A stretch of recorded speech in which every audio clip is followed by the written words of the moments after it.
Those from the realm of anomalies label me as duplicitous, hailing from the divine creation realm, yet bearing the malevolent essence of the 18 hells.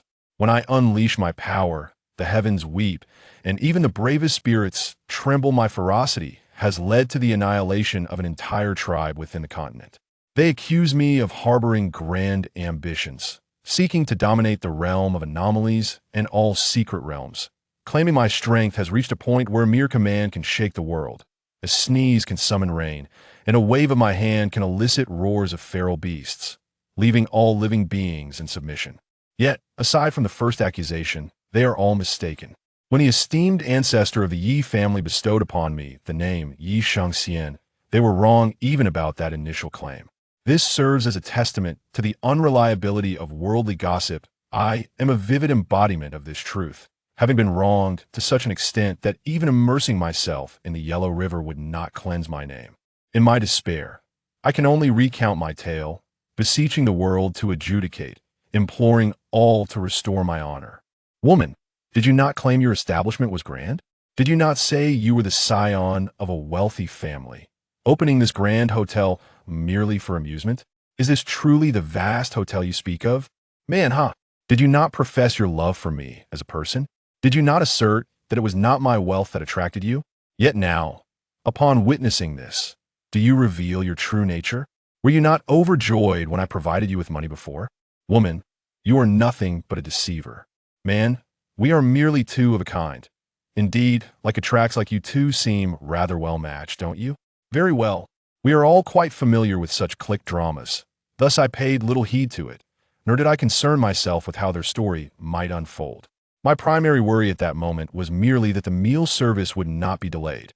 However, I had overlooked a certain principle known as Murphy's Law, which would ultimately alter the course of my life.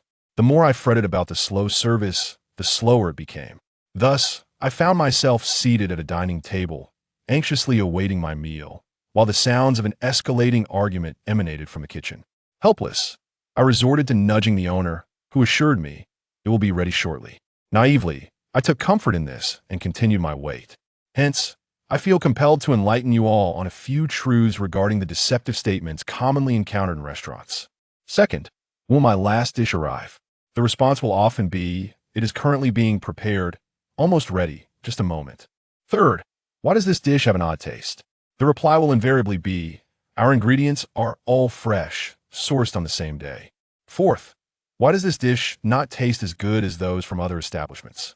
The answer will be, our chef is an authentic culinary expert from a certain region, professionally trained. Excuse me, dear owner, does your 5 minutes not multiply by 10? Indeed, this time the owner did not deceive me. He truly delivered my meal just as I had 1 minute left before the service deadline. What could I do? I too felt a profound sense of despair. Alas, my delivery fee, driving with disregard for norms, brings tears to loved ones. This truth is universally acknowledged, yet understanding does not equate to action. Particularly in moments of urgency, one often overlooks the stark realities that demand attention. Human beings are, by nature, creatures of emotion first and reason second. When the throes of anxiety cloud my mind, the truth tends to be cast aside into the ether. Against the backdrop of reckless maneuvers, driving against traffic, running red lights, jaywalking, and traversing motorways, I managed to reach my delivery destination within a mere 3 minutes, reveling in the light evening traffic that allowed for swift navigation. However, had I successfully delivered that meal, what tales would I have to share? I would have long been asleep, blissfully unaware. Thus, unforeseen accidents often occur when one becomes complacent in their triumph. Yet this incident was not the result of a collision with a vehicle, nor was it a strike from lightning, believe me. I am an upstanding individual, having committed no wrongdoing to warrant such fate. Have you ever witnessed the bizarre occurrence of a road suddenly fracturing beneath a cyclist? Have you ever seen a familiar path inexplicably split open? Perhaps you have not, but I have. You might wonder why I did not publicize this event or contact a journalist. The truth is, from the moment I plummeted, my phone was no longer within reach. Initially, I genuinely believed I had transcended time and arrived in the future. Little did I know that I had merely leapt through space to an alternate realm. Do not fault me for my confusion. This place bears an uncanny resemblance to the future of Earth. The technology here is beyond my imagination. When I was still contemplating the act of searching for a smartphone to call for help, I was astonished to discover that phones here are cleverly concealed as earrings. This revelation momentarily convinced me that I had indeed arrived in the future. Most delivery personnel have experienced the sensation of falling into a pit, so everyone generally knows how to rescue themselves. However, I distinctly remember that I fell down rather than simply tripping. A fall from a modest height merely leads to a few cries of pain before one recovers. Yet, the sensation of plummeting felt akin to riding an electric scooter, leaping into the air without a parachute, plummeting from a height of 10,000 meters. In that moment, I genuinely believed I might meet my end, lamenting the fact that I had only recently celebrated my 16th birthday. However, upon landing, I discovered I was still gasping for breath. This realization led me to conclude that I must be a good person, for surely such a narrow escape signals future blessings. Well, perhaps blessings of a sort. Yet, where was my bike? What about my food? Gone. It seemed I had no choice but to call for help. But wait, where was my phone? It appeared to be lost as well. Perhaps I was fortunate enough to have survived, but my foot was injured, rendering me incapable of searching for it myself. In that moment, I felt utterly forsaken by fate, and a sense of despair washed over me. Thus, I earnestly advise everyone, whether driving or cycling, adhere to traffic regulations, cherish life, prevent your loved ones from shedding tears, and look forward to a brighter tomorrow. Did I recall mentioning that I accepted this order late at night, near the stroke of midnight? Thus, the place where I found myself was indeed shrouded in darkness, nearly at the break of dawn. Unless one considers a night market or a romantic rendezvous, it is unlikely to encounter even a handful of ghostly shadows wandering about. Consequently, I could only laboriously observe my surroundings. However, the night was too dark and there were no illuminated buildings nearby. As for whether I had a flashlight, alas, I need not elaborate, tears abound. Thus, I could only awkwardly lie on the ground, enduring the night in that manner. Eventually, my worries began to dissipate despite the obscurity of night rendering my vision inadequate. I sensed that I lay upon a road, not in some desolate wilderness. Therefore, once dawn broke, I was certain that someone would pass by, and my salvation would be assured. A woman approached and inquired, "Who are you? Why are you lying here? Are you injured?" Forgive me, for I had already drifted into a dazed slumber, and at that moment, I truly did not know her name, so I could only refer to her as the woman. I replied, "I am injured and lost, thus unable to move." Upon seeing her, my foggy mind snapped awake, and I felt as if I had been rescued, nearly overwhelmed with excitement to leap to my feet. Oh, I forgot I had injured my foot, so jumping was out of the question. Nevertheless, my spirits soared, and I earnestly hoped she might lend me her phone so that I could make a few calls. The woman responded, "You're injured? Let me take a look." Her subsequent actions utterly transformed my worldview. She first caressed the stud in her right ear, and then an object remarkably akin to a mobile phone flowed forth from the earring. Indeed, it appeared to stream out, resembling liquid, until it coalesced into a splendid smartphone in her hand. Then, I was met with a series of melodious system notifications emanating from her device. Initiating medical system. Activating injury scanning system. Scanning. Scan complete. No abnormalities detected in consciousness. Mild concussion. Noted right leg exhibits a fracture. All other areas show no irregularities. Report concluded. Wait, was that a phone? Or a medical apparatus? Had the phone been equipped with a medical system? Surely, such advancements were implausible. At that moment, I even forgot that the phone had emerged from her earring. Could anything be more sophisticated than this? While I remained in a state of shock, I was oblivious to the fact that she had not only activated the medical system, but had also discreetly engaged a wanted system to scan my face. It was only after discovering that there were no warrants against me that she silently exhaled in relief. She remarked, "You have a fracture treatment, isn't overly complicated, but I left the fracture medication at home, so I'm at a loss here." I replied, "Can't you make an emergency call for help?" I was in a state of panic. I had not regarded her as a doctor, surely. She couldn't be utterly helpless. Could she not be more resourceful? Was it truly so difficult to place a call for an ambulance? At that moment, I felt utterly bewildered by her intellect. "Woman, you can only call an emergency number for severe injuries like amputations, otherwise it will be quite expensive. Just look at your attire. I can tell you can't afford the costs." Her nonchalant tone nearly provoked an outburst from me. Amputation? Expensive? My clothing? Unable to cover the expenses? What on earth does any of this have to do with one another? Me? Surely it can't be that dire. Isn't calling an ambulance just a matter of a few $100s? Besides, if I'm short on funds, I could always borrow some. Considering I was in a position of pleading, I held my tongue. Thus, I took a moment to reason with her. Surely, one shouldn't forsake their life over monetary concerns, right? Woman, a few $100s?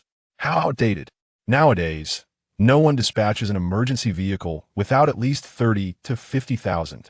I nearly spat in disbelief. 30 to 50,000? Is this a robbery? Is the vehicle fueled by gasoline or liquid gold? Why not demand 30 to 50 million instead? At that rate, only the affluent would be able to afford emergency transport. Me, that's outrageous. If it were that costly, who would dare to call for an ambulance? I've called for emergency services before, and it was merely a couple of hundred for the service. Woman, I've already told you, that's ancient history. Besides, a fracture merely requires a plaster. Why insist on calling an ambulance? Even if you have the money, there's no need to squander it. A plaster? My dear lady, healing a fracture takes 100 days. Is that merely a matter of a single ointment? If it were so simple, hospitals would have long since shuttered their doors, and orthopedic surgeons would be out of work. I lamented, but I have lost everything. I cannot find anything. Moreover, I do not possess any miraculous ointment. As I gazed helplessly at the other person's face, I realized that I had been so startled by the phone earlier that I hadn't truly noticed their appearance. Now, I observed that their features were rather ordinary, yet their complexion was fair, the kind of fair that radiates health, a rosy hue beneath the pallor. Next, tell me the person you are looking for, and I shall assist you in locating them, so they can bring the medicine to you, I offered. The woman replied, "What are you talking about? I can't comprehend what you're saying." Suppressing the urge to retch in frustration, I retorted, "The phone number." She exclaimed, "Phone number? What nonsense is this? I need the identification number." I responded, "Madam, do you truly believe I possess such an impeccable memory to recall someone's identification number? Besides, how does an identification number facilitate contact?" She countered, "Are you not in your right mind? How can one reach out to someone without their identification number?" I felt a surge of exasperation, questioning the logic of it all. Was I cursed with such misfortune, or was I merely trapped in a dream from which I had yet to awaken? I finally implored, "Then please, would you assist me in retrieving the medicine? I'm immensely grateful to you." These words escaped my lips, nearly accompanied by tears, as the pain from my fracture throbbed relentlessly. I would never concede that it was her antics that nearly brought me to tears. I would rather endure anything than admit that, I watched you gradually fade from my sight. Do you know how much my spirits lifted? I was almost compelled to burst into song. Yet, the thought of my order likely being severely delayed made my head throb. Surely the customer must have canceled, right? I hope there haven't been any complaints lodged with customer service. I dread the possibility of incurring hefty fines. At this moment, I am merely grappling with the reality of having fallen into a pit, without any inclination to ponder further. The notion that I might one day encounter such bizarre occurrences was beyond my wildest imagination. Chapter 6. The Divine Realm of Creation. Me. O great hero, spare my life. I indulge in smoking, drinking, and staying up late. My internal organs are hardly in good health, and I am worth little. Ancient man, aside from your late-night habits, you appear to have no detrimental vices. The system must not have made an error. Moreover, since your arrival in this world, you have begun to adopt a regular schedule, and thus your health has been steadily improving. His tone remained so nonchalant that it nearly incited my indignation. Refraining from smoking and drinking truly a fault. How terrifying. I resolved that once I escaped this demon, I would take up smoking and drinking. But for now, I ought to contemplate how to flee. After all, his hair is much longer than mine, which should make it more difficult for him to dissipate heat. I had no idea when he had positioned himself before me as I turned to change my escape route. How could I possibly flee? Thus, I was left to consider alternative methods. Why have you ceased your flight? The ancient man gazed at me with curiosity. I cannot outrun you. You are a celestial being that I shall not play the fool any longer. I too have adopted a defiant attitude. Let it be as it may. Whether I extend my neck or withdraw it, I face the same fate. Why exhaust myself unnecessarily? Ancient man. Indeed, Those from the divine realm of creation are truly prodigies in cultivation. You have only recently arrived in this world, yet you are already beginning to demonstrate your innate talent for cultivation. What astonishes me even more is that you possess the body of a spirit infant. I am almost tempted to take you on as my disciple. Wait, what on earth? The divine realm of creation? What is that? I have traversed from the past to the future, not fled from another world to here at AS for that grandiose title. I hardly feel worthy of it. My earth cannot even engage in cultivation, let alone possess a divine realm of creation. Me. Senior, you have misunderstood. I have traveled from the past to the present. I am not a denizen of the divine realm of creation. You must be mistaken. Furthermore, I have grown. The infant is unrelated to me. Ancient man, did you not come from the divine realm of creation? Oh, right. I recall that you refer to your world as Earth. However, we here respectfully refer to your realm as the divine realm of creation. As for why we bestow such a grand title, that is knowledge you are not yet equipped to grasp. Should you grow stronger, you will eventually learn more. The spirit infant body is merely a term for a unique constitution. It does not imply that you will never grow up. Ordinary individuals must lay their foundations from birth, or even during gestation. To cultivate at 3 years old, they begin to guide their minds toward transcendence, and by 5, they undergo enlightenment. Only after success can they cultivate. Otherwise, it becomes exceedingly difficult to cultivate later in life. However, the spirit infant body is an exception, regardless of when one begins cultivation. This constitution is vastly superior to those who have laid their foundations from a young age. You belong to this category. Truly worthy of envy for being from the divine realm of creation. Me. So, did you seek me out because I hail from Earth? Ah, the divine realm of creation as you call it. What, pray tell, is your purpose in seeking me? Is it to inquire about matters concerning the divine realm of creation? Ancient man, you shall discover that in due time. For now, let us continue our journey. Truthfully, I wish to say, can I refuse? However, I am acutely aware that I am not yet in a position to set conditions, so I can only continue along the original escape route. Goodness, at last. I comprehend the meaning of digging a pit for oneself and then burying oneself in it. It turns out that the escape route is, in fact, the path that the other party intends to take me to. What a predicament! Regrettably, I find myself at their mercy, a mere fish on the chopping block, forced onto the route they desire. Fortunately, I have not been knocked unconscious by them along the way. Otherwise, I would have been left in utter darkness. Unsure if I would ever awaken again, that I cannot fathom why they halted midway, especially since their destination is not too distant that I deliberately walked slowly. Yet they, too, seemed unhurried, trailing behind me at a leisurely pace. But the more I walked, the more anxious I became. Who knows what my ultimate fate will be? God knows whether what they say is true or false. Even if it is true, will I be subjected to dissection? Will I be forcibly made a subject of human experimentation? Thus, after approximately an hour of walking, upon entering a vast mountain range, I realized that I must have arrived. Dragon unit? Could it be? They are indeed affiliated with the upper echelons of the Huaxia Empire? I gazed at a small opening in the mountain, above which were 2 characters. I recognized them, albeit they resembled tadpole script. I had a faint familiarity with them. However, upon seeing the character's dragon unit, I was utterly astonished. Long ago, there was a legend on Earth about a mysterious department in China, populated by numerous practitioners, martial artists, psychics, spiritual energy cultivators, awakeners, and so forth. They were summoned by the state and gathered in secrecy, undergoing specialized training to execute clandestine missions. Most members concealed their identities but wielded immense power, possessing vast intelligence and the ability to traverse the skies and seas. Although their presence had never been witnessed on Earth, tales of them circulated widely, but I knew it was merely a legend, a flight of fancy born from the imaginations of ordinary people regarding the mystical. Yet here I was, confronted with the reality of the true dragon unit, and I found myself believing their words all the more. There was no denying that I harbored a certain admiration for such an organization, especially with the unexpected opportunity to enter its realm, which ignited a sense of excitement that overwhelmed my mind. As for fleeing. Flee from what? If this were false, they would not so openly unveil their lair. It is clear they are untroubled by the might of the Empire. Do you still wish to escape? If this is indeed the dragon unit, do you think you can evade its influence? Dream on. Moreover, if you wish to light the oil lamps, then do so. Just look. One person lighting 36 oil lamps. What a laborious task. I could ignite the electric light 360 times, yet this so-called master has not finished lighting them. Where is the air of a true expert? Can they not embody the qualities of swiftness and grace? In ancient times, practitioners were taught that impatience and irritability were the greatest taboos. Sometimes, one must understand that haste makes waste. If one aspires to become a peerless master, they must endure rigorous training and slow perseverance to reach the pinnacle. The ancient master, while lighting the oil lamps, began to impart the wisdom of Earth's ancient sayings as a lesson to me. But at that moment, I was not in the mood to listen. I had no intention of cultivating.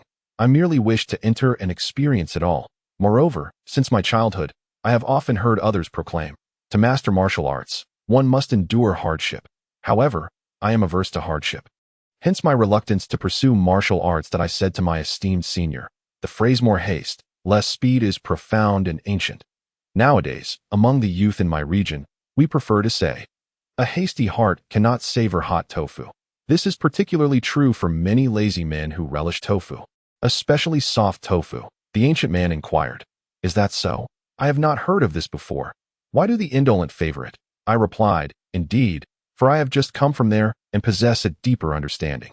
Tofu is, after all, the favorite of the idle. It is versatile and rarely fails. Behold, when tofu is transformed into soup, it can also be made into soy milk. If tofu is overly watery, it may be crafted into tofu pudding. Should it be too soft, it can become soft tofu. Once prepared, tofu can be sold directly. If it is overcooked, it can be converted into dried tofu. If it is thick, it can be cut into tofu blocks. If thin, it becomes tofu skin. Even if it is crumbled, it can still yield tofu residue. Should you allow tofu to spoil, it can be transformed into stinky tofu. My senior, do you not see? This is an utterly profitable venture. A veritable delight for the lazy. Would one dare to utter such sentiments regarding men's fondness for tofu in the presence of such an esteemed master? That would be courting disaster. Thankfully, I managed to distract him with my ramblings. Otherwise, who knows if I might have faced a thrashing from such a clearly obstinate individual. The ancient man remarked, truly, this is the realm of the creator deities, renowned for its remarkable application of flexibility and miraculous creations. However, I could not help but notice that your heart raced with a certain irregularity as you spoke. This is a sign of your anxiety.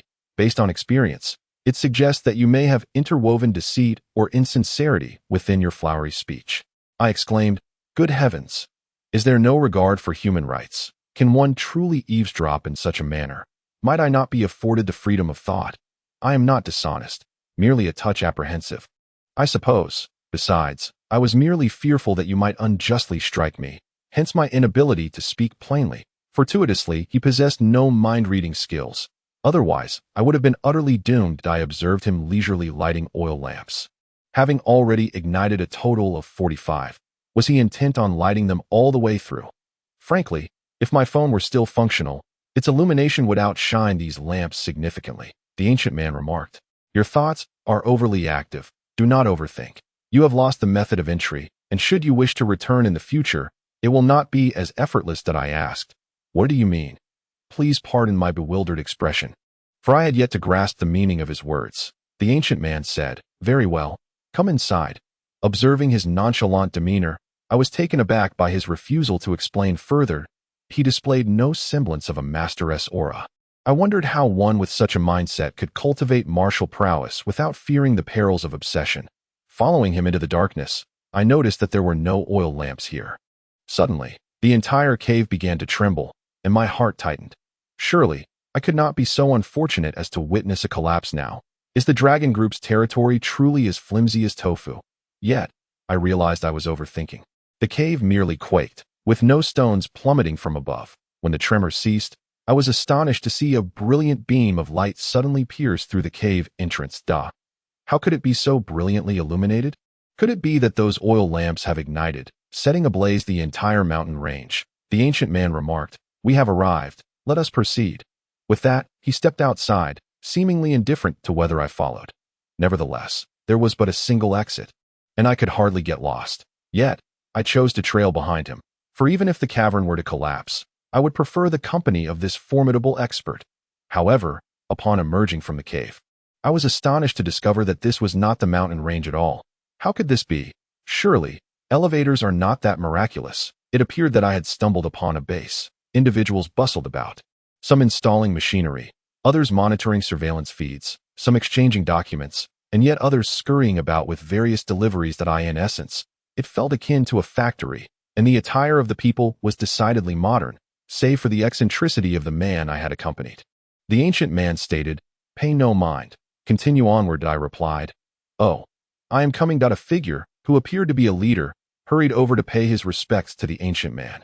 "Welcome, esteemed sword saint." "What? Sword saint?" "Merely because he bore a sword.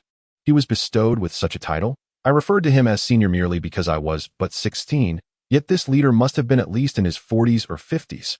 This ancient man appeared to be no more than 30. Such flattery was excessive. Senior seemed far too mild a term. Why not call him ancestor instead? The ancient man responded, "Quite arrogant. I assent it. They flatter you, and you merely nod in acknowledgement.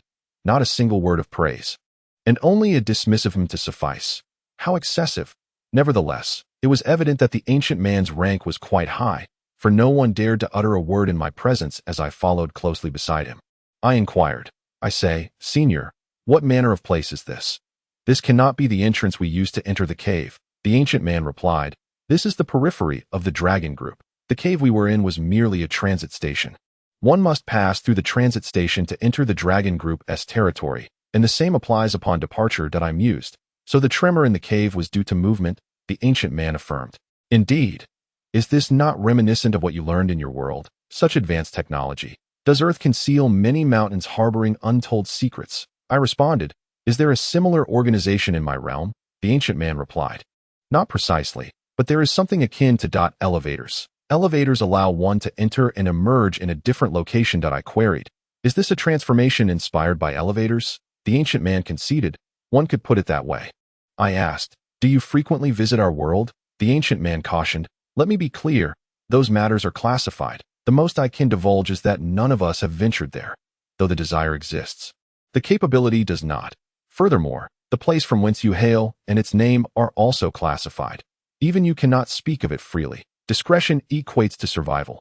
Understood?" The ancient man urged. "Let us proceed. We have lingered long enough." At this moment, I found myself somewhat inclined to believe some of his statements, and I had begun to speculate that this place was, in fact, the Empire's clandestine stronghold. However, I was left wondering what purpose I had been summoned for. Were they to inquire about matters concerning Earth? If so, why not pose their questions back in Dawa village? As we traversed the periphery, he led me onward, and finally, my eyes felt a semblance of comfort as we departed from the blinding lights.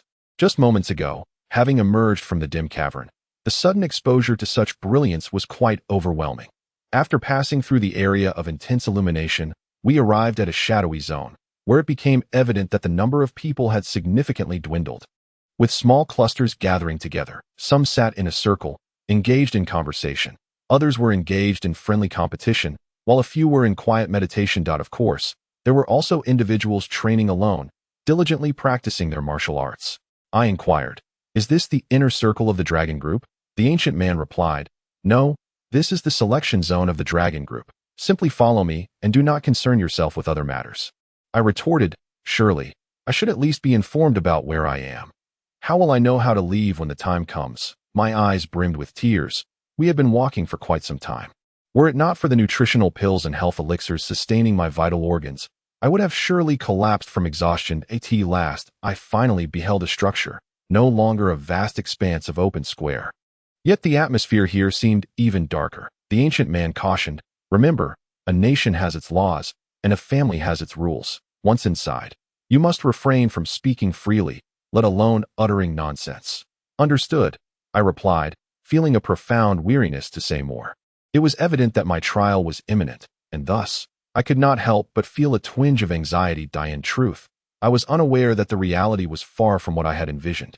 And the reason this ancient man spoke to me in such a manner was rooted in other motives. Upon entering, I was taken aback to discover an environment reminiscent of a military encampment, with most of it consisting of temporary tents, while the centerpiece was a solid stone structure. For reasons unknown, I suddenly felt an unsettling sense of familiarity with this scene that I chided myself for overthinking.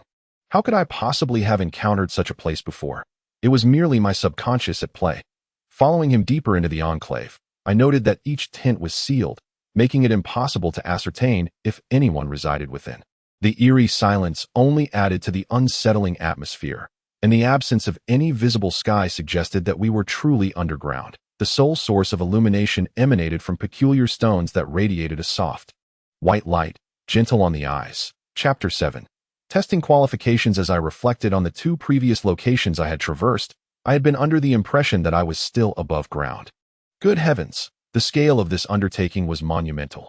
The entire subterranean expanse had been hollowed out. One could only imagine the vast resources expended, human, material, and financial. Were it not for the oppressive atmosphere, I might have gazed upward at the earthen ceiling above.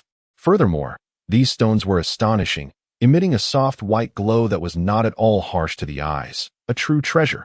I wondered if I might seize a few pieces to examine later. The ancient man admonished, "Do not look around aimlessly. We have entered." He then uttered some adage about haste leading to failure, and urged me not to be anxious or irritable. That it appeared he was revealing his true nature. Was he now growing impatient? I internally scoffed at him, yet outwardly I remained composed, dutifully keeping pace with his stride. Just as we crossed the threshold, I caught sight of a burly man wielding a large knife, meticulously grooming his beard. Impressive. This is indeed a formidable blade. If it were truly forged from pure steel, it would undoubtedly weigh several hundred pounds. He is currently wielding this great sword to shave the stubble from his face, and the fallen whiskers provide ample evidence of the terrifying sharpness of the blade. The robust man reclines in an old armchair, one foot propped up, a hand gripping the elevated toe, while the other holds the great sword, effortlessly demonstrating the prowess of a master swordsman. Of course, this is merely my limited perception, yet I am aware that the man is far from ordinary. The words spoken upon my entrance originated from his lips. "Sword Saint. Lay, do you know why no one wishes to accompany you? Because you are nothing but a dullard." Well, I must concede, although I had initially overestimated the status of ancient men, in reality, I had underestimated everything here. The ancient man is indeed a sword saint. This title does not denote a particular realm, but rather reflects his unparalleled understanding of the swordsmanship that has remained unmatched for millennia. The title of Sword Saint is a respectful moniker bestowed upon him by the world. Of course, this was before he took me as his disciple, but as for what transpired thereafter, I shall remain modest and refrain from elaborating further. Lay, the swordsman. May, are you also here to experience my sword techniques? This was the first time I learned that the Sword Saint's surname is May.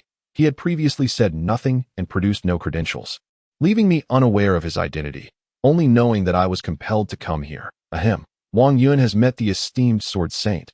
Welcome back, Venerable One. At that moment, a young man named Wang Yun hurriedly approached, not daring to intervene in their verbal sparring, but merely interrupting their exchange. Usually, this might suffice, but today, with my outsider's presence, everyone should be more mindful of the impact. Otherwise, if their dispute escalated, it would merely serve as entertainment for me. The outsider, to be honest, I secretly wished for them to continue their quarrel. Had they done so, I might have learned their names and identities, which would have been quite advantageous. Alas, the esteemed May Sword Saint is rather prudent, and shows no inclination to continue the altercation with Lei the swordsman.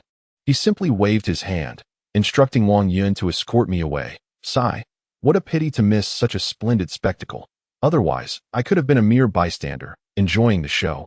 Moments ago, I had been internally urging them to keep arguing, to press on with all their might, and to unveil the Sword Saint May's family, parents, and siblings. Then I would have been thoroughly satisfied. Unfortunately, I was whisked away by this individual named Wang Yun.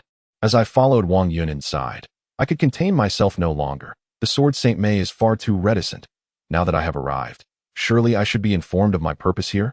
I inquired. May I ask what you have summoned me here for? Wang Yun replied. Did not the Sword Saint explain it to you on the way? I retorted. He was too preoccupied with the journey to engage in conversation. I pondered how infuriatingly enigmatic the Sword Saint was, clearly capable of providing clarity, yet he chose to shroud everything in mystery, offering me nothing more than a vague assurance that I would understand upon arrival. I knew nothing of your intentions. One might assume you had elaborated during the journey. Wang Yun responded. In truth, I am also unaware of the specifics. Recently, we received reports about an individual with no prior life trajectory arriving at their location.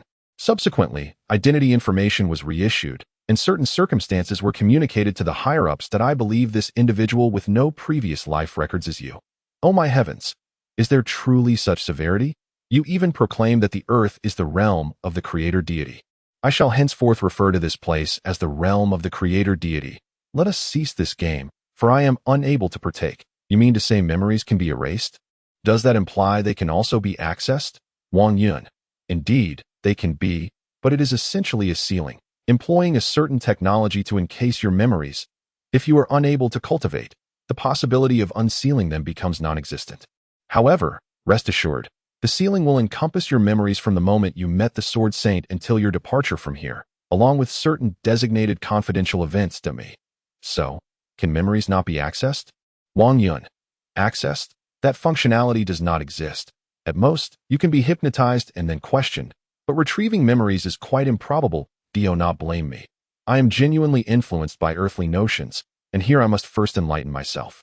Memories cannot be retrieved, for at times you may not even be aware of them yourself. How then could they be accessed? To illustrate simply, memories resemble an extensive scroll, depicting all recollections from the moment of your birth to your demise. Yet, this scroll can only be viewed by you. Others cannot perceive its intricate details. When your memory is acute, it indicates that your scroll is vividly illustrated, allowing you to see it clearly. Conversely, when your memory wanes, the imagery becomes blurred, and you may forget, unable to discern the content of the scroll. Thus, when you earnestly commit something to memory, it is akin to meticulously painting a scene. The memory becomes profound. Nevertheless, since others cannot see your scroll, how can they access an unseen image? Regardless of their strength, if your scroll is unclear, how could they comprehend it? In other words, you possess a blurred scroll, entirely indecipherable, void of any other marks to identify its content. Many might assert, I can add color to discern the contents of the painting, yet this is erroneous. The added elements do not reveal the original content, but rather your interpretation, which bears little relation to the painting itself. Originally a welcoming pine, once blurred, you might trace its contours to depict a tiger ascending a mountain, convinced that the original image was indeed that of a tiger. Yet, you may never realize your error. Memories are even more enigmatic than paintings. Aside from you, no one can truly perceive them. Should your memory decline, even you may not grasp it. Hence, the notion of memory retrieval is fundamentally non-existent. At the very least, many lack a concept of what memory truly is, as it is inherently an elusive entity. However, if one were to inadvertently disclose the contents of their memory under hypnosis, that pertains to the strength of one's will, unrelated to memory itself, which merely provides truthful feedback of what you required. If one were coerced into revealing memories, it becomes a matter of courage and resolve, rather than memory. But why can memories be sealed? It is akin to my inability to discern this painting, yet that does not preclude me from obscuring it further with ink. In such a case, even you, the owner, would be unable to see it clearly. Certain technologies or extraordinary abilities can indeed achieve this, but such feats are typically confined to places where cultivation is possible or where technology has reached extraordinary advancements. In the world in which I find myself, it appears that others can effortlessly wield both advanced technology and extraordinary abilities. As a result, I was nearly petrified with fear, especially since I had intended to boast about today's events. Yet, to my astonishment, you seek to seal away my memories. Truly, you are not benevolent beings. I interjected. By the way, are you not aware of my origins? Wang Yun replied, do not utter another word. I wish to avoid having my memories sealed as well. To my knowledge, the man and woman who inquired about your identity have already had their memories sealed, along with everyone else who has interacted with you. In their recollection, it is as if they have never encountered you. Even the robot that attended to you has been entirely reformatted. Is it possible? I questioned. Are the words creator, God, realm, or even earth considered taboo? Why must even this be obscured from memory? Wait, I exclaimed if this is the case. Some of those who came to know me have paid a significant price for our acquaintance. Is this not excessively cruel? Furthermore, if I am unable to cultivate, what will become of me? Wang Yun responded. Upon awakening, you will discover that you have been in a state of unconsciousness since childhood. Your origins will seem like a mere dream to you. You will believe that you have always been a member of the Empire's marginalized group.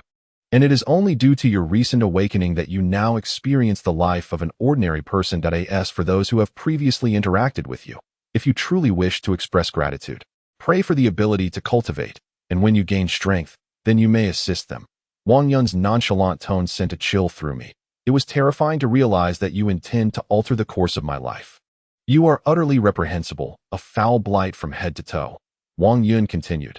Thus, sometimes possessing insufficient ability while knowing too much is not a blessing, whether the knowledge is acquired inadvertently or innately. The outcome remains the same that I inquired.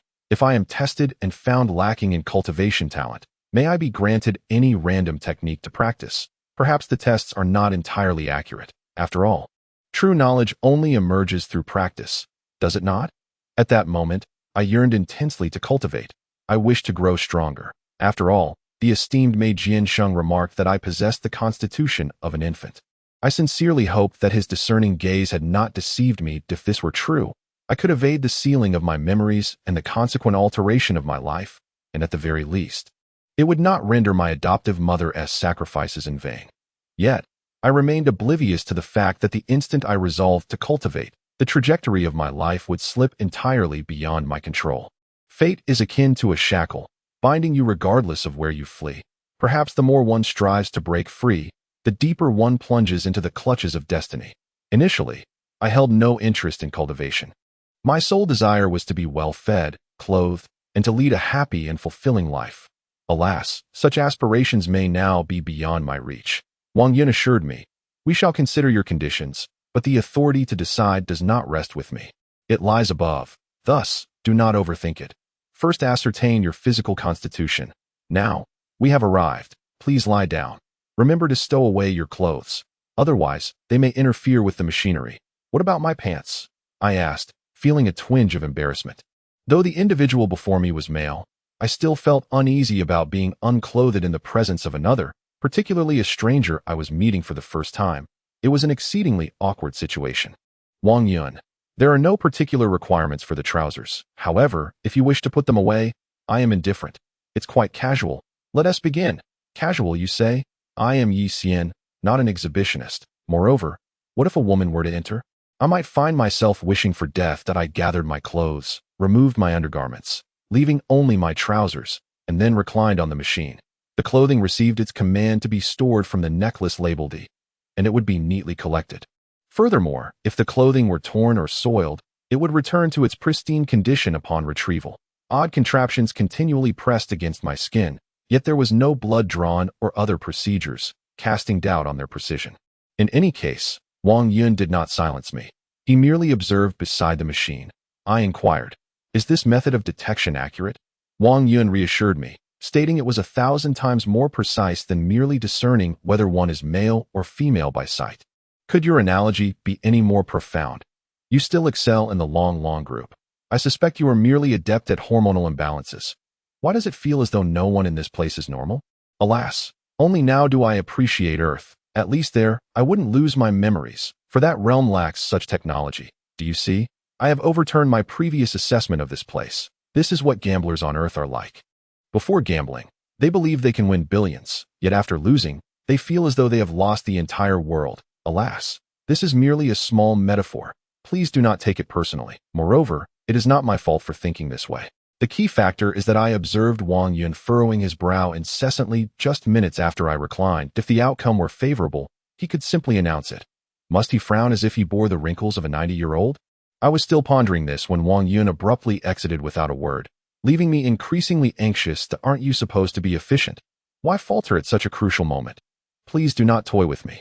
What is happening? Have you neglected the maintenance of the machinery for a long time? Otherwise, how could this be the result? Soon, the voice of the Thunderblade Master echoed from outside. Indeed, the individual who entered was the very Thunderblade Master I had briefly encountered earlier. He approached my side and began examining a display on the machine. However, upon a cursory glance, he too furrowed his brow. His frown made me wonder if the infant physique mentioned by Mei Jiansheng was merely a ruse to deceive me. Thunderblade Master, report it up the chain. They can make the decision. We need not concern ourselves with such matters. It's exhausting. Senior Lei, what is my condition? Thunderblade Master, I do not know. But your situation is indeed peculiar. In what way is it peculiar? Thunderblade Master, I am unsure how to articulate it, but you need not worry. This matter will be handled by others. Alas, someone will handle it for me. I need not concern myself further, and I shall obediently transition into a life just emerging from the ranks of the disadvantaged. Oh heavens, I have yet to repay the kindness of my foster mother. At that moment, my true thoughts nearly brought me to the brink of despair. Yet there are experts present. I lack even the qualification to resist. Chapter 8.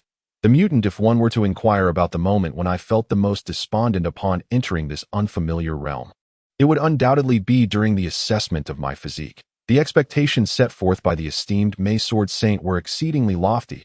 He had informed me that I possessed a spirit infant body, a constitution far superior for cultivation than if one had commenced their training from the very moment of birth, laying the groundwork for foundational skills. However, the moment Wang Yun summoned the Thunderblade Master, my heart was seized by trepidation, especially as it became apparent that they harbored little faith in my abilities. After all, if my constitution were indeed so remarkable, it could not be that only May-Sword Saint had perceived it. Yet, whether through mechanical testing or the opinions of Wang Yun and the Thunderblade Master, I began to suspect that I might have been deceived by May-Sword Saint. In the depths of my despair, I failed to notice that the jade pendant hanging around my neck had begun to illuminate the 8 trigrams symbol with increasing clarity. Moreover, a tattoo on my chest was also growing more distinct. Suddenly, an overwhelming force emanated from both the pendant and the tattoo, coupled with a torrent of negative emotions, causing my head to spin and plunge me into unconsciousness. Upon regaining consciousness, I found myself reclined upon a bed, astonishingly covered with a blanket. This was quite remarkable, for I recalled that the living items I possessed were designed to emit warmth while I slept, thus rendering blankets unnecessary. Were it not for the presence of May-Sword Saint seated beside my bed, I might have believed that I had merely dreamt of traversing to this otherworldly dimension. May-Sword Saint, you are awake. How curious. What could have caused your sudden fainting? It seems as though you were starved, mentally exhausted, and deprived of sleep for an extended period. You have slept for a full 5 days and nights. What on earth transpired? Me. Was this not orchestrated by you? May-Sword Saint, we have no need for such machinations. Do you have any idea of the cost we incurred to restore your frail body? Me. I know not, nor do I wish to know. I only know that I am extremely famished. Is there anything to eat? May-Sword Saint, first, attempt to see if you can move. I shall then conduct a thorough examination. Me. I can hardly bear this hunger. I feel utterly devoid of strength. With a furrowed brow, May-Sword Saint regarded me, then turned to retrieve a large pot from the table behind him, causing me to well up with tears. How long had it been since I had savored rice, especially with the advent of nutritional pills and health potions? Oh, how I longed for the sensation of dining and selecting dishes. May-Sword Saint, remember, this is an exception. You must not disclose it, or you shall face dire consequences. Holding the pot, he ultimately placed it beside my bed. It was then that I noticed. Lo and behold, the pot contained not rice, but a whole stewed chicken. Yet, this chicken was of an astonishing size, far larger than any goose found on earth. Regardless, my hunger was insatiable. I rose and sat at the edge of the bed, tearing into a drumstick with fervor. May-Sword Saint, what an abomination! How hypocritical! When you slaughter a chicken, did you ever ponder the sins involved? Yet, when I partake, you deem it a transgression. You turn your back on me as if I were a great demon. Do you truly wish to present yourself in such a manner? Me. By the way, did you not claim that I possessed an infantile constitution? Does that not imply that I am unfit for cultivation? Mei Jiansheng. Indeed, you possess the physique of a spirit infant. Yet it appears to have undergone a mutation, and remarkably, your constitution cannot be detected. What do you intend to do about it? Mei Jiansheng, did you not request to cultivate first? Let us assess the results thereafter. Is it possible that the machine used to test me is malfunctioning? Should we not try a different machine for the examination? Mei Jiansheng, the machinery is functioning correctly. The detection of your essence does not rely on the machine itself, but rather on the various detection stones affixed to its mechanical appendages. These stones can ascertain your comprehension, spiritual roots, constitution, compatibility with cultivation, and so forth. However, your circumstances are rather unique, rendering all detection stones ineffective, allowing us only to confirm that you indeed possess the characteristics of a spirit infant physique. Over the past few days, we have concluded that if your condition is deemed a reasonable mutation, then you belong to the category of mutated bodies. How am I to cultivate? I possess no experience. Listening to Mei Jiansheng's words, I felt a modicum of tranquility within. It seemed they were unaware of my constitution, hence their furrowed brows. I had assumed I was incapable of cultivation. Point one must acknowledge their lack of knowledge rather than seeking excuses to evade responsibility. I lack the funds to pay for tuition. Mei Jiansheng. Fear not, for I recall a certain service within the realm of the Creator God, known as loans. Am I correct? You may seek a loan from me. I shall cover your tuition fees. The interest for 1 year will suffice as a condition. Should you fail to graduate within a year, you shall owe me a favor. If you do not graduate in 2 years, then 2 favors, and so forth. What do you think? You are well acquainted with such services. It raises my suspicions about whether you can traverse to Earth at will, or perhaps you originated from Earth yourselves. What if I am unable to graduate for a lifetime? Mei Jiansheng. If you do not graduate within 10 years, I shall have no choice but to sell you. After all, in the realm of ordinary mortals, an individual with even a modicum of martial prowess holds considerable value. The proceeds from your sale would more than compensate for my losses. Indeed, the most malevolent individuals often present themselves as the most unassuming. Observing Mei Jiansheng's ethereal demeanor, one would not suspect the devilish heart beneath that I have long believed that the rumors directed at me should rightly be attributed to him. I am satiated. I appreciate the hospitality. Recognizing the prudence of refraining from further discussions about my potential sale, I had no desire to assist him in counting money. Just in time, I polished off the large pot of chicken, nearly chewing the bones clean. My hunger was overwhelming, and the meat was exquisite, melting in my mouth. For the first time in my life, I felt such hunger and savored chicken of such delectable quality. Finally satiating my appetite, Mei Jiansheng turned to observe the remnants of chicken bones in the pot, his expression one of compassionate benevolence that I nearly succumbed to guilt, pondering whether we could still communicate effectively. His body language was remarkably expressive. Fortunately, he spoke again. You must remember, do not take life lightly in the future, for you shall be held accountable. This feathered fire turkey was sacrificed to save you. Henceforth, you must harbor a sense of gratitude towards such creatures. Also, do not disclose that you dined on chicken here, or else you shall repay me double for any responsibilities I might incur. Do you understand? Understood. Do we practitioners count as having renounced the world? Mei Jiansheng. Renounce the world? No. Practitioners must possess a compassionate heart. The strength of the powerful lies not in arbitrary slaughter, for that would render one a demon. The strong must understand the importance of safeguarding the world and the weak. Peace is our mission, prosperity is our responsibility, and beauty is our value. Gazing at the righteous visage of Mei Jiansheng, I nearly choked on my own words of wisdom. Must one be so noble? I harbor no such lofty ideals. I merely wish for a touch of happiness in my own life. The rest is none of my concern. Well, I might be capable of cultivation, but perhaps I cannot become a strong one. Just a fraction short. That moment, I was entirely oblivious to the fact that this could very well be the genesis of one of my own rumors. Hailing from the realm of the Creator God, yet possessing the malevolence of demons from the 18 layers of hell, I must clarify. I simply wish to avoid meddling, not to unleash a massacre. Mei Jiansheng. Enough? First, go wash yourself clean of any scent of meat. Do not let others discern it. If you accidentally disclose it, prepare to become a scapegoat. Oh my, is there no sense of justice? Can reason not prevail? It was you who slaughtered the chicken, and you who stewed the meat. Why must I bear the blame? Just moments ago, you spoke of protecting the weak. How is it that you now begin to bully them? How shameless! Alas, it was merely a thought I dared not voice. Moreover, I refrained from any further protest and obediently followed his instructions to the restroom for a thorough cleansing. Where's my jade pendant? Having just finished washing, I suddenly realized it was missing. That pendant had been with me since childhood, never leaving my neck. Now, it was gone, and in a flurry of panic, I hastily donned my underwear and rushed out. Upon emerging, I anxiously inquired of Mei Jiansheng. Mei Jiansheng. Jade pendant. What jade pendant? The one around my neck. It has always been there, and now it is missing. Mei Jiansheng. I haven't seen it. Don't worry, I will ask around. Recognizing the significance I placed on the pendant, Mei Jiansheng sensed I was not lying and promptly contacted Wang Yun. In less than half a minute, Wang Yun arrived. Appearing somewhat disheveled. Wang Yun, senior sword saint, did you call for me? Mei Jiansheng. He claims he had a jade pendant around his neck. Did you happen to take it? Wang Yun, jade pendant? I haven't seen one.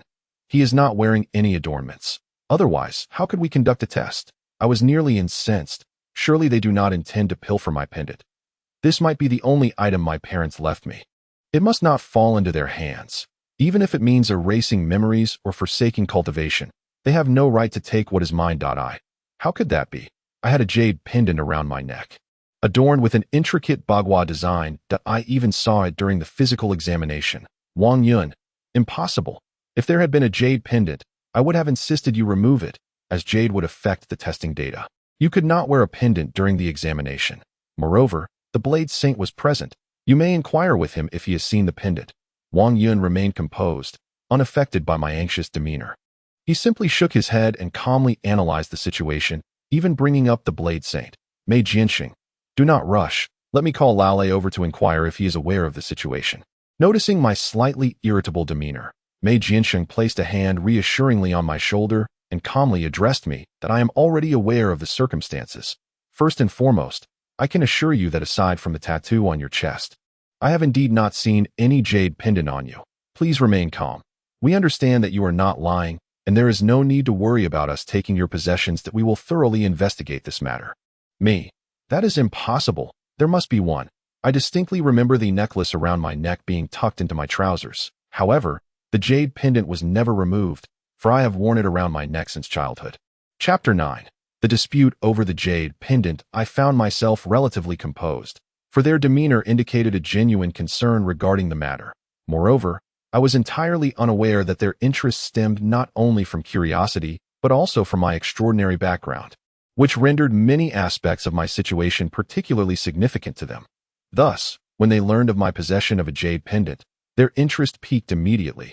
They likely wished to ascertain whether a jade pendant originating from the creator god realm possessed any unique qualities, as anything from that realm was worthy of study, especially a jade pendant. Mei Jianxing, could you elaborate on the specifics of this jade pendant? Me. Certainly. This jade pendant has been with me since my youth, and it may well be the only item my parents left me. That I appeared in a small mountain village completely unadorned, yet fortunately, the villagers were kind-hearted and took me in. Since then, I have worn it continuously. Regardless of where I went or what I did, it has never left my side. Gradually, it has become an inseparable part of my life, akin to my own limbs. Lei Daosheng, can you describe the specific shape of the jade pendant and any patterns it may have? Me.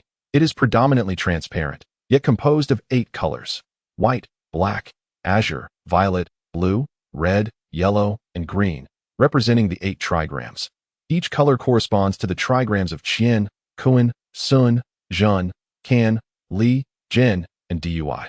The pendant is circular, with the 8 colors forming a pattern of 8 yin and yang lines in the form of the bagua diagram, albeit lacking the Taiji symbol. Otherwise, it would resemble a bagua mirror that attracts good fortune and wards off misfortune. As I described this, Wang Yun utilized a simulator to construct a model based on my description.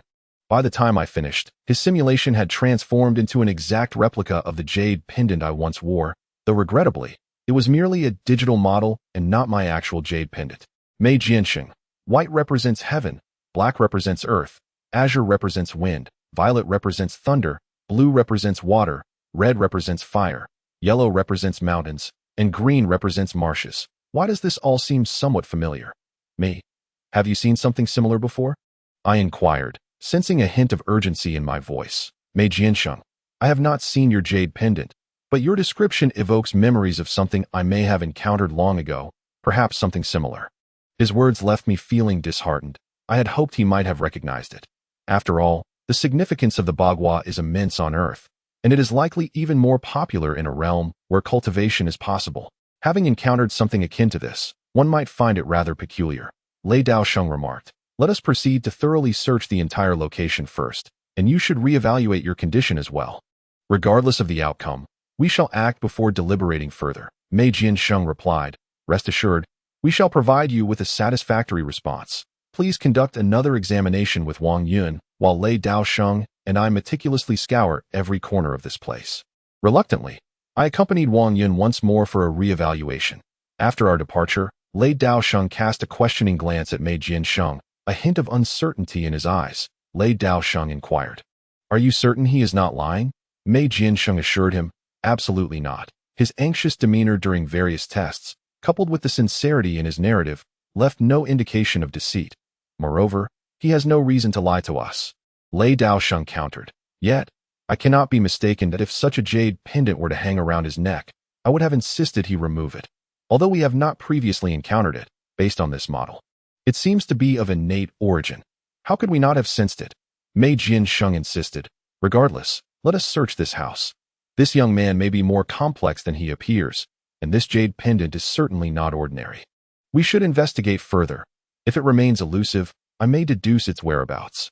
Both men scrutinized the jade pendant model, sensing that the matter was far from simple, particularly since I hailed from the divine creation realm, and the items I bore could potentially ignite significant events.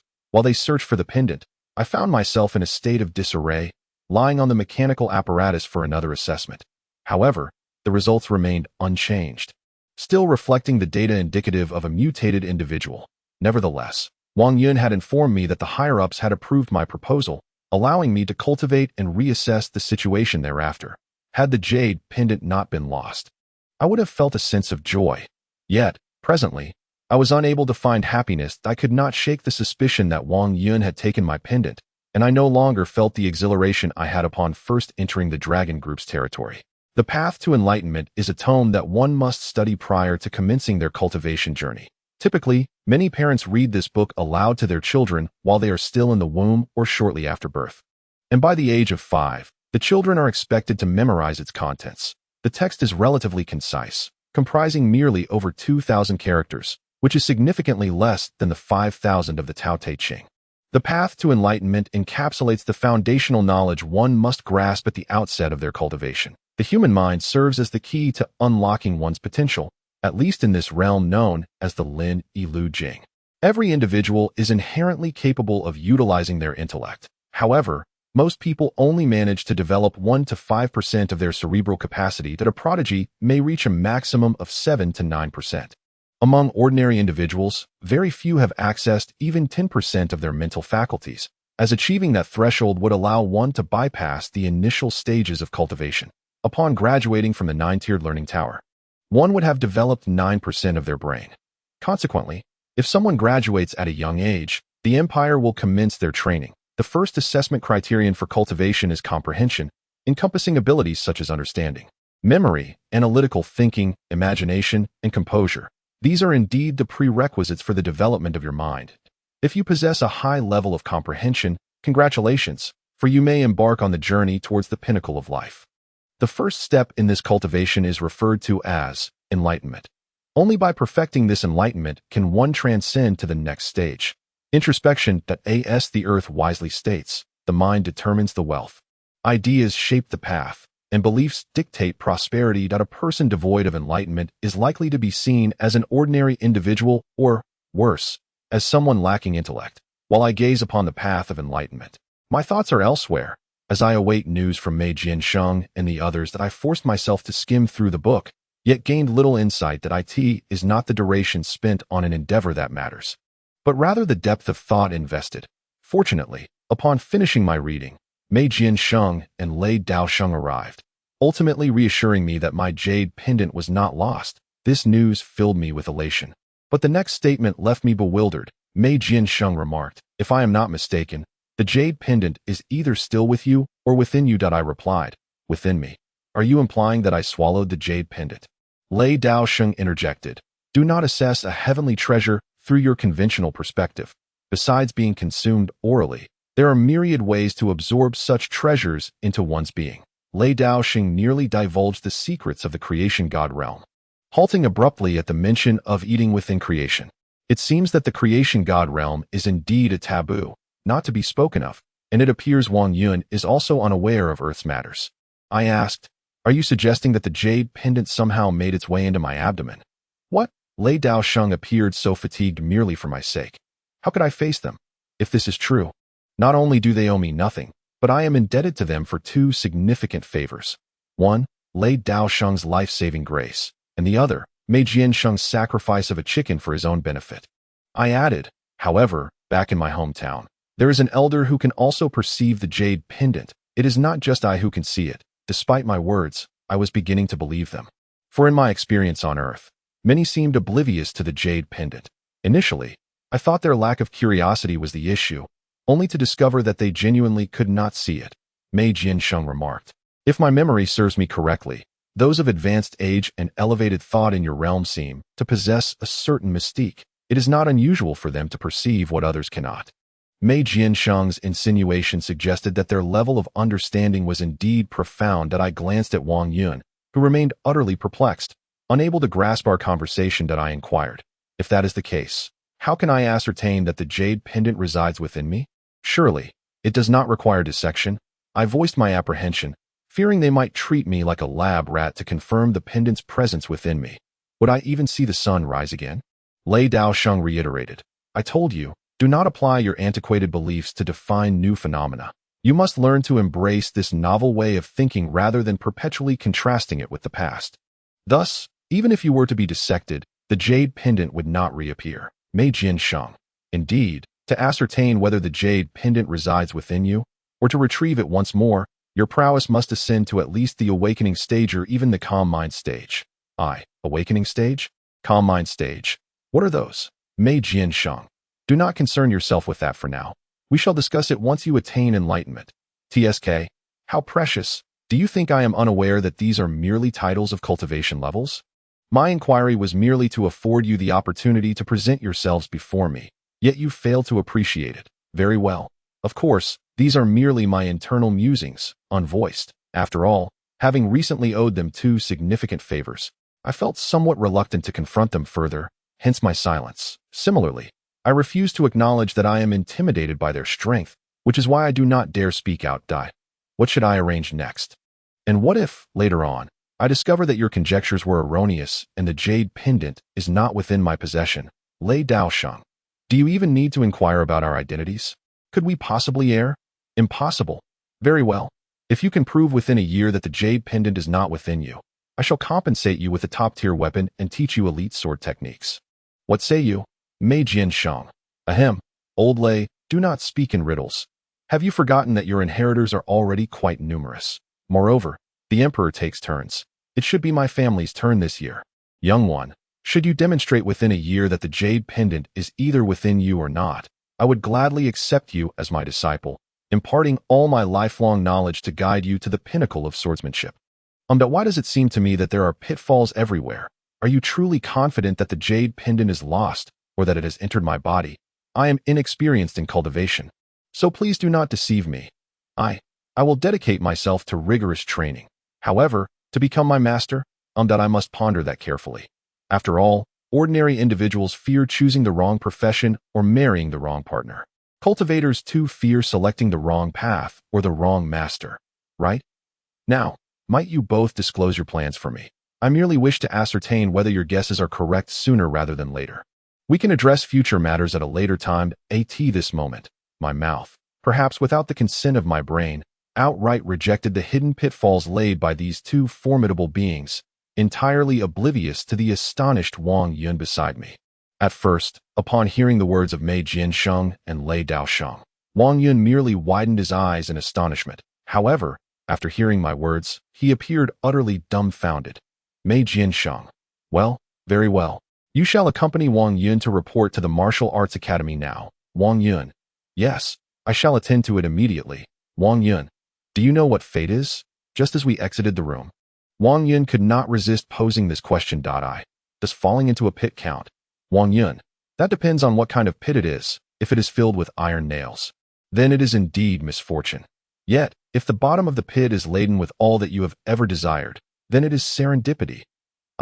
No matter. What is meant to be will ultimately be. What is not meant to be should not be forced. Let everything unfold as it may. However, even if it is a good thing, please do not push me into the pit. Wang Yun. At times, the greatest regret one can experience is the inability to acquire a remedy for remorse. Wang Yun expressed his perspective on my words with a dismissive hee-hee, subtly indicating that rejecting today's opportunity would inevitably lead to future regret. Alas, I remain unconvinced by such notions and am determined to see whether I will indeed experience regret. After all, remorse can stem from two sources, either one's own inadequacy, leading to personal regret, or the brilliance of one's abilities surpassing the expectations of others, resulting in their regret instead. The two of us did not continue the conversation, each harboring our own thoughts, and given our limited understanding of one another, we ultimately chose silence, meandering until we arrived at a room. Chapter 10. The Martial Arts Academy. Wang Yun did not escort me directly to the Martial Arts Academy. Rather, he unfastened the seals of residence, transportation, and medicine that bound me, allowing me to re-employ them. He also bestowed upon me a new identity, accompanied by a token inscribed with the character for strength. Clothing, food, housing, transportation, medicine, education, and strength represent the 7 essential elements of life in this world, indispensable to every individual. Furthermore, with the exception of strength, all others could be procured free of charge from the local authority. In a final gesture, he upgraded my education attribute, and upon inspection, I nearly choked in disbelief. I had already achieved the 6th level, poised to enter the 7th. Yet this upgrade only unlocked just over half of the 1st level. Was this not excessively frustrating? There was nothing for it. I could only accept this silently, surmising that the knowledge required by ordinary individuals and practitioners differed vastly, with practitioners likely possessing hundreds of times the knowledge of an average person. Wang Yun, is that you? Thank you for your efforts. Is it time to proceed? Upon entering, I was greeted with enthusiasm by a boy of about 10 years, who addressed Wang Yun with endearments such as "Big Brother," "Sir," and "Thank you for your hard work." Despite the mere 2 or 3 years of age difference between them, one might easily mistake them for a decade apart. Wang Yun replied, "Yes, we are ready to depart now. Are you all prepared?" To which, the others, aside from myself, responded in unison, "Report, we are prepared." "Excellent. Let us embark." With that, Wang Yun strode to the center of the room, extending his right hand palm upward, revealing a token inscribed with strength. A powerful surge of spiritual energy emanated from him, and with a resonant hum, I felt the house levitate. What? Is this a house or an aircraft? Unlike my astonished expression, everyone else, save for Wang Yun, who maintained a serious demeanor while piloting, exhibited expressions of joy. It appeared they were also heading to the Martial Arts Academy, the fastest aircraft travel at a mere several thousand kilometers per hour, while commercial airlines operate at hundreds of kilometers per hour. Yet, how is it that I sensed this house was moving at an extraordinary speed, with only fleeting glimpses of the outside world? The martial arts realm is indeed a terrifying place, utterly eclipsing Earth's flight velocities, and this was, after all, a house. Indeed, I find myself equally perplexed. The construction cost of this house far exceeds that of an aircraft by several hundred times. For the territory of the Dragon Group is rather unique. Many locations necessitate the use of specialized transport. Otherwise, only those of extraordinary prowess may roam freely. Within less than 2 hours, I noticed beads of sweat forming on Wang Yun's forehead. As we finally arrived at the entrance of a grand and majestic edifice, I pondered whether it was a city or a martial arts academy. Through the windows, I discerned a colossal plaque inscribed with the words, "Dragon Group Martial Arts Training Academy," meticulously carved from a massive stone, exuding an awe-inspiring presence. At the entrance of the academy, several individuals stood in small clusters, perhaps parents escorting their children. To my astonishment, some young children were even wiping away tears, leaving me utterly speechless. How embarrassing it was to appear as though entering a prison rather than an academy. At that moment, I was blissfully unaware that this institution was far more daunting than any prison, and its inhabitants infinitely more perilous. The Dragon Group Martial Arts Training Academy is often referred to as a devil's training camp within the Empire of Huaxia, where most training sessions are conducted under an overwhelming atmosphere of despair. Many who enter often leave either horizontally or incapacitated, while the fortunate few who graduate do so with great honor and pride. Upon arriving at the academy's entrance, Wang Yun parked the vehicle steadily a short distance away and addressed everyone. From his words, I gleaned that passing through the academy's gates was a test in itself. If one could not even enter, what hope was there for training? It would be better not to disgrace oneself in such a place. Naturally, I was filled with trepidation, for I had never trained before. Could it be that Mei Jiansheng was playing a cruel trick on me? If I were to fail the first test, how could I possibly train? Reluctantly, everyone disembarked, and I felt embarrassed to linger. Furrowing my brow, I prepared to step forward, but thankfully, Wang Yun called me back. This was as it should be. Surely, I deserved a special consideration given my extraordinary circumstances. I remarked, I seem to have not fully comprehended this yet. I'm baffled. Is it truly so ruthless? I barely glanced at the path of illumination, and you expect me to grasp it completely? Isn't that a bit excessive? Moreover, I have only read it once. Wang Yun replied. What a pity it would be if you were unable to pass the test. There would be no recourse. I merely offer you a friendly reminder to thoroughly comprehend it, lest you find yourself purged of memory after a mere evaluation upon entry. Upon hearing this, I realized he was fully aware of my lack of earnest effort in understanding, and had deliberately chosen to admonish me. He was indeed a thoroughly insufferable rogue. Just wait, for I shall ensure he learns the true meaning of regret. Wang Yun was in high spirits. His previous flurry of activity had been solely due to my presence, which had vexed him. Moreover, the fact that both Mei Jiansheng and Lei Daosheng sought to take me as their disciple only heightened his envy. Thus, he had withheld this information until the very last moment. Eager to instill a sense of regret within me, I find myself quite perturbed. It is evident that his actions are deliberate. Yet, what can be done? All I can convey to him is that even if he attempts to ensnare me, I possess the capability to sever his trap. That Tio speak of insignificant matters. What do a mere 2,000 characters amount to? Although I have not scrutinized them closely, my memory is increasingly formidable. I am confident that I can commit them to memory.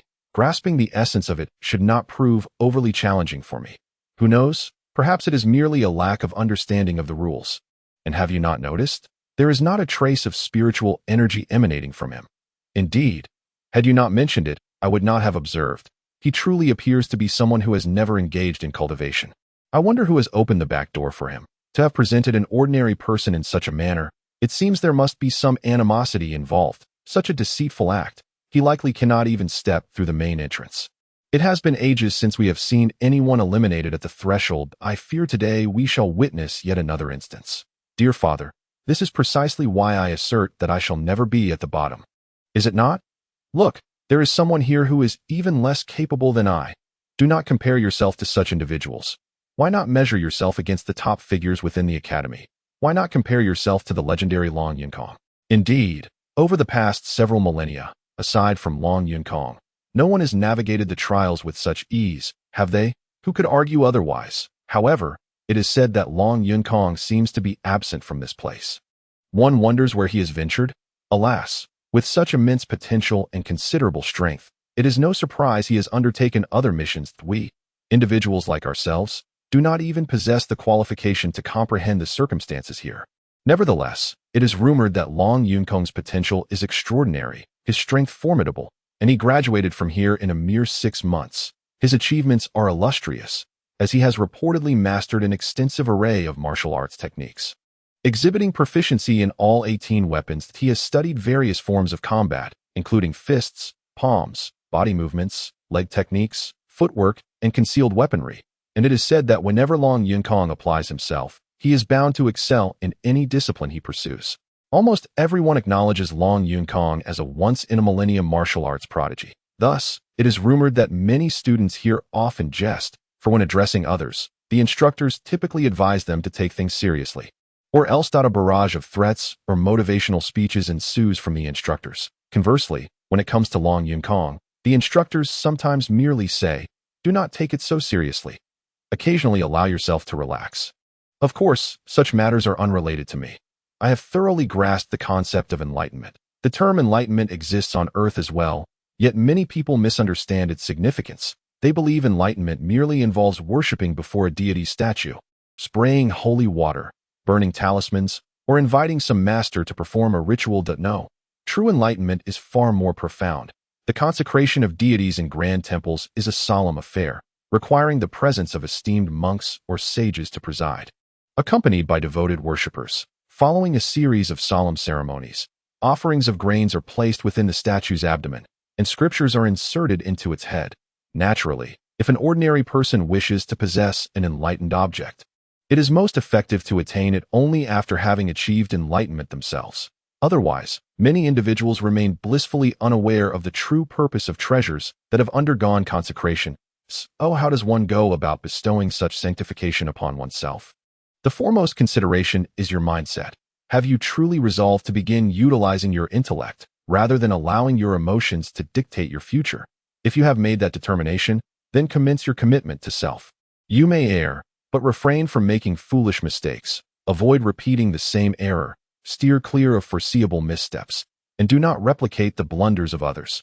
Without such resolve and tenacity, consecration shall remain perpetually out of reach. Next comes the expansion of knowledge and experience. No matter how exceptional a teacher or mentor may be, they can only guide you to the threshold. Your achievements are ultimately the fruit of personal endeavor. Thus, the pivotal question is, where does your teacher reside? Is it solely that individual who has consistently offered you gentle guidance? Certainly, it is not limited to them. A myriad of books and timeless literary works also serve as your mentors. Chapter 11. The Path of Consecration. Hence, many fail to grasp that both teachers and books represent different facets of education, one being more humanized while the other offers a broader textual understanding. Nevertheless, both can be regarded as benefactors on your life's journey that if you can memorize the Tao Te Ching, you will find that your worldview is perpetually infused with Laozi's principles. Does this not render him a half-teacher for you? If you have mastered Tai Chi, do your actions not reflect a harmonious balance of yin and yang? Reflect deeply. Have you not taken a Tai Chi master as your guide? Furthermore, these mentors are those who accompany you throughout your lifetime. As long as you do not forget the wisdom contained within the pages of books, they shall forever remain by your side, guiding you towards your desired path. Consecration signifies the necessity to comprehend, rather than merely peruse. The purpose of learning is to enhance the quality of life, not merely to pass examinations or silence the excuses of others. Only by truly understanding will teachers materialize in your mind, providing guidance when challenges arise. This represents the second step of your consecration. Subsequently, it is essential to integrate and apply the knowledge acquired from books into your daily life and work. The greatest folly in learning is to squander time on endeavors that one has no intention of pursuing, especially when such pursuits demand considerable time and effort. Therefore, one must study in alignment with their passions or dreams to achieve greater efficacy. Practicing within learning and learning from practice. This approach allows for regular self-reflection on what has been accomplished and what remains to be improved. On the path of consecration, you must be courageous enough to acknowledge your mistakes. If, upon encountering errors, you merely concoct excuses for yourself, you shall never progress or grow. The first step, which urges you to resolve to unlock your mind, tests your perseverance. The second step, which focuses on the foundational development of your intellect, assesses your steadfastness. The third step, which compels you to apply your knowledge, challenges your courage. And the fourth step, which enables you to truly stand upon the shoulders of giants to gaze upon the world, represents your advancement. Only when you translate your learning into practical applications in life and work can you take a meaningful step forward based on the foundations laid by your predecessors. This is the essence of creation. If you remain stagnant, your accomplishments will never surpass those of your mentors. To surpass one's mentor is the paramount mission and responsibility of a student or disciple. Generally, all parents aspire for their children to achieve greatness, hoping their sons become dragons and their daughters phoenixes. It is only when children surpass their parents that the latter can find solace and pride in their offspring's accomplishments. The same holds true for mentors. Many desire nothing more than for their disciples to exceed them, for in this surpassing, their own worth is validated, as the adage goes, of the three forms of unfilial conduct. Having no descendants to carry on one's legacy is the gravest. Thus, every mentor yearns for their abilities to be inherited by future generations. Otherwise, how could they face the ancestors who bestowed such talents? Therefore, after absorbing your mentor's teachings, your foremost task is to amplify and transcend their greatest achievements. Only through this endeavor will your heart and stage expand, leading to ever greater accomplishments and a more illustrious life. However, amidst this journey, one must never forget the importance of maintaining emotional composure in any endeavor. One cannot expect a smooth sail or a seamless journey. Life will invariably present its share of disappointments and moments of despair, where one may feel utterly powerless. Yet, these are not justifications for inaction. Rather, they serve as opportunities for self-transcendence.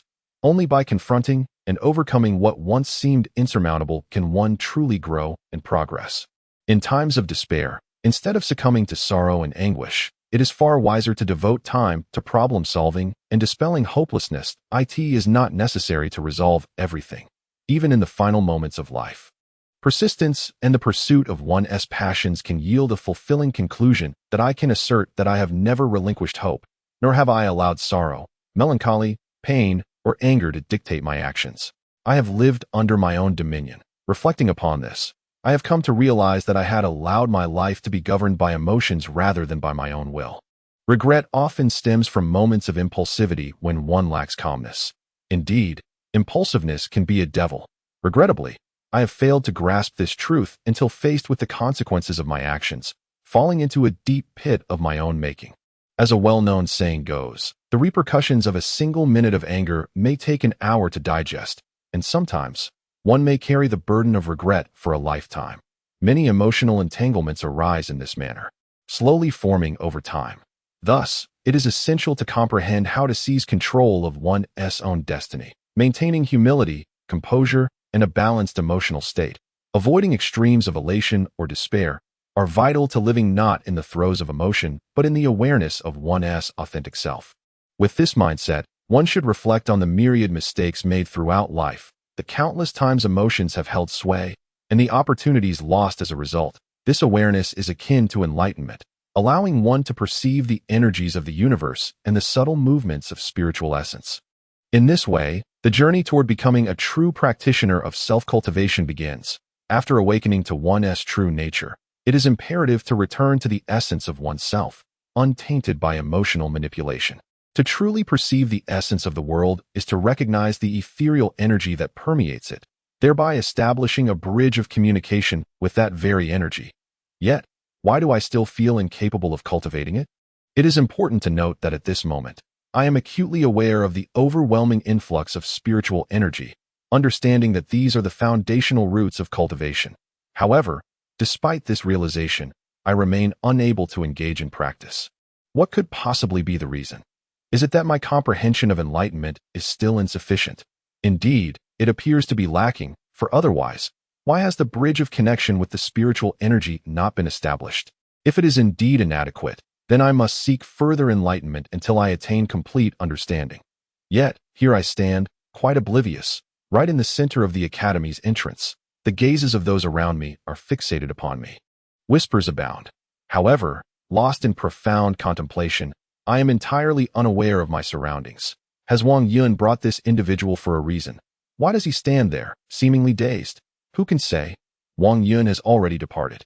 Otherwise, he might have offered a timely reminder. In about an hour, the doors will open, and his current demeanor will surely leave a lasting impression on the academy's instructors, making future days quite arduous for him. Am I overthinking this? Many present earlier remarked that this person has never engaged in cultivation and may not even pass through the first gate. Indeed, I wonder if he feels a sense of hopelessness. Aware that the instructors might not provide him any leniency, deliberately standing there to provoke them. How naive! The network of connections among the instructors within the academy is vast. Should he fail and seek work in the labor department, he would only find himself in a more dire predicament. Yet, how dire could it be? After all, he is merely an ordinary individual. Instructors are unlikely to be excessively vindictive, lest they themselves become a subject of ridicule. Which instructor fears mockery when their names are uttered? Which student does not tremble? Long Yunkong. It is said that others quiver merely at the sound of his name. Yet, that is an exception. In a millennium, such figures are few and far between. Let us not concern ourselves with such matters. It is prudent to remain uninvolved to avoid drawing unnecessary trouble. Why worry? We are merely discussing, not interfering. Indeed, the conversation over there is louder than ours. It is of no consequence that it is amidst such scrutiny that I delve into profound contemplation, perhaps later realizing the absurdity of my naivety, that I must avoid interruptions, lest I suffer repercussions. However, at that moment, I did not dwell too much on such thoughts, and fortune favored me. Had I been anywhere but at the academy's entrance, I would surely have faced disruptions during my introspection. Thus, the notions of right and wrong are not absolute but relative. Similarly, success and failure are also relative concepts. One must not merely observe the surface but seek the underlying essence. In moments of reflection, perhaps the most prudent course was to stand at the entrance and contemplate. Otherwise, interruptions could lead to failure. Evade failure is itself a form of success, a significant achievement. In this serene solitude, I gradually recalled the most fundamental point. I had forgotten my origins. If one were to regard a book as a teacher, then the name of that teacher holds significant importance. Indeed, This includes the titles bestowed upon it by others. Thus, I recollect that what I have learned this time is not merely titled K Iguing, but rather the path of K Iguing. K Iguing represents a journey rather than a destination. The fundamental distinction between a path and a dwelling lies in the fact that a dwelling serves as both the starting and concluding point, whereas a path possesses only a beginning, devoid of an indeed a 100-meter dash. Is your journey truly confined to a mere 100 meters? Certainly not. It extends far beyond. Your path can be infinitely prolonged and elevated. As long as you maintain the awareness that you are on a journey, you will continually drive yourself forward, eschewing laziness. However, should you mistakenly believe you have reached the destination, you will inevitably slow your pace and halt your progress. The path of K Iguing, being a path, signifies that it solely possesses a beginning, with no conclusion in sight. That it is akin to possessing a sacred artifact of enlightenment, yet failing to comprehend its significance. Mistakenly believing that mere possession guarantees efficacy, such a notion is profoundly erroneous. If you acquire a remnant of a venerable sage, and through it, cultivate an understanding of the tranquility and profundity it embodies, then you truly grasp its value. For the former owner of this remnant was a person of equanimity, able to remain steadfast like a mountain amidst the tumult of significant matters. Thus, by consistently experiencing the aura of the sage, this remnant can impart its essence to an ordinary individual. Yet, if you regard the remnant merely as a tool to swat flies, it will gradually lose its spiritual essence over time, transforming into an ordinary object. Without ongoing enlightenment, even the most ethereal of items will become nothing more than stones underfoot. Whether it be a deity statue or any other sacred instrument, they cannot persist without the path of K Iguing being continuously traversed. Only then can they cultivate greater spiritual vitality. One must not fall into the illusion that enlightenment is a one-time affair, for such a notion is a fallacy. Heaven does not permit such degradation. Once the direction has been discovered and the goal understood, one is compelled to persistently sprint forward. Sometimes, the absence of a defined endpoint prevents one from feeling lost. Upon reaching what you perceive to be the finish line, you may find yourself bewildered, uncertain of the path ahead. Thus, enlightenment becomes a form of contemplation, guiding you on how to lead an authentic life. The path, in turn, urges you to persist, fostering an unwavering will to ensure that your journey continues beyond your own existence. In this moment, I have yet to realize that the surrounding spiritual energy has enveloped me completely. In an instant, my body, thoughts, mind, spirit, and soul all experienced profound relaxation. The bridge between me and the spiritual energy has been fully established, as it washes over my being. Yet, I remain unaware, still immersed in the joy of learning and comprehension. Suddenly, a commanding and powerful phrase echoes from the entrance of the Martial Arts Academy, jolting me awake. Pass. Chapter 12. The Academy's Trial. Indeed, I had not heard of anyone gaining early entry. This must be cheating. How can one enter prematurely, as if they have grasped the essence of enlightenment? Why, amidst so many of us pursuing enlightenment, are we not allowed to enter? Lower your voice. It is inconceivable that the Academy could engage in deceit, especially since it is incapable of even using a backdoor. How could one possibly allege such slander against the institution? Yet, I speak the truth. It is utterly astounding, particularly considering he was an ordinary individual before. This truly is a once-in-a-millennium occurrence. Did you not notice that he was the first to be eliminated? Yet astonishingly, he also emerged as the first to pass through the trials. How could he have entered before the designated time? Could it be that this is a concealed method of entry into the Academy? One that no one has succeeded in executing before? Indeed, it is entirely plausible that one merely needs to comprehend the enlightenment stage at the Academy's entrance to gain immediate access, thus circumventing the lengthy opening hours of the institution. Until I stepped inside, I remained oblivious to the fact that those outside had already commenced a second round of discussions about me. Alas, I am no longer among them. However, even if I were, I would undoubtedly leave them with a significant question. Has the trial commenced? Poor me.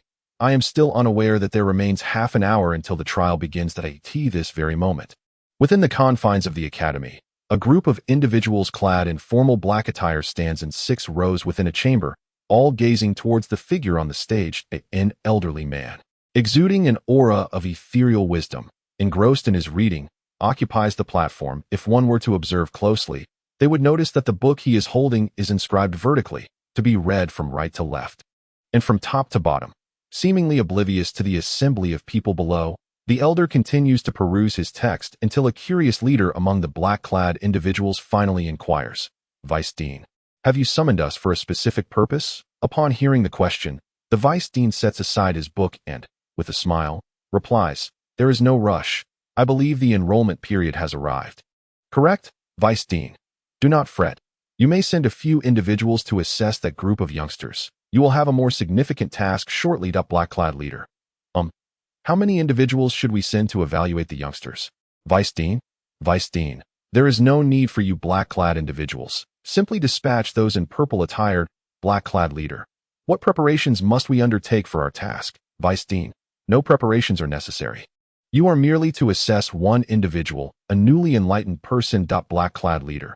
Isn't that a bit too harsh? However, at this moment, the Vice Dean astonishingly orders them all to mobilize for the evaluation of a newly enlightened individual. It is perhaps unnecessary to elaborate on whether this person can enter the academy. What truly matters is whether he will be left with psychological scars in the aftermath, in the minds of the black-clad individuals. Even the previous year's prodigy, Long Yunkong, would hardly dare to face their combined assessment of 24 at the onset of his enlightenment. This individual must either harbor animosity towards the Vice Dean or be the offspring of one of the Vice Dean's adversaries. Despite the Vice Dean's current amiable demeanor, appearing benevolent and ethereal, one must recall that during his campaign against a certain nefarious organization, he displayed a countenance of compassion, embodying the spirit of salvation for all beings. Yet, he single-handedly brought nearly 200 of the more than 300 members of that vile organization to justice. With a single strike, he would eliminate one, uttering, "How can you repay your parents for their nurturing?" With another blow, he would declare, "With your strength, why do you not aspire to serve your country?" And with yet another strike, he would lament, "What will become of your wife and children?" Once more, a punch. Has the extraordinary skill imparted by your esteemed mentor been passed down? In any case, this is the Vice Dean, who gives the impression that he is not about to commit murder, but rather like the neighborly uncle advising you to pursue virtue and refrain from straying down the path of wickedness. Thus, when confronted with the smiling visage of the Vice Dean, one finds oneself either at the height of elation or enveloped in sheer terror. The Vice Dean remarked, "How could that be? I am currently in a period of seclusion, and it would be inappropriate for me to intervene personally. Otherwise, I would have taken it upon myself to assess the situation." Amidst a sheen of sweat, the response was, "If you were to intervene personally, it would be better for us to handle it. Or perhaps we should grant that child a swift resolution. At least in our case, we would only instill a psychological shadow, whereas you, well, it would be far more severe. Will this individual eventually succumb to madness? Will he be haunted by inner demons?" The leader in black attire inquired, "So when shall we set forth?" The Vice Dean replied, "There is no rush. Do not overthink it. I merely wish to verify whether a certain legend holds any truth. That is why I have summoned you here. Once today's time has elapsed, perhaps one of our academy's achievements will astonish the entire empire." The leader in black responded, "A legend?" The Vice Dean affirmed, "Indeed." "Heh. Xiao Fei, let me ask you this. Do you know why the academy assigns you to confront certain individuals standing at its threshold?" Xiao Fei replied, "Well, it seems I am not entirely certain. Is it not, because standing at the academy's entrance signifies a lack of respect towards our institution, thereby intentionally heightening the difficulty of the test? You may now depart," the Vice Dean instructed. "Proceed immediately to the forbidden grounds. The individuals you are to assess reside within. Remember, do not hold back. Provide me with a comprehensive evaluation as long as no one dies. I shall bear all consequences if necessary. You may utilize methods that exceed their current level of energy. Go forth." Xiao Fei inquired, "The forbidden grounds?" The Vice Dean encouraged, "Go." With a smile, he emitted 24 beams of light, which landed precisely before each individual. The 24, including Xiao Fei, grasped the radiant tokens, only to discover they were permits for entry into the forbidden grounds. It appeared the Vice Dean had long been prepared. Awaiting their arrival, the group in black affirmed, understood that as they departed, the Vice Dean's gaze fell into a contemplative haze, murmuring something incomprehensible before resuming his study of the tome before him. "What a bizarre place is this? How did I end up here? Are you certain this is the kind of locale befitting a martial arts academy?" A voice echoed within the cavern, tinged with irritation. as trembling hands manifested the frustration of the situation. There was no discernible exit or any object in sight, save for a flickering light, as a visitor from Earth. I was all too familiar with the nature of trials beyond the ordinary realm. Upon my arrival in the cavern, I was dismayed to find it utterly devoid of any features, including entrances or exits. That I remained calm initially, believing I could simply uncover the mechanism behind this predicament. A trivial matter. I had intended to decipher the mechanism within 3 minutes. However, after shifting every stone and lamp within reach, I realized my assumptions had been misguided. There was not the slightest reaction, nor was there anything that could be moved. Certainly, even if there is no response, I remain indifferent, for it signifies that this is not a matter of physicality, but rather an endeavor for the intellect. Though I cannot take action, I can certainly wield my words. Henceforth, I shall unleash my adeptness in flattery to its fullest extent. What a magnificent institution the Longzhou Martial Arts Academy is, the finest in the world. What a cradle of genius and a fertile ground for exceptional talent the Longzhou Martial Arts Academy represents. The martial arts techniques imparted by the Longzhou Martial Arts Academy are unrivaled, unmatched on this earth. Is it futile? Not at all. Just watch me. What remarkable achievements and extraordinary vision the founder of this academy possesses. What a testament to responsibility the principal demonstrates, contributing greatly to the world. What dedication the instructors of this academy exhibit. The students take immense pride in their teachers. Still ineffective. Could it be that my compliments are too pedestrian, or perhaps fundamentally misguided? Yet surely relying on my eloquence is not misplaced. Otherwise, what else could be done in this dismal place? Am I to rely on cultivation? Surely not. Aside from having been enlightened, I now find myself utterly clueless on the path of cultivation. Moreover, there is no possibility of venturing forth. I am at an impasse. Thus, I shall unveil my ultimate strategy. Chapter 13. A sincere evaluation. Joining the Longzhou Martial Arts Academy is beneficial. Joining the academy is splendid. Joining the academy is simply extraordinary. Open sesame. The academy is a paradise. The teachers are divine lights illuminating the path for students, ensuring they do not wander astray. Please, open the gates of the sun. Allow me a moment to thicken my skin, for I find myself at a loss for words. The decision to join the academy stems from the discerning eyes of the students. The prowess of the students is a reflection of the academy's exceptional teaching. Please, open the pathway to the academy, allowing me to step into the hallowed halls of learning. Now you understand the source of my initial outburst, do you not? After I have exhausted all forms of praise, only to find it futile, I am left with no choice but to speak the truth. This place is akin to hell, an inferno of torment, where the sole purpose is to confine and torment souls. You are the lords of this abyss, the great demons. Ding dong. The system has detected the students' heartfelt evaluation of this academy. Congratulations, you have successfully passed. Your sincere reflections will be discreetly conveyed to the principal and vice principal for their consideration. As for the previous evaluations, they have been compiled and will be displayed in the public evaluation section for students to peruse at their leisure. Now, please commence your journey of genuine evaluation. Immediately following my impassioned tirade, a mechanical voice from the system emerged, nearly causing me to choke on my own words. What does this mean? Is this intentional? While my prior flattery lacked sincerity, surely the words of reproach are equally disingenuous. I know nothing of this academy. How can you distort the truth? How can you invert right and wrong? From this point forward, should anyone claim that the system does not lie, I shall surely take action against them. Yet at this moment, I remain unaware that I have unwittingly deepened the rumors of my own association with the demons of this 18-layered hell, oblivious to the consequences. Ultimately, the academy has enhanced its promotion of me, deliberately altering my recent evaluation, thereby placing a significant burden upon my shoulders. Yet a path has emerged, an exit at last. I cautiously ventured forth, harboring doubts that I could be so easily expelled. However, exiting was indeed no issue. What I was unaware of, at that moment, was that the Vice Dean had already issued a decree, summoning 24 black-clad instructors to collectively test my mettle. That I could not ascertain whether the Vice Dean was privy to my recent assessment, as he had astonishingly commanded the instructors to employ strengths exceeding my own by 1 tier for this examination. Having just attained the enlightenment stage, I was now to be assessed by these 24 black-clad instructors, each possessing combat prowess and extensive training far beyond that of a mere novice like myself. Fortunately, The vice dean was not personally intervening. Otherwise, I feared I might never again dare to utter the word academy.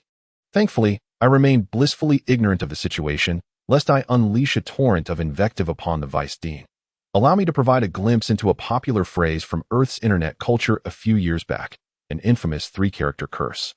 I hardly believe you could dispatch 72 black-clad instructors to challenge me. Upon emerging from the cave, I discovered that I was situated within a valley, surrounded by towering mountains. I was aware of the academy's vastness, but not to such an extraordinary extent. It resembled a fortress. The valley was flanked by two mountains, one rising higher than the other. I found myself on the hillside of the taller mountain, which loomed impressively high. Oddly, I noticed the absence of any other individuals. That wasn't there supposed to be a multitude present for the assessments? Why was I the sole contender? Having made up my mind, I resolved not to hesitate any longer and commenced my ascent. However, the climb proved to be rather arduous. Yet, I reminded myself that paths are not inherently present in this world. They are forged by those who tread upon them, and at times, even hewn from the earth. This path is mine to carve, this tree mine to plant. Should you wish to traverse hence, you must pay the toll. Young man, surrender your valuables, and you may proceed.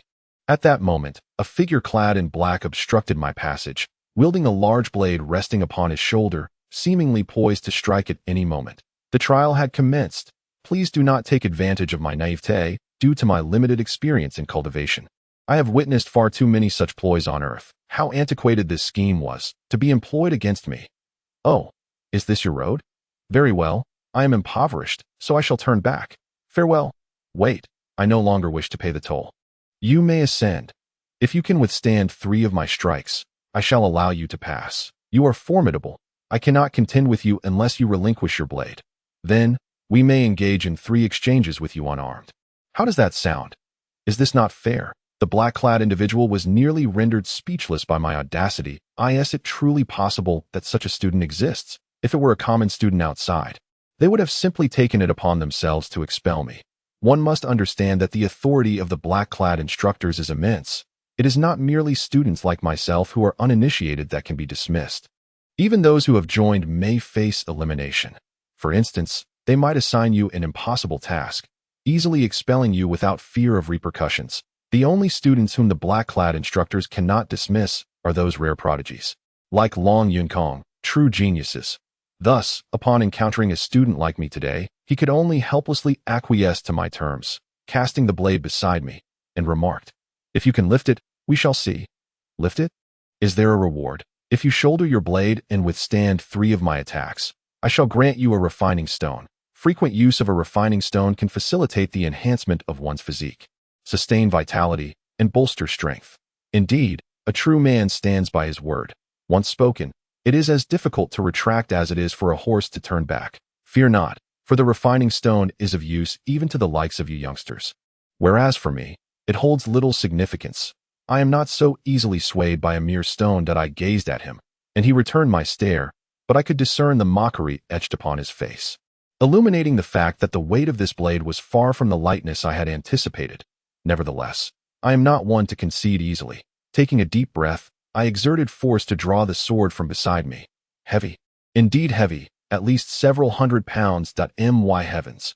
Are you wielding a sword or carrying a boulder into battle? A mere mortal would likely find it impossible to lift such a weapon against an ordinary individual. A casual swing would surely decimate a large swath. Fortunately, I am not entirely the same as before. Although I lack any cultivation techniques, my awakening has allowed spiritual energy to flow into me, significantly augmenting my strength. Hundreds of pounds would have been unmanageable for my former self. Yet now, while wielding it is challenging, lifting it is considerably simpler. Wait, this is not right. I am at a disadvantage. Not only must I bear the sword, but I must also withstand blows. It would have been more advantageous to forego bearing the sword altogether. I rested the sword upon my shoulder. I realized that apart from the added burden of the refining stone, there was little to gain from this situation. How did I acquiesce to such a nonsensical demand? Indeed, those devoid of desire possess resolute strength. When one harbors desires, they become susceptible to temptation and manipulation. In truth, I would not have recognized this had you not pointed it out. Your knack for digging your own grave surpasses mine by far. I hope you pray that you are not eliminated at the first strike. The coach in black has also noted my awkward predicament, while he is somewhat surprised that I can shoulder the hefty sword. It appears to be a tenuous grasp, and there is no way I could withstand his subsequent 3 strikes. Chapter 14. The trial persists. My heart feels as though it has turned to ice. I never anticipated that I would dig a pit for myself. Once might be excused. Previously, my ignorance regarding the destination of the Sword Saint May led to a miscalculated escape route. But now, to expend my strength on this great sword, how can I convince myself that this pit was not of my own making? It seems I must remain vigilant in the future. These individuals are undoubtedly accustomed to leading students into pitfalls, which is why I unwittingly leaped into the so-called refining stone. Henceforth, I must resist temptation. Otherwise, I shall surely ruin my advantageous position. Let us commence. Enough of this prattling. I am prepared to this moment. I shall treat this dead horse as a live one. I cannot possibly abandon the endeavor without at least trying. The first move. The blade leaves no trace. Though the coach in black wields no sword, his heart is armed, and he strikes at me with his hand as if it were a blade. Fortunately, he recalls the Vice Dean's instructions to limit his strength to that of the questioning heart stage, rendering this technique relatively mild in its potency. Otherwise, I fear that evading his attack would be an unrealistic prospect. I dodged quite swiftly.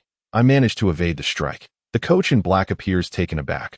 Although my posture was somewhat ungainly, it proved effective and resilient. The crux of the matter is that I am not struggling as much against this great sword as it may seem. In truth, I still possess a modicum of strength. My deliberate display of exertion serves only to befuddle my opponent. Although the great blade has somewhat constrained my speed, it has equally disoriented my adversary. With my second move, the frenzied blade shadow, I shall see how you evade. Countless blade shadows envelop me in an instant, and with a cunning smile, I pivot my blade horizontally and lift it gently. This action obstructs the trajectory of my opponent's strike, a classic case of using one's own shield to deflect another's spear that I refuse to believe you would dare shatter your own weapon. And even if you could, I doubt you would be so willing. You are truly ruthless. Should it have been any other contestant, they would not hesitate to employ more advanced abilities, nor would they fear the rejection of the challenge. For them, the refusal of their opponent would be inconsequential, merely resulting in the latter's elimination. However, I seem to be entangled in a grand scheme of the esteemed vice director. Otherwise, why would I be summoned to this forbidden ground for a trial? Witnessing my shameless use of his own great blade as a shield, he undoubtedly realizes that this approach cannot persist and must concede. Yet, internally, he marvels at my ability to transform disadvantage into advantage, a true embodiment of adaptability. Nevertheless, this trial proves to be rather simplistic. He resolves to impart a lesson upon me, unwilling to let the reputation of the dark-clad instructor be tarnished. Alas, I am but a novice with minimal capabilities. Should you employ such high-level tactics against me, I would scarcely survive. Thus, I can only resort to subterfuge, hoping to succeed, trusting that my instructor will surely understand. Correct. Having successfully navigated the second challenge, even if I am gravely injured and spitting blood in the third, I shall force myself to rise, thus achieving passage. How clever I am. This encapsulates my most fundamental thoughts that this moment. I remain oblivious to the fact that there are still 23 more dark-clad instructors awaiting my assessment.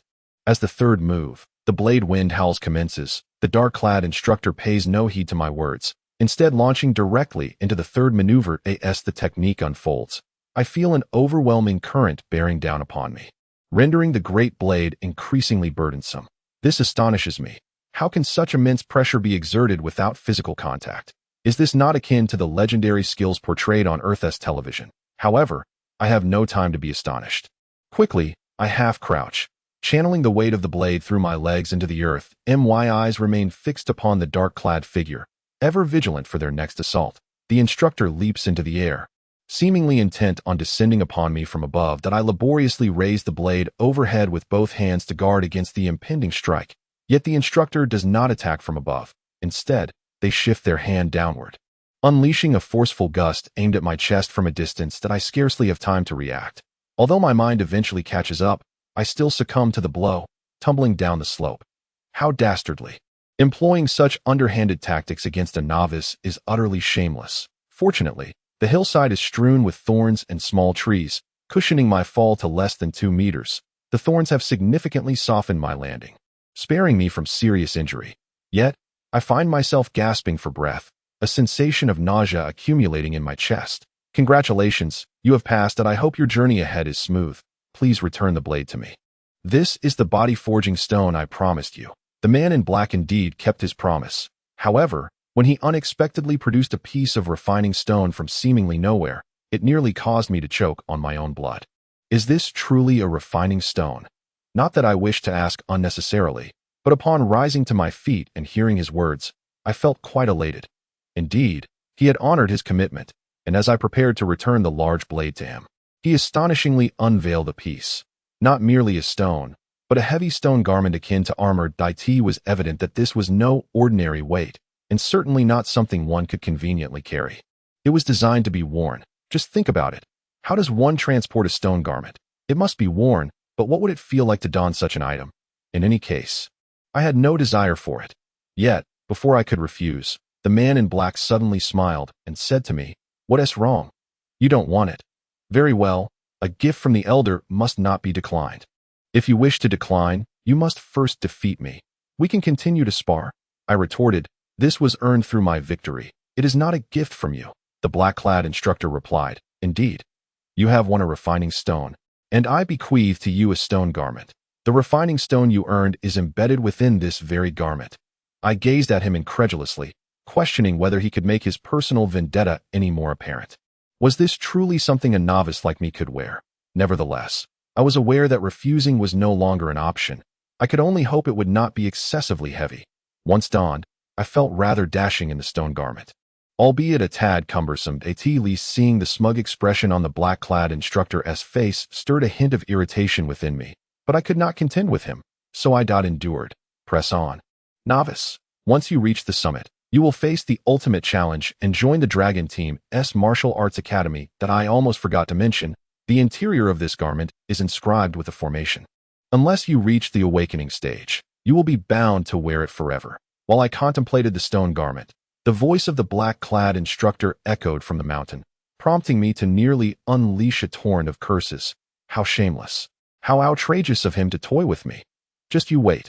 I shall not let this slide. Clenching my teeth, I refrained from uttering a word, unwilling to admit that my silence stemmed from fear. Thus, I channeled my anger into motivation as I trudged uphill in the stone garment. From what the man in black indicated earlier, there were further trials awaiting at the summit, suggesting I had yet to pass the test. I could only conserve my strength as a precaution. After a half-hour of trekking, I finally stumbled upon a small platform where I could rest, which filled me with delight that at last I could take a breather. Look at me, drenched in sweat. The stone garment was truly infuriating that my focus had been entirely on the stone garment. Otherwise, I would not be this exhausted. Moreover, this small platform was not intended for rest. I had scarcely approached the platform when another voice emerged, lifting my gaze. I was taken aback. How was there yet another man in black perched upon that large tree? Your pace is far too slow, and you exhibit no sign of pressure. It seems that previously, Chinyu was far too lenient with you. The man in black frowned as he spoke, revealing that the previous figure was named Chinyu. Noted. I shall remember that name. Wasn't the trial supposed to occur at the summit? Why has it manifested here? With a sense of curiosity, I inquired, for I had tirelessly strived to reach the summit, never once contemplating that someone might be waiting for me along the way. The individual named Chin, you had just proclaimed that trials awaited only at the pinnacle, the man in black retorted. You are being excessively loquacious. Since you are adorned in stone garments, I shall provide you with a different trial. You desire respite, do you not? Allow me to furnish you with a reason for rest. As he spoke, I was left bewildered by the sudden appearance of a long hammer, its handle exceeding a meter in length, crafted from slender bamboo strips. The hammerhead resembled the ordinary stone mallets I had once observed on Earth, utilized for shattering rocks. That I had witnessed in rural settings how such iron tools were wielded to reduce stones to mere fragments. That I stammered. What do you intend to do? The mere sight of that hammer, capable of pulverizing stones, instilled a far greater sense of dread than any blade could muster. My words stumbled forth, barely coherent. That a blade, at least, offered the prospect of a swift resolution, sparing one from prolonged suffering. However, that hammer undoubtedly promised a torment that would render existence unbearable. Chapter 15. Entering the trap. Fear not. I shall provide you with a reason for your rest, lest others accuse you of idleness. The man in black wore a disconcertingly benevolent smile as he leaped from the trees, raising the hammer to strike. Thud, thud, thud, thud. He showed no mercy, relentlessly hammering my form, disregarding my futile attempts to evade his blows. The brutality of his assault was so severe that one might assume I had grievously wronged him in some manner.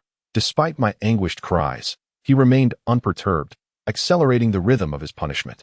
Whether it was a misperception or not, the stone garments provided no tangible defense against the hammer's onslaught, instead impeding my movements and rendering me powerless to retaliate. It was as if he reveled in my suffering.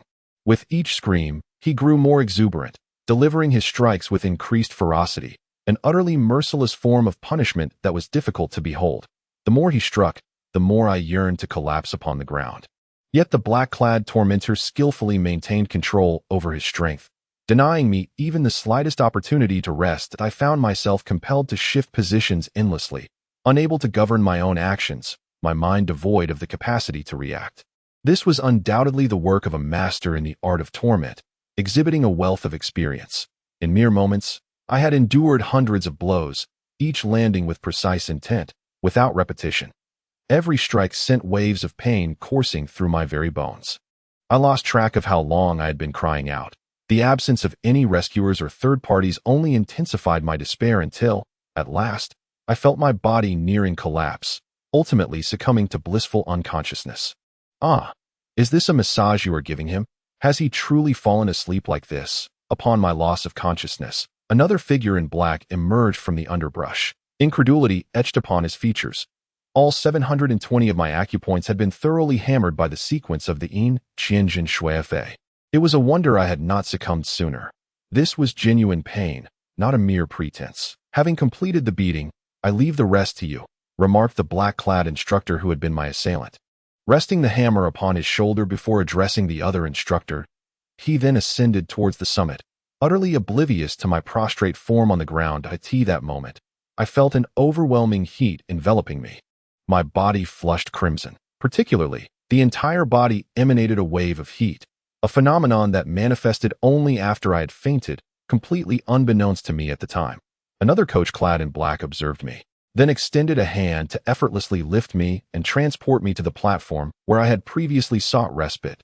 He instructed me to sit cross-legged upon the surface, subsequently activating several mechanisms around the platform, which then rose to form ceramic walls. To my astonishment, the platform was, in fact, a vast vessel.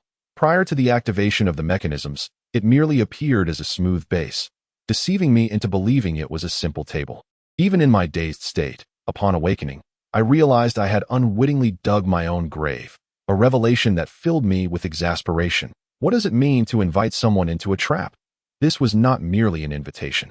I had sought a moment of rest, and now I had indeed found it, albeit in a rather perilous pit. How ruthless! One might mistakenly think I had eagerly entered this predicament. Another wail echoed through the ravine. And without doubt, it was I was roused from my stupor, and upon opening my eyes, I discovered myself seated within a cauldron. As my vision revealed nothing but darkness, I felt as though I was being stewed alive. Teacher, while trials are indeed necessary, must we resort to such extremes? This could end in tragedy. I am on the verge of being boiled alive. Someone save me. As the water temperature steadily rose, I found myself frantically pounding on the sides and lid of the pot. But the enclosing ceramic was far too sturdy, its craftsmanship unknown to me. Despite my utmost efforts, I could neither lift the lid nor damage the pot. Where is Sima Guang when you need him? Help me smash this vessel. Teacher, the water is boiling. Cease this jest. I am truly on the brink of being cooked. Teacher, you must have learned this from Sun Earnyang. This is not a commendable act, and is certainly frowned upon by society. While I continued to pound and shout from within the pot, I was oblivious to the black-clad coach intensifying the flames, believing my spirited struggles warranted an increase in heat. Sima Guang, Sun Earnyang. It seems you are still quite lively. Perhaps the effects are simply too remarkable. Thus a cleansing bath is in order. Upon hearing my cries, the coach instinctively cranked the flames to their highest setting, patiently awaiting what further names I might conjure from within. At that moment, I failed to grasp the principle that one does not court disaster without consequence, until the water reached a full boil, at which point I realized there was no jesting involved. I was being cooked. Teacher, Please, this is no longer a joke. The water is truly boiling, and I am genuinely at risk. The air is stifling. Grant me my release, and we can converse amicably. I felt a surge of panic within, though I could not fathom why I had not yet succumbed to the boiling water. Yet, this place resembled a pressure cooker, and who knows what calamity might follow. The black-clad coach remarked, It is nearly time to add some ingredients. I truly wish there were light within. I watched as he retrieved several glass-like jars from behind him, revealing their contents. Had I seen them, I would have understood his desire for illumination, for within were creatures I recognized: snakes, centipedes, toads, spiders, scorpions, and numerous other insects of which I was entirely unfamiliar, yet they appeared exceedingly venomous. The most terrifying of all was a jar teeming with a swarm of tiny, wriggling creatures. The other jars contained merely the number of venomous insects belonging to a single family, yet this particular jar housed an entire lineage of these diminutive creatures. Those afflicted with a fear of clusters would scarcely dare to glance at it, for a mere sight would send them into a shriek of terror. However, the instructor clad in black appeared unfazed as he methodically retrieved jar after jar. Rotating the large spherical cap atop the imposing vat, the sphere's center was hollow. He poured the entirety of one jar's worth of venomous insects into the sphere, subsequently sealing it with the cap and twisting the sphere's opening inward. When he finally lifted the cap of the sphere, the insects cascaded down onto my head without a whisper of the vat's steaming contents escaping. What on earth is this? It bites so painfully. I exclaimed, Teacher, this is too much. Is that a snake? Oh, scorpions, have you no humanity left? I cried out. What is this fuzzy creature? Ugh. How is it a spider? Do you not realize how venomous these are? It's biting me. It hurts. A centipede. How utterly revolting. By the end of it, I had abandoned any concern for whether the water was boiling, plunging my head beneath the surface, silencing myself entirely. Little did I know, I had narrowly evaded a swarm of those densely packed little insects. Otherwise, my cries would have been far more than mere screams. Eventually, the instructor in black adeptly gathered all the empty jars, expressing mild dissatisfaction. The previous instructor was far too kind, designing a vat that concealed the light. It ought to have been illuminated, for the sounds of your screams would have been truly delightful. He particularly lamented the absence of my cries, which seemed to irk him. He then produced a large vessel filled with a liquid of various hues: red, green, yellow, an amalgamation of colors, which he gradually poured into the vat through the sphere. All right, I believe we have expelled all the air within, he declared, allowing for a final stewing time akin to brewing tea, before permitting the lid to open on its own. Perfect, mission accomplished. Retreat. I found myself utterly unable to speak. Previously, there had been air to facilitate my utterances, but now, the entire space within the vat was consumed by water, leaving me to await the inevitable end in silence. Initially, I had felt a twinge of worry, but now, a sense of calm washed over me, for I knew I could hold my breath for perhaps a dozen minutes at most. After that duration, the lid must either open or the water be drained. Otherwise, it would cease to be a test and transform into an execution. Indeed, just as I neared my limits, I finally witnessed the lid above me parting.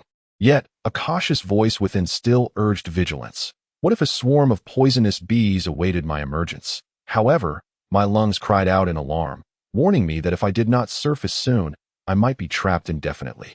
Thus, with no other option, I slowly extended my head above the water. To my astonishment, no treachery awaited me. I exhaled in relief as I surveyed my surroundings. Alas, how revolting! I found myself standing in the vat, my head just breaking the surface, and the first thing I beheld was the murky water surrounding me.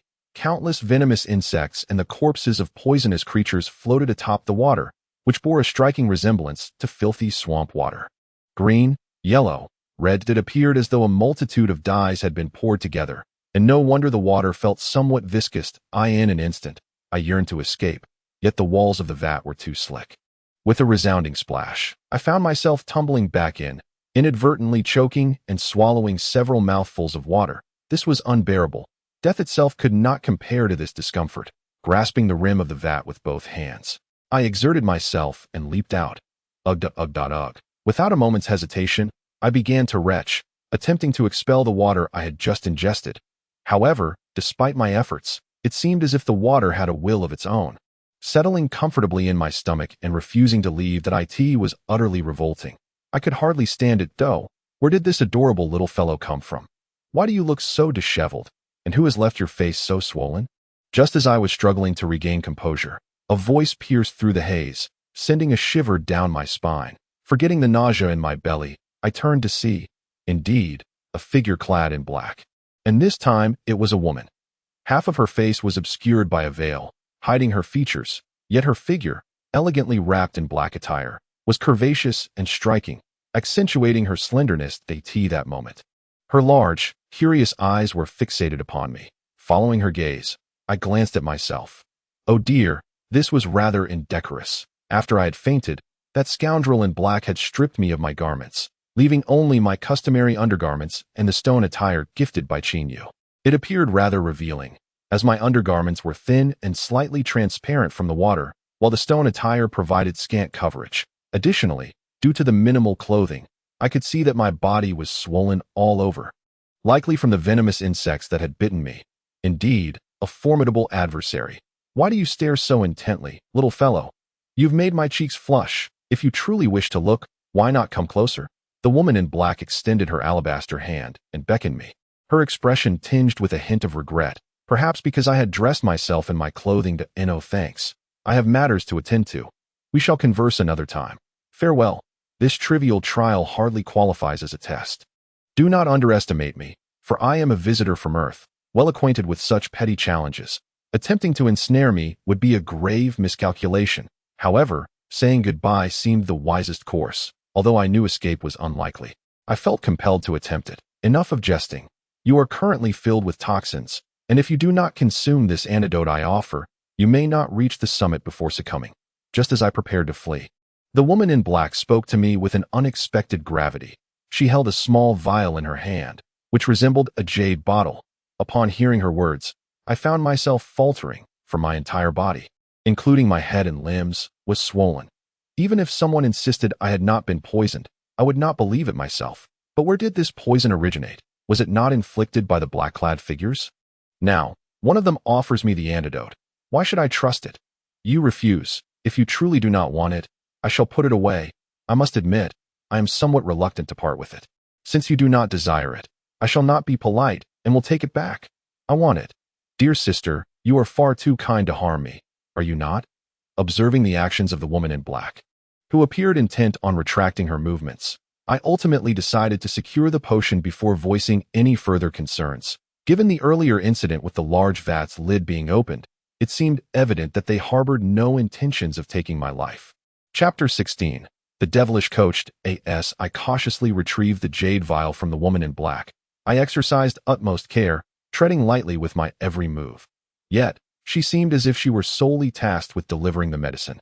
Uttering no extraneous words, nor performing any superfluous gestures that I felt as though I were the one conjuring up malevolence. Could it be that I was overthinking? Surely not, for the likelihood of a figure cloaked in black transforming into a benevolent entity is akin to the chances of Mars colliding with the sun. Thus, upon acquiring the jade vial, my immediate impulse was to ascertain whether it genuinely contained the medicine that as I opened it, I was greeted by the sight of a dull, gray pill. Having consumed my fair share of nutritional elixirs and health potions here, I discerned that this resembled a nutritional pill, exuding a pleasant fragrance, undoubtedly devoid of any toxins. However, how could individuals transported from Earth complete their assessments so effortlessly? I first scraped a small amount of the powder with my nail and applied it to the inflamed area on my hand, eager to observe its effects, for the potency of medicines here is typically formidable. Indeed, after application, the redness subsided, restoring my skin to its normal hue. Next, I placed a pinch on my tongue, discovering it dissolved instantly, and felt my facial swelling diminish significantly. This appeared to be genuinely effective. Still, I regarded the woman with caution, yet she continued to observe my actions with indifference, allowing me to experiment at will. An unanticipated trust began to blossom within me, prompting me to consume a small amount, which proved to be harmless at that moment. The woman in black displayed a hint of impatience. Hey, how much longer will you be testing? Time is of the essence. If you don't hurry, you may miss the opportunity to pass the subsequent assessments. If you remain skeptical, then just consume it yourself. Spare yourself the doubt regarding my good intentions. I replied, I believe that suffices. You truly are considerate, miss, so I shall not be impolite. While I spoke these words, my inner vigilance remained intact, though I could not fathom any further adverse side effects. Thus, I decided to take a bite of the pill. With my incisors, I gently bit down. Everything seemed fine. Observing the remaining half of the pill, I found no cause for concern. It melted effortlessly in my mouth. However, upon closer inspection, I realized I had underestimated the trap laid before me. The pill itself posed no threat. Rather, the peril lay within the other half that I held it in my mouth. It swiftly dissolved upon contact with my saliva, revealing a living creature that darted down my throat. Gag. You are all so treacherous. Despite being aware of the trap, I found myself utterly defenseless against it, a stark reminder of my years of strategic training on Earth. Yet, once the creature entered my body, it was akin to a raindrop in the ocean or a grain of sand in the desert, impossible to locate. What have I ingested? I looked up at her, my face a mask of confusion. The woman in black exclaimed, "Why do you speak of me in such a manner, little brother? I have not deceived you. That substance is indeed for detoxification, but if you doubt it, simply observe yourself once more. Are not all the toxins gone? Moreover, rest assured, it is a creature of negligible harm, merely swimming within the veins of your blood. Should you manage to ascend to the heart-questioning stage within a fortnight, this creature may even enhance your innate ability to absorb spiritual energy. Would you not agree that this is a remarkable boon?" Initially, the woman regarded my cultivation with disdain, only to soon fill her gaze with concern. Almost convincing me of her sincerity that I inquired, "And what if I fail to reach the heart-questioning stage in the allotted time? What then?" "Oh, in that case, you shall surely be eliminated. Furthermore, during the process of memory cleansing, you would also expel this creature, thus forfeiting this rare opportunity." She replied that I pressed on, "What impact will this creature have on me over the next fortnight?" "Well, it's nothing too severe. At most, you may experience insomnia, a lack of appetite, and an inability to quench your thirst. However, given your current financial state, you are likely subsisting on nutritional pills, are you not? It should not pose too much of a problem." "Alas, what is this? Why does my stomach ache so? Did you not claim there would be no adverse effects?" "Indeed, this is the only consequence. First your abdomen, then your chest, followed by your limbs, and as for what comes next, well, I need not elaborate. You understand," she stated. "How am I to continue my trials in this state? The pain is unbearable." I lamented, "Do not fret. It will subside shortly. Remember, the pain will recur every 6 hours, lasting approximately half an hour each time to minimize your suffering. You must persevere. 6 hours translates to 12 hours, and half a quarter hour is roughly 6 to 8 minutes. You can endure this. After all, I am a robust man, resolute and unyielding," I reassured myself. Once I adjusted to the discomfort, I lifted my gaze to find the woman in black had vanished. How irresponsible to disappear after delivering the medicine. Yet, after acclimating to the pain, I gathered myself and resumed my ascent toward the mountain summit. Sigh. This journey to the peak could be likened to the trials of Tang Sung on his pilgrimage to the west. Indeed, while Tang Sing's quest was a spiritual journey, mine was a harrowing ordeal of both body and soul. Tang Sing faced threats from monsters, yet he was accompanied by 3 formidable disciples, a white dragon steed, and a host of celestial guardians, ensuring his path was fraught with challenges, but ultimately safe. As for me, confronting 24 black-clad instructors, I lacked the allure of wealth, status, or beauty that Tang Sung enjoyed. Instead, I faced demons, enduring burdens, strikes to my acupoints, boiling, and the torment of curses, true trials of suffering. Then, I encountered another individual who cruelly pricked my 20 fingers with silver needles. "What of these 20 fingers?" they queried. "And do not forget your toes." The torment rendered me unconscious before they finally relented. How excessive. In another encounter, a person wielded a bamboo pole, mercilessly striking my limbs until they swelled, before turning away, leaving me in anguish. Upon encountering another individual, I was mercilessly struck with a rope, leaving my handsome visage resembling that of the brother Wuning. Truly, it infuriated me beyond measure. One ought to refrain from striking a face or exposing someone's flaws. Do you not grasp this principle? Just as I contemplated descending the mountain, resigning and abandoning all endeavors, fate intervened, and I chanced upon yet another person. This individual wielded a peculiar mirror, emitting a blinding beam that pierced my eyes.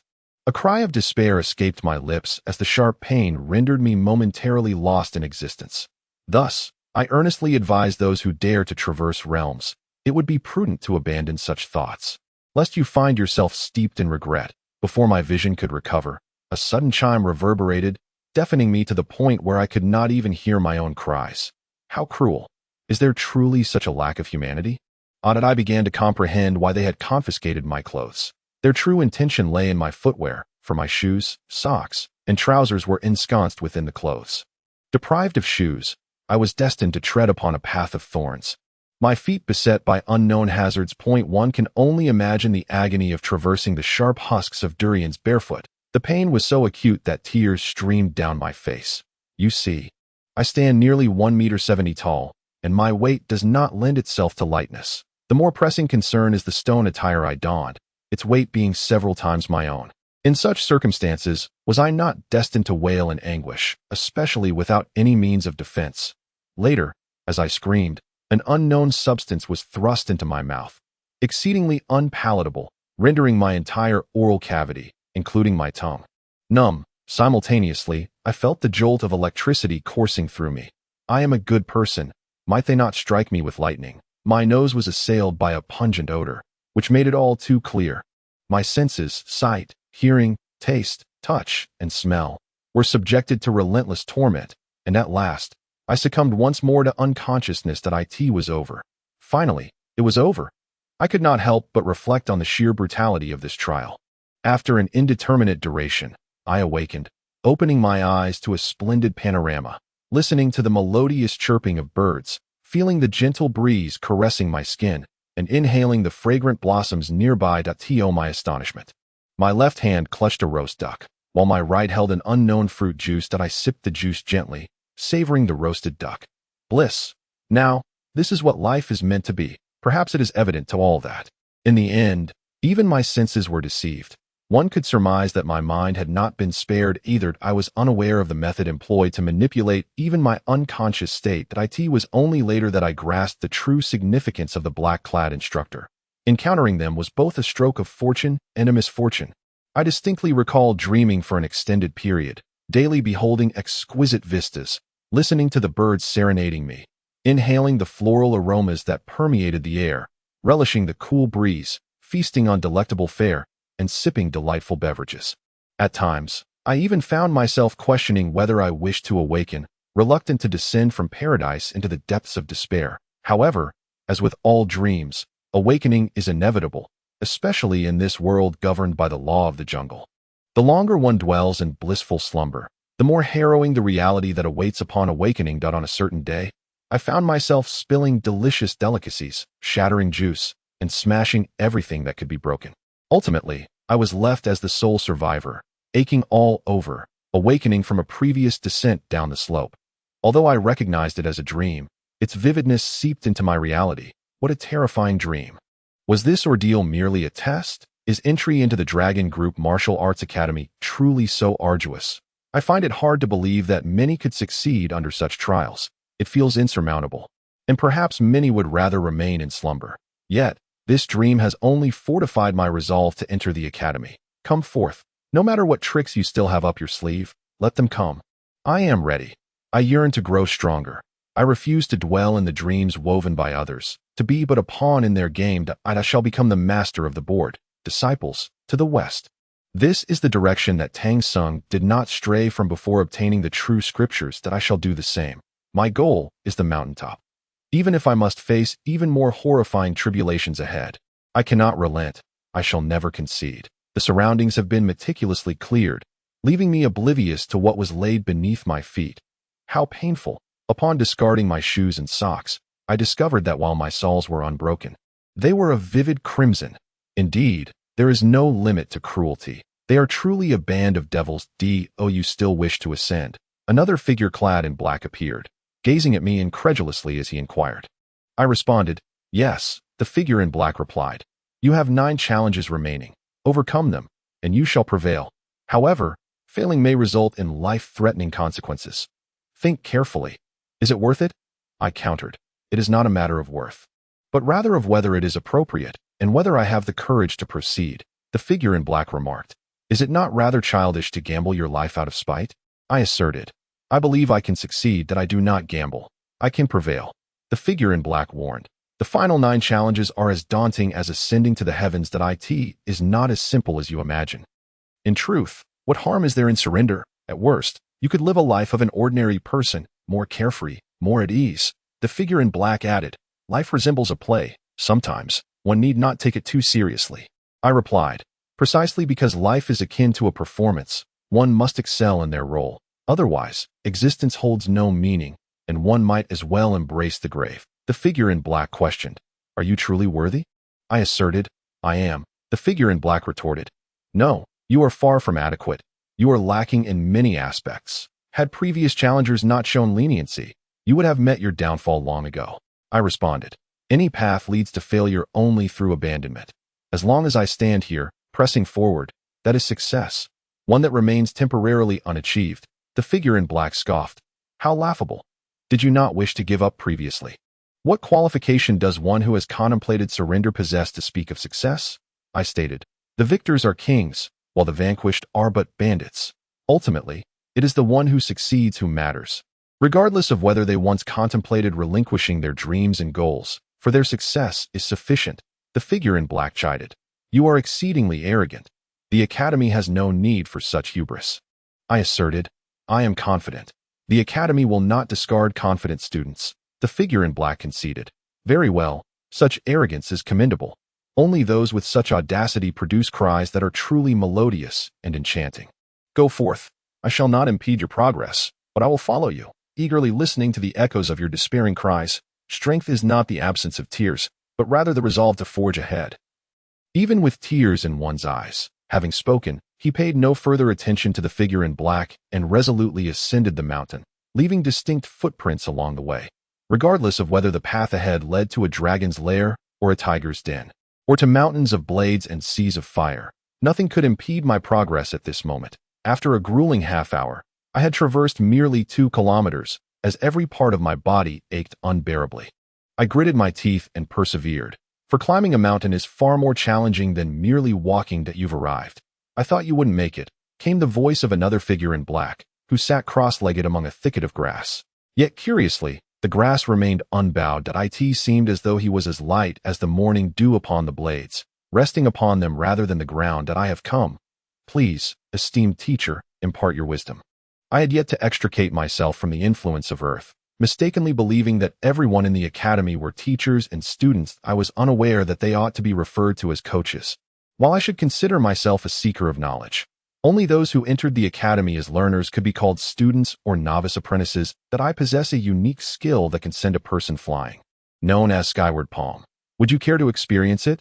The figure in black regarded me with a calm demeanor, as if presenting a cherished masterpiece, infused with a hint of pride. Please, esteemed teacher, I implore you to demonstrate. I dare not decline. The figure in black uttered no further words, merely executing a gentle strike with his palm, which seemed to summon the forces of heaven and earth, stirring the yin and yang of the cosmos. As the palm approached, it felt as though the very heavens were collapsing and the earth was caving in, casting one into the purgatorial flames. It was as if gravity had forsaken my body, sending me soaring like a feather. This time, there was no cry of despair. It was not due to newfound resilience, but rather, to my astonishment, I found myself once again losing consciousness. To call it mere unconsciousness would be misleading. It was more akin to a moment of enlightenment, for the impact of that strike resonated deeply within me. Although my martial comprehension fell short, it was akin to a computer overloaded with tasks, inevitably crashing. My mind desperately sought to grasp a critical point, yet my strength and understanding were insufficient, leading to a complete mental shutdown. I lost track of time, and in the end, it felt as though I had gleaned some insight, yet simultaneously comprehended nothing.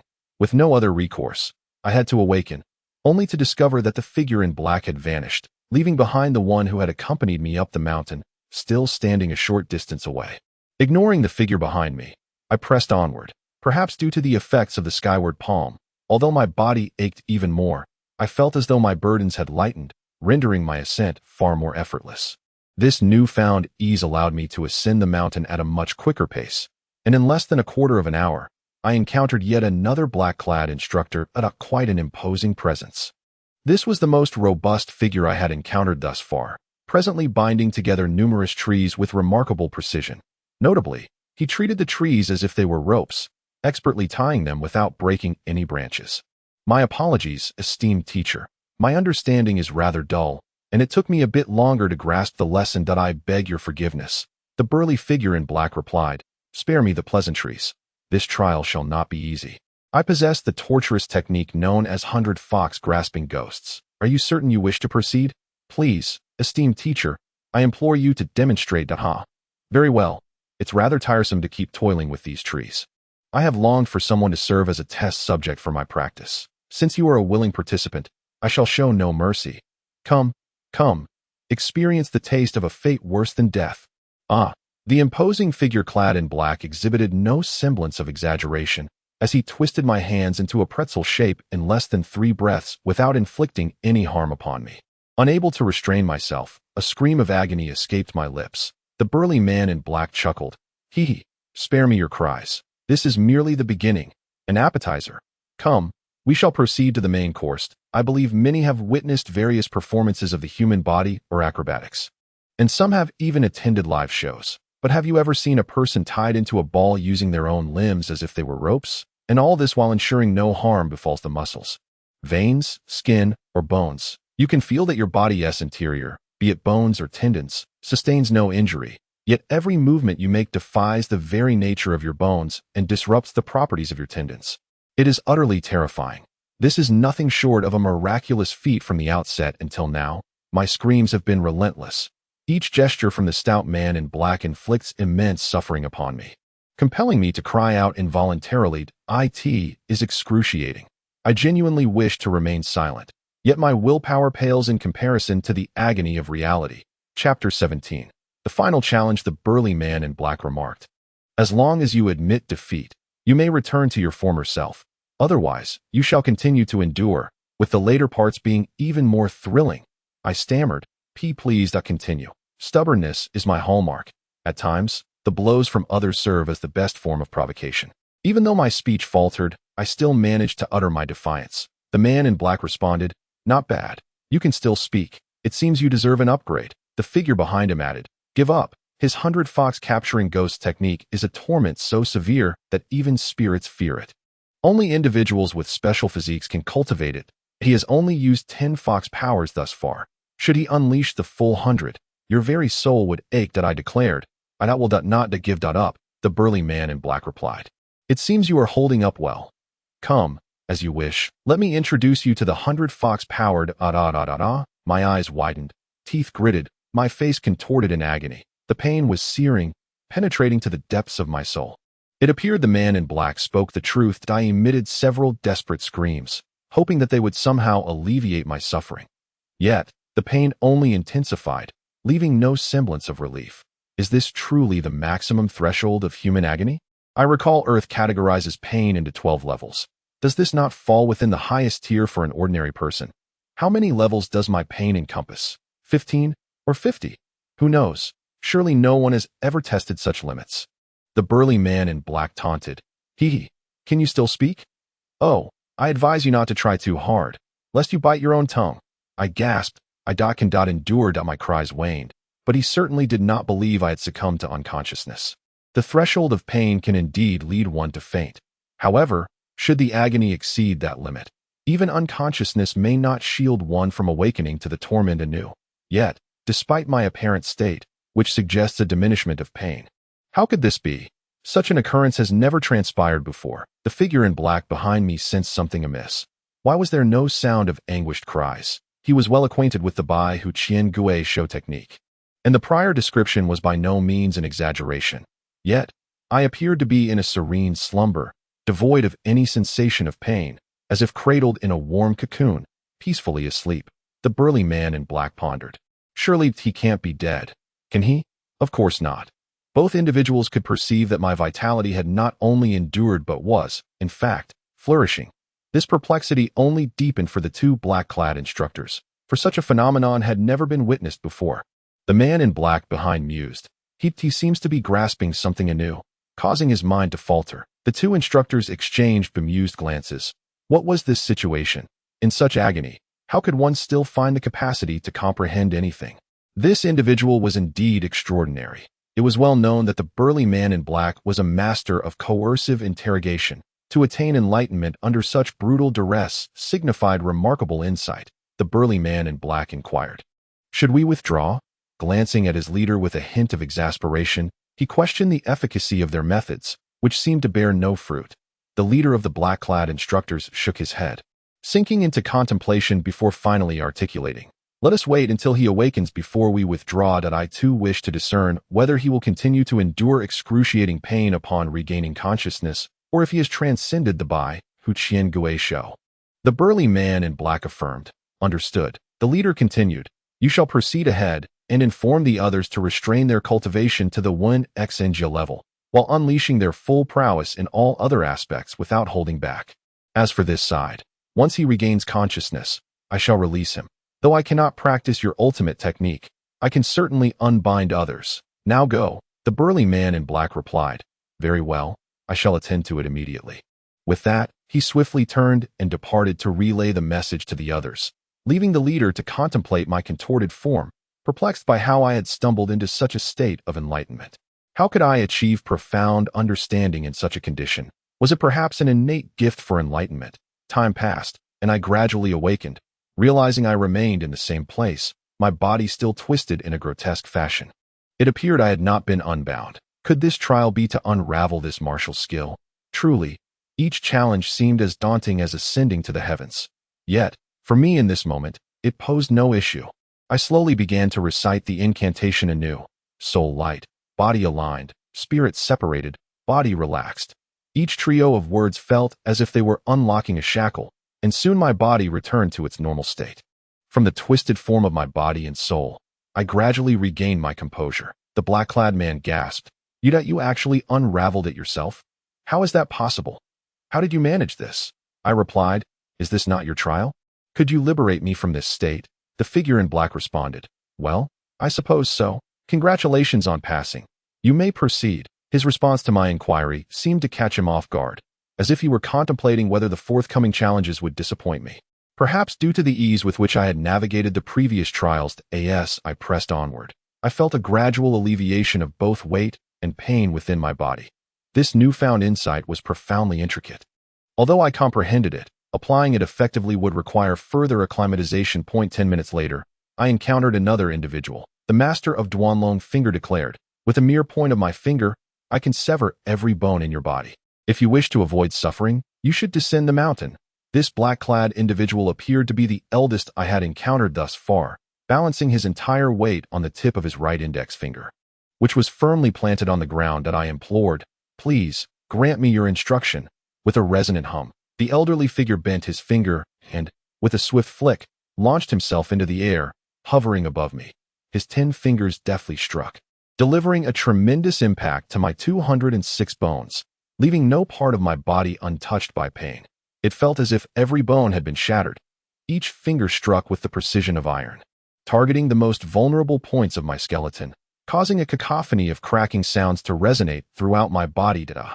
Despite my preparation and acclimatization to pain, I could not suppress the excruciating sensation that surged through my nerves, overwhelming my brain with agony. The elderly figure in black advised, "You may ascend now. Congratulations on passing. However, beyond this point lies a path of no return. It is still not too late to abandon your journey.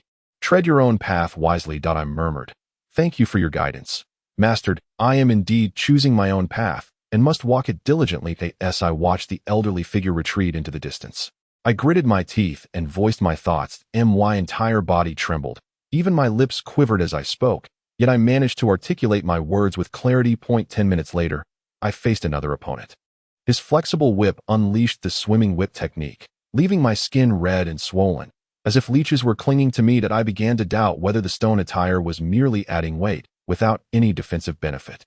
Soon after, I encountered a rare martial skill employing hand and knee strikes, which extracted my muscles as though they were being forcibly drawn out, causing prolonged cramping throughout my body. In the 5th trial, I faced a grappling technique that compressed my muscles into a tight mass, nearly causing me to lose consciousness once more. It was not the pain itself that overwhelmed me, but rather the lingering agony from previous encounters.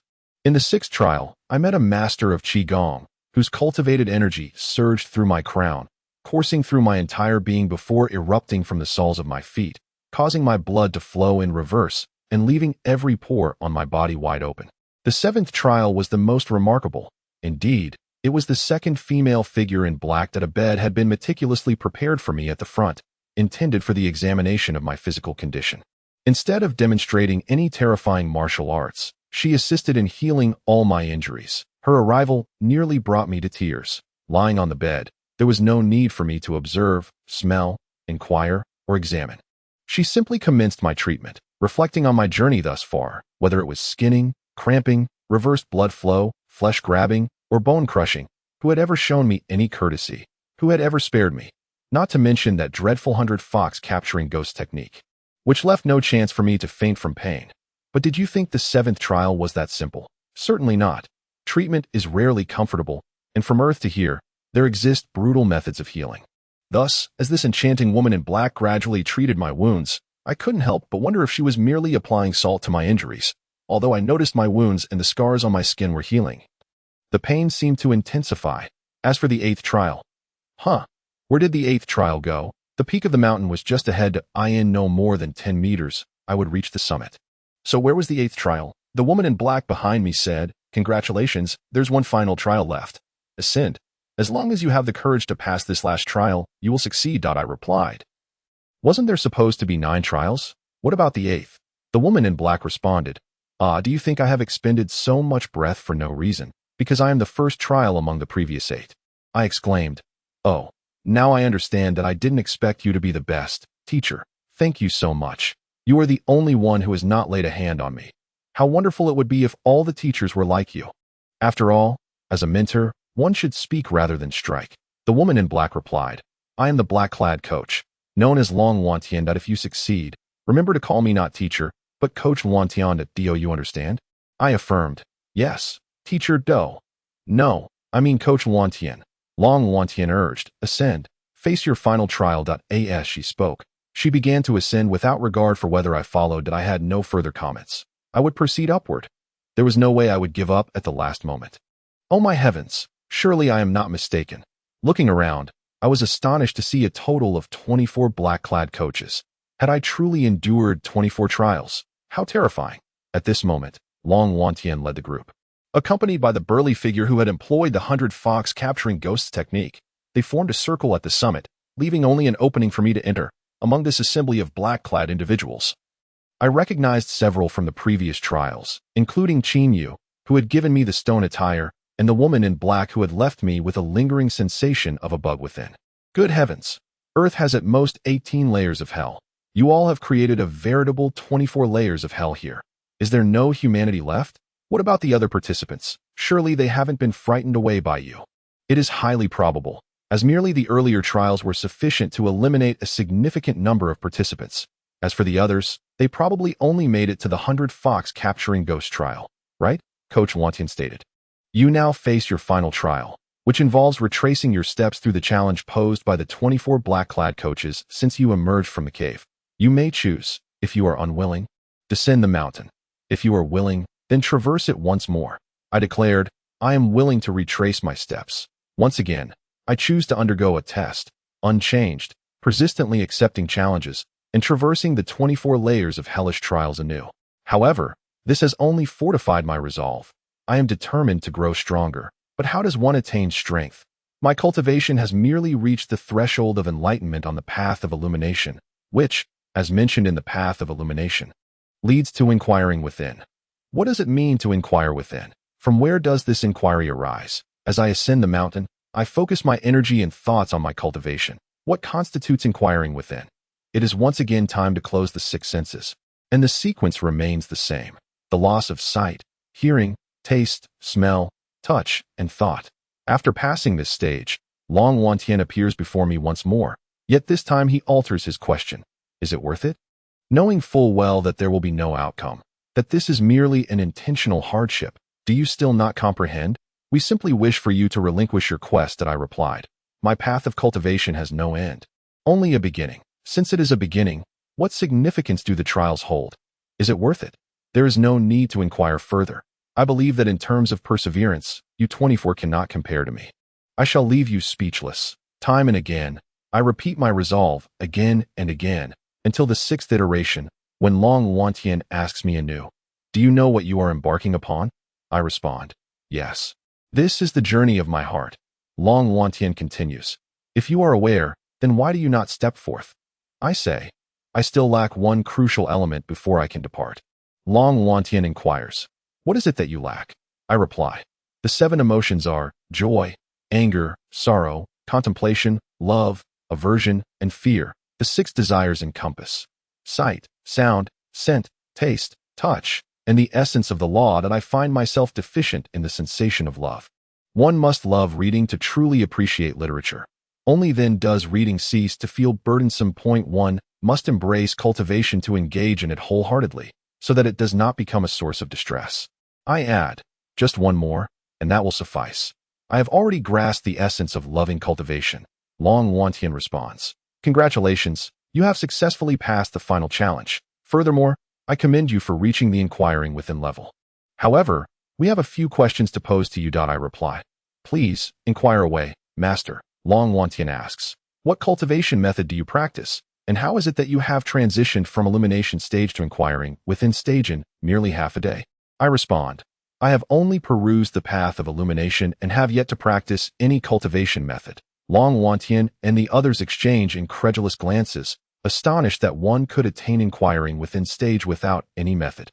If I speak truthfully, then perhaps this is what the deputy dean seeks to assess. Long Wantien questions, "Have you mastered the 100 fox capturing ghosts technique?" I respond, "I have merely comprehended it, but lack the ability to execute it." "My level is too low," the elderly figure in black exclaims. "This is truly astounding, comparable to a prodigy like Long Yunkong." The woman in black adorned with insect charms remarks, "I sense that the insects within you have been transformed by your spiritual energy. How did you achieve this without any cultivation method?" I reply, "I merely treated it as spiritual energy flowing through my meridians without overthinking it." Everyone is left speechless. What logic is this? Assimilating into spiritual energy, is it not customary to use the trajectory of the cultivation method to eliminate it before gradually refining it away? How could it transform directly into spiritual energy? Qin Yu asks, "Can you introspect?" I respond, "I can sense it generally, but not with clarity." I conclude, after all this, I had previously thought that I had retraced my steps 7 times. I am merely attuned to the shifts within my soul. Thus I continue my journey until, at last, I grasp the essence of love, freeing myself from the realm of illusions. It is then that I realize the subsequent 7 journeys were merely my consciousness traversing 7 times. Ha ha ha. Indeed, success has been achieved. It is undeniably true. You have truly wrought a miracle. A clear voice emanates from the heavens, though I cannot ascertain who speaks. Chapter 18. Creating miracles. I have encountered the Vice President. It is not only I who have heard the voice from the sky, but also the 24 figures clad in black beside me. In unison, they bow to the celestial voice. Then, unexpectedly, a figure materializes before me. The newcomer possesses a head of white hair, yet a youthful visage, exuding an ethereal aura that envelopes me. Vice President. It appears this individual holds a significant title, yet what could their words signify? Vice President. Are you named Yi Xian? I. Indeed, I am the student. It is an honor to meet you. Vice President. Vice President. I have learned of your origins from Lao Mei. Quite impressive. You have shattered a legend that has remained unbroken since time immemorial, truly worthy of your lineage from that world. Lao Mei, that must refer to the sword saint made out a legend that has persisted through the ages. What might that entail? That world, surely it refers to Earth. Could it be that even the instructors here are unaware of Earth's existence? Such stringent measures of secrecy. I, Vice President, may I inquire about this legend? Vice President. Naturally, it pertains to the legend of achieving the questioning heart stage through the tone path of enlightenment. To be candid, all major factions have explored this possibility, yet they deem it unattainable. Numerous methods have been attempted, yet none have succeeded. For millennia, you alone have triumphed. The path of enlightenment is merely a journey. As one walks, one must reflect upon their own heart. Does that not equate to questioning the heart? Vice President. Ha ha, the principle is profoundly simple. Yet how many can truly embody it? Especially when ensnared by the allure of myriad techniques, how many are burdened by such mental knots? Furthermore, many cannot discern the path ahead. How can one question the heart? Enough said. You may disperse now. Remember, regarding Yi Xian, no one must speak a word, not even a whispered "I" in this upcoming martial arts academy competition.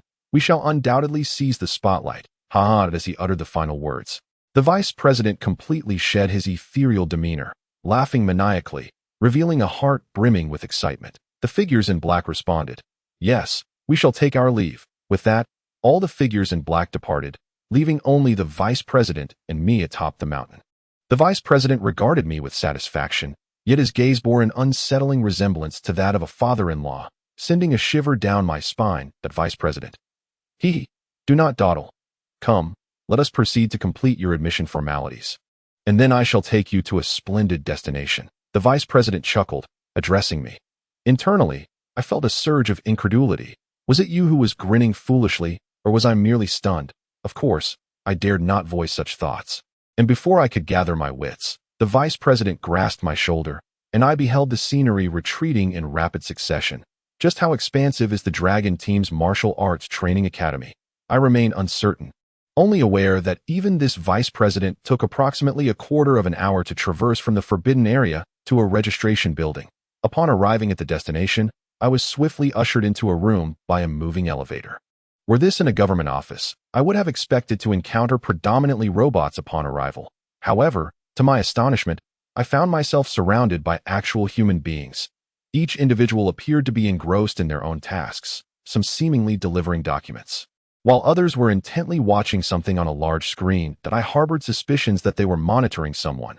Yet I remained utterly oblivious to the nature of their activities. Nevertheless, every person who caught sight of the vice dean offered a respectful nod or bow, while the vice dean, seemingly unfazed by this display of reverence, guided me to a strikingly beautiful woman and proceeded to input my information into the school's database. Remarkably, the vice dean deemed the woman's pace too slow and took it upon himself to expedite the process.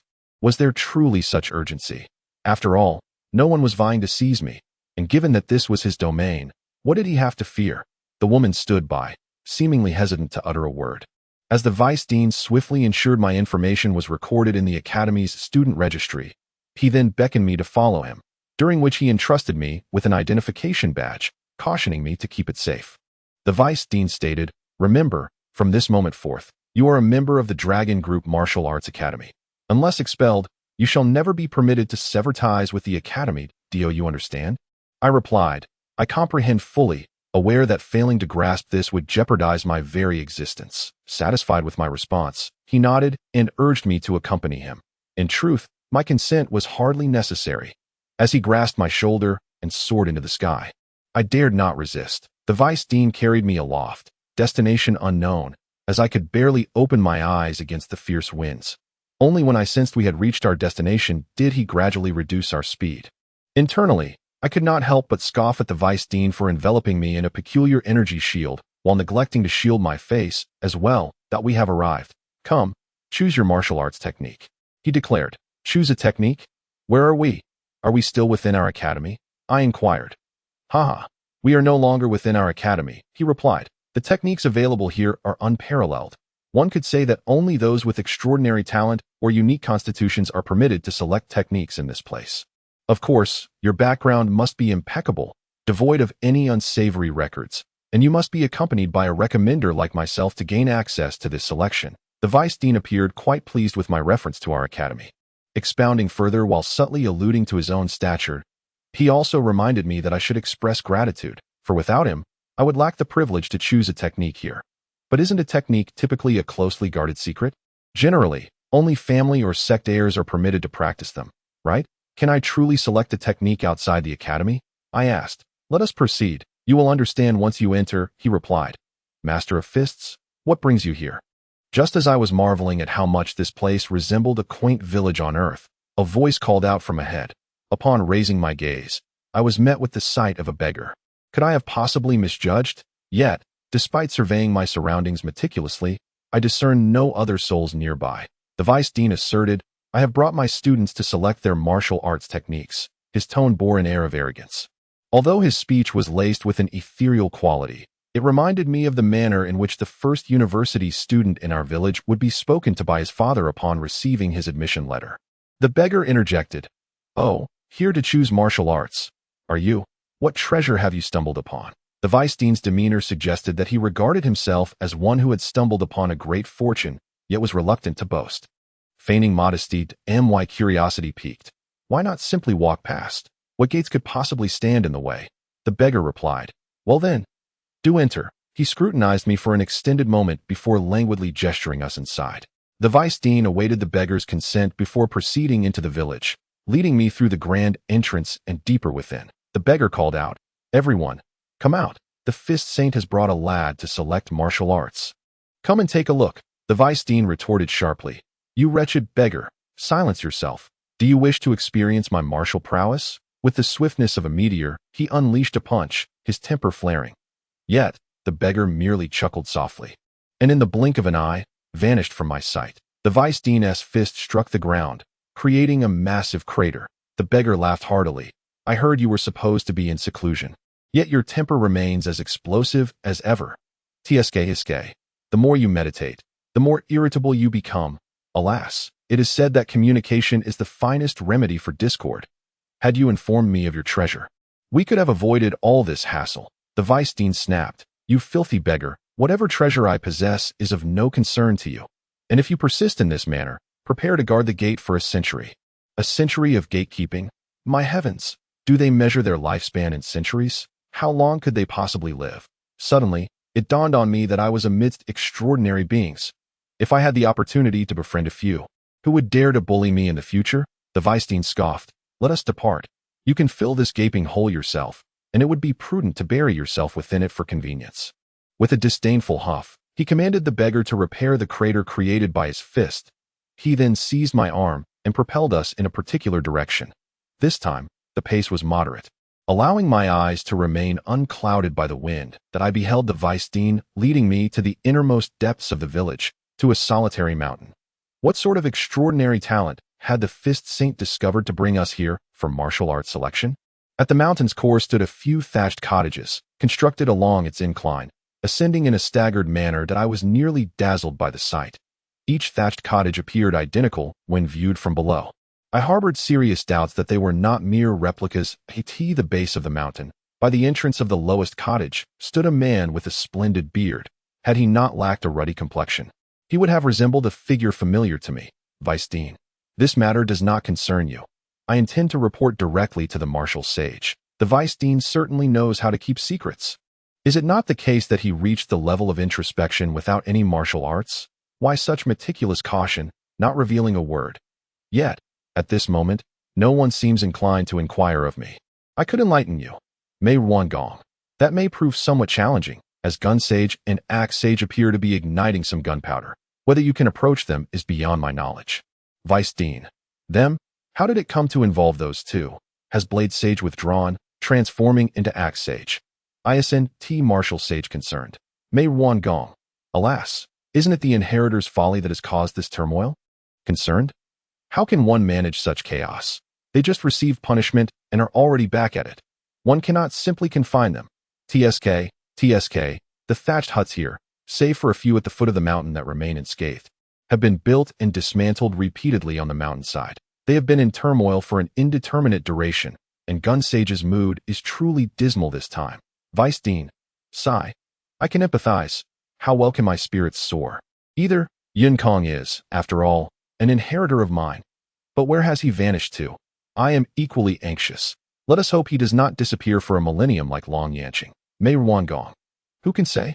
It is said that the patriarch of the Long family has personally penned a letter requesting the assistance of the patriarch of the Meng family. The outcome remains uncertain. Vice Dean. The event has transpired. We must seize the present. One cannot forever be entangled in a single matter. My foremost concern now is whether Gun Sage will personally seek out Long Yun Kong's whereabouts. He is, after all, a figure unafraid of heaven or earth. Mei Ruan Gong. That seems unlikely. Martial Sage and Heart Sage have already conferred with Gun Sage. He should not act so recklessly. Vice Dean. Regardless of the outcome, I must ascend and procure martial arts from Martial Sage. Farewell. To be frank, I find myself utterly bewildered. However, I have noticed that all here are referred to as sages. Does that imply that Sword Sage and Blade Sage also hail from this place? And who are the patriarchs of the Long and Meng families? Such powerful figures. What manner of person is Long Yun Kong that he has cast such a pall over so many? Observing the Vice Dean's heavy demeanor, I hesitated to inquire further, yet curiosity gnawed at me, prompting me to pose the simplest of questions, for who knows when I might scale this mountain. Chapter 19. The Calling of Sages. Me. Who is Long Yun Kong? Vice Dean. The pinnacle student of our last academy session, a peerless genius who stirred the entire institution. Me. Has he gone missing? Vice Dean. Indeed, he has vanished, and his whereabouts remain unknown. Were it not for the fact that his soul lamp still glows, it would likely have caused quite a stir among the high-ranking officials of the Huaxia Empire. Me. When did this occur? Vice Dean. Approximately on the very day you arrived in this world. What a coincidence it is that you came, and he disappeared. That it seems he may indeed have gone. Banana you guava. They have truly begun to fight. The Vice Dean was still speaking when suddenly the mountain began to tremble. There appeared a strikingly handsome man, as ethereal as Meijian Sage, floating in the air with a long spear in hand. Before the handsome man stood a burly figure, his face adorned with stubble, wielding a formidable battle axe with a broad blade. The two glared at each other, poised to strike at any moment. Gun Saint. Pang, you are destined to have no descendants. Axe Saint. Yang, how are you any better than me? What of your progeny? Yang Gun Saint. You seek death. Roared the cold stars shimmer. Axe Saint. Come, Yang. If you dare, unleash 9 shots in succession. Today, we shall determine our fates. We shall not relent until a victor emerges. I'll point 1 axe to cover the heavens. Both of these saint-level experts bellowed in fury, ready to engage in a fierce confrontation. Yang Gun Saint thrust forward with his long spear, each jab manifesting a constellation of deadly stars, each capable of claiming a life. Yet, Axe Saint was no slouch either. His battle axe, already substantial, was now wielded like a shield with astonishing offensive power. Vice Dean. Have you lost your minds? Do you wish to obliterate the entire Saint Mountain? Observing the escalating melee, the Vice Dean soared into the sky, unleashing a flurry of punches that immediately countered the chaotic energy released from their weapons. Despite the Vice Dean's speed, it paled in comparison to the relentless ferocity of the Gun Saint and Axe Saint, who fought with utmost intensity, their strikes executed with blinding speed that I could hardly keep up with the spectacle, overwhelmed by the sheer force of their energy fluctuations, which felt as though they could extinguish my life with a mere ripple.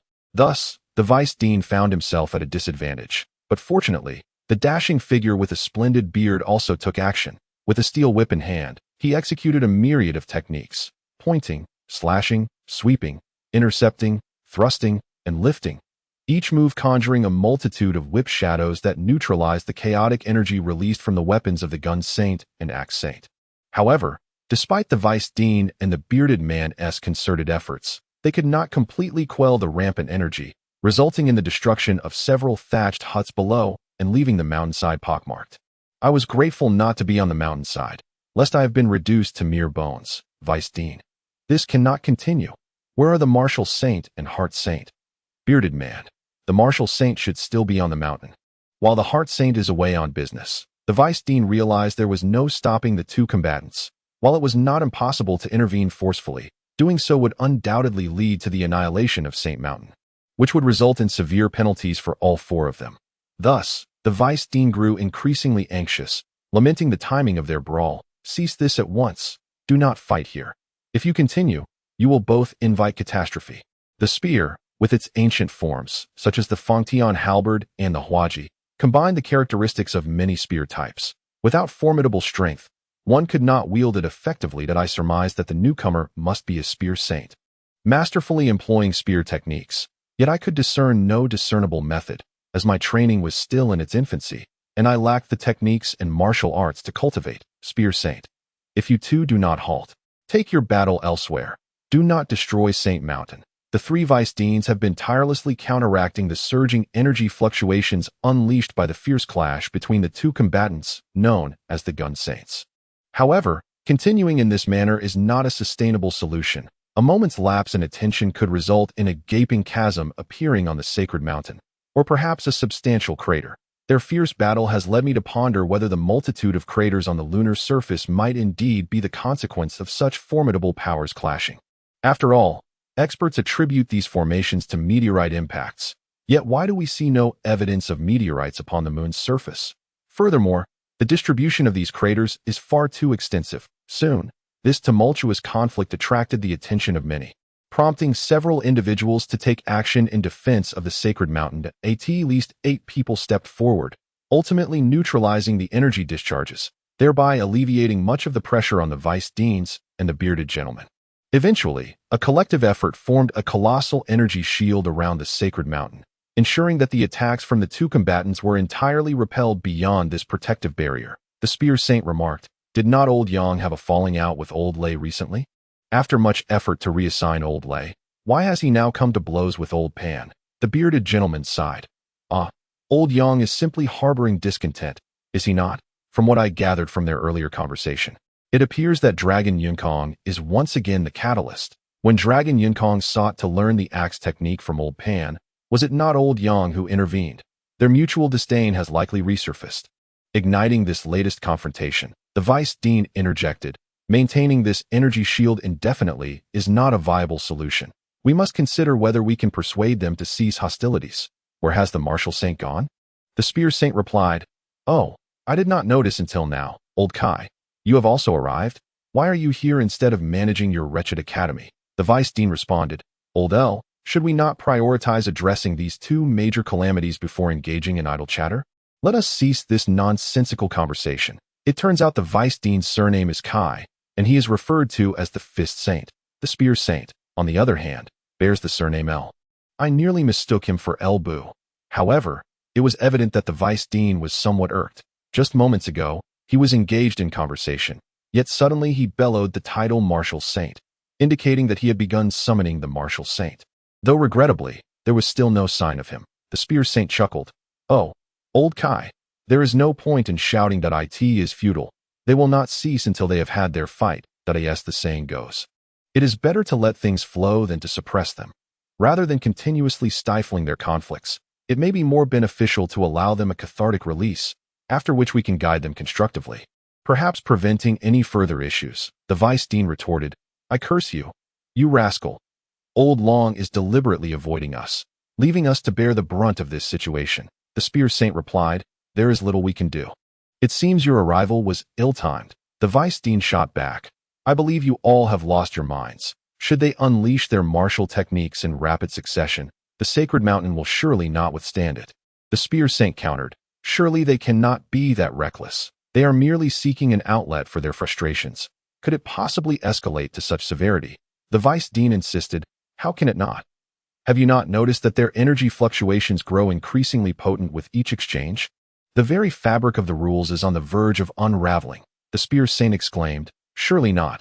They seem to be igniting true fire in their combat. Has old Yang succumbed to volcanic rage? Was he not of a rather placid temperament previously?" At that moment, the vice dean and the others felt the protective energy shield suddenly besieged by an overwhelming surge of energy, far more intense than before. Although there shall be no crisis of a breach, such an energy shock, if directed towards Saint Mountain, would undoubtedly devastate a significant portion of it. Do not go overboard. A little playful sparring is not an invitation for you to engage in serious combat. At this moment, a short-haired man suddenly appeared in midair, addressing the 2 combatants whose brawl had escalated. The clash of the gun saint and the axe saint's weapons resonated with an ominous hum, drowning out the metallic clang of their arms, leaving only the palpable vibrations of energy in their wake. That it was truly terrifying. These 2 individuals had seemingly harnessed the application of energy to its utmost limits. Each move they executed was imbued with the profound principles and rules governing the cosmos, embodying the essence of returning to simplicity. Regrettably, I was yet unversed in such matters, merely aware that the gun saints had no intention of halting their fierce confrontation, even in the face of another formidable presence. Fortunately, the battle had not escalated further. Otherwise, the unfolding events may very well have taken a different turn. Let me draw your attention. My 2 rumors are unfolding at this very moment. The inhabitants of the Lingi land refer to me as a silver-tongued deceiver, inciting numerous masters to engage in conflict over my recruitment. Now, do you understand? In truth, it was due to the distress caused by the disappearance of a certain individual named Long Yunkong that the altercation ensued. I had merely inquired with the vice dean about this Long Yunkong. How did I become a silver-tongued deceiver? Furthermore, this Long Yunkong has unjustly burdened me with another accusation, leading the people of Lingy land to label me as ruthless, suggesting that I had even resorted to assassination to gain entry into the dragon group. This is indeed a greater injustice than that suffered by Do-e. I have yet to cultivate any abilities. Without even a technique to my name, how could I possibly eliminate a prominent figure trained by the Dragon Group's martial arts academy? This is truly the epitome of injustice that, of course, I remained unaware that it was the Vice Dean who had cast this blame upon me. The Vice Dean had mentioned, Long Yunkong disappeared on the very day I arrived in this world. I came, and he vanished. Would you not agree that this is a profound grievance? Is there no sense of fairness left in the world? Must I be targeted even while lying down? Is there no one who can provide a fair assessment after understanding the true situation? Can I not be granted justice? Vice Dean, Martial Saint.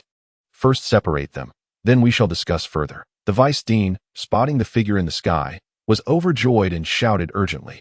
The person aloft was, indeed, the Martial Saint spoken of by the previous dignitaries, from the earlier words of the Spear Saint. It was clear that the Martial Saint was not meant to appear, remaining in the shadows until the two had exhausted their fervor before intervening. However, it soon became apparent that the current developments had exceeded everyone's expectations, prompting the Martial Saint to make a swift appearance in an attempt to halt the conflict. Yet, would such a master be easily deterred? Certainly not. Following a fierce exchange of powerful moves, they did not resort to their ultimate techniques again, instead opting for a flurry of lesser strikes, seemingly indifferent to the newly arrived Martial Saint, which rendered the latter somewhat embarrassed. Consequently, he summoned a few others to assist in subduing the combatants. Have you all lost your minds? I have only been away for a few days, and you plan to dismantle St. Mountain? Where is old Long? What is he doing? Cease this at once, just as I felt the situation might become increasingly chaotic and entertaining. I had already observed the martial sage rallying a group of people, preparing to take down both the gun sage and his companion, that a voice echoed from the entrance of the village. And in an instant, a surge of energy emanated, completely subduing the destructive power of everyone's energy fluctuations. Indeed, when children engage in a brawl, the intervention of another child may prove futile. However, the moment a parent bellows in anger, the children immediately cease their playful antics and patiently await their parents' reprimand. That a voice emerged and resonated. I could not ascertain how much time had elapsed, but I recognized that this individual moved with a speed surpassing that of sound. After a fierce roar at the village entrance, he stood amidst the fray between the gun sage and his opponent, casting a fierce glare at every onlooker. The crowd murmured, "We have encountered the Heart Sage." "Ye," the martial sage exclaimed, "by the heavens, I was just organizing a force to intervene." The Heart Sage retorted, "Intervene? Look at St. Mountain. Is this the consequence of your intervention?" The martial sage was momentarily rendered speechless as he surveyed the pockmarked landscape of St. Mountain, a bitter smile creeping across his face. Truly, this was a consequence of indulgence. Had he foreseen this, he would have allowed them to depart, at the very least preventing such a conflict from occurring on St. Mountain. It seemed the one in charge here was indeed the Heart Sage. At that moment, I felt a sense of kinship, sharing the same surname. It was gratifying to know that there were masters of the Yi surname here as well. Truly, I was not alone among my kin. As for the Vice Dean and the others, they would first pay their respects to him, signifying that his status was at least slightly above that of the Vice Dean. It remained uncertain in which aspect the Heart Sage's prowess lay, given that he had attained sanctity through the heart. The Heart Sage addressed the Gun Sage. "Young Gun Sage, what prompted your altercation with Pan-Axe Sage? Where is Lei Dao Sage? Has the sun transformed into two?" The situation had become quite bizarre. The martial sage replied, Actually, Mei Jin Sage was supposed to accompany Yang Gun Sage to manage the dragon group. But due to Old Yang's foul mood, I preemptively reassigned Old Lei. Hence, he is currently absent, overseeing the dragon group. The Heart Sage continued, "Old Yang, enlighten us. What is the cause of such fury?" Yang Gun Sage admitted, "It is my fault. I accept my punishment. Heart Sage, feel free to impose whatever penalty you deem fit. I shall not protest." The Heart Sage responded, "Excellent. How fortuitous that I have gathered some information regarding Long Yunkong. Therefore, your punishment is to refrain from inquiring further." The crowd fell silent. The Heart Sage commanded, "What are you all lingering for? Restore St. Mountain to its original state. Every blade of grass, every inch of soil must remain indistinguishable from before. Everyone, go forth and repair St. Mountain, except for the Heart Sage and Martial Sage, who remain behind at this moment." The Martial Sage could be likened to an ant on a hot stove, glancing at the heart sage. Appearing torn between wanting to inquire, yet feeling hesitant to do so, exuding an air of considerable inner conflict. Chapter 20. Whispers of the Sage. The martial sage implored, "Old Yi, might you reveal any tidings regarding Long Yinkong?" The heart sage replied, "No, I am not in a good mood either. While you allowed them to demolish Saint Mountain due to their displeasure, given my current state, who do you suppose should be dismantled?" The martial sage immediately fell silent, joining the others in the restoration of Saint Mountain. United in purpose, the collective effort of the people soon led to the surface of Saint Mountain being restored to its former glory. Yang Xiangxing immediately rushed to Yi Xingxing's side, seemingly eager to inquire about Long Yunkong's whereabouts. However, Yi Xingxing paid him no heed, and instead posed a rather disparaging question that caused my impression of him to plummet. "Yi Xingxing, who is this little brat? From which corner of the world did he spring forth?" Vice Dean: "Xingxing, this is a new student from my dragon group training martial arts academy, and I am here to assist him in selecting a martial art." Wuxing: "No way. Old Kai, isn't it rather difficult for anyone to select a martial art here?" Vice Dean: "I understand, but given the unique circumstances and his undeniable qualifications, I brought him here. Yi Xingxing, is he looking to change his martial art, or has he never practiced before?" Vice Dean: "Xingxing, you truly live up to your reputation as a saintly healer. Indeed, he has never practiced, only perused the path of enlightenment." Vice Dean: "He hails from the divine realm of creation. Yi Xingxing, that is impossible." Vice Dean: "This should be accurate. Saint Mei has personally verified it." King Xianzi: "All right, I shall go now." Yi Xingxing addressed one of the three renowned beauties present and then ascended the mountain, seemingly lost in thoughts of the extraordinary, yet he refrained from engaging with anyone. Vice Dean: "So, Xingxing, may he proceed to select a martial art?" Wuxing: "Speak up. We cannot grant him special privileges simply because of his extraordinary background. What do you mean by qualifications?" The Vice Dean appeared somewhat helpless, clearly reluctant to divulge too much in front of so many, yet he had no choice but to speak. "He has already attained the questioning heart stage." Wuxing: "The questioning heart stage? Such a low level. Wait, did you say he has no martial art? Are you certain?" Vice Dean: "I am quite certain, for when he arrived at the academy, he was still grasping the path of enlightenment. Later, he successfully awakened and faced the trials of the Forbidden Realm's hell, ultimately breaking through to the questioning heart stage." Meizhuang Gong: "Impressive. He passed through the Forbidden Realm's hell? TSK. Was there any leniency in that process?" Meizhuang Gong expressed disbelief, as the Forbidden Realm of the Dragon Group Training Martial Arts Academy had never been opened throughout history. However, the maintenance and upkeep of the array for the Forbidden Realm consumed a considerable amount of resources every century. Having participated in previous maintenance, Meizhuang Gong had a general understanding of the conditions surrounding the Forbidden Realm's hell. Yet, upon finishing his remark, he realized everyone was staring at him, their eyes filled with unusual expressions. Feeling somewhat awkward under their gaze, he inquired, "Did I say something wrong?" Wuxing: "What you said was not incorrect, but did you not notice that your focus is misplaced?" Meizhuang Gong: "Misplaced focus? Isn't it about leniency? Or perhaps someone gave him guidance, essentially allowing him to take a shortcut?" Jixing: "Bian Sheng, can you broaden your perspective a little?" "Never mind, I shall clarify. The point of focus is that he possesses no martial art. Yet he has reached the questioning heart level." Vice Dean: "Wuxing, may I take him along?" Wuxing: "Go ahead. I need to organize things here as well. It seems a lot has transpired today." Vice Dean: "Thank you. Xianyi, let us depart." After the Vice Dean spoke, he led me, who was still processing the events, towards the mountain peak. Knowing full well that this group was certainly extraordinary, I was still contemplating whether I could learn martial arts from them in the future. The outcome left me with no opportunity to utter a single word. Until the Vice Dean pulled me away, I silently regretted not cherishing the chance I had when a group of masters stood before me.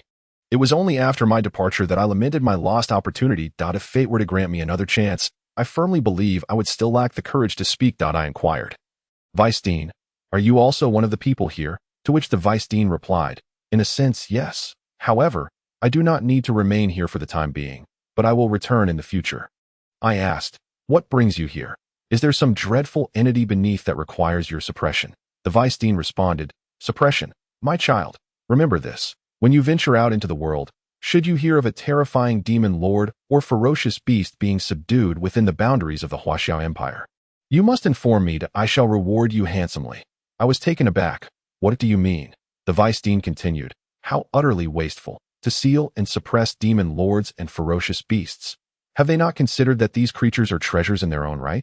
The longer they live, the more delectable their flesh becomes. To think someone would willingly seal them away.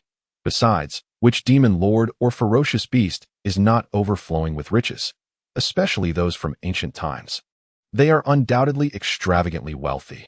In that fleeting moment, I was struck by the Vice Dean's demeanor. Where was your ethereal presence? Where was the grandeur befitting a master of your era? Flesh? Wealth? Could one not aspire to greater heights? However, I began to comprehend that it is indeed this group of individuals who ought to be sealed and suppressed. The essence of the demon lord speaks of you all, that I queried, with such formidable strength. Could you not procure some wild delicacies? The Vice Dean retorted. What are you saying? You must remember that you can never wield the powers gained from cultivation to wreak havoc upon the world. Nor can you harm ordinary people. Otherwise, regardless of how great your strength or background may be, you shall face severe punishment. Moreover, it is equally forbidden to exploit your cultivated abilities to slaughter spiritual beasts. If caught, you will also face harsh consequences. The ultimate penalty for all transgressions is death. Do you understand? I replied, I understand. But what if I were to raise a chicken for my own sustenance? Would that also incur punishment? The Vice Dean explained, this is not the realm of the Creator God. Chickens here do not accept artificial rearing. Moreover, the crime of artificial rearing is significant. Restricting a being's freedom bears no difference from taking a life. Thus, do not entertain such idyllic notions of raising livestock. If it is prohibited for ordinary people, it is even more so for cultivators. I expressed, then are we to be deprived of meat altogether? If my life were threatened and I killed a chicken to save myself, would I still face punishment? The Vice Dean replied, it depends on the situation. If the chicken were to volunteer, the punishment would be lighter. If you act to save another, there would be no punishment. However, if you forcibly kill a chicken for your own consumption, you would still be penalized. Of course, you may think that if you consume it secretly, no one would know, but walking too many dark paths inevitably leads to encounters with ghosts. Thus, it is wise not to test the law. I lamented.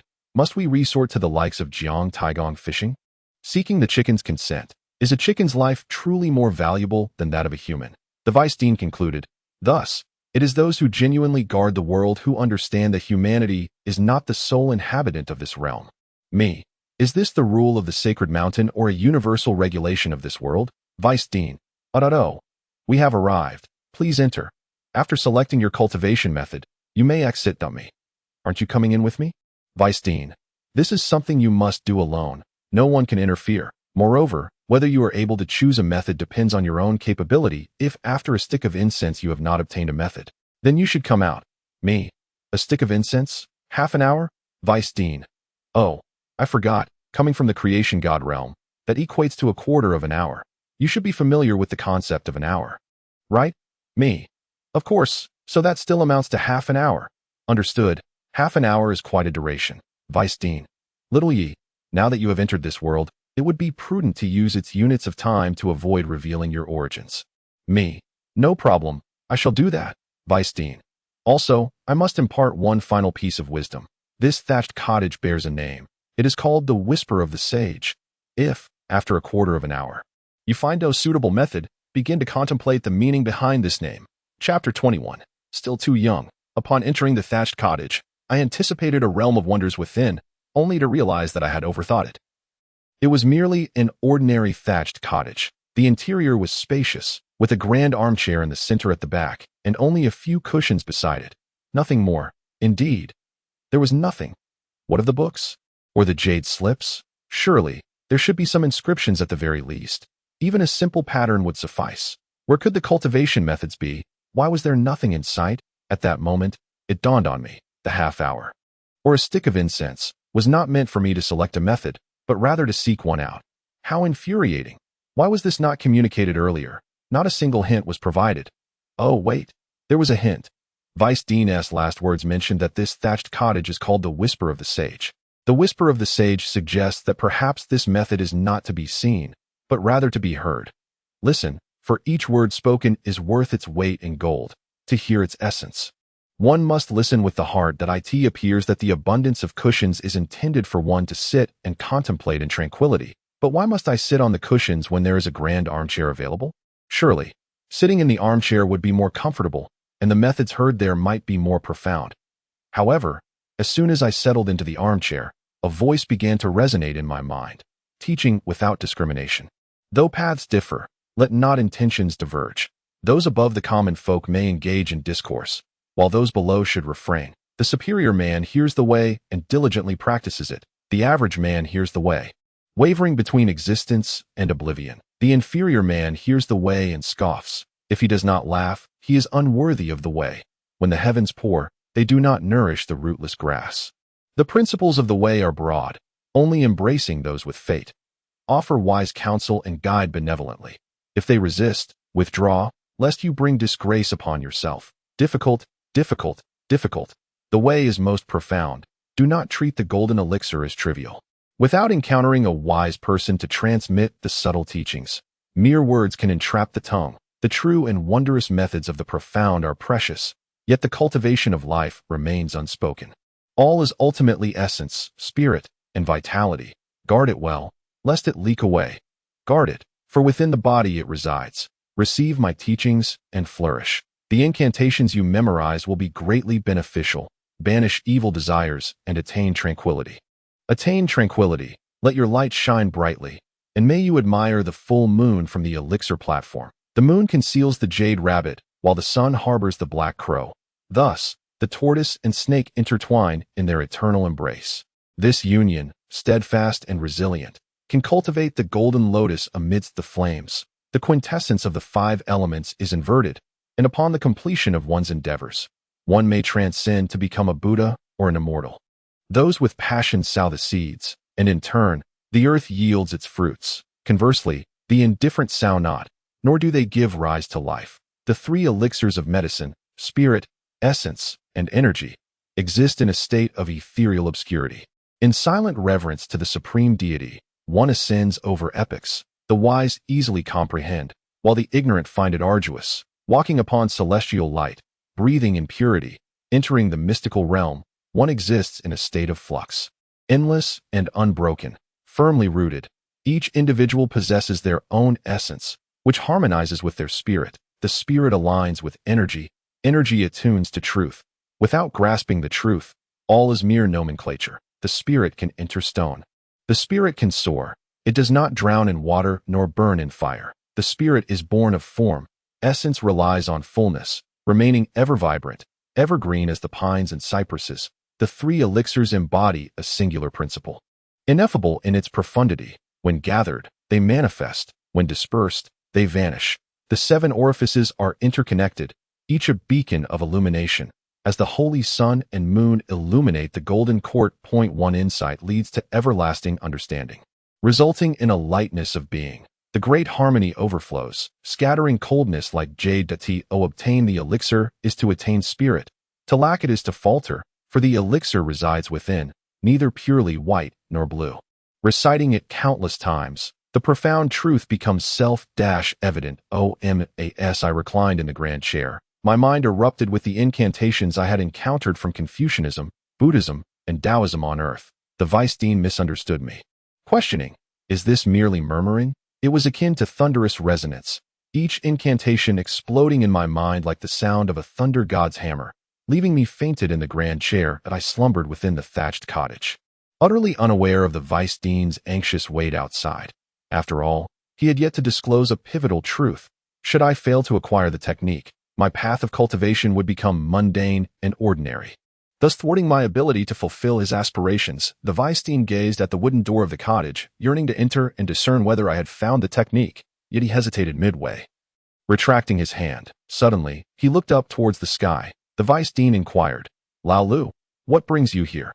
The elegant bearded gentleman replied, the heart sage has sent me to inform you that once the transmission of the technique is complete, you may come forth. He has matters to discuss. The gentleman continued, I do not know. The heart sage conferred with old May for half a tea's worth of time before sending me to notify you. The Vice-Dean responded, very well, so long as Yi Xian is not expelled. All is well. That it was perplexing why the Vice-Dean exhibited such concern for me, far exceeding the demeanor of a mere ordinary student. In truth, I was oblivious to the fact that the most precious thing in the world is the unreciprocated generosity of others, and the hardest to repay is the favor of human kindness. Meanwhile, I remained entranced in slumber, until after a joss stick had burned, the vice dean began to furrow his brow, pondering why I had yet to emerge. The elegant bearded gentleman suggested, "Should we not check inside?"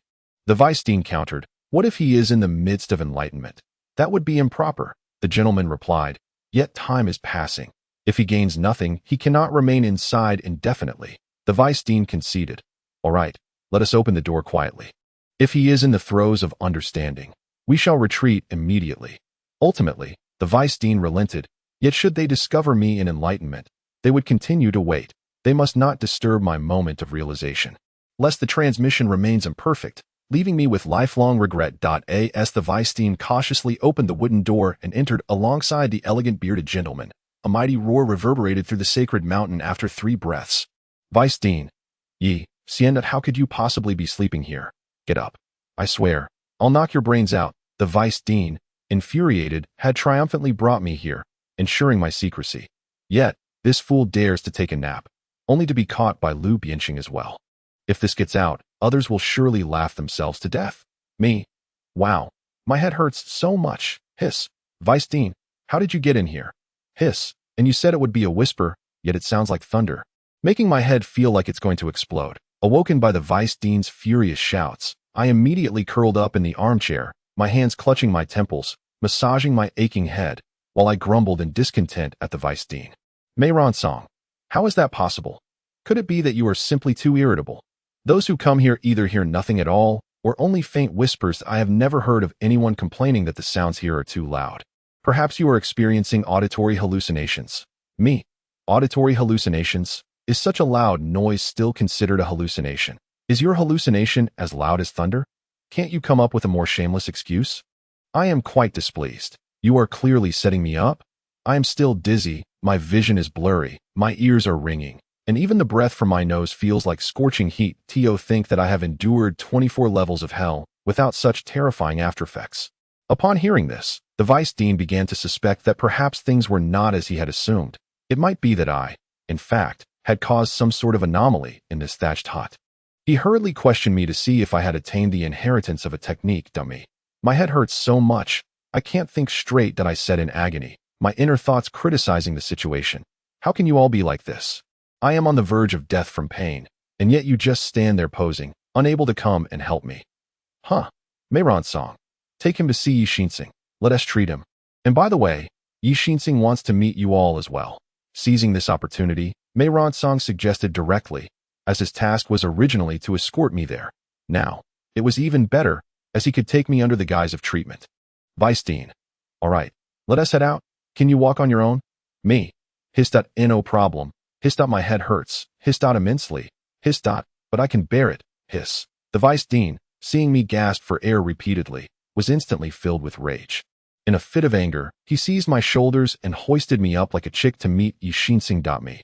Hissed. My image. Hiss. "Vice dean, mind my image." "Vice dean, you concern yourself with image? You better have comprehended the technique, or I will ensure you have no image left whatsoever to me." "Oh dear, Vice dean." Hissed. "Could you be a bit kinder to the injured?" "Vice dean, if you haven't comprehended the technique, I will fulfill your wish for injury." Me. "Vice dean, your celestial demeanor is quite diminished." As I spoke, I found that I could finally suppress the pain. By shifting my focus, it seemed my head did not throb as fiercely. The vice president subsequently disregarded me, merely escorting me down the mountain to the entrance of a thatched hut situated halfway up the slope. He set me down, took a moment to adjust my attire, and then formally knocked on the door. Knock, knock, knock. Yi Xinsing, please enter. Upon the door's opening, I was taken aback. The interior was already prepared for a grand assembly of the 3 judges. Yi Xinsing occupied the esteemed position at the head of the table, with Long Wuxing seated to his left, followed by Mei Jiansheng, who, to my astonishment, was grinning at me. Next was Qin Xianzi, and then the illustrious Lu Bianxing, known for his magnificent beard. The first seat on the right was vacant, followed by L Jixing, and then there was that individual who could seemingly reverse the flow of time with a mere utterance. Oh, at that moment, I was unaware of his name, but I suspected he might be the Mouth Saint. The subsequent individuals were strangers to me. As for Yang Qiangxing and Pan Fuxing, they were conspicuously absent, likely detained for some form of punishment, while the vice president took his place directly at Yi Xinxing's right hand. Yi Xinxing, please take a seat. He gestured towards a small stool situated amidst the circle of chairs, which filled my heart with a profound sense of discontent.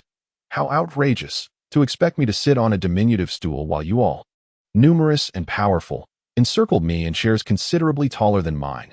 What pressure was this? Were they attempting to break my spirit? Chapter 22.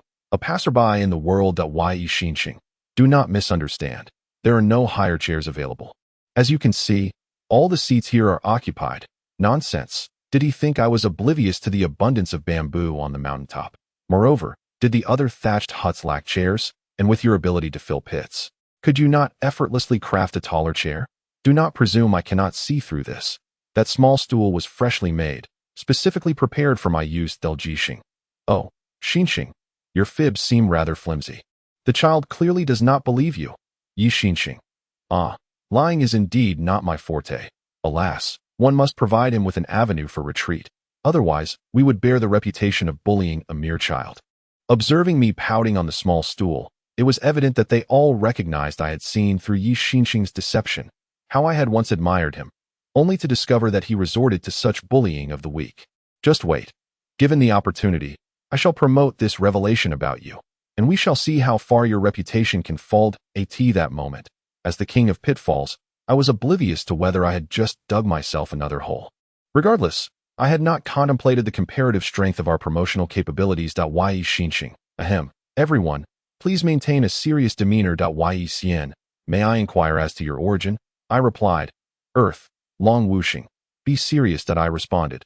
Oh, I hail from the solar system, or rather, the Milky Way, the assembly of saints. I continued. Oh, I come from village number 66, the assembly of saints. Yi Xinxing. Forget it. Let us procure him a different chair. Indeed, I was being willfully provocative. What could you do about it? If you disagreed, then let this assembly of saints take action against me, a mere child. How about that? You must be feeling quite helpless now. Ultimately, you were compelled to obediently provide me with a new chair. However, if you believe that their act of exchanging chairs merely entails taking away your stool and replacing it with a new chair, you are mistaken.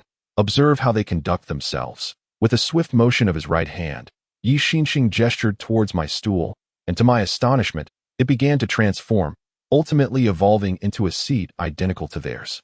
Remarkable. If I could master such a skill, I would never have to worry about hunger again. I could simply sell chairs to sustain myself. Whatever style you desire, just name it, and with a flick of the wrist, it shall be created for you. Yi Xinxing. All right, that should suffice. Now, tell us about your native country, including its history, geography, and any biological knowledge you possess. Me. Cough cough. Well, that's quite an extensive background to cover. I dare not mention pi, the laws of physics, or the periodic table, lest I risk being knocked senseless, so I must prepare a lengthy discourse in advance. Yi Xinxing. No worries. I've specially prepared advanced nutritional pills and health elixirs for you. You could speak for a decade without issue. With a smile, Yi Xinxing produced a small cloth bag and waved it in front of me. Me. What is this? Yi Xinxing. A storage bag. Meant for holding items. If your story is captivating enough, this storage bag shall belong to you. Me. I assure you, I will divulge everything, sparing no detail, and rest assured, my knowledge of history, geography, and biology is at least passable. Not too shabby. The Assembly of Sages. Vice Dean. I recall that a passing grade in the realm of the Creator God is not particularly impressive, is it? Me. Indeed. Yet it is not entirely dismal. That statement holds true. The Assembly of Sages. Me. Now, please refrain from interrupting me. Allow me to gather my thoughts, and then I shall regale you with tales of the Creator God realm that you so ardently yearn for. The Assembly of Sages pondered. Alas, it appears that he is merely a barely passing scholar, requiring time to prepare even for a historical account. Me. The country I hail from boasts a glorious history spanning 5 millennia.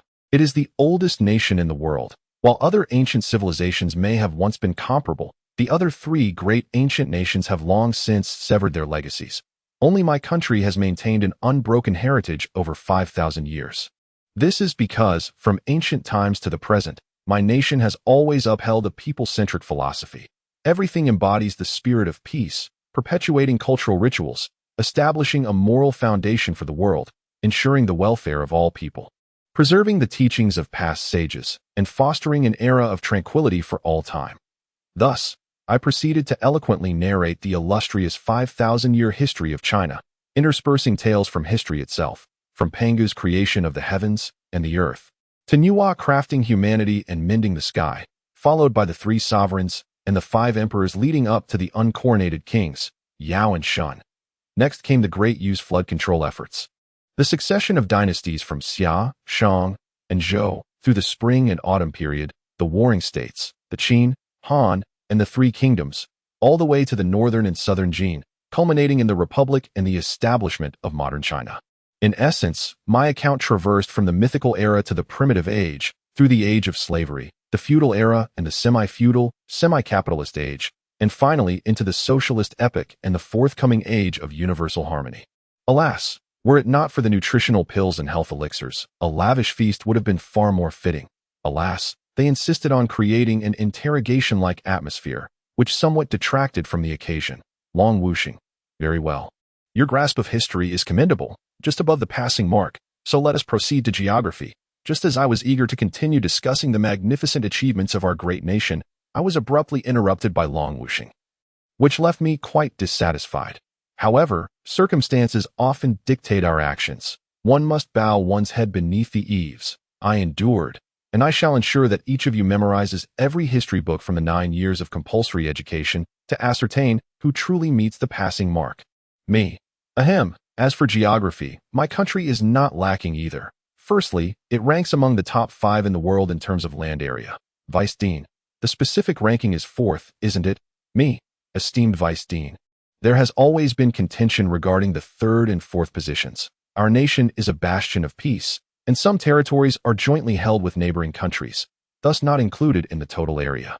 Moreover, our nation is quite modest. When the land was measured, technology was not as advanced as it is today.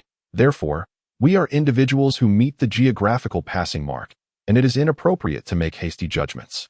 However, I can confidently assert the top 4 positions. One must recognize the immense trials my country has endured, yet it remains qualified to lead global trends. After all, our nation is not only vast and resource-rich, but also teeming with talent.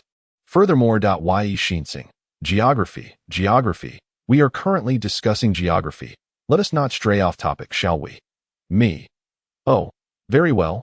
Our nation comprises 23 provinces, 5 autonomous regions, 4 direct-controlled municipalities, and 2 special administrative regions, totaling 34 administrative divisions. Not to mention, we boast the world's highest peak, Mount Everest, the 2nd highest, K2, the 4th highest, Lhotse, and the 5th highest, Makalu, with 4 of the top 5 peaks located within our borders. Additionally, 2 of the top 5 rivers flow through our land, the Yangtze River, ranked 3rd, and the Yellow River, ranked 4th.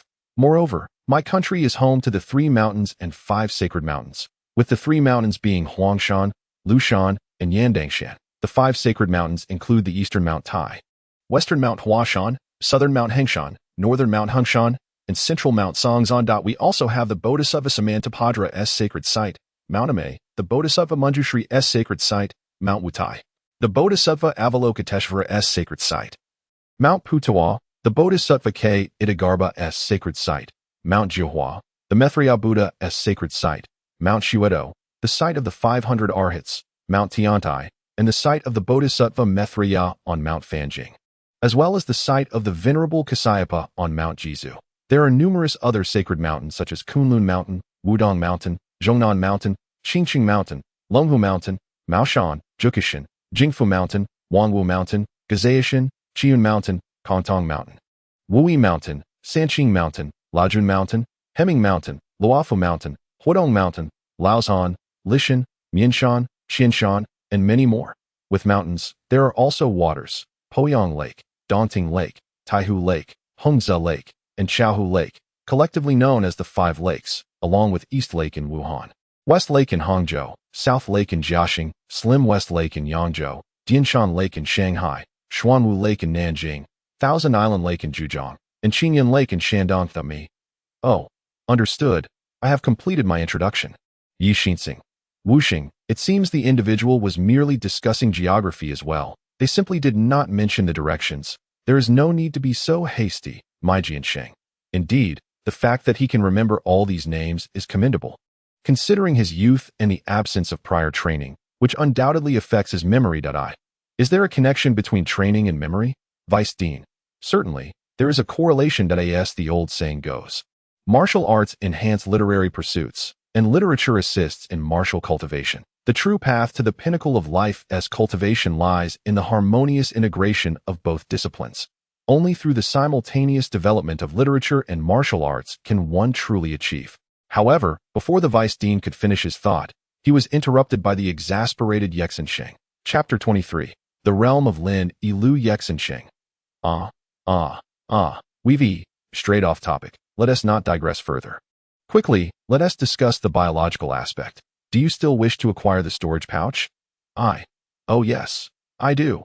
However, my understanding of the entire biosphere is rather limited, as it encompasses a vast expanse. As for the realm of biology, I categorize it into two segments, flora and fauna. The plant kingdom includes flowers, grasses, trees, vines, roots, branches, leaves, fruits, and seeds, among others. In truth, my knowledge is quite scant. I can only recount what I remembered, and I then focused on introducing animals, which I divided into four categories. Those that soar in the skies, ranging from eagles and divine condors to moths. Those that roam the land, from lions and tigers to elephants, pandas, and even ants and caterpillars. Next, I described those that burrow in the earth, such as mice, earthworms, and various insects, including snakes. Lastly, I spoke of aquatic creatures, from whales and sharks to crocodiles and fish eggs, as well as tiny shrimp, covering almost everything I knew. While refraining from elaborating on what I was unfamiliar with, longwashing. Have you concluded your discourse? Yes, longwashing. Then, how much do you know about the Huaxiao Empire? Aside from what I learned at the 9-tier learning tower. I am quite ignorant of the rest. Yexinsheng. King Xianzi, please enlighten Yexian about what pride truly means. King Xianzi. Certainly. Yexian, do you know what our world is called? It appears to be referred to as the land of Jojo. King Xianzi. The knowledge we acquire at the 9-tier learning tower tends to be somewhat superficial, as ordinary individuals do not require excessive information that may cause distress. Only upon reaching a certain level do they need to grasp more profound insights. Our world is known as the realm of Lin Yilu, which is actually one of the 3 great secret realms of the creator god's domain, possibly one of the 4. Although one realm is still under debate. Hence, we generally refer to it as one of the 3 great secret realms. Are you saying that you inhabit a secret realm of Earth? But how come Earth is unaware of this? We have never heard of such a thing. King Xianzi, there is no need to rush. Once you have listened to my introduction, you may come to understand. The entire realm of Lin Yilu comprises 4 continents inhabited by life, which you may have heard of. They are the Eastern Victory Divine Continent, the Western Coward Continent, the Southern Jambu Continent, and the Northern Jilu Continent. However, contrary to what you may know, the Huaxia Empire occupies half of both the Eastern Victory Divine Continent and the Southern Jianbu Continent. Within the entirety of the realm of Lin Yilu, there exist 4 great empires and 4 ancient nations. The 4 great empires are the Huaxia Empire, the Empire of the Rising Sun, the Divine European Empire, and the Northern Underworld Empire. The 4 ancient nations comprise the ancient Huaxia, the ancient Indian and Tibetan, the ancient Egyptian, and the ancient Babylonian nations. In addition to this, the entire realm of Lin Yilu contains several smaller nations, with a total of 56 countries across the 4 continents. Thus, our Huaxia Empire not only possesses the largest territory and the greatest population within the Lin Yilu realm, but is also concurrently recognized by the world for its imperial strength and ancient heritage. The land you know as Jiuzhou is, in fact, the territory of our Huaxia Empire in Dongxing Shenzhou. Furthermore, the southern Jianbu continent encompasses Kaifeng, known as Dongjing, Chang'an, referred to as Xijing, Nanjing, called Jinling, Beijing, known as Dadu, and Luoyang, referred to as Zhongjing. Additionally, there are the cities of Tianmin, Chongping, Changshan, Chaoga, Fengtian, Guangling, Guizhou, Luling, Langya, Chong'an, Dangfeng, Yuegang, Xiantang, Gusu, Fengdu, Jingguan, Xingqing, Jinyang, and Jiangling, totaling 24 major cities. As for the renowned mountains you previously mentioned, our Huaxia Empire boasts its own, including the 5 illustrious peaks: Piamiao Peak, Lingxian Peak, Jiaxing Peak, Shuiwa Peak, and Tianxua Peak, that we are also home to the Yellow River, known as the Mother River, and the Jinsha River, referred to as the Father River. Moreover, of the 108 spiritual ponds in the Linaloo realm, our Huaxia Empire occupies 45, and out of 72 caves, we possess 36. Furthermore, our empire is blessed with 18 fabled lands, 9 celestial pools, and 5 sacred lakes. Additionally, there are the immortal islands of Daiyu, Yuqiao, Fangzhong, Yingzhou, and Penglai. Although the first 2 immortal islands have long since vanished, 3 other immortal islands remain, still belonging to the Huaxia Empire, adrift upon the seas that as for the lesser-known places, they shall be omitted from consideration. So you should now comprehend that the vastness and richness of the Huaxia Empire, with its picturesque mountains and waters, remarkable individuals, and enchanting landscapes, is truly a sight to behold. The fairy not only possesses beauty, but also possesses eloquence far surpassing my own. However, I can't shake the feeling that the names of places here are mere imitations of ancient earth. Why not think so? Many years ago, the creator deity realm was originally devoid of inhabitants. Eventually, some individuals from our realm migrated there to live, thus the legends of the creator deity realm began with the Huaxia Empire. You great deceiver, do not mislead me. My cultivation is limited. Do not trick me. If that is the case, then why do you hold earth in such high esteem, even referring to it as the creator deity realm? Long Wuxing, the creator deity realm holds a status that is exceedingly unique among the myriad worlds. And it is a place where cultivation is eternally impossible. Those who reside within the creator deity realm are truly remarkable and are held in great esteem by us. As for the fundamental reasons, we cannot elaborate too much at this time. When your strength becomes formidable, you will naturally come to understand, while there are aspects you cannot grasp just yet. Why is cultivation impossible in the creator deity realm? Is it due to the absence of spiritual energy, or is it a matter of the cultivation methods? Yishinsa, we can only tell you that if cultivation were possible in the creator deity realm, it might induce monumental changes across all other worlds, potentially leading to their destruction. However, we cannot disclose the specific reasons, and in truth, the cultivation methods of the creator deity realm are not flawed. The 4 books and 5 classics that you have studied since childhood are, in fact, supreme cultivation techniques. There is no issue regarding spiritual energy. The energy emitted by your sun, moon, and stars is of a chaotic level, infinitely surpassing that of spiritual energy. As for the specific reasons why cultivation is not possible, we are currently unable to disclose them. What other realms exist in the myriad worlds? Weisstein? Ahem. The exact number remains unknown to anyone, as exploration is still ongoing. The few that can be confirmed are merely a handful. Of course, I must reiterate, we are not at liberty to divulge further details. What else can I learn? About your worlds. Yi Exine Sheng. Yes, you have traversed from the creation god realm, and through our verification, you are now capable of cultivation. Mei Jian Sheng. Indeed, moreover, you may possess the potential of a prodigious cultivator. Weisstein. However, we cannot ascertain whether you have comprehended the techniques. Please, do you really need to inform me of this? I already know that I can cultivate. I have reached the questioning heart stage. As for the techniques, I am uncertain, and my head is throbbing. I prefer not to know whether I possess any techniques. Weisstein. Let me tell you, if you have not grasped the techniques, achieving the pinnacle of cultivation will not be an easy feat, and you shall only have yourself to blame. As soon as my words left my mouth, the Vice-Dean began to shout in exasperation, clearly quite concerned about whether I had comprehended the techniques. I wonder what his true intentions are and what objectives he harbors. Yi Exine Sheng. There is no need for alarm. I will take a look for him. However, I suspect he has indeed acquired the corresponding techniques. For otherwise, such fluctuations would not have occurred at Saint Mountain just now. Moreover, the techniques should be relatively advanced. With a smile, Yi Exine Sheng waved his hand, interrupting the Vice-Dean, and then expressed his conjecture.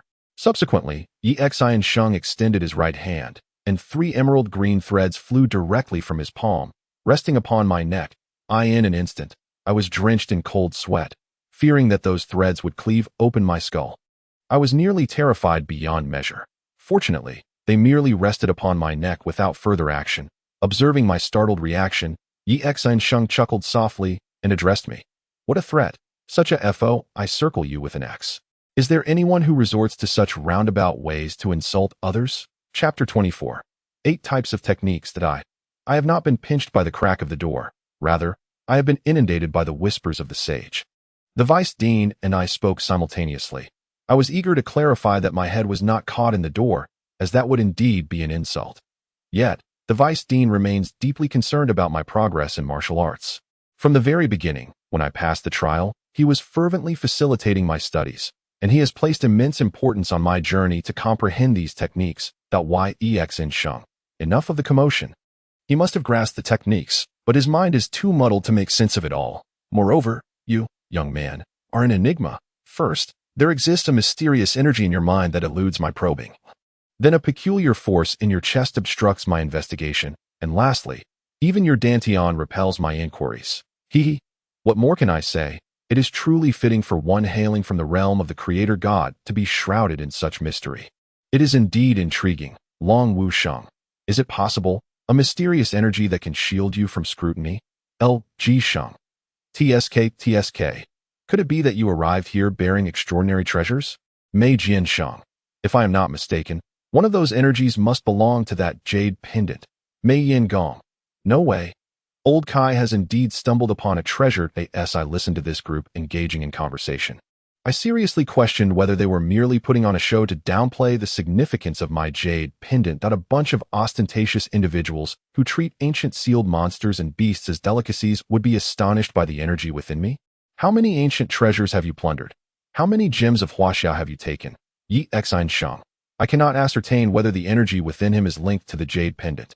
But he is indeed extraordinary. Beside his consciousness, there are actually 8 powerful presences that, if I interpret correctly, he may have comprehended 8 types of techniques, and possibly those 8 foundational techniques. Vice Dean. No way. 8 types of techniques. How is that possible? Such an odd occurrence has never been reported, nor have I heard of anyone comprehending more than one technique from within. At this moment, the Vice Dean could not determine whether to feel joy or astonishment. 8 techniques. Is this a curse or another legend? Could it be akin to the legendary Long Yun Kong? But instead, I am a genius of techniques. Long Wu Sheng. Wait, foundational. Old Yi, are you suggesting that he has comprehended all 8 techniques? Yi Xin Sheng. It seems to be the case. Vice Dean. Which 8 techniques? What does foundational mean? Is there some significance to it? Long Wu Sheng glanced at the Vice Dean, then at me, and finally turned to Yi Xin Sheng, who nodded. He then organized his thoughts and spoke. Our sacred mountain primarily revolves around the whispers of the sage in this thatched cottage, and the cottage's greatest peculiarity lies in the fact that an unparalleled being once attained enlightenment there. After he departed, numerous ancient figures also sought enlightenment within this very cottage, inscribing countless marks upon its walls. Thus, the extraordinary nature of this thatched cottage was brought into existence. That it is precisely because of this cottage that we have named this mountain Saint's Mountain. At this juncture, Long Wusheng paused, casting a glance at me, as if in disbelief, and continued. Later, we discovered that the murmurs of the saint possessed the ability to impart knowledge. Anyone who had never practiced any techniques could comprehend the arts within. Particularly, those who had attained enlightenment without prior cultivation found it even easier to grasp the teachings inside. Furthermore, as time passed, many realized that the cottage contained numerous tailored methods suitable for each individual seeking enlightenment.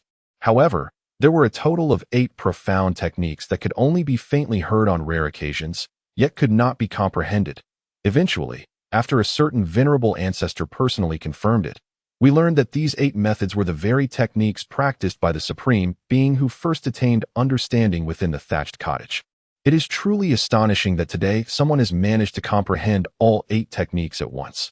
This is indeed remarkable, and one might say it is highly likely that they are now on the path to the Supreme Tao. I responded, "Oh, is that so? If I were to inquire about the identity of this Supreme Being, you would undoubtedly find it inconvenient to disclose." Correct. In truth, this thatched cottage later fell into the hands of many factions, with numerous groups regarding it as a supreme sanctuary for enlightenment and teachings. That as a result, it appeared that the cottage had developed a form of sentience, beginning to generate a resistance. Only the most exceptional individuals could preach within. Otherwise, they risked losing control and succumbing to transformation. Those who had practiced techniques were also advised against easily seeking enlightenment within, lest they fall into an eternal slumber. The foundational techniques of this cottage were the 8 unknown methods, which can be deemed its core practices. Throughout history, no one has managed to grasp even a single one, which is why we were so astonished that someone could indeed comprehend all 8.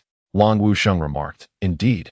Even Long Yunkong, whom I specially invited here after his enlightenment, could only grasp the formidable Dragon Gate technique, and did not comprehend 2 or more techniques.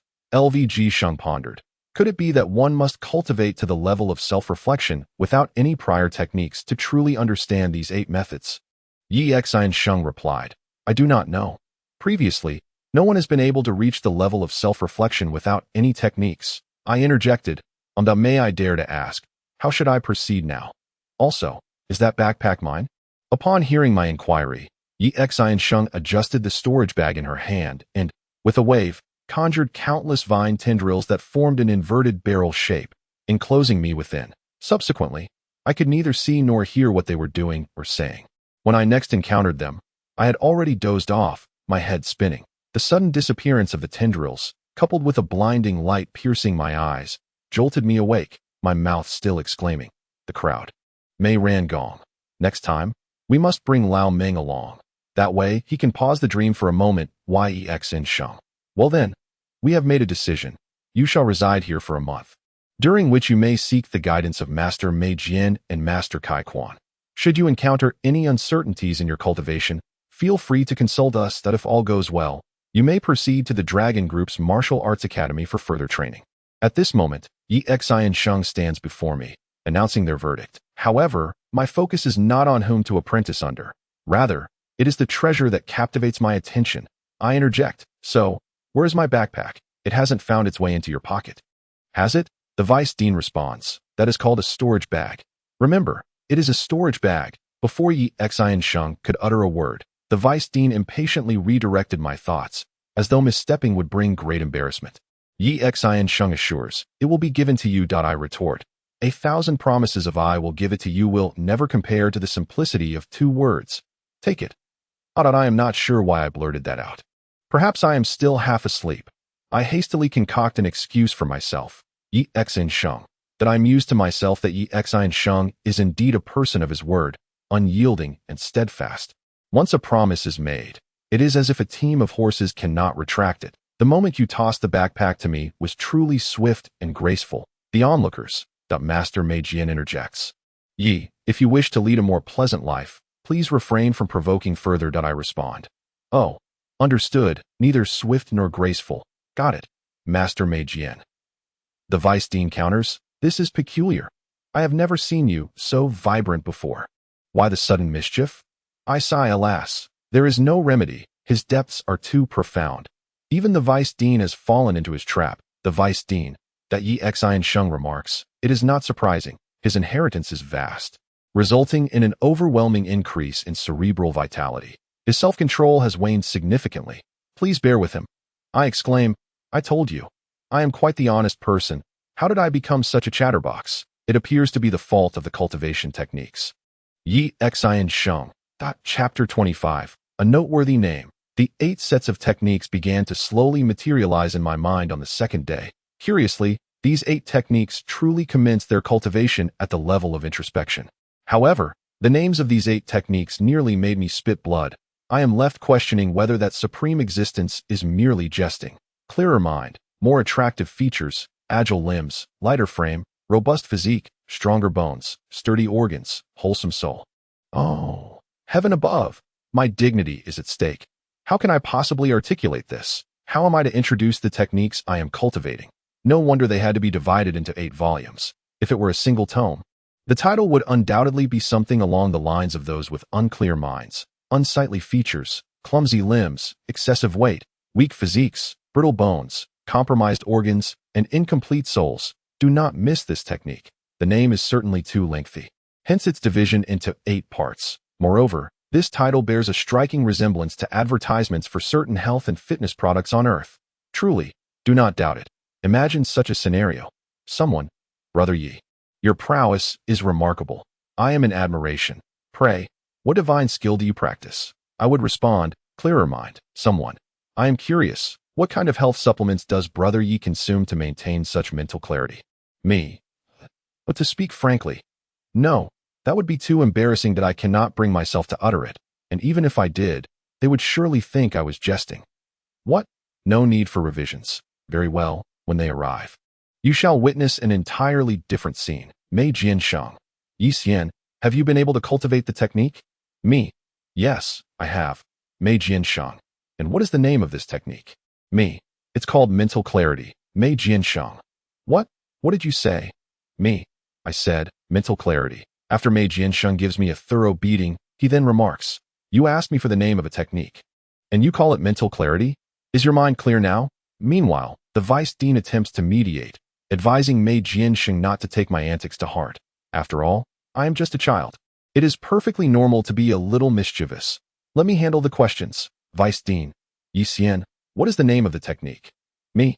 Well-defined features. The Vice Dean, slightly irritated, responds, stop fooling around. I am asking for the name of your technique. Me. Agile limbs. Vice Dean, I am giving you one last chance. What is the name of the technique? Me. Light frame, robust physique, sturdy bones. I realize I will not have the opportunity to finish my sentence before being met with a flurry of blows from the Vice Dean. Or perhaps Mei Jiansheng will rejoin in the fray. Ultimately, the Vice Dean bellows at me. I ask you for the name of a technique, and you respond by calling me ugly, clumsy, overweight, weak, and with brittle bones. Who else should I strike but you? Me. But I shall cease and reconsider the name. Let me reassign it. This way, it is better for you, better for me, and better for everyone. Once a thought arises, it must be acted upon. Now, I shall ponder how to make the change. The thought of the 8 techniques brings to mind the lost jade pendant, although it may have entered my body. I decide to use this as a starting point to completely revise these 8 techniques. Qian represents heaven, Kuan represents earth, Sun represents wind, Zhan represents thunder, Kan represents water, Li represents fire, Jin represents mountain, and Dui represents marsh. Thus, within mental clarity, there exists the character for clear. According to mythology, Pangu separated chaos into clarity and turbidity. Clarity represents heaven, while turbidity represents earth. Therefore, I shall rename it to Qianqingju. Within well-defined features, there exists the character for well. It is often said that a bowl of water should be held level. Hence, I shall rename it to Kanduanju. Within agile limbs, there exists the character for agile. The most agile of all is surely thunder. Thus, I shall rename it to Zhenlingju. Within light frame, there exists the character for light. Therefore, I shall let wind take precedence and rename it to Xuanqingju. Within robust physique, there exists the character for robust. I shall describe strength through mountain, renaming it to Genzhuangju. Within sturdy bones, there exists the character for sturdy. What is the hardest material? No, even something charred by fire is not hard. Thus, this must be associated with fire, leading to the renaming of it to Lijiangjue.in. The text. The character denotes that the 5 organs assist the human body in digestion. The heart is capable of metabolizing the impurities of qi and blood by secreting natriuretic peptide. The liver can detoxify harmful substances through mononuclear phagocytes. The spleen digests impurities in the blood. The lungs purify the air, and the kidneys process water to produce urine. Of course, the functions of the 5 organs extend beyond these aspects, yet they bear a striking resemblance to Zhe. Thus, it shall be renamed too. As for, it leaves us with the character Kuan, which is merely a casual alteration, not to be taken too seriously, just a playful ruse for others to ponder. Those in the know will understand. And if one takes it to heart, they have already lost. Hence, the final title shall be. The titles now stand as follows. This was a reluctant decision, yet it is undoubtedly an improvement over the previous nomenclature. Sparing myself from greater folly, and I possess the audacity to vocalize the names of these techniques. Just as I finalized my thoughts on the name changes, a knock echoed at the door. No choice but to open it. Yuxinxing inquired, how did you rest last night? I replied, the storage bag is now mine. Both Yuxinxing and I spoke simultaneously, and my tongue seemed increasingly uncontrollable, having interjected before he could utter a word. This left Yi Xinxing momentarily stunned at the threshold, and I noticed a twitch at the corner of his mouth, though he ultimately refrained from commenting. The figures behind him, Mei Jianxing and the vice president, were equally taken aback by my erratic thought process. Once Mei Jianxing regained his composure, he reproached me for my impolite behavior. Mistaking kindness for insensitivity, I exclaimed, "Oh, welcome, welcome, a warm welcome to the esteemed leader for this inspection." Gracing my humble abode, my previously vigilant demeanor transformed upon hearing Mei Jianxing's words. as I feigned a welcoming ceremony for Yi Xinxing, exacerbating the awkwardness of the moment that I in that instant. I sensed he might be inclined to strangle me. Yi Xinxing responded, please sit still. I shall examine your physical condition. Naturally, concerning my health, I opted to comply, settling onto the bamboo bed and awaiting Yi Xinxing's pulse diagnosis. This time, it was not the usual thread-based method, but rather his hand rested upon my wrist, transmitting a surge of energy at that moment. I felt more alert than the previous day as haze that it occurred to me that ancient physicians, capable of thread-based pulse diagnosis, must have possessed internal energy. Otherwise, their readings would be inaccurate. This implies that cultivation is indeed feasible on Earth, albeit under a different system. Perhaps there are reasons unbeknownst to me, which prevent the attainment of higher realms. According to their assertions, all known worlds can cultivate, yet Earth cannot. This notion unsettled me. Could it be that other realms, in their efforts to prevent Earth from becoming overly powerful, have conspired to inhibit our cultivation? Yet, that seems contradictory. If this were true, they should be wary of me, considering I hail from Earth.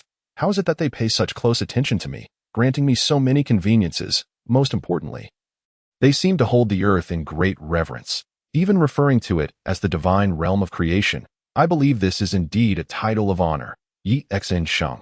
Embrace unity and cast aside distractions. Center your mind and cultivate your essence, focusing your energy. Suddenly, Yi Xinsheng's voice resonates through my mind, guiding me to gradually calm my thoughts and discard distractions that I in harmony with Yi Xinsheng's energy. I begin to slowly operate the 8 great techniques at the moment I achieve tranquility, and as Yi Xinsheng's energy guides me, all 8 techniques commence their operation simultaneously, with one motion. They set all techniques in motion, from my mind to my visage, then to my bones, internal organs, blood vessels, muscles, limbs, and finally to my vital essence and spirit. One cycle leads to another, one surge of energy propelling another. And after circulating the 8 techniques for 8 cycles, Yi Xinsheng's energy gradually recedes.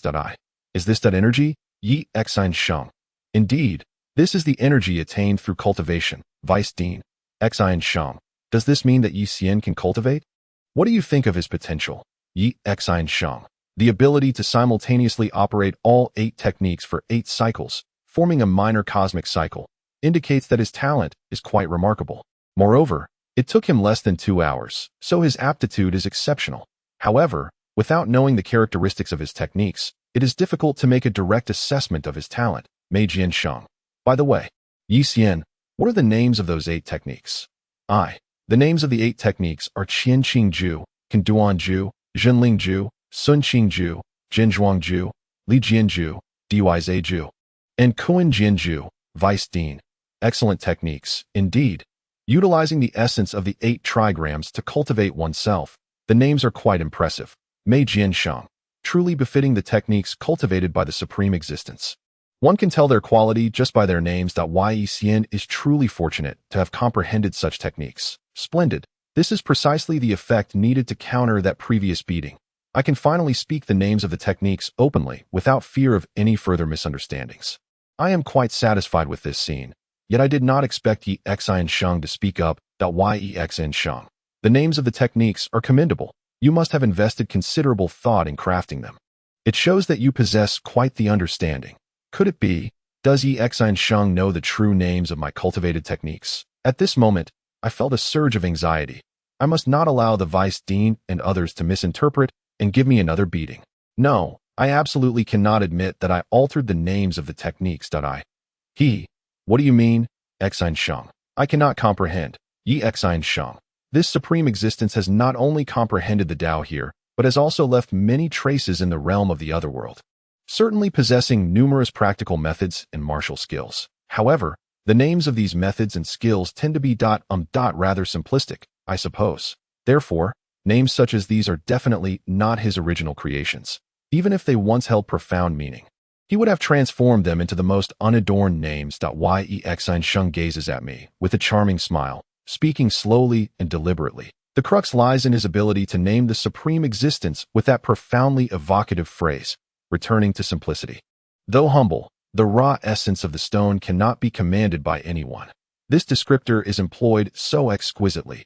It truly embodies the primordial nature of the supreme existence's cultivation method, Chapter 26. The Seed of the Heart Sword. Of course, the two vice deans would never resort to physical reprimands simply because I altered the name of the cultivation method. However, under the guidance of Yishinsing, they insisted on knowing the true name of the method, as they were to instruct me in my cultivation. Without knowledge of the name, their guidance might lead to erroneous results. Thus, I bashfully disclosed the titles of the 8 cultivation methods they expected, apart from Yishinsing, who was already mentally prepared. The other 2 wore expressions of amazement. Alas, such masters indeed. How could they fail to perceive even this? They are still far removed from the realm of supreme existence. Mei Jianxing. These methods that are truly unheard of, Vice Dean. However, the names are truly remarkable. Primitive. They epitomize the most fundamental essence of cultivation, Yishinsing. Naturally, this supreme existence once invented a miraculous potion capable of reviving withered spiritual roots. Aptly named. Look, it has come back to life. Mei Jianxing. Vice Dean. Me. Well, it seems I am not the only one to admire his naming prowess. This level of mastery is so profound that it inspires my utmost respect. Should I ever have the chance to meet him, I shall certainly seek to learn from him the art of such deceptive naming. One can easily imagine this scenario. A friend of mine suddenly finds their spiritual root withering away. And after I revive it with this miraculous potion, friend, heavens, this is incredible. What potion did you use? Me. Look, it has come back to life. Friend. Indeed. I see it. The spiritual root has revived. It's astonishing. However, I was inquiring about the potion you used, which is so extraordinary. Me. Look, it has come back to life. Friend. Such a captivating scene is too beautiful. I must earnestly learn from this supreme existence to create more of these delightful moments in the future. Yishinsing. All right, since the cultivation method has been confirmed, you shall now diligently practice under the tutelage of Lao Mei and Lao Kai.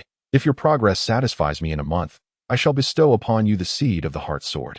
I hope you will strive earnestly. Me. The seed of the heart sword? What is that? Mei Jianxing.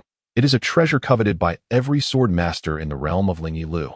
Moreover, it can only be utilized at the beginning of your cultivation journey. As for me, having already made progress, possessing the seed would be of no use. Alas, I truly envy you, me. But what exactly is it? I can surmise it must be something extraordinary. Yet what are its actual effects? Yishinsing.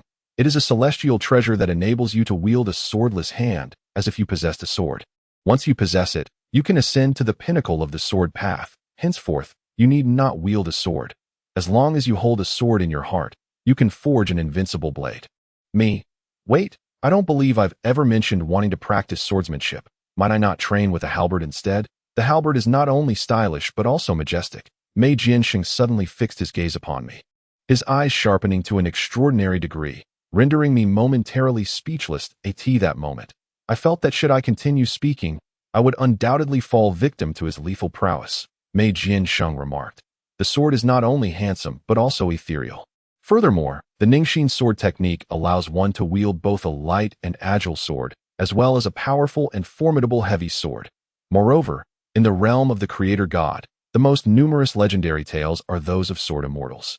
Do you not yearn for such a path? I responded. I don't suppose I harbor some yearning, though it seems I yearn for something else even more. Very well. However, whether I can acquire the Ningxin sword technique remains uncertain. Perhaps I should wait until I obtain it before learning the sword. I wish to use the Ningxin sword technique as a transitional phase from mastering the halberd, for after all, there are an abundance of sword masters. It is far too commonplace that a halberd, on the other hand, is both rare and striking, not to mention its commanding presence. Rarity is indeed valuable. Do you not comprehend this? Is not a rare weapon enticing? Mei Jianxing asked. Have you ever seen a cold plum? I replied. No. It does not snow in my hometown. Mei Jianxing then posed a question that left me perplexed, yet I inadvertently brought the concept of earth into the conversation. Fortunately, he seemed unconcerned and continued. In the entire Lin land, there are 3 unparalleled sword techniques. One is the Yi family's Qiu Yi Fei Xian sword, another is the Shi family's Shi Er Pu Tua sword, and the last is my Mei family's Han Mei Tian Sheng sword. The remaining sword techniques, I assure you, pale in comparison to these 3 supreme styles that if you are willing, I can personally impart to you the Han Mei Tian Sheng sword. The name Han Mei Tian Sheng sword struck me as somewhat feminine. causing me to hesitate in my desire to practice. It seemed far less appealing than the Yi family's Chiu Yi Fei Xian sword, or even the Shi family's Shi Er Pu Tua sword. Of course, could I express such thoughts aloud? I ventured. May I give it a try? What if I lack the aptitude for swordsmanship? Mei Jiansheng replied. That is acceptable. Today, we primarily aim to assess your physical condition, and I shall request Xian Sheng to prepare suitable medicinal pills and health elixirs tailored to your needs. Based on your situation, we will then determine how I and Lao Kai will guide your training in the future. The Vice Dean interjected. You have but a month's time. It would be best if you could break through to the awakening stage once more, as this would save considerable time. It would also ensure you can manage within the Dragon Group's martial arts academy. Otherwise, with merely the strength of the questioning heart stage, it would indeed be challenging to thrive there. Awakening stage? It must be the next tier beyond the questioning heart stage. Yet it seems vastly different from the cultivation levels I am familiar with. Is it truly possible to directly transcend from one tier to another? I expressed my concern. Must I break through so quickly? Might it jeopardize my foundational stability? And is it indeed the case that each tier allows for a direct transition to the next? Yi Xian Sheng clarified. Before reaching the awakening stage, the speed of your advancement is inconsequential. The fastest recorded breakthrough in the past millennium belongs to Long Yun Kong. He comprehended the Dragon Gate technique amidst the whispers of saints, managing to ascend from the questioning heart stage to the awakening stage in a mere 3 days. Of course, some have taken several years to achieve such a breakthrough. Nevertheless, the quicker one transcends, the more beneficial it is for future cultivation. Anyone who transitions from the questioning heart stage to the awakening stage within a month invariably becomes a formidable expert. I responded. Oh, pray forgive my audacity in inquiring. Dear sirs, how long did it take the 3 of you, esteemed sages, to ascend to the awakening stage? Mei Jianxing, 7 days. Vice Dean, likewise, 7 days. Ye Xianxing. As for me, I was rather eager, managing to succeed in merely 4 days. In truth, it was just over 3 days and a single hour, but one must remain humble. After all, observing Yi Xianxing's modest words juxtaposed with his smug expression, I felt an overwhelming urge to temper his pride. Is this what you call humility? Did your physical education instructor impart the notion of humility to you? Alas, my inner turmoil began to stir. Oh, so, is it true that no one on the entire sacred mountain has achieved success within 3 days? Yi Xiansheng. There are. Our sage group leader and the dean of the Dragon Group Martial Arts Academy both managed to break through in 3 days. No wonder you are neither the leader nor the dean. 3 voices. Oh dear, my impulsive heart has begun to act up, and my thoughts have escaped my lips. What now? Will I be met with retribution? I must swiftly change the subject, lest I face dire consequences. May I inquire about my own cultivation aptitude? Do you think it possible for me to break through within 3 days? Vice Dean. Knowing you possess such determination puts me at ease. Rest assured, I shall ensure your rapid advancement. Yi Xiansheng. Since you wish to achieve breakthrough within 3 days, let us head to the Wuxin Tower at the foot of the mountain to cultivate. I am aware that you lack the merit points for entry. Fear not, I can lend you some. Yesterday has already passed, and I shall offer you the merit points needed for today and tomorrow. But do remember to repay me. Best of luck. I have faith in you. Should you succeed in breaking through to the awakening stage within 2 days, I shall present you with the heart-nurturing sword seat ahead of schedule. Mei Jiansheng. Let us not squander any more time. I shall escort you down the mountain to cultivate at Wuxin Tower forthwith. Wait. Have I once again dug my own grave, for reasons unknown? I feel as if their suggestions are propelling me into the abyss of despair. It nearly rendered me mute. Ever since accepting the inheritance of the 8 great techniques, my speech often seems devoid of thought. In truth, I sometimes do not intend for my words to come out as they do. You must understand, perhaps the inheritance has influenced me, but it is entirely unintentional. Ye Xiansheng. Worry not. Dear child, do not overthink it. Focus on your cultivation, and go forth. At that moment, Yi Xiansheng resembled a benevolent elder, gently stroking my hair and speaking in a soothing tone. Yet, why does it feel as though I am met with the smile of a devil? The voice of a demon? Without waiting for my descent, Mei Jianxing seized me. The door opened, and we dashed down the mountain. The door closed behind us. Do not inquire why the thatched cottage remained ajar, for it appeared he was eager to proceed. In my days, my position had already shifted. Why then was the door ultimately closed? Because Mei Jiansheng had confined me within the Wuxing Tower. He did not enter. It seemed he intended for me to fend for myself in this so-called Wuxing Tower. I was not even granted the time to glimpse the path down the mountain before being locked inside. Fortunately, I was not particularly fearful. After all, I had endured the 100 fox capturing ghosts technique, and I refused to believe that any trial could be more terrifying than this. Thus, my subsequent mindset remains rather relaxed. I observe my new surroundings and ponder, is this not merely a conventional building? There should be a second floor, for there are stairs leading upward, though I am uncertain if a third floor exists. Turning back, I continue to gaze at the first floor, which strikingly resembles an ancient tavern, albeit with fewer tables and chairs. What is there to fret about? Why the haste to leave me here? Meanwhile, within my thatched cottage, Yi Xian Sheng and the others have yet to depart. Instead, they have set up a tea table. They brewed a pot of fragrant tea and arranged some snacks. Alas, I am not present. What a pity, for I would have undoubtedly claimed all the treats. It has been ages since I last savored such delicacies. Since my arrival in this world, the only sustenance I have received was a few buns purchased by my foster mother, followed by nutritional pills and health liquids that have sustained my diet. Of course, if we include the chicken that Mei Jiansheng secretly provided, then I have indeed enjoyed 2 proper meals in this realm. Mei Jiansheng. Is this approach not a touch cruel? After all, he is still but a child. Deputy Dean. I doubt it, given that he has already passed the trials of the Forbidden Lands purgatory. Such trivial concerns should not daunt him. Yexin. It is of no consequence. At most, a few cries of anguish, and we shall retrieve him before his heart and liver are shattered. Did you hear that? I have articulated my sentiments. They embody the smile of a devil, the language of a monster. Do not doubt my instincts. My intuition is, in fact, remarkably precise. Deputy Dean. The Inquiry Heart Pavilion. To question one's true nature, and to discern what lies within his heart. Yexin. A descendant of the Yi clan shall never be weak. Yexin suddenly spoke with a gravity that left Mei Jiansheng and the Deputy Dean momentarily stunned. Then, Mei Jiansheng set down his teacup and inquired of Yi Xiansheng. Mei Jiansheng, is this the reason you secretly entrusted the heart-consolidating sword seed to him? Yi Xiansheng. Indeed. I cannot fathom why, but I felt an urgent compulsion to bestow the sword seed upon him immediately. Deputy Dean.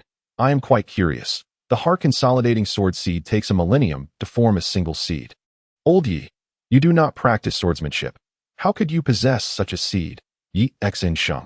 It was given to me by the little ancestor. Mei Jiansheng nearly dropped the teacup he had just lifted, incredulously asking, the heart-consolidating sword seed was given to you by the little ancestor of the Yi family?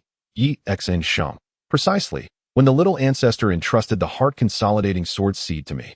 He uttered a phrase I did not fully comprehend at the time. He said to give the sword seed to the one it rightly belongs to. I then asked the little ancestor who that person was. He replied, the one to whom it is due, and when the time came, I did not hesitate to bestow it upon him. Thus, when I placed the sword seed upon his head today, there was no hesitation in my heart. Mei Jiansheng. Marvelous. He must be a prodigy in swordsmanship, endowed with exceptional talent. Otherwise, how could you have so readily entrusted the sword seed to him? At this point, Mei Jiansheng became somewhat animated, feeling that he had finally selected the right disciple, a gift from the heavens. Over the years, he had forsaken numerous exemplary disciples simply because they could not meet his exacting standards. Today, he could finally welcome his ideal successor. Yi Xiansheng. Let us not be overly enthusiastic just yet. There is one more thing I have yet to disclose. This seed is no ordinary heart-consolidating sword seed. Mei Jiansheng. Is this not an ordinary heart-consolidating sword seed? What does it mean? Yi Xiansheng. This is the oldest heart-consolidating sword seed. According to the minor ancestor, this sword seed has been passed down from an exceedingly ancient ERAS for which era it originates from. No one knows. All that is understood is that the person capable of cultivating it may bear some special mission. Vice Dean. Special mission? Could that interfere with my plans? Mei Jiansheng. It is possible. Otherwise, Lao Kai, you might as well give up. Vice Dean. Not a chance. Even if it means having multiple inheritors, I shall take him as my disciple.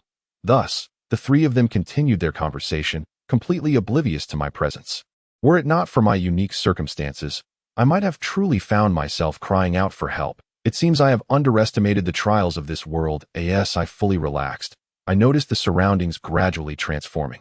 The spot where I originally stood inexplicably morphed into a grand cash register, reminiscent of those ancient establishments presided over by a shopkeeper. Upon the counter lay account books, an abacus, and gold pieces deposited by customers. This unexpected sight filled me with delight. My goodness! Actual gold. It is indeed gold. Please forgive my greed. This is merely a sentiment tied to Earth. Back on Earth, I could hardly remain immune to such alluring treasures. If I were immune, who would still deliver takeout? Hence, upon seeing the gold, I excitedly grasped it in my hands, weighing it. Quite hefty, at least around 50 taels. However, my astonishment soon escalated. Heavens! A drawer beneath the cash register was filled entirely with gold. An entire drawer of gold. Is this a dream? By all that is holy, I have struck it rich these past few days. That living deity of wealth truly works wonders. Tomorrow, we shall visit the temple of the god of wealth to express our gratitude. Who are you? At that moment, something seemed to weigh down in my mind, causing me to ask the most rudimentary of questions. Upon hearing my inquiry, the enchanting lady suddenly flushed, then leaned closer to my ear, whispering slyly, "Are you plotting something again? I cannot fathom how your mind works. Always indulging in such antics that can't you act normally. If it weren't for our childhood bond, marrying you this past month would have frightened me away." Beauty. My dear, what's the matter? I told you not to play so wildly, yet you still don't believe it. Are you a bit dazed now? Tonight, I shall refrain from playing the fairy. You need to regain your composure before we continue our game. I can't take it anymore. Please allow me to wipe my nosebleed first. I truly cannot handle it. Playing the fairy, you are already more alluring than any fairy. Is there a need for pretense? Shaking my slightly dizzy head to regain clarity, I quickly remarked, it seems I may have taken a wrong turn? Oh, in broad daylight, flirting with my lady here. Shao Yi, you are quite the charmer. Oh, no. Wait. In your words, this is called romance. You are truly romantic. Hello. Who are you? Cienaire, I thought I heard the voice of Mo Pu too. Is there news of your father? At that moment, a beautiful woman in her 30s or 40s appeared from upstairs, curiously peering down the staircase to address me. Who is this? The way she speaks seems rather presumptuous, as if she dares to take advantage of me. What should I do? I feel an overwhelming urge to strike her. Yet, why does my body feel so lethargic? Chapter 27. Monsters and Demons. Madame Yu. Oh dear, how splendid it is. Having a big brother like you is truly a blessing for Cienaire. Thank you ever so much. Captain Mo. Madame Yao, you are far too gracious. It is merely my duty. Besides, Cien and I are indeed close friends. If he finds himself in a predicament, how could I possibly stand idly by? Shopkeeper, recently, I've been a bit financially constrained. Could I perhaps defer payment today and settle it together next time? Just as I began to sense something amiss, a customer suddenly approached me, intoxicated and slurring his words. Beauty. Absolutely not. You've already deferred payment 3 times. One must not push their luck. Today, you must settle your account, or else the shopkeeper will have to teach you a lesson. Before I could utter a word, the beauty beside me had already taken over the conversation, seemingly incensed by the customer's behavior, and directly rebuffed his request. Customer. Oh my. This little lady has become quite fierce in just a month since her marriage. Shopkeeper, can you handle such a fiery pepper? Me. Do you wish to perish? Customer. Yes. I apologize. Shopkeeper. I was wrong. Please don't strike me. I'll pay whatever you demand. The customer, trembling, presented a gold ingot with both hands. Bowing respectfully, he continued to apologize. I was in the wrong, dear shopkeeper. Please forgive me. I was merely intoxicated and spoke nonsense. Do not stoop to my level. What an utterly bewildering situation. What on earth is happening?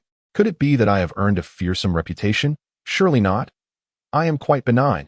As I pondered, the beauty beside me swiftly accepted the gold, remarking, You have some sense. Otherwise, my husband would have left you half dead.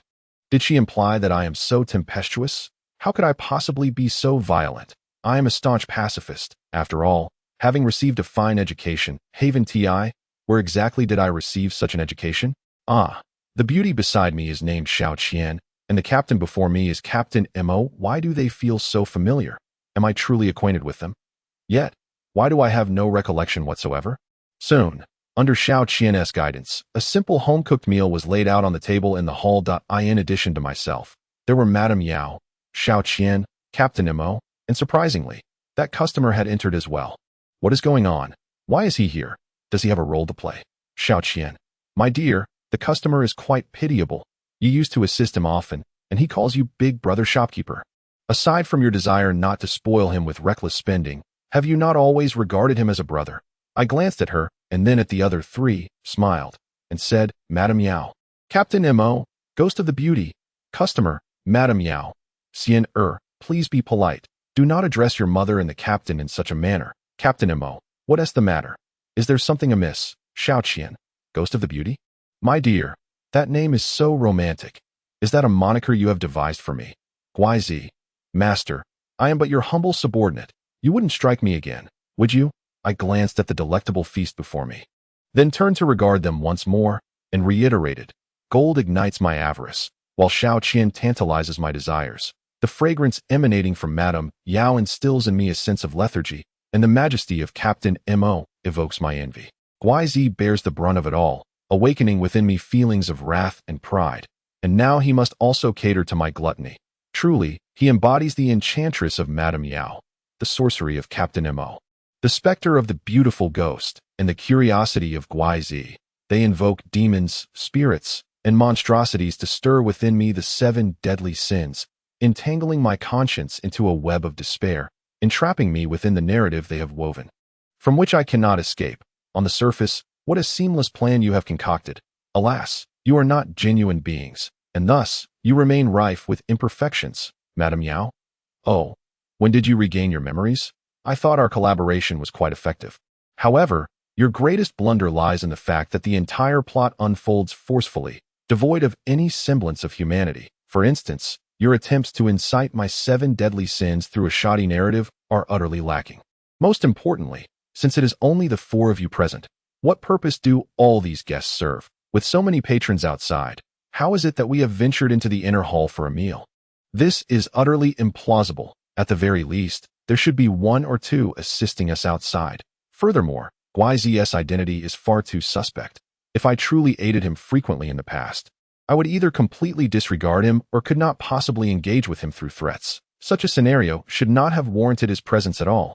Guizi, that cannot be right. My intention in coming here was to toast you several times, to provoke your gluttony and deepen your lust. Captain M.O., stop rambling. What now? Why is he not adhering to the script? We cannot simply let him go like this. Xiao Qian, shall we knock him unconscious and start anew? Madame Yao, that won't do. He has developed an immunity to my illusions. Even if we were to knock him out, we could not start afresh. These demons and spirits spoke as if I were invisible, audaciously plotting against me right before my eyes. How dare they? A tiger does not reveal its might. Yet here I am a sickly cat. Do not label me cowardly. Knowing I cannot win, why would I force a confrontation? If they regard me as inconsequential, then I should swiftly seek enlightenment. After all, once I reach the awakening stage, I can learn various martial techniques. And at least I shall not fear such petty demons and spirits. Of course, I mistakenly believe them to be mere minor characters, forgetting how such characters could possibly be confined here by Yi Xian Sheng and the others. Madame Yao, alas, let us expedite his passage through the questioning heart stage.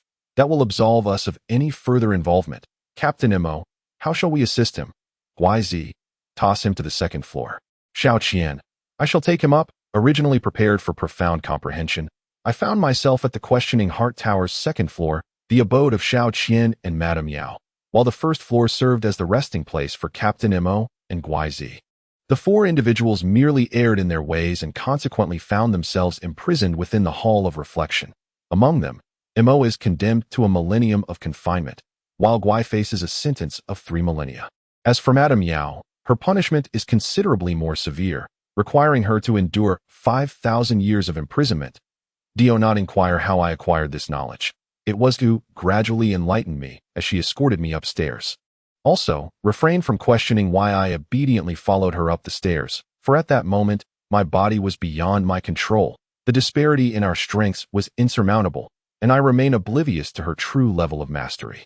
On the 2nd floor, there lies a fragrant couch. Whether it is merely a figment of my imagination, I cannot say, yet it exudes an alluring aroma. Do not misconstrue this. It is not the fragrance of a maiden, but rather a scent that calms the spirit and focuses the mind.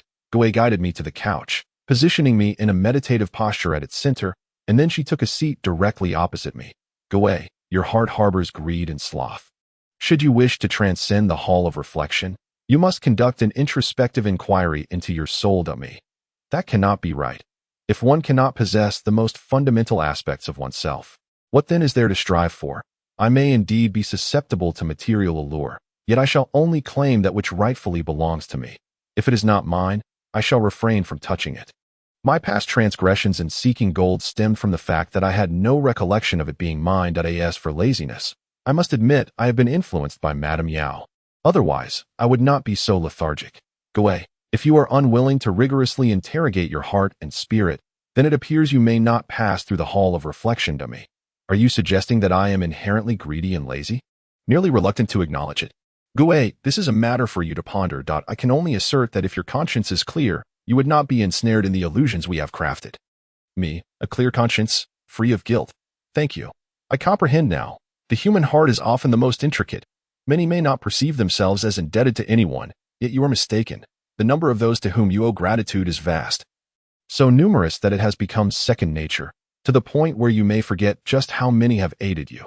The heart, in truth, bears guilt as well as deficiencies. The deficiencies are those flaws you are unwilling to acknowledge. And if you refuse to recognize your shortcomings, your heart will inevitably lack that essential element. Xiao Qian remarks that I can be greedy and lazy, and upon self-examination, I must concede that such thoughts do indeed cross my mind. If I were to find myself in a different era, would I be tempted to take one or two of another's hundreds of gold ingots while they are away? The answer is yes. Chapter 28.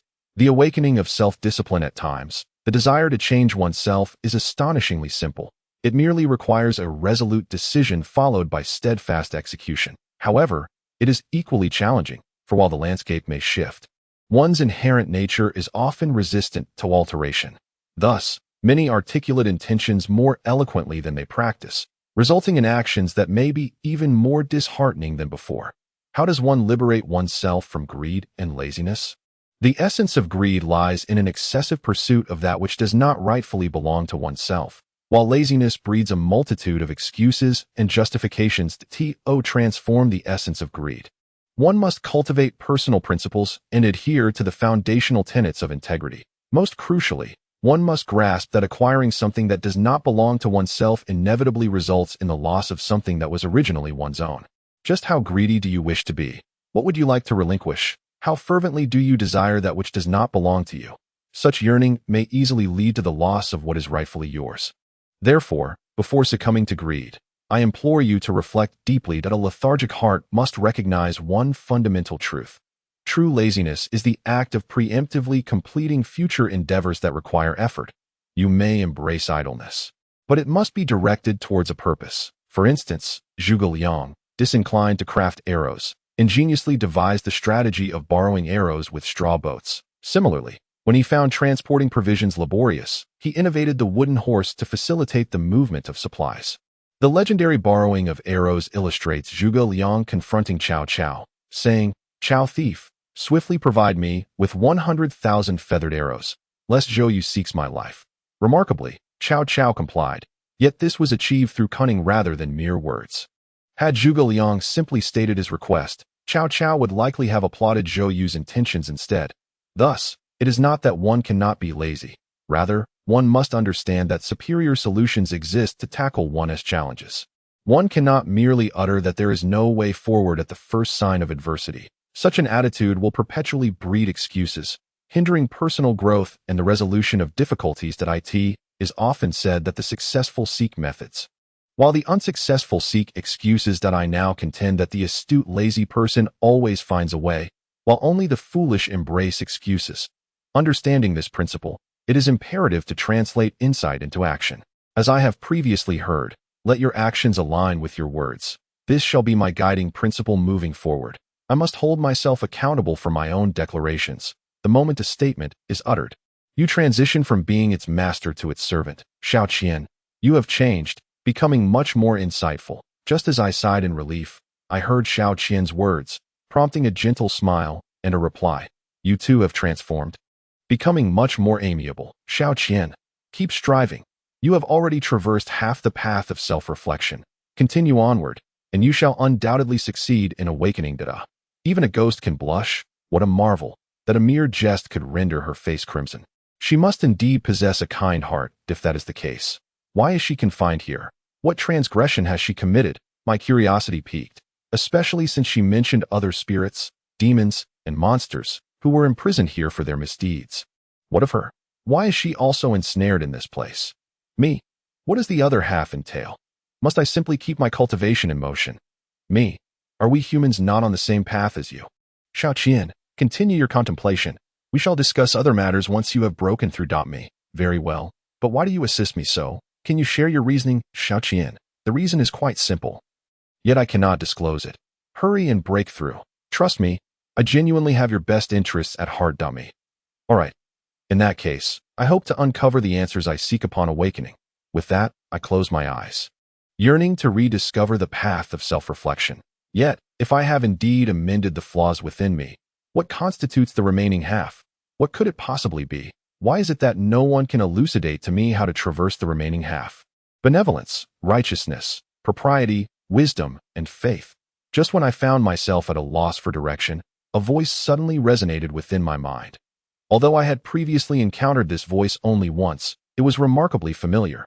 Was it not the very voice that emerged during my harrowing trial? The 100 foxes grasping ghosts? The last time, the voice intoned, lighten the soul, align the body, separate the spirit, relax the breath. Yet this time, it directly reminded me of benevolence, righteousness, propriety, wisdom, and faith. Is this not the quintessence of Confucianism on earth? Does it pertain to the heart? However, their only connection seems to lie in the relationship between the 5 organs and the 5 constants of Confucianism and the 5 elements. The heart governs propriety as fire. The liver governs benevolence as wood. The spleen governs faith as earth. The lungs govern righteousness as metal, and the kidneys govern wisdom as water. Among the 5 organs, only the character for heart lacks the moon radical.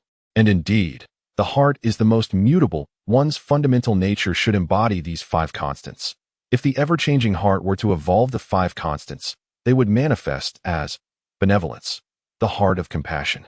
Without compassion, how can one love others? Righteousness, the heart of shame and aversion. Without a sense of shame, how can one value loyalty and righteousness? Propriety, the heart of respect. Without respect, how can one be well-versed in etiquette? Wisdom, the heart of discernment. Without discernment, how can one be resourceful? Faith, the heart of honesty. Without honesty, how can one be trustworthy? Furthermore, the 5 constants are founded upon love, which in turn is rooted in gratitude. Only a heart filled with gratitude can allow one to live without remorse. And only a grateful heart can truly reflect the significance of one's life. That a heart of gratitude is the pathway to realizing one's personal value and serves as our eternal and progressive impetus. As I pondered this, a sudden realization struck me. What of my foster mother? When she gifted me the buns, they seemed quite valuable. She also provided me with nourishing elixirs and health potions, enabling my fortunate arrival at Sage Mountain. Moreover, had it not been for her timely intervention with medicine, who could say if I would have lived to see others again? In that moment, it became clear to me that it is the bonds of concern and attachment that affirm one's possession of a heart. If you have no one to care for, how lonely you must be. If there is no one who cares for you, how reclusive you must feel. Attachment and concern. Only with these can one be deemed a person of heart. No, I must inquire of the Sword Saint May regarding my foster mother's well-being. Even if her memories have been erased, I must ensure she lives a better life. Xiaoqian, you have finally come to realize that you possess a beating heart. However, you still need to thoroughly heal the wounds within. Otherwise, you will remain unable to break through. Me. My heart. Wounded? Just as I regained consciousness, Xiaoqian spoke again. Yet her words puzzled me. My heart bore no wounds. How could she claim it was hurt? I have not even experienced first love. What wounds could I possibly have? At present, I am merely concerned about my foster mother's condition. Otherwise, I feel quite well. Xiaoqian, your heart is indeed wounded, and it is a wound that has lingered for quite some time. You simply cannot recall it. Me? Cannot recall? Oh, perhaps it pertains to my parents. Xiaoqian, perhaps so. Your kindness is overwhelming. Yet it seems to harbor your melancholy, sorrow, and myriad negative emotions within this wound. Perhaps a cathartic release is what you truly need. I do not comprehend. How does one release such emotions? Xiaoqian, cry. A good, Hearty sob might suffice. I shall take my leave now. I cry. Yet I cannot recall whether I possess tears. Since childhood, I have grown up reliant on the kindness of others. Wearing borrowed garments and residing in a leaky, dilapidated abode. I did not weep then. Why should I do so now? Staring blankly at Xiaoqian as she descended the stairs, I realized I had forgotten the essence of tears. I have only screamed in anguish during trials and roared in fury, but never have I shed tears from sadness. I had lost touch with such emotions, lost the sense of that feeling. As the tears cascaded down my cheeks, I found myself unable to contain the outpouring of various negative emotions within me, resulting in sounds I could not control. Later, Mei Jiansheng recounted to me that the moment my wails echoed forth, it startled all the sages, who nearly mistook my cries for the terrifying wails of a vengeful spirit invading the mountain of sages. How embarrassing! Hence, when I initially lost consciousness from my sobbing, I did not dwell on it too much. After all, my cries were so resounding that I could merely attribute my fainting to their sheer intensity. However, I had forgotten that my fate often shifts during such moments of unconsciousness. For instance, one instance of fainting led me to encounter my foster mother. Another allowed Mei Jiansheng to take me away. Several instances of unconsciousness enabled me to pass the trials of the Forbidden Realm.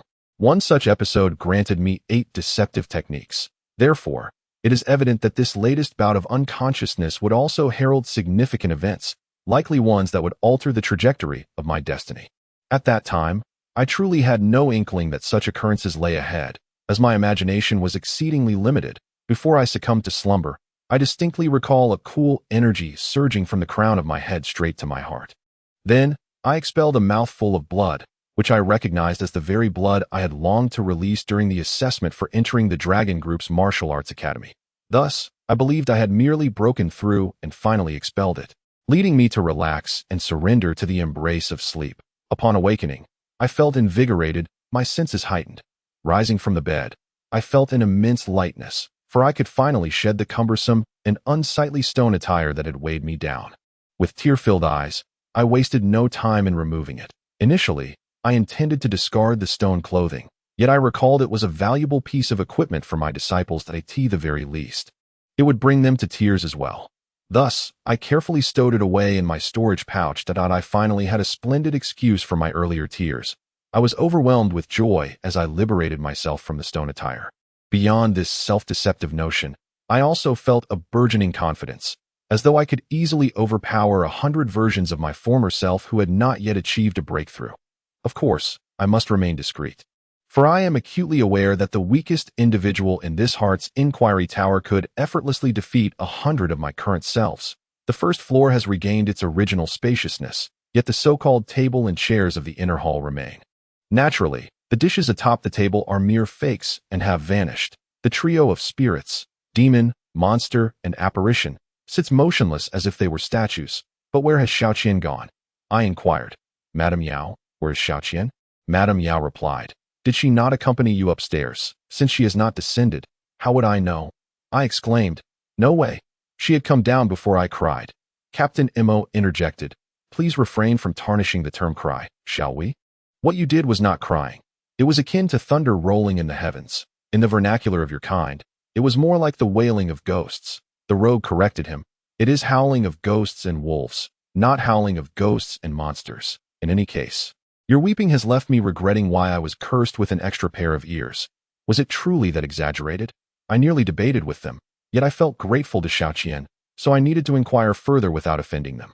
After all, what was their main focus? Were they discussing my lamentations? No, it was about Xiaoqian's whereabouts. I asked. Xiaoqian truly has not come down. Madame Yao replied. No, she is surely still upstairs. However, with your abilities, should she wish to conceal herself, you would indeed be unable to find her. I stated. In that case, I extend my gratitude to you all for your assistance. I would appreciate it if you could convey my thanks to Xiaoqian for her guidance, which enabled my breakthrough. Should the opportunity arise in the future, I shall undoubtedly repay your kindness today. Farewell. Wait, might it require the energy of the awakening stage to unlock it? Thus, I prepared to forcibly open the door using the energy of the awakening stage, only to discover that I had miscalculated. The door remained utterly unmoved. How peculiar. How does one open it?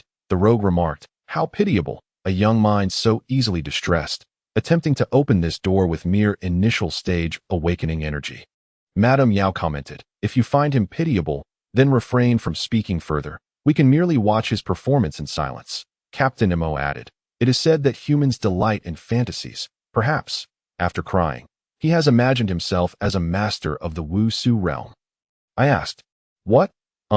Captain Nemo, does this door require a key to open? From their conversation, I gathered that this door could not simply be opened with initial stage awakening.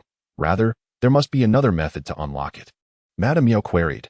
Oh, did not the one who brought you in mention it? The rogue explained. To open this door, you must either possess the strength of the Wu-Su realm, or we four spirits must collectively unlock it. Otherwise, you can only shout for help and await rescue from the outside. Chapter 29. The disappearance of Xiaoqian. I protested. How can this be? If Xiaoqian is merely playing hide-and-seek with me, would I not be forced to shout for help?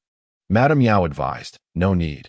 You should ascend and call her down. You have already broken through to the initial stage of awakening, so she cannot hold you back. Go up and bid her farewell in person. I remarked. You previously stated that one must reach the Wu-Su realm to open this door, that I wish to inquire how far I am from achieving the Wu-Su realm. Is it Wu-Su stage or Wu-Su realm?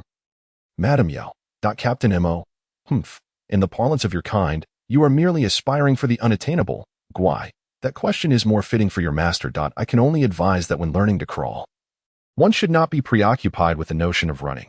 Once you master crawling, will running not follow with ease? Upon hearing this, Captain Mo immediately let out a cold laugh, his expression shifting as he icily remarked, truly arrogant.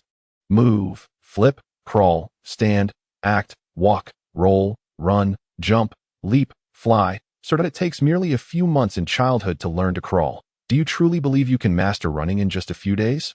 Xiaoqian. Where are you? I wish to go out. Please assist me in opening the door. Xiaoqian, cease your antics. I have advanced to the awakening stage. I should be permitted to leave, correct? My abilities are insufficient, and I cannot locate Xiaoqian. I implore you all to speak with her, and allow me to exit. Captain Mo. It is not your lack of strength, but rather your lack of vision.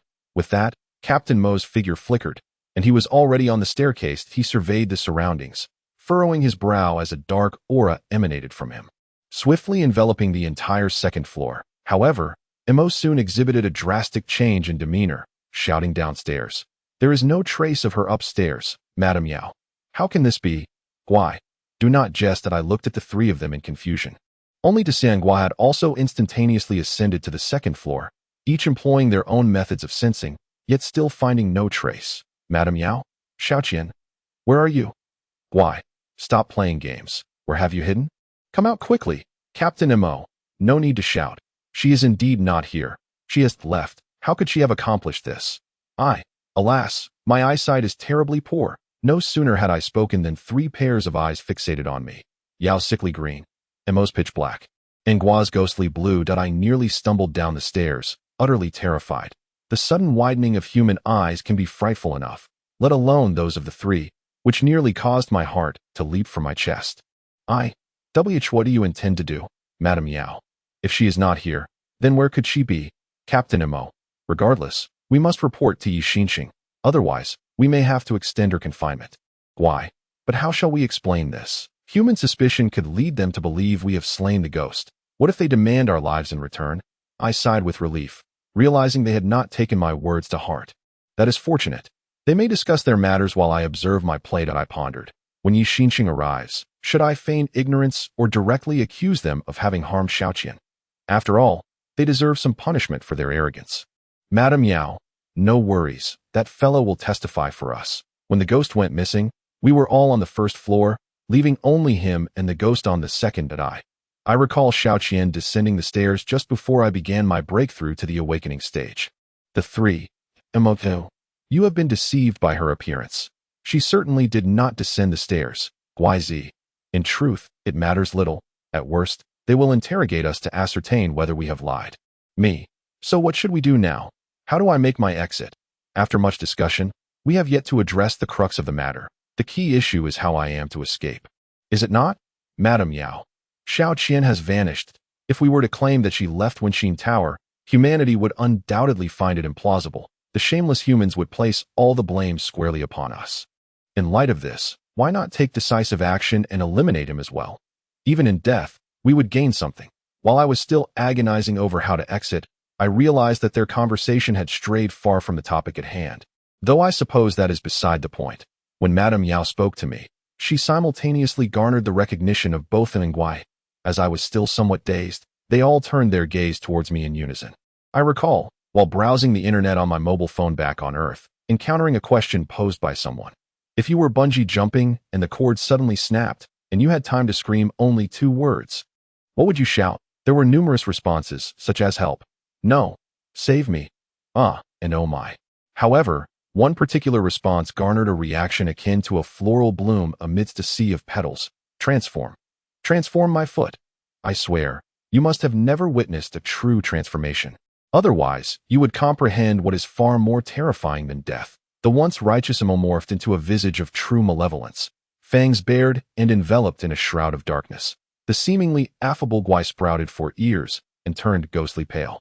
Only the alluring young woman, Yao, merely manifested an array of pure white tentacles. Do not inquire about their specific appearances. I was nearly paralyzed with fright. Naturally, fleeing became my singular option, and I practically leaped from the 2nd floor to the ground level. Then, anxiety began to grip my heart. What to do? I cannot escape, and there is no way I could outrun 3 non-human entities. What? Resist. Look at me. I am unarmed and lack any martial prowess. How can I possibly resist? What? Use a bench. Get real. This is not Earth. Here, the benches are incredibly heavy. Attempting to lift one would only serve to ensnare myself. Using a bench would be less effective than a stone armor. But considering the deceptive properties of stone armor, who knows if throwing it would even hurt? Regardless, when it comes to defending against my attackers, stone armor proves utterly ineffective, offering no protection whatsoever. The pain remains the same. Thus, I refrained from utilizing stone armor and searched my storage pouch in vain for any weapon. What now? Mo seemed particularly displeased with me, as I was still rummaging through my pouch. He charged at me without allowing me any preparation. Thankfully, having advanced to the awakening stage, I discarded the stone armor, feeling considerably lighter. Not daring to linger, I swiftly darted to the side, narrowly evading Mo's grasp. However, I caught sight of the cold smirk at the corner of his mouth. Brother Mo, do not smirk. The remaining appeal of your already terrifying visage will surely diminish. I have witnessed their speed, and it is evident that we are now engaged in a game of cat and mouse. A game that plays upon the rhythm of my heartbeat. Die. Please wait a moment. I still possess some dignity. I can persuade Yi Xinxing and the others not to impose a harsher punishment upon you. Acknowledging that I cannot evade nor resist, I am left with no choice but to wield my final weapon, my words that I shall invoke the eloquence of Zhuge Liang to sway them, urging the 3 of them to relent. As for Yi Xinxing's arrival, I shall speak nothing but the truth, ensuring your lifelong confinement. Guaizi. Alas, it is too late now.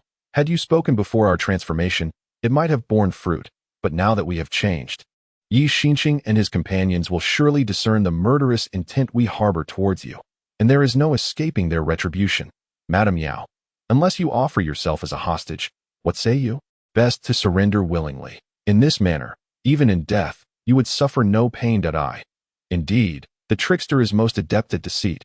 How could you know of a pain you have never endured? Do not forget. Should I raise my voice in distress, Yi Xinxing and his companions will come rushing to my aid, and you will meet your doom. Captain Mo, shout all you wish, no matter how loudly you scream. There will be no one to rescue you. I circle you with a cross. Why do those words ring so strangely? It feels as though they belong to some ominous scene. The tension in my heart makes the word demon sound particularly jarring. I, Yi Xinxing, Mei Jiansheng, Vice Dean. Help? They are rebelling. They are killing. Demons, monsters, and creatures. Guaizi, you speak as though we are their subordinates. Do not forget, we are prisoners. Guaizi reflects on how fortunate I am to have survived this long. Even failing to grasp their true identities, were this situation to unfold outside, I would surely be my own worst enemy. Little does he know, it is I who have ensnared myself. Mo. He. Keep shouting. With each cry unanswered, I shall devour one of your limbs. Should you shout 5 times without a response, you shall have no choice but to resign yourself to fate. They encircle me in a corner of the 1st floor, gazing at me with sinister smiles, showing no haste to strike. With the main door remaining shut, I realize that relying on others is futile. I must take matters into my own hands that I recall Yi Xinqing mentioning that within me lies mysterious power in my mind's eye, heart, and dantian. Even Yi Xinqing could not forcibly breach these three sources of power. I must attempt to guide it forth and see if I can unleash it. Ever since I ascended to the awakening stage, I have been anxious to escape, never truly focusing on myself. It is not carelessness on my part, but rather the prolonged exposure to this place, which has rendered me ill at ease, for they are not human. The unknown is the most challenging to accept directly. Had it not been for Mei Jianxing and the others thrusting me into this predicament, I would not have dared linger among them. Thus, I must now calm my mind and observe myself, discerning what has changed within me. Chapter 30. Autumn leaves ascending. While passively awaiting my fate is certainly not in my nature when faced with a realm inferior to theirs. Devoid of weaponry and lacking in eloquence, I can only continue to unearth my potential to contend with them. The reason I remain unperturbed is simply because they are too careless. They may wish to engage in a game of cat and mouse, but they must not compel me to unleash the mysterious energy within me. Otherwise, the mouse shall transform into a tiger that I concentrate, steadying my breath, allowing my body to act on instinct. Yes, I possess a profound faith in my intuition, particularly since embarking on the journey of unlocking my cerebral potential. My belief in the power of intuition has only deepened. Subsequently, I drew my thoughts inward, relinquishing control over my physical actions. Demon, scream. Why have you fallen silent? If you do not cry out, we shall have no choice but to end your life. The more pitifully you wail, the less inclined I am to slay you. So please, raise your voice, monster. It appears he has succumbed to introspection. Demon, indeed, he seems so oblivious that even if he were sold, he would still be in a state of blissful ignorance. Asleep.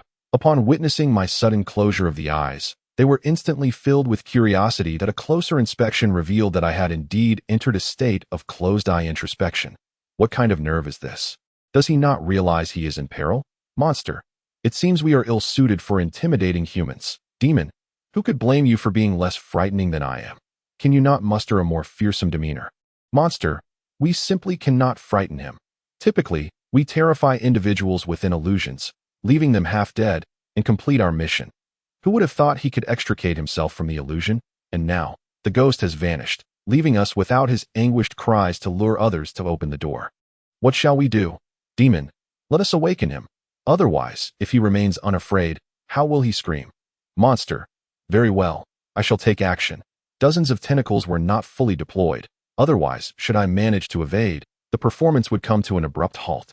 Thus, the monster only sent forth 3 tentacles directly toward me. Yet, with a nimble leap, I evaded them all, much to her astonishment. Here I am, with my senses sealed, yet I instinctively dodged through sheer combat awareness. Indeed, I must not be underestimated. To anyone who underestimates me, I shall ensure they pen the words regret with a heavy heart. From the moment I delved into introspection, I discovered I could perceive certain conditions within my body, particularly the 3 essential areas emphasized by Yi Xinsheng: the spiritual platform of the mind, the heart's dimension, and the energy sea at the dantian. The spiritual platform glimmered with a kaleidoscope of colors. I pondered how such brilliance had found its way into my mind. The energy sea at the dantian radiated several hues as well. However, unlike the energy from my mind, the light at the dantian spiraled in circles, comprising 8 distinct colors, reminiscent of the jade pendant I had worn since childhood, that I wondered if it was indeed that pendant, for the 8 trigrams inscribed upon it aligned perfectly with these 8 colors. Yet, I found myself unable to harness either the energy from my mind or that from my dantian. Fortunately, the energy within my heart could be accessed, albeit only a small portion. How miserly! I questioned whether I could even contend with those 3 non-human entities. The 8 fundamental techniques within my body operated according to their respective directions, ultimately forming a grand cycle. The energies cultivated from these techniques would merge, subsequently following a new path to complete a second grand cycle, dispersing the energy throughout my body's acupoints and meridians. The 3 non-human entities, monster, demon, and apparition, were presently exerting their full might against me. Fortunately, none struck true. Otherwise, the furniture on the entire first floor would have been reduced to rubble. I am truly grateful to you, dear furnishings. Now, allow me to avenge you, but only after I have completed my convulsions. Bang! The demon's arachnid appendages struck my chest with a force that sent me hurtling backwards, crashing against the wall behind me, producing a resonant sound upon impact. Yet, in that moment, I was afforded a brief respite, for it seemed they were momentarily taken aback. The rogue exclaimed, "Oh, he has emerged from that state," Captain Mo declared. "Then let us strike him fiercely and see if he can maintain his bravado." The demon appeared visibly irked, though I was oblivious to what transpired during my introspection. As for the monster, it was too perturbed to utter a word, opting instead to lash out with all its appendages in my direction, as though I had wronged it. In all honesty, I was merely introspecting, incapable of retaliation, and thus could not fathom what I could have possibly done to provoke such wrath. Of course, my curiosity was tempered by the fear of asking, and time was not on my side. Fortunately, the spasms in my head finally ceased, allowing me to channel the energy coursing through my hands. With a decisive flourish, I unleashed that energy, hoping to carve a path through the web of the spider, yet my mind remained active, seemingly guided by a thought that controlled the mysterious power within my grasp.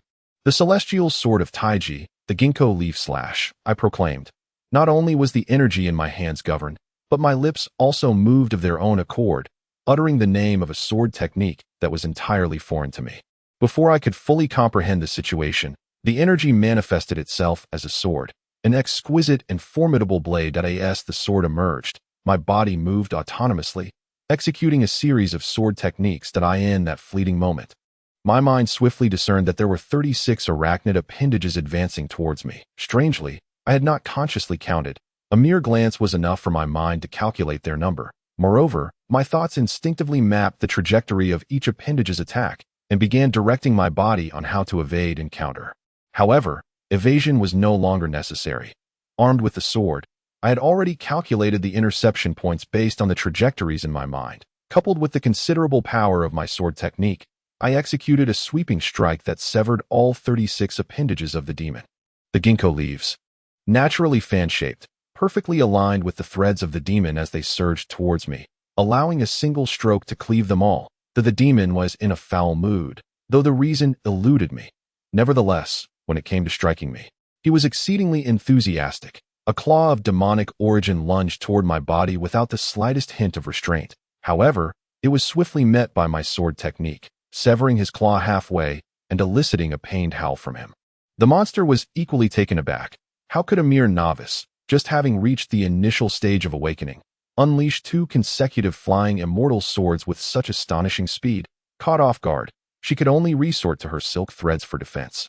But once again, they were cut through, inciting her to curse vehemently. The monster exclaimed, "You little brat, I haven't even begun to get serious with you, and yet you dare to employ such ruthless tactics, reducing my precious silk threads to this state. Don't blame me for being ungracious." The demon retorted, "I haven't even attacked. How did you manage to ensnare me as well? It was merely a reflection of my inferior strength. Otherwise, they would have been gravely injured, if not dead." Their overconfidence led them to overlook the myriad unexpected factors surrounding me, resulting in their downfall. Yet, at this moment, I found it increasingly difficult to suppress my urge to strike. Each time I unleashed the flying immortal sword, I was compelled to follow up with another blow, unable to halt my momentum. I declared, "Flying Immortal's 9th abyssal punishment leaf slash." The leaves of the white wax tree, green in spring, wilting in summer, and yellow in autumn, rendered the entire tree akin to a bald head stripped of its foliage. Thus, this sword technique resembled the actions of a deity, severing the vital essence of others. Sweeping through them with relentless force, the monster, demon, and fiend cried out, "Cease your assault." Enough? They realized that this battle was becoming increasingly stifling, for their offensive capabilities could not surpass the awakening stage. Moreover, this sword technique seemed never-ending. Was it possible that the energy within me was inexhaustible? I proclaimed, "Flying Immortal's Vermilion Tomb's life-reaping leaf slash." The leaves of the toxicodendron, rhomboid in shape, green in spring and crimson in autumn, were strikingly vivid. This sword technique unleashed a single leaf, painting the sky with red clouds that resembled a divine radiance illuminating the world, akin to celestial beings soaring in the evening glow. Chapter 31. How could this be? Divine light enveloped, and the glow claimed lives, as if purifying the evil, causing the demon and monster to perish. With this sword technique unleashed, the three of them could only defend themselves and retreat to a distance. Today, they discovered far too many incredulous occurrences. First, the mysterious disappearance of Xiao Qian. Then, why did my cries of anguish fail to summon anyone to my aid? How did my sword technique come to fruition? Ultimately, could it be true that I had only just reached the awakening stage? Where did the energy for the sword techniques I had been employing originate? Like them, Xiao Qian could not leave the heart-seeking tower unless she dissipated. Even if one were immensely powerful, departing would at least require breaking the binding formation of the heart-seeking tower. Yet, they found that the formation remained intact. Otherwise, how could I have driven them into such disarray? The truth remained that Xiao Qian had truly vanished, and the notion of her dissipating seemed implausible. Furthermore, in the past, whenever someone undergoing a test uttered two cries of despair, help would promptly arrive to escort them away. However, my recent cries had even invoked the names of Yi Xine Sheng and others. Why, then, did no one come to my aid? Moreover, as one of the three unparalleled sword techniques of the realm of the extraordinary, the autumn leaf flying immortal sword is said to be practiced only upon reaching the awakening stage. How is it that I can employ it immediately after my recent breakthrough?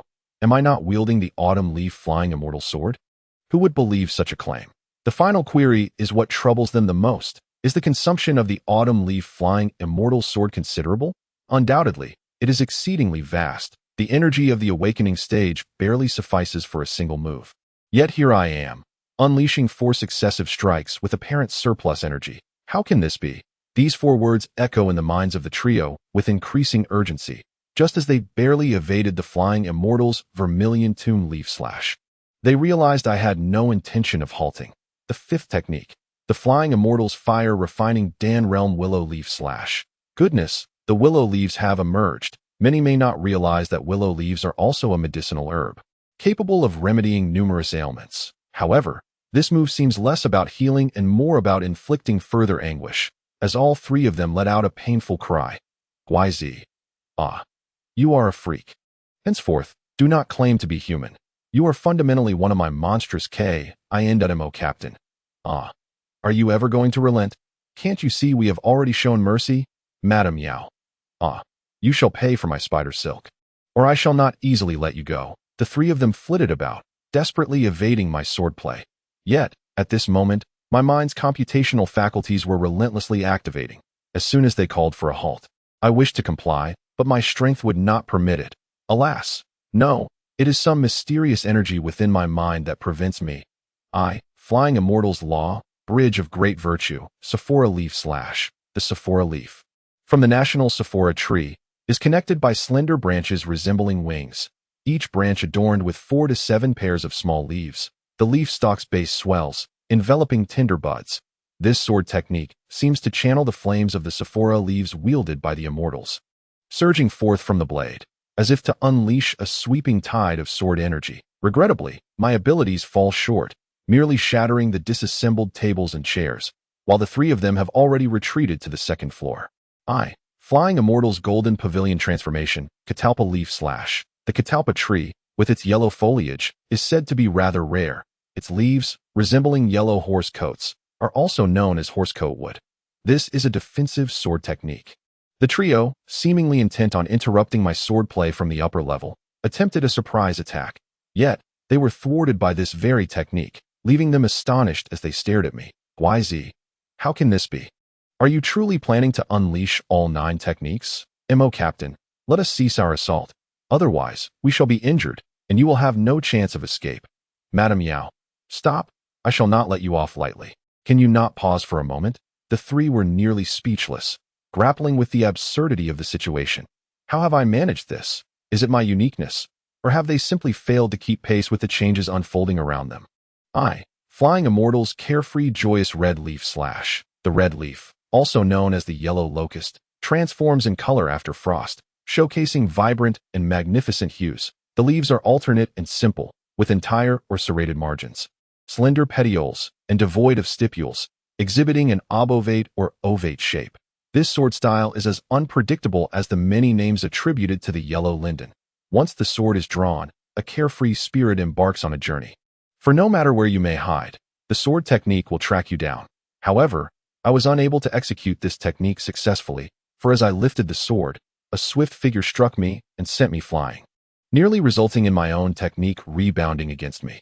Fortunately, the assailant followed the trajectory of my sword move, dissipating the energy within it and interrupting my attack. Yexin Sheng. How could you possibly wield the autumn leaves flying immortal sword? The speaker was none other than Yuxian Sheng, accompanied by Mei Jian Sheng and the Vice Dean, both wearing expressions of disbelief as they regarded me. Their astonishment resembled that of witnessing an unparalleled beauty. Their eyes wide as if to compare with a cow's gaze die. How would I know? I could hardly control myself. Thankfully, the technique relied on a mysterious power within me, or I would have collapsed after the first strike. Had I employed my own cultivated energy, I would have surely been drained dry. Mei Jian Sheng. The heart-congealing sword seed. Could it truly be? How is this possible? How did you achieve it? You haven't even cultivated sword intent. How could you possibly plant the heart-congealing sword seed? Mei Jian Sheng's focus differed from Yuxian Sheng's. He noticed the sword that had vanished from my hand, a disappearance that could only be attributed to the heart-congealing sword seed, as no other sword could vanish so suddenly before their very eyes. Thus, Mei Jian Sheng was astounded, for the heart-congealing sword seed must first be sown in the depths of the heart. Yet it requires comprehension of sword intent to truly take root. However, my previous indifference towards swords raised questions. How could a mere visit to the Inquiry Heart Pavilion yield such results? Moreover, how had I managed to manifest it successfully and even wield it? How could I accomplish in less than 2 days what typically takes 10 years? Mei Jian Sheng found this utterly perplexing and inconceivable. As for Yuxian Sheng, his conflict deepened. The autumn leaves flying immortal sword was a closely guarded secret of the Yi family, forbidden even to daughters once married, let alone to an outsider like myself. Though I share the surname Yi, I am not from the Yi family of Lin Yilu. Strangely, was it not necessary to visualize autumn leaves and the statues of the 9 celestial deities in a designated secret place of the Yi family to cultivate the autumn leaves flying immortal sword? How had I succeeded in my cultivation without visualization, without a sword manual, and without practicing the Yi family techniques? What was even more astonishing was how I had managed to execute the carefree and joyous red leaf slash. Had Yuxian Sheng not intervened, could I have unleashed all 9 sword techniques? It was only when Mei Jian Sheng suddenly uttered heart-congealing sword seed that Yuxian Sheng placed a hand on my arm, beginning a thorough examination of my entire being. What do you intend to do? I did not deliberately employ your family's sword technique. You failed to notice that I was merely being controlled by a mysterious force. Yet, Yuxian Sheng paid no heed to my words, meticulously inspecting my physical condition. With a furrowed brow, he addressed the esteemed Mei Jian Sheng, saying, "The Ningxin sword seed is already matured and is now usable." Even I am perplexed as to how he achieved this. Moreover, the overall quantity and quality of energy within him surpasses that of an ordinary person by several times, and more alarmingly, he has already reached the mid-stage of awakening, rather than the initial phase. However, I have surmised the nature of the treasure residing in his mind's sanctum. Vice Dean, Mei Jian Sheng. What is it? Yuxian Sheng. If my conjecture holds true, it should be the 9-orifice exquisite tower. Demons, fiends, monsters. The 9-orifice exquisite tower? No wonder his comprehension is so exceptional. He possesses such a congenital treasure as his master. Who exactly is he? The 9-orifice exquisite tower? What is that? Yuxian Sheng. It is a primordial spiritual treasure that has been passed down since ancient times. The contemporary 9-level learning tower is modeled after the 9-orifice exquisite tower. Thus, your mind's sanctum has enabled you to grasp the sword techniques hidden within the Ningxin sword seed, namely the autumn leaves flying immortal sword technique, and your recent involuntary usage of the sword moves is attributable to the 9-orifice exquisite tower, which has imprinted the techniques of the autumn leaves flying immortal sword from your mind to your muscles. That is truly remarkable. So, does that mean this sword technique was placed within the Ningxin sword seed by you? And I am not implicated? I distinctly recall the expression on Yuxian Sheng's face when I executed the autumn leaves flying immortal sword. I couldn't help but wonder if he harbored intentions of silencing me, especially since Mei Jian Sheng mentioned that this sword technique is one of the 3 unparalleled sword arts of the Lin Yilu realm, exclusive to the Yi family. Though I share the surname Yi, I am not a member of the Yi clan. Now that I am wielding their unique sword technique, it is likely that they would not only wish to silence me, but also seek to control me. Yuxian Sheng, your situation exceeds my ability to decide. That I must consult with the family regarding this matter. So you may need to endure some inconvenience. Inconvenience? You don't directly eliminate me. Are you not concerned that I might divulge the sword technique? Mei Jiansheng. You need not worry about that. The Yi family would never engage in indiscriminate slaughter. Moreover, the contributions of the Yi family to the Lin Yilu realm are beyond your imagination. And the prohibition against casually harming other beings on the continent is a result of their efforts. So do not be overly agitated. I certainly cannot fathom. When did you ever consider my opinion before placing the Ningxin sword seed upon me? All without my knowledge. Now, the burden of your unilateral decision falls upon me, and yet you advise me not to be agitated. Ask yourself, how would you feel if the roles were reversed? Vice Dean. Yi Xian. The autumn leaves flying immortal sword indeed carries significant weight, but this responsibility cannot fall upon you. When Xian Sheng speaks of inconvenience, he means that if the Yi family disapproves of your cultivation of the sword technique, he will merely seal your sword technique and will not resort to any other measures. Furthermore, we will provide appropriate compensation and will not take any of your belongings. Otherwise, it would contravene the principles of the Saints' Assembly and jeopardize the peace agreement of the Yi family. Such actions are not permitted in the Lin Yilu realm, nor by the Huaxia Empire, nor by the Yi family. Do you truly possess such a method? Is it truly the case that merely sealing a sword technique would leave me utterly unscathed? Surely, it would not fail to leave some hidden injury within my body, would it? Chapter 32. Master Maikwai at Yi Xinqing. We are both of the Yi lineage. Must you always presume the worst of me? Me. Is that so? I have consistently regarded you as a good person, a truly admirable individual. Me. Alas, experience on earth has taught me that sometimes those who appear virtuous may harbor the darkest of hearts. The Tao Te Ching also states, when the world recognizes beauty as beauty, it is already a manifestation of ugliness. When the world acknowledges goodness as goodness, it is already a manifestation of unkindness. What everyone deems as good is not necessarily so. Likewise, just because someone is widely regarded as kind does not guarantee their true benevolence. Thus, my misunderstandings of you are of little consequence. What truly matters is your forthcoming actions. Demon, fiend, monster. Yi Xinqing, Master Mei Jian, Vice Dean. That I dare say that only I would venture such assessments of Yi Xinqing or the Yi family. It is merely my ignorance of their ways that allows me to adopt a neutral stance, neither favoring the good nor the bad, but rather observing their authentic manner of conduct. The genuine good person remains unperturbed by ill repute, for they hold no guilt in their heart. Conversely, what does it matter to a true villain if they possess a reputation as wicked as mine? The distinction between good and evil lies in one's choices, not in the judgments of others. Yi Xinqing. Then wait here. Yi Xinqing. The little ancestor has spoken. All is to be left to fate. Since you have comprehended this, it is your destiny. Let us proceed. Congratulations on your passage, and on receiving the acknowledgement of the 9 apertures Linglong Tower. Is it really that simple? Master Mei Jian, as anticipated. There is no cause for surprise. Let us depart. Me. One moment. Do you know where the ghost has gone? After my breakthrough to the awakening stage, I have been unable to find her. Vice Dean. Unable to find her? Perhaps it is due to your lack of strength to locate her. If she wishes to conceal herself, even a decade of searching may yield no results. Demon. No. The ghost has indeed vanished. We cannot find her either. Yi Xinqing displayed a look of astonishment once more, having been so overwhelmed by the appearance of the autumn leaf flying immortal sword that he had neglected to observe the circumstances within the inquiry pavilion. Now, with a heart attuned, he realized that the ghost had truly gone missing. I too shook my head and recounted the entire sequence of events since my arrival, detailing how the demon, fiend, and monster pursued me relentlessly until I was compelled to comprehend all that the autumn leaf flying immortal sword had to offer. Yi Xinqing, are you suggesting that at the moment the ghost disappeared, you expelled a mouthful of congealed blood, only to awaken and find both the ghost and the bloodstains vanished? Me. Indeed. Moreover, it was all cleared away impeccably. Yi Xinqing, lead me upstairs to investigate. Me.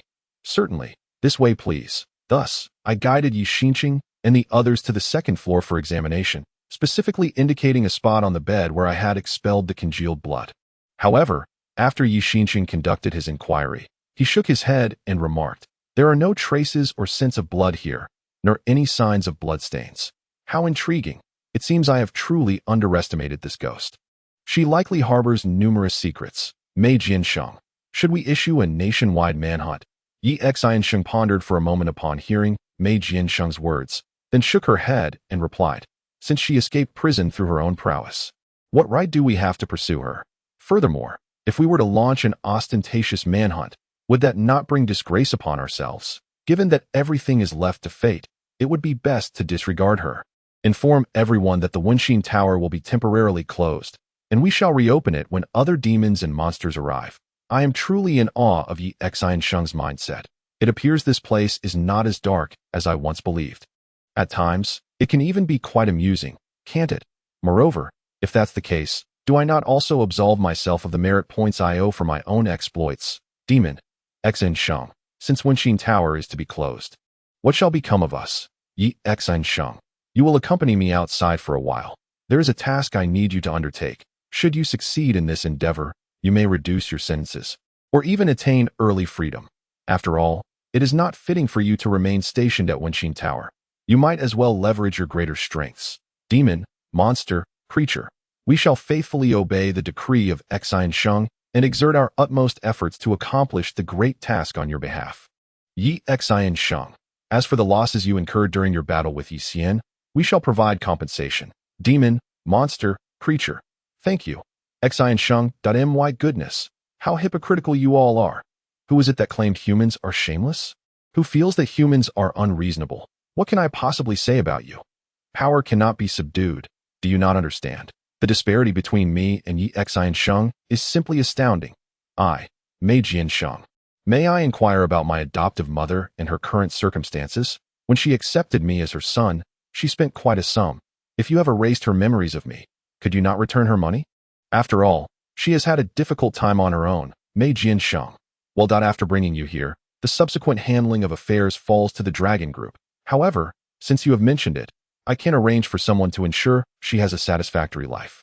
Yi Xiansheng. There is no need for that. In that case, I shall pay her a visit. I would like to see if she is lacking anything in her life. Furthermore, I wish to meet her personally, as she was the first human you encountered upon your arrival in this world. Thank you, Xiansheng.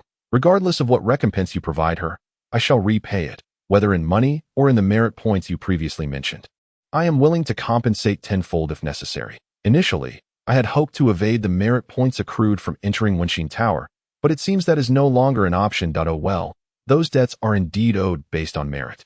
So I shall repay them. Yi Xiansheng. This is the most sincere thing you have ever said to me. Let us be on our way. Mei Kai? Yes, rest assured, we shall convey the message accurately.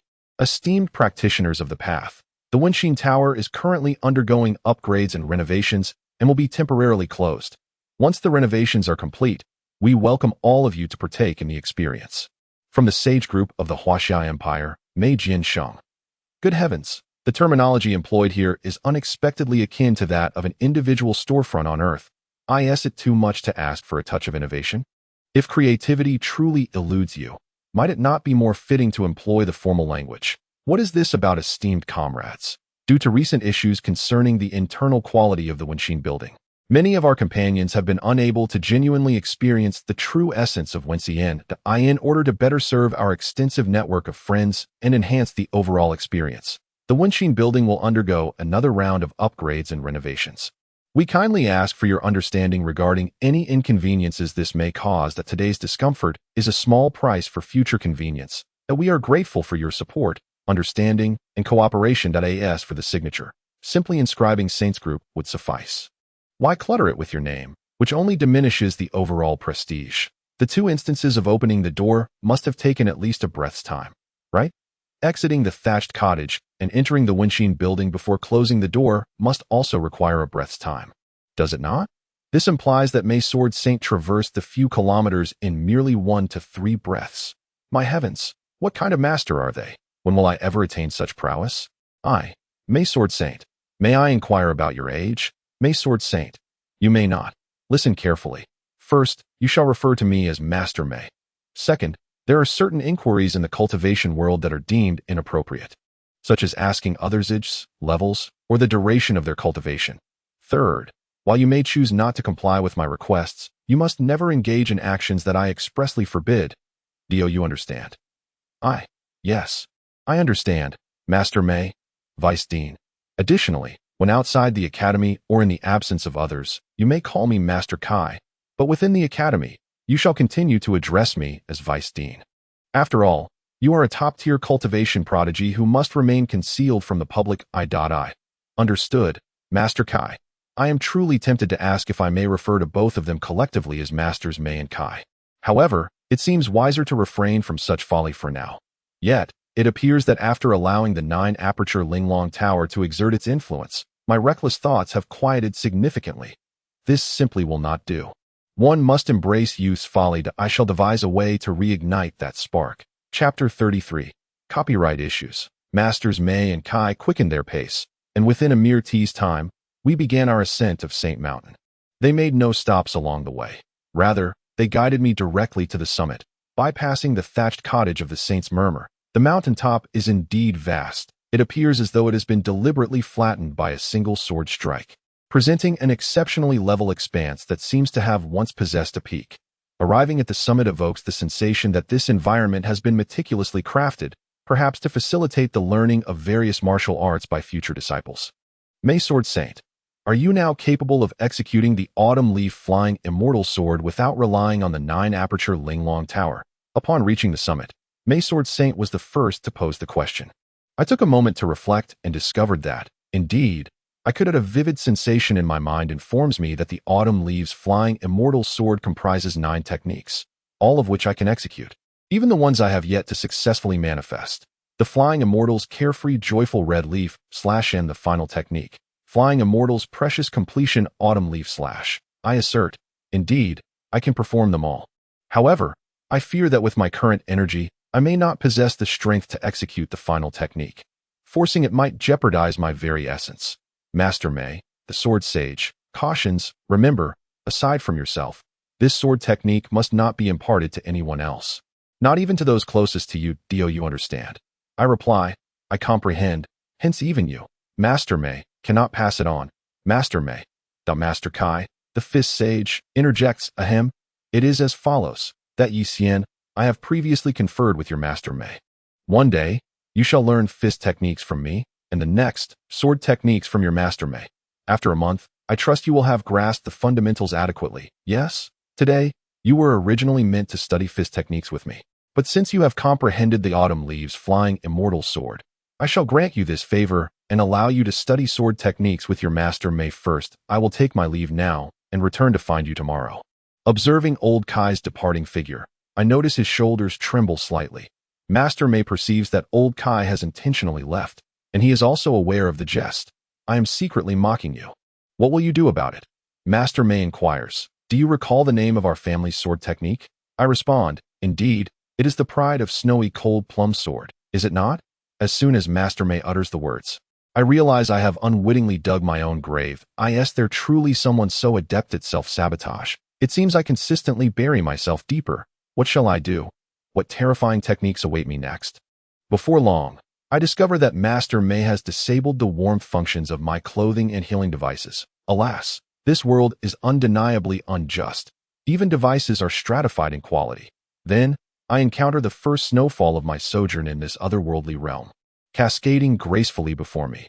Unbeknownst to me, Master Mei employs some unknown ability to plant a seed before my very eyes, which instantaneously burgeons into a tree. It is apparent that this is a plum tree, as blossoms bloom right before me. Well then, the natural laws of Earth have been utterly trampled in this alternate world. After completing these actions, Master Mei turns to me and declares, take the time to truly feel this. Before you comprehend the true essence of the plum blossom, you shall slowly experience what it means to be the pride of snowy cold plum and what it signifies to be the heavenly saint of cold plum. Furthermore, the snow shall decrease in temperature by half every incense stick's duration, so it would be prudent to grasp the true essence of the plum blossom before you become an ice pop. I muse, the edge of a treasured sword is honed through grinding, and the fragrance of plum blossoms arises from bitter cold. The plum blossom, orchid, bamboo, and chrysanthemum are collectively known as the Four Gentlemen. Together with bamboo and pine, they are referred to as the three friends of cold seasons. The plum blossom is pure and untainted, both aromatic and visually pleasing. It flourishes in adversity, blooming with hope, filling the void between winter and spring, the only time devoid of other flowers, embodying resilience and perseverance. The plum blossom braves the snow, epitomizing noble purity.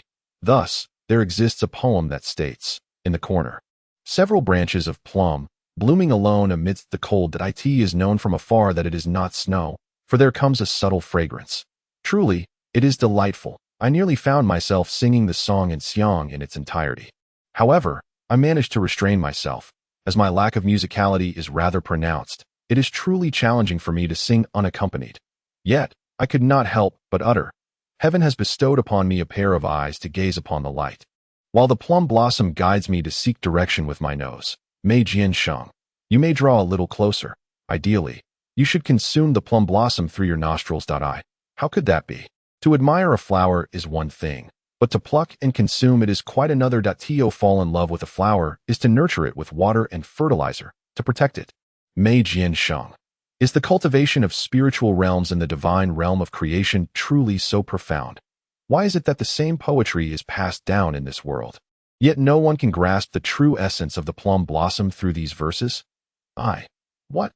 Are you pilfering Earth's poetry? I have often found it peculiar that this realm possesses many classic works from Earth. It has led me to believe that this world is a future incarnation of Earth while studying in the 9-tiered learning tower. Mei Jian Sheng. Do not slander us. We do not engage in piracy. Since you have studied, you should have observed that we have not altered the names of the authors or any other information. Aside from the divine realm of creation, we have made no changes whatsoever, nor have we committed any plagiarism. But you have not paid any royalties? This is infringement. Mei Jian Sheng. Humph. As if your education has compensated those authors for their works, if you possess the capability. Bring all the authors over here. Let them state how much in royalties they desired. We shall negotiate without any haggling. Whatever amount they seek, we will provide. Ahem. As a representative of Earth, might I be entitled to receive some royalties as well? Mei Jian Sheng. Certainly. As long as you can identify which masterpieces you authored, feel free to speak up. That I shall circle you with an X. Just wait. I shall take the time to compose a few masterpieces and demand royalties from you. You said I could have whatever amount I desire, correct? By then, I shall impoverish you. Yet, the more this unfolds, the more curious I become. How do you know what transpires on Earth? How is it that you are aware of the classic works from Earth? Is there someone capable of traversing to Earth? Mei Jian Sheng. Now is not the time to delve into that topic. I can only tell you that no one from any other world possesses the ability to enter the divine realm of creation. As for the rest, perhaps you should focus on elevating your own realm first. What realm must one attain to uncover this truth? Mei Jian Sheng. Do you think I am formidable? I lack a direct impression, but you must be quite impressive. Mei Jian Sheng. That assessment is rather fair. When you surpass me, you shall know everything that as for your curiosity regarding my realm. Do not forget my earlier warning about the questions you cannot pose. Therefore, continue your efforts. What should my next steps in cultivation be? Mei Jian Sheng. You have come to know and understand the plum blossom. Thus, your next task is to practice swordsmanship. Listen closely. Henceforth, you must wield your sword without allowing a single intact snowflake to fall upon the mountaintop. Today's task consists of merely this. Take it easy. Do not be intimidated by this slight snowfall. Easy? Wait a moment. Am I experiencing a lapse in comprehension? Is this truly what one would call easy? The cascading snowflakes resemble a multitude of stars scattered across the heavens, akin to the sands of a barren desert. You expect me to allow not a single flake to rest undisturbed upon the mountaintop. Behold, my heavens, the summit platform is already enveloped in snow to the depth of my ankles. And at this moment, I realize that the snowfall is confined solely to the peak, leaving the lower slopes untouched. Mei Jian Sheng. Stop gazing and draw your sword to me. Oh, very well. I hurriedly summoned energy from within, channeling a fraction of it from my heart. With a resonant hum, the once resplendent and formidable sword reappeared in my grasp. Mei Jian Sheng. Why do you favor such an ornate sword? Is a simpler design not preferable? Me. It is beyond my control. It manifests in this manner, and I am powerless to alter it. Mei Jian Sheng. Let me enlighten you. This is a sword born of your heart's essence, and it can only be solidified through the cultivation of the heart sword seed. The sword's form is intrinsically linked to your innermost self, and it shall transform only into a shape that you genuinely adore. Thus, it reveals your inclination towards superficial grandeur, a penchant for ostentation, while neglecting the substance beneath. Such strength? Is this not more impressive than Sun Wukong's golden staff? Sun Wukong's weapon can merely change size at will, yet my sword possesses the capability to not only shrink within my spirit, but also to alter its very form. Quite remarkable indeed. This transaction proves most advantageous. At this moment, I remain wholly unconvinced by Mei Shifu's notions of substance. I am but a child. Is it not premature to engage me in discussions of profundity? Me, alas, I am but a mundane individual. Moreover, I have only recently embarked on the path of cultivation. In due time, I shall attain the prowess to modify the sword's appearance. Mei Jianxing, suit yourself. Swiftly take action, but remember not to employ any sword techniques, me. Very well. Witness my prowess. Oh dear, why does the snow feel as if it bears down with such pain? Mei Jianxing, without pressure. Where lies the motivation? Hurry. Otherwise, do not blame me when you emerge battered and bruised. Surely, this cannot be termed pressure? Pray, refer to its full title. Overwhelming pressure. Alas, I am constrained from using sword techniques and must rely solely on instinct to defend myself. Yet, at this moment, the snowflakes, which would typically disperse across the summit, suddenly resemble swarming insects, furiously converging upon my position. These descending snowflakes possess not only formidable force, but also an unparalleled chill. Particularly, the warmth of my garments appears to be severely compromised. Within, only my inner layer seems intact, yet it is utterly powerless against such an extreme frost. Chapter 34. The cold plum of the celestial sage. The wind howls, and the snow flutters. I sway with the wind and dance with the snow. Do not inquire why my movements are so entrancing.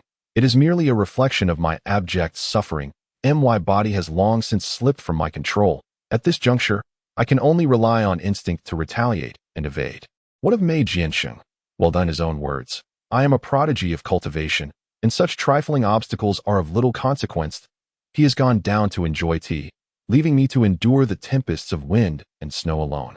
According to Mei Jianxing's instructions, I must achieve the feat of preventing a single perfect snowflake from landing upon the mountaintop before this trial may cease.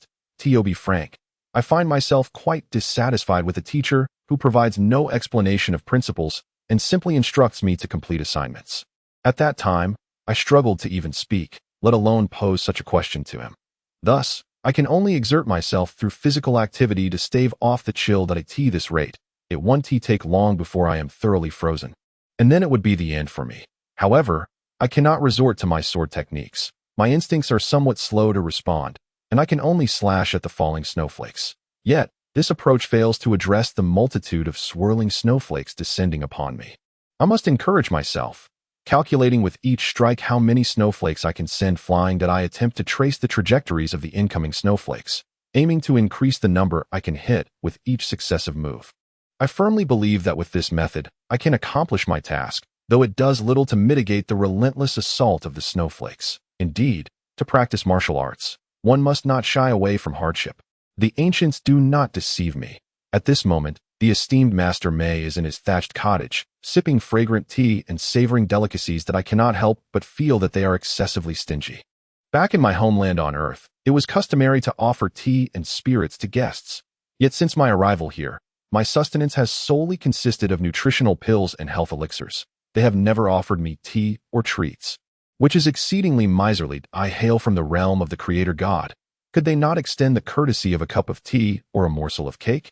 Yet, they have never done so, leading me to wonder if they have reached a state of abstinence from food and drink. If that is the case, their level of cultivation must be extraordinarily high. Master Mei sighed. I cannot be blamed for being a harsh teacher. Before I even begin to teach you the sword techniques, you've already mastered the autumn leaves flying immortal sword, leaving me in a predicament if I cannot swiftly teach you the cold plum heavenly sacred sword. Where would my pride be then? It would be better for you to endure some hardship.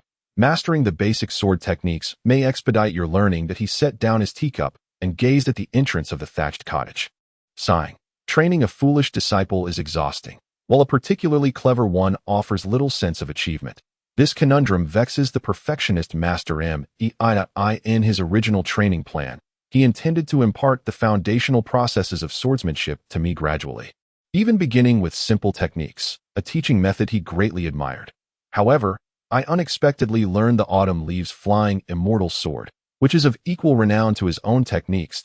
If he were to start teaching me with basic moves, he would surely become the laughingstock of other sages. To put it in earthly terms, it's akin to two professors of Chinese literature, one quite accomplished, wishing to take the other as a disciple, and starting with pinyin and elementary knowledge. Would not the other university professors mock their foolishness and waste of time? Master May finds himself in such a predicament, and others would scarcely believe that I comprehended the autumn leaves flying immortal sword in an instant. After all, the matter of the 9 apertures Linglong Tower must remain confidential. Aside from those already aware, no one else is permitted to know, lest my own peace be disrupted as for the prospect of the other members of the sage group becoming aware of this. It would undoubtedly result in the emergence of several additional masters on my side. The esteemed May Sword Saint would be even less inclined, as there are already several disciples suitable for inheriting his legacy.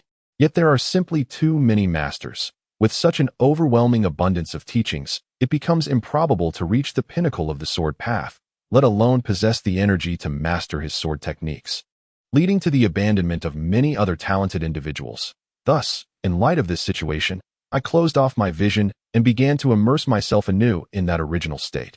This time, I did not completely shut myself off, as I desired to understand how I achieved it. Initially, I encountered failure, for my intuition had not taken control of my body. Rather, the closing of my vision resulted in my defenses being diminished, nearly sending me flying. It was quite terrifying. Eventually, after I sealed off my auditory and visual senses, I began to perceive the movements of my body.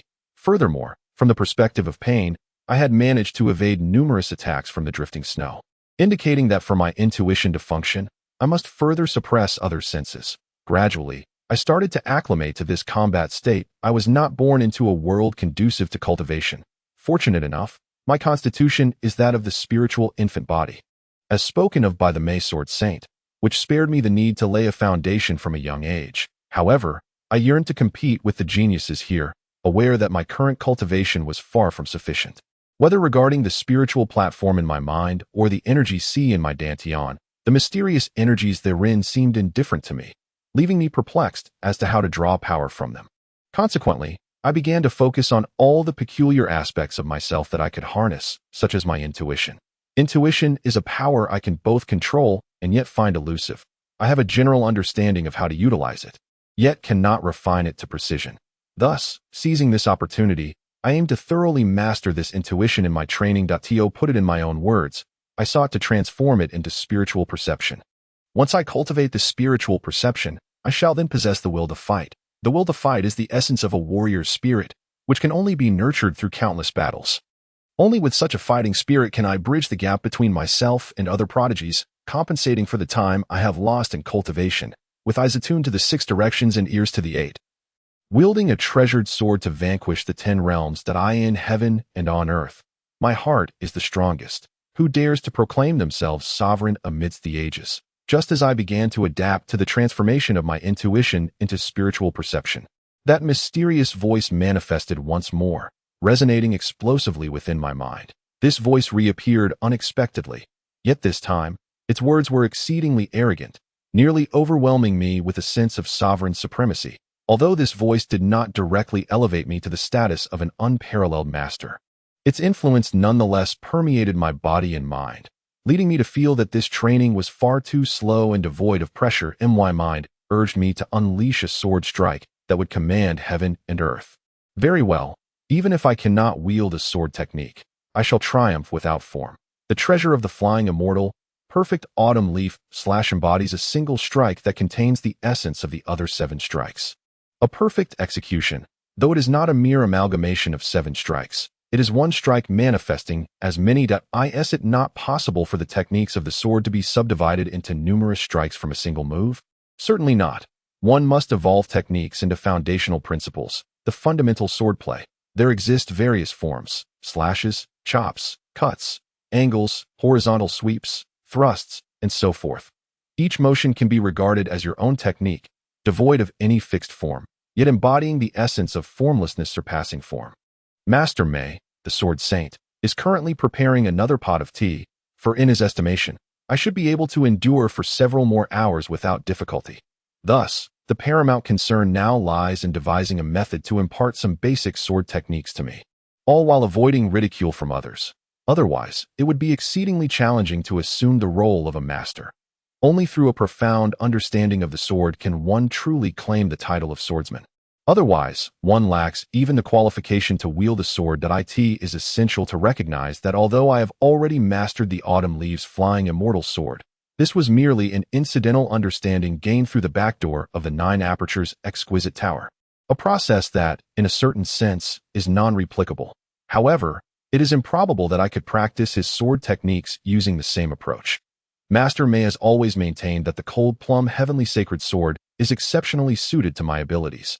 As I hail from the realm of the Creator, to practice the cold plum heavenly sacred sword, 3 fundamental prerequisites must be met. First, one must possess an indomitable spirit in the face of ice and snow, and cultivate the vision of plum blossoms. Second, one must attain a comprehensive understanding of the sword, grasping its essence.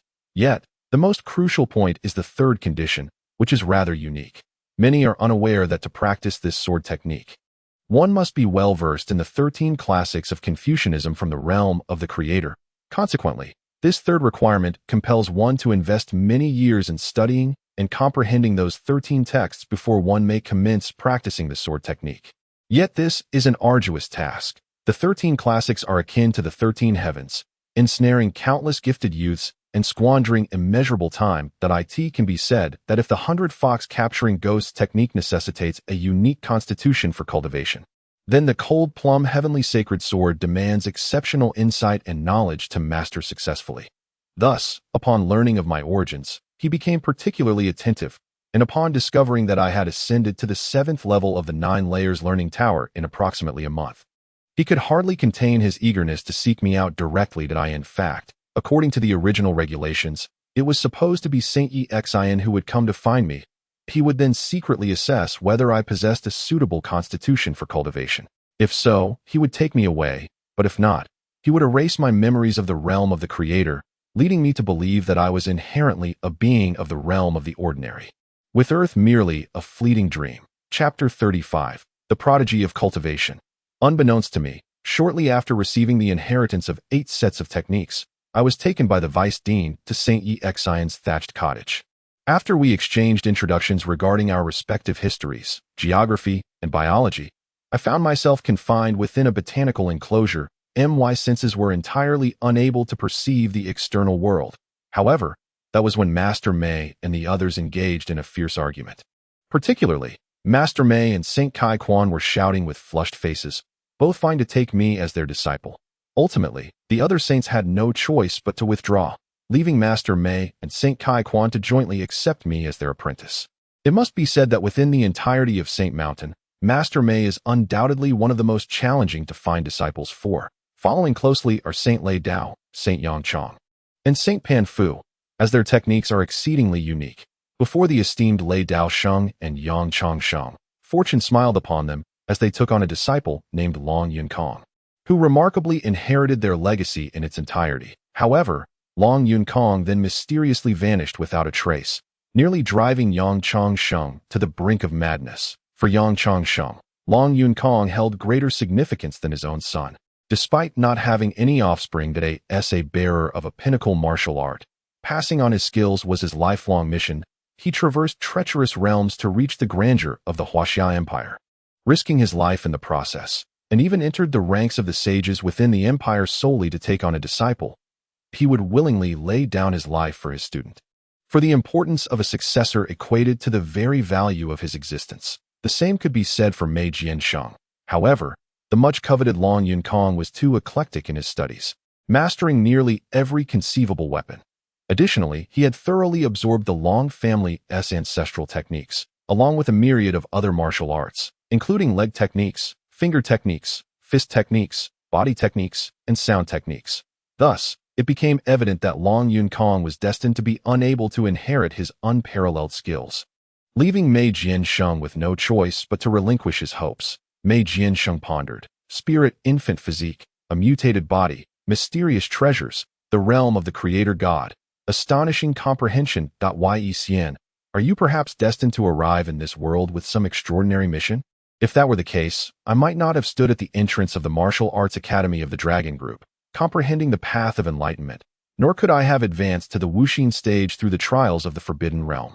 Perhaps I would have been forcibly enlightened by Yi Xian Sheng at some juncture, leaving many of my affairs unknown to Mei Jiansheng, i.s. everything preordained, or merely a series of coincidences. With a thunderous roar echoing from the mountaintop, just as Mei Jiansheng was about to sip his tea, he abruptly cast aside the cup and vanished into the thatched cottage. When I unleashed a myriad of sword strikes, I finally grasped the essence of shattering every snowflake. Consequently, the flurries of snow, after being met with a resounding boom, completely dissipated from the sky, as the snowflakes vanished. Mei Jiansheng stood before me, surveying the surroundings with an expression of disbelief, and uncertainly inquired, "Have you accomplished it?" I replied, "Just barely managed to complete the task, so as not to disappoint my master." Mei Jiansheng then asked, "What have you comprehended about the sword?" I responded, "Roughly speaking, I've only familiarized myself with the fundamental sword techniques to a slight extent. Indeed, you are a prodigy in cultivation. How did you achieve this so swiftly?"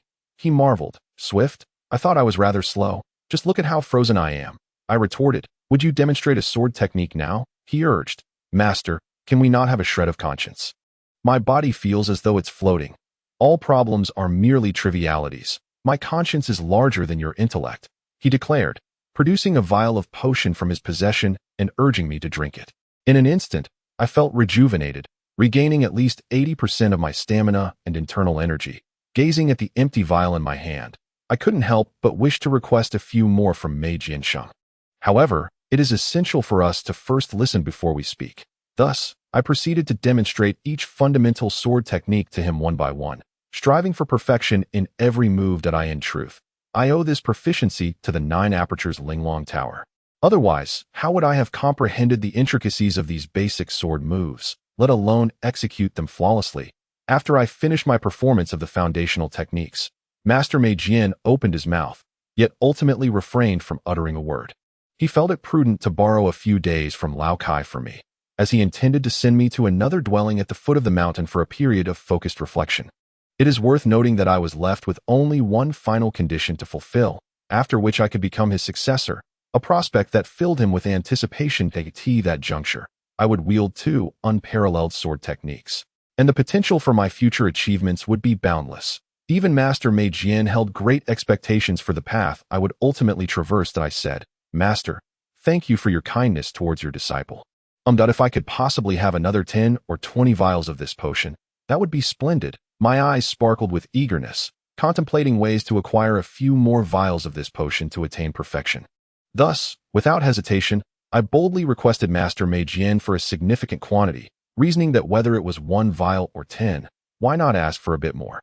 Master Mei Jian responded, 20 vials. That is far too few. I shall prepare 100 vials for you. Come, follow me." His sudden generosity surprised me, yet I could not shake the feeling that this might be a trap. 100 vials implied that I would need to exhaust my entire physical strength and spiritual energy 100 times over. I was beginning to admire my own audacity for having forgotten that greed is the root of all sin. I inquired, "Master, where exactly is this place?" He replied, "Ah, this is a splendid location. My dear disciple. After careful contemplation, I realized that it is unreasonable to have a young child like you toil so diligently. Is it not? Therefore, I thought it best to provide you with a place to rest. Here, no one will disturb you with battles, allowing you to cultivate your inner self in peace." That I protested, "Master, this may not be appropriate. In this world, where the weak are preyed upon by the strong, lacking some measure of ability makes one susceptible to bullying. Thus, I believe it would be wiser to devote myself to rigorous training." That I resolutely rejected his offer, fully aware that I must not be deceived by the apparent amiability of this sword saint. From the moment he captured me and brought me to the dragon group, he had never displayed such kindness. That in Dawa village, he had knocked me unconscious before taking me away, and in the thatched cottage, he had swiftly transported me several kilometers away to Wenshin Tower to confront malevolent beings. Yet now, he was so amicably proposing a discussion, claiming to have reflected upon his actions. Surely, he sought to exploit my lack of experience in cultivation. At this moment, I would rather believe that there are no ghosts in this world than trust the words of his mouth. Master Mei Jian continued, "My disciple, to comprehend the essence of things, to attain knowledge, to cultivate sincerity, and to establish a righteous heart, This is the foundation of inner sanctity. Cultivating oneself is fundamental. Only then can one govern a family, a nation, and the world at large. This is the principle of external governance. Therefore, I believe it is paramount for you to first achieve inner sanctity before we discuss other matters. What say you? Yet, I cannot shake the feeling that qualifications, enlightenment, cultivation, and realms pertain to inner sanctity, while the body and soul form the foundation, and only techniques, martial skills, and fine weapons constitute the external sovereignty, do they not? The sword sage May paused momentarily, then smiled and nodded at me. I anticipated he would utter some words of wisdom, but to my astonishment, he suddenly grasped my shoulder with one hand and pushed open the door with the other. Then, with a swift kick to my rear, I found myself propelled into the house, landing on my stomach. Undoubtedly, that was a cry of shock that escaped my lips. Sword Sage May, you spurn a refined and cultured master, yet crave a taste of my shadowless kick. I told you, this world is one of the survival of the fittest. Just look at how utterly miserable I am with my meager abilities. Sword Sage May, do not say I did not forewarn you. This is the scripture repository, housing the 13 classics of Confucianism. Memorize them all, and mind you, I expect you to recite them backward with fluency. Otherwise, you shall not be permitted to leave Dai. The 13 classics of Confucianism? Aren't those renowned works from Earth? Why must I memorize them? Sword Sage May, I have heard whispers of an educational artifact in the realm of the Creator God, known as the Jechi. Is that not so? I shall memorize them.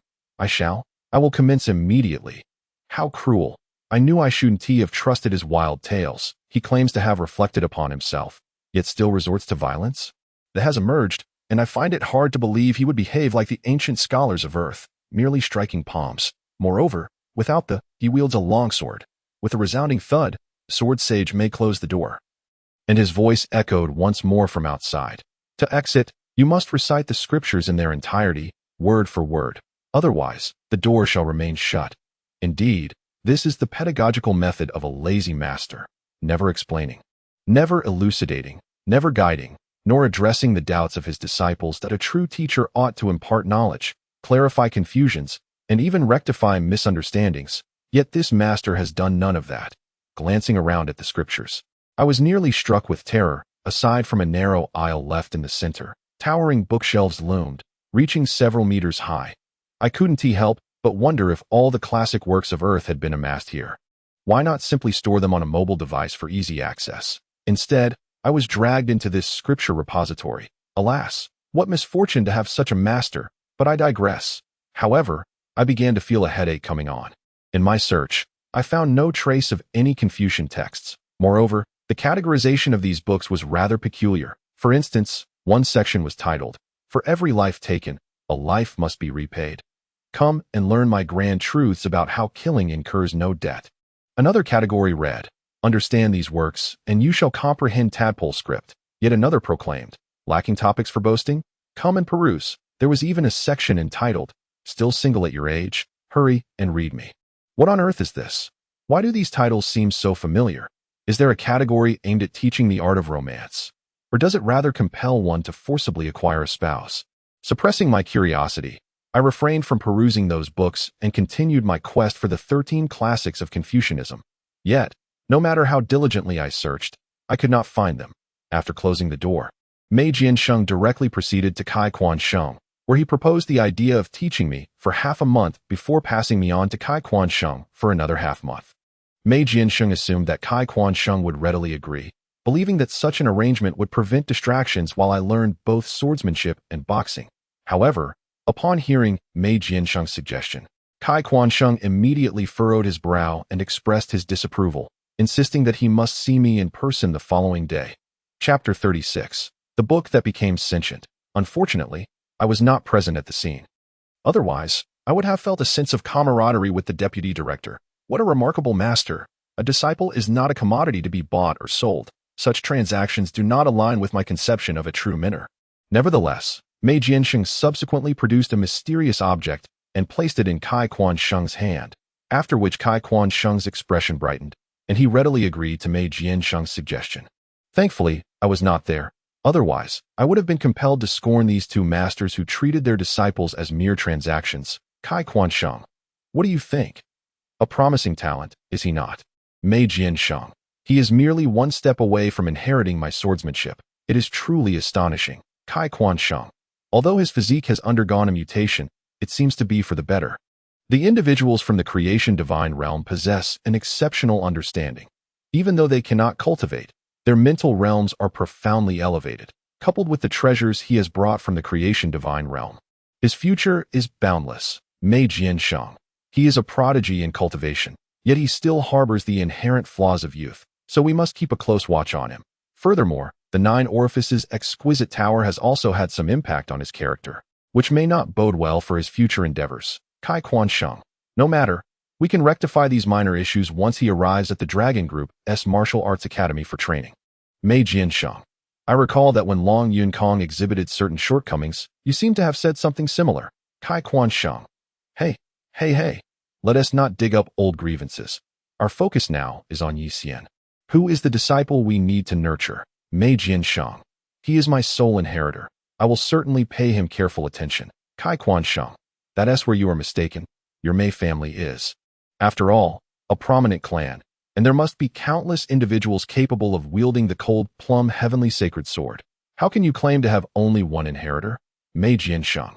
Is that so? I cannot see it, and I no longer comprehend the sword techniques they practice. Otherwise, why would I be seeking an inheritor? The two fell into silence, seemingly sensing that this realm had transformed. Was it a strengthening of some force?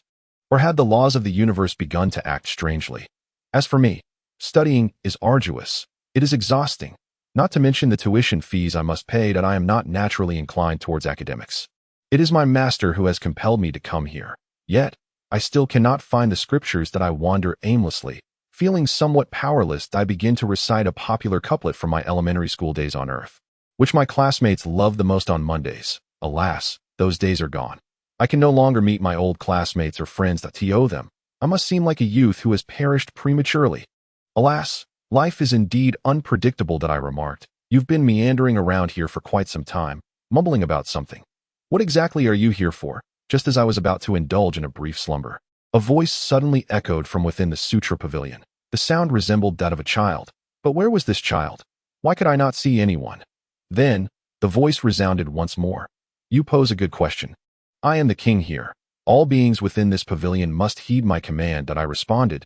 You little rascal, cease your antics. You claim to be a king. Why not declare yourself a ghost instead? Your voice reveals you are merely a child. I then referred to him as the king from a deck of earthly playing cards, for in the realm of poker, aren't the jokers also whimsically dubbed as little ghosts? Nonsense. I am not a ghost. I am a spirit of characters. I am the essence birthed from the characters themselves. No sooner had the voice finished speaking than a figure swooped down from the bookshelf. Indeed, it was a small child, appearing no older than 3 years, and scarcely the height of a water bottle. This sight nearly brought me to tears with laughter, that I exclaimed, "Hob oh my! You are the king, such a tiny creature." Then I pondered, how could a child so diminutive possess the ability to fly and speak with such vigor? Although it sounds childish, there is a certain maturity to it. The child retorted, "You dare mock me? The king, come forth, spirits, seize him. How audacious, to show such disrespect to your king. Do not delay in obeying." Wait, who are you, and why are you? That a group of even smaller children, akin to the self-proclaimed king, floated before me. One of them, holding a book larger than himself, hurled it at me while shouting in a babyish tone. They then looked at me with a perplexed expression, as if they wished to inquire something.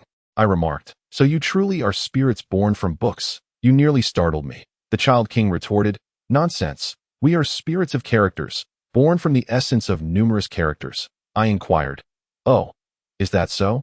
And from which characters do you derive your spirit?" The child king declared, "Of course, I am the spirit born from the oldest and most sacred characters." That I replied, "Is that so? Yet I feel some spirits seem even older than you. Look, for instance, at him. He appears to be more ancient." As I pointed to the child who had thrown the book at me, the once chaotic scene of flying children paused momentarily. They glanced between me, their proclaimed king, and the child who had hurled the book. The child king stammered, You speak falsely. I am the oldest. I am also one of the earliest spirits of characters to emerge in this world."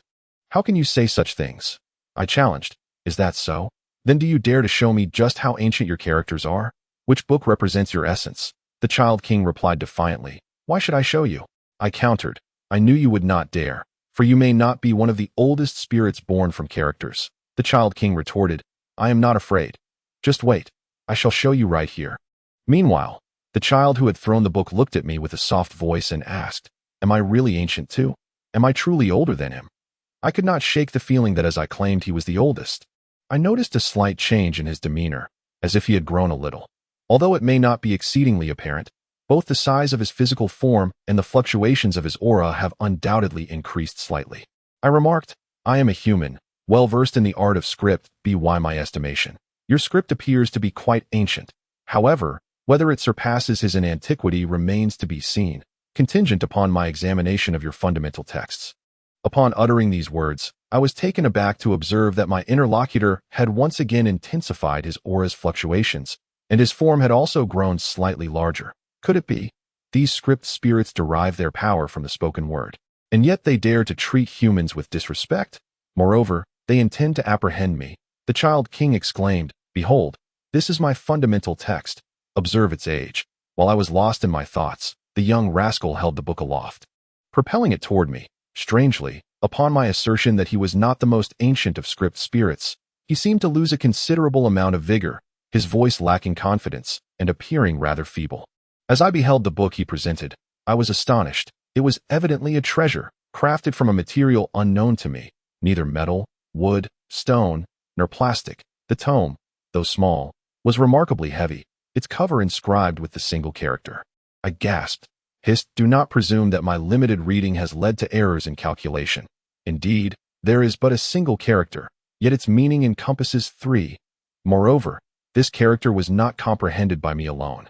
It was revealed through the insights imparted by the 9 orifices Linglong Tower, enabling me to grasp its significance. I turned to the first page. I was taken aback by the brevity of its contents. There were a mere 12 characters on an entire page, and upon counting, I discovered that the book contained only 9 pages. This meant that the tome comprised a mere 108 characters. However, this was fortuitous, as I could easily commit its contents to memory. "Ah," I exclaimed. The Child King inquired, "What do you think? Is it not ancient?" "It is the most ancient book here," I replied. "Indeed, it is very old." The child who had cast aside my book interjected, "Then take a look at my book. Is it not ancient as well?" As he spoke, he produced his own volume and placed it before me. I hastily sat down and picked up the other book. Why does the title seem so peculiar? My curiosity was piqued. What knowledge might it contain? The great heroes of the world cannot accomplish grand undertakings, believing that the heavens do not favor them. Yet, this is a grave mistake. It is merely due to a lack of reading and a deficiency in mastery. Though one may possess intent and strength, they may be exploited by others, squander their abilities, or waste precious time on endeavors that contradict human nature. Therefore, those who aspire to achieve greatness must cultivate the habit of reading extensively. If one breathes life into dead texts, delves deeply into living texts, and imbues the essence of spirit into refined texts, only then can one accomplish monumental feats and create remarkable enterprises. I wish to establish a true proclamation and manifest a grand aspiration. Let there be no person in the world who does not delight in reading. Let there be no individual who becomes drowsy while perusing a book, and let there be no soul who feels vexation from the written word. These passages, if transcribed and disseminated, would likely yield little utility. The crux lies in the fact that the author of this tome has infused within the characters a certain will, a will that subtly encourages the reader to become irresistibly engrossed in its contents. As time progresses, you will unknowingly read numerous times, and over the years, you will develop a fondness for reading, cultivating a habit for it. The day without reading will render your meals tasteless, and without the solace of a book, sleep will elude you. It is precisely this resolute will that has given rise to a spirit of words within this tome. Yet, this is a book that instills tranquility in its readers. How could such a volatile spirit emerge? Let us not forget that it was precisely this spirit of reading that struck me with other books earlier. Spirit of reading. Am I not the most ancient one here? Spirit of chaos. Nonsense. I am the oldest. It appears that the spirit of reading harbors ambitions for usurpation, contending with the spirit of chaos over claims of antiquity. I wonder if this notion has long been brewing.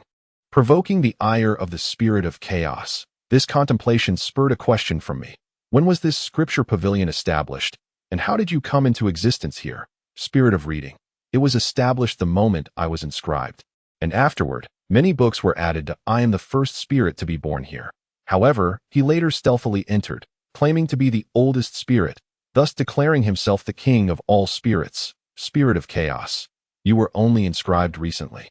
I have existed long before you, which makes me the oldest spirit, spirit of reading. Is that so? The spirit of reading turned towards me, and all other spirits lingering in the air followed suit. Even the spirit of chaos regarded me with attention, as if all spirits awaited my response to me. Why have you not sought others to judge who truly is the oldest spirit? I am curious.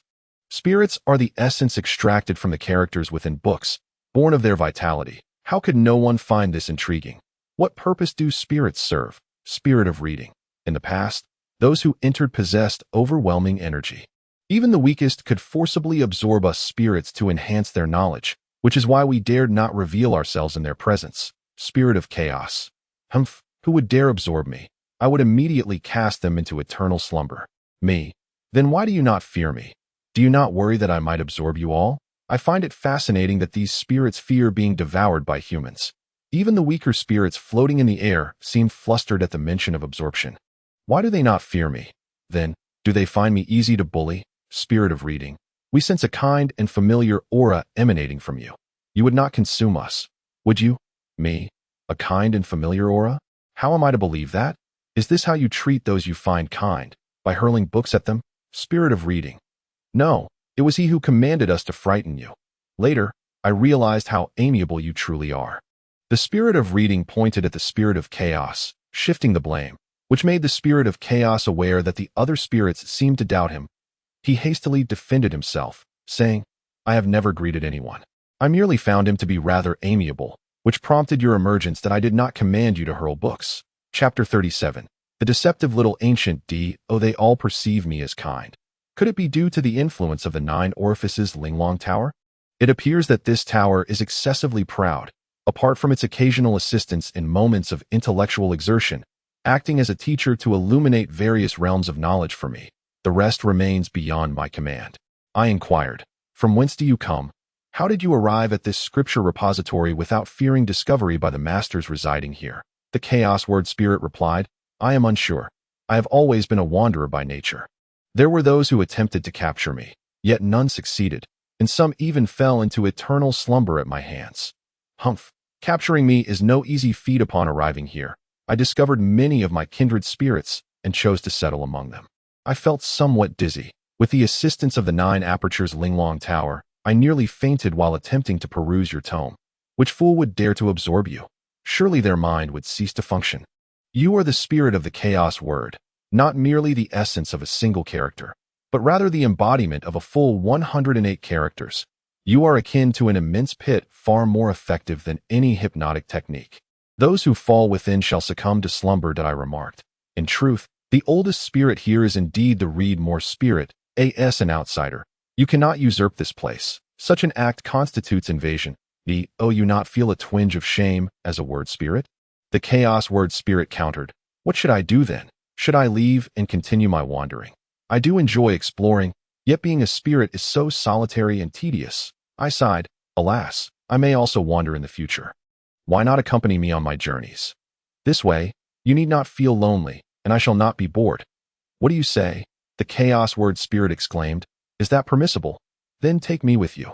Let us venture forth at once. The spirit appeared rather impatient. Upon hearing my offer of companionship, it immediately wished to soar into the skies, leaving me both amused and somewhat guilty. Am I not merely leading a child astray? Moreover, I cannot continuously refer to it as the word spirit, lest others overhear and I find myself in peril. The chaos word spirit asked, a name? Can I possess one? I responded, of course, given your adorableness and the evident ancient essence within you. I shall name you Gu Ling, and I shall call you Xiao Gu. How does that sound? Xiao Gu joyfully exclaimed, wonderful. I have a name now, by the way. What is yours? I replied, I am called Yi Xian. You may address me directly by my name henceforth. Xiao Gu, filled with glee, darted about, and under the envious gazes of otherworld spirits, its form became increasingly solid, and its spiritual energy intensified. Ultimately, Xiao Gu's body shed its slightly illusory appearance, resembling that of a genuine child. The only thing perplexing me was how its stature had diminished further while I pondered Xiaogu's transformation. I failed to notice that the chaos word on the ground was also shifting in accordance with Xiaogu's metamorphosis to I. In the end, as Xiaogu's form fully solidified, the chaos word became entirely ethereal. Just as I began to comprehend the situation, the chaos word surged into my mind. Goodness, has it mistaken my body for a vessel for all manner of things? Jade pendant, the seed of the heart-condensing sword. The exquisite 9-orifice Linglong pagoda, along with the 8 spheres of energy from the 8 great martial arts, have all been revolving around the Lingtai. Moreover, the heart inherently possesses a mysterious energy, and the seed of the heart-condensing sword has merely been planted at the periphery of the mind's limited space, as for the Qi of the Dantian, if I am not mistaken.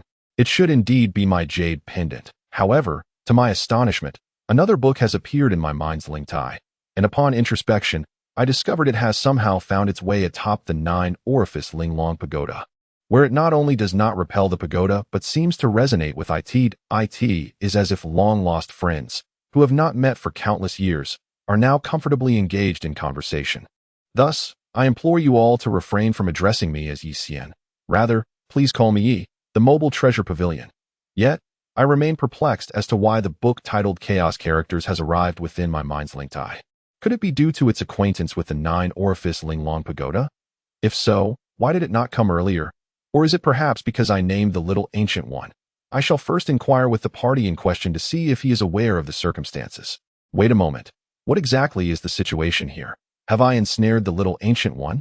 Or is he the one ensnaring me? It feels as though everything is unfolding according to his expectations. In truth, I am blissfully unaware that, in a certain sense, I am the one being ensnared. The little ancient one has existed for countless years in this world, and my trivial schemes have long been within his conjecture. It will be much later that I come to understand the reason behind this. At present, I remain as naive as a fruit growing on a bewildered tree, having fallen to the perplexing earth, thus becoming the bewildered me.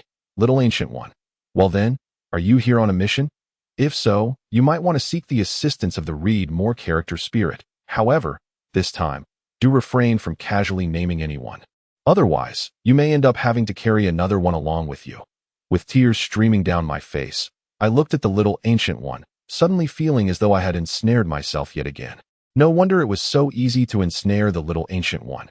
It turns out he had long intended to ensnare me. Could you assist me in locating the 13 classics of Confucianism?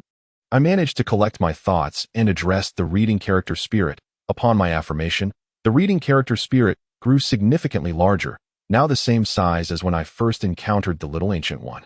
This growth can also be attributed to the little ancient one's evolution from a character spirit to a small sprite, which has greatly facilitated the reading character spirit's development. Reading character spirit.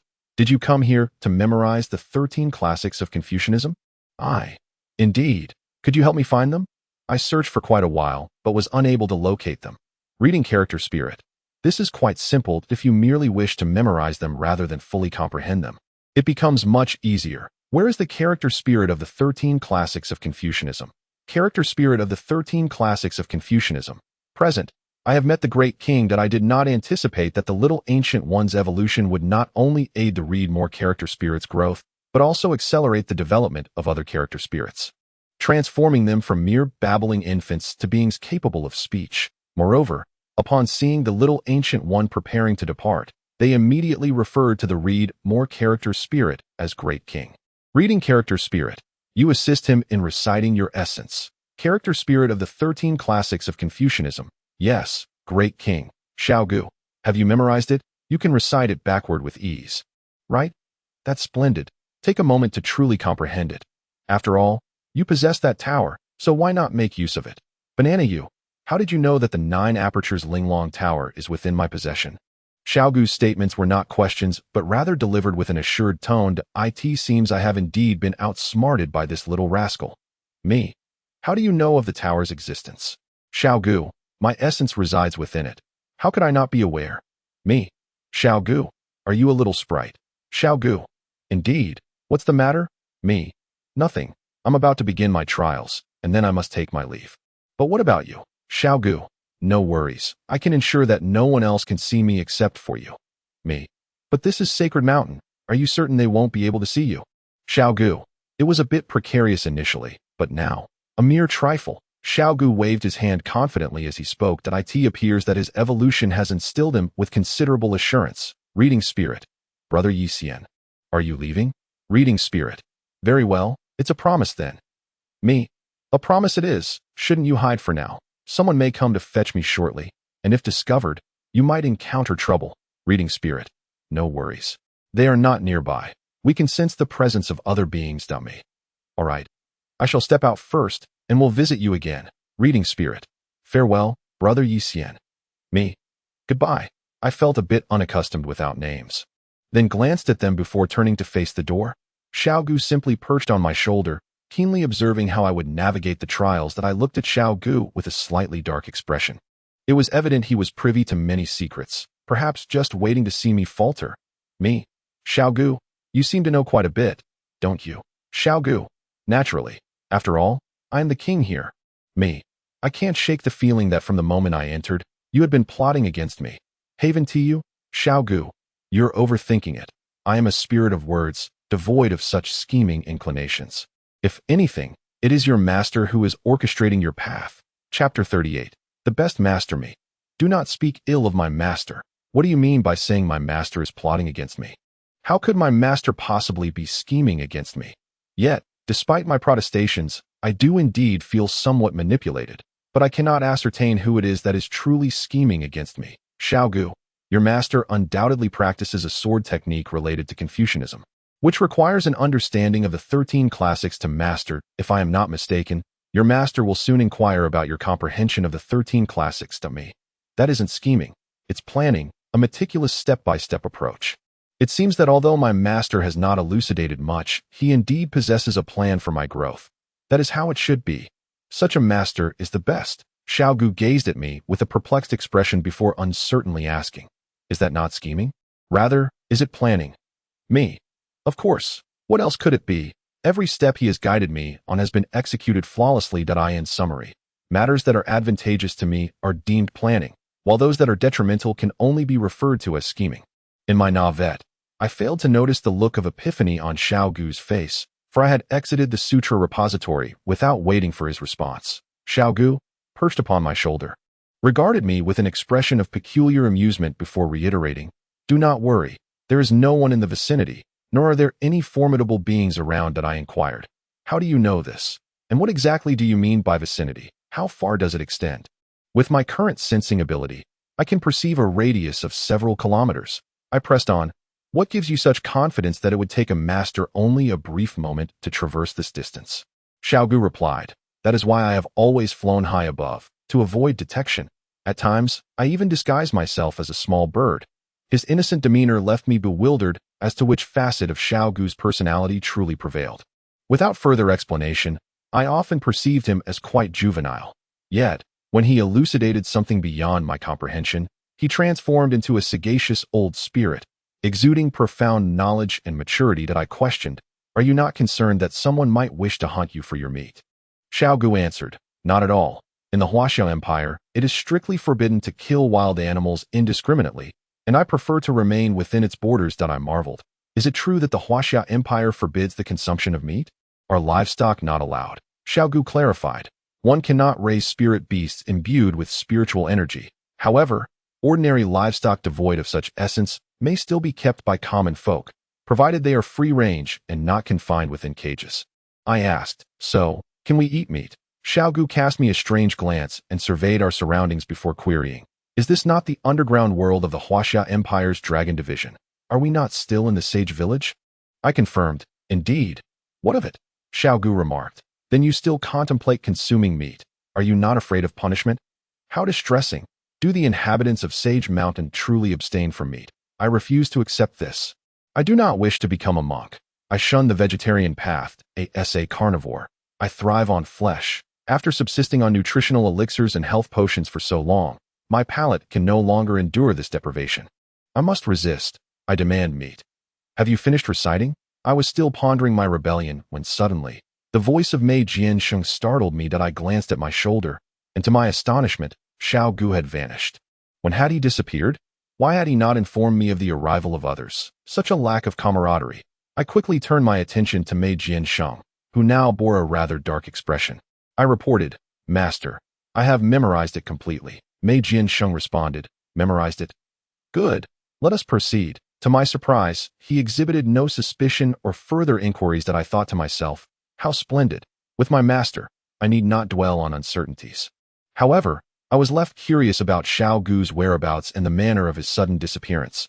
I felt compelled to question him upon our next encounter that I asked, Master, where are we headed?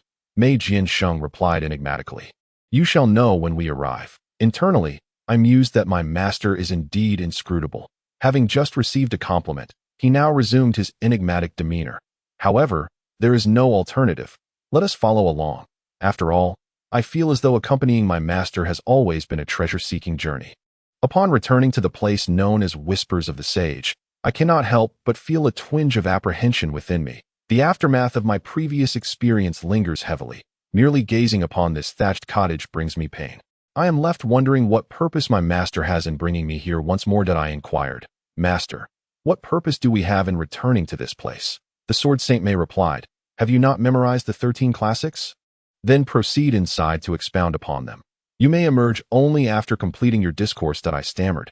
Expound upon the classics. The Sword Saint Mei affirmed, Indeed.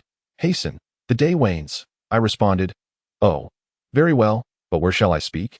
How shall I articulate my thoughts? The Sword Saint Mei instructed, Take your seat upon the grand armchair, and then begin to recite the scriptures slowly. You may convey them according to your understanding of what you have memorized, or recite them from beginning to end. Remember, the moment you sit down, you must commence your discourse. You comprehend? I replied, Yes, I understand. Heavens, how have you triggered the Enlightenment discourse venue? You must treat this matter with utmost seriousness. Articulate the scriptures well, lest you find yourself unable to leave this place forever. Bear in mind the necessity of delivering the scriptures proficiently. Do not forget. As my voice transitioned from astonishment to faintness, the final utterance of do not forget faded into silence. This was the voice of Xiao Gu, and from it, I trust everyone can discern its meaning. The requirement is clear.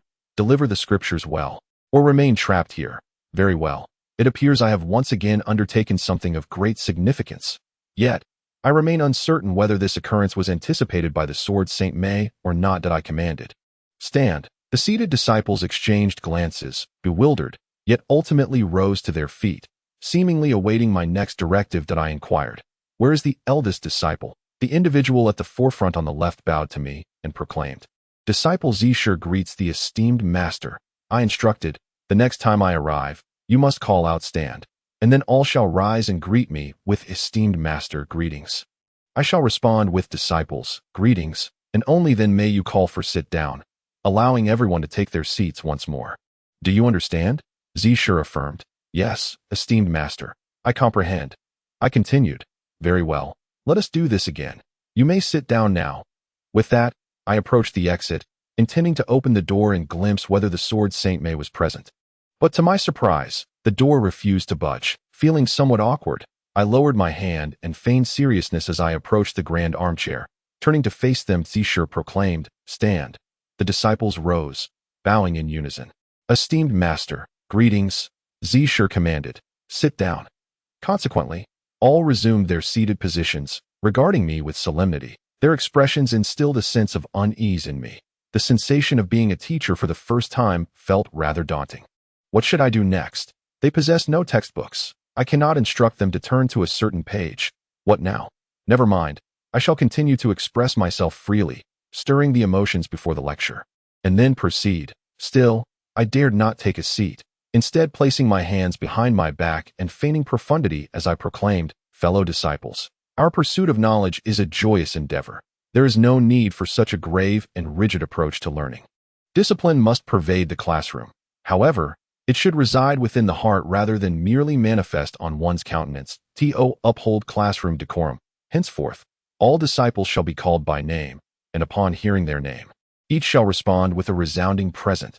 Do you comprehend this? The assembled disciples appeared momentarily taken aback, clearly unacquainted with such an approach to education. I am uncertain how others impart knowledge, yet I can only assume the role of an instructor in the manner befitting earthly scholars.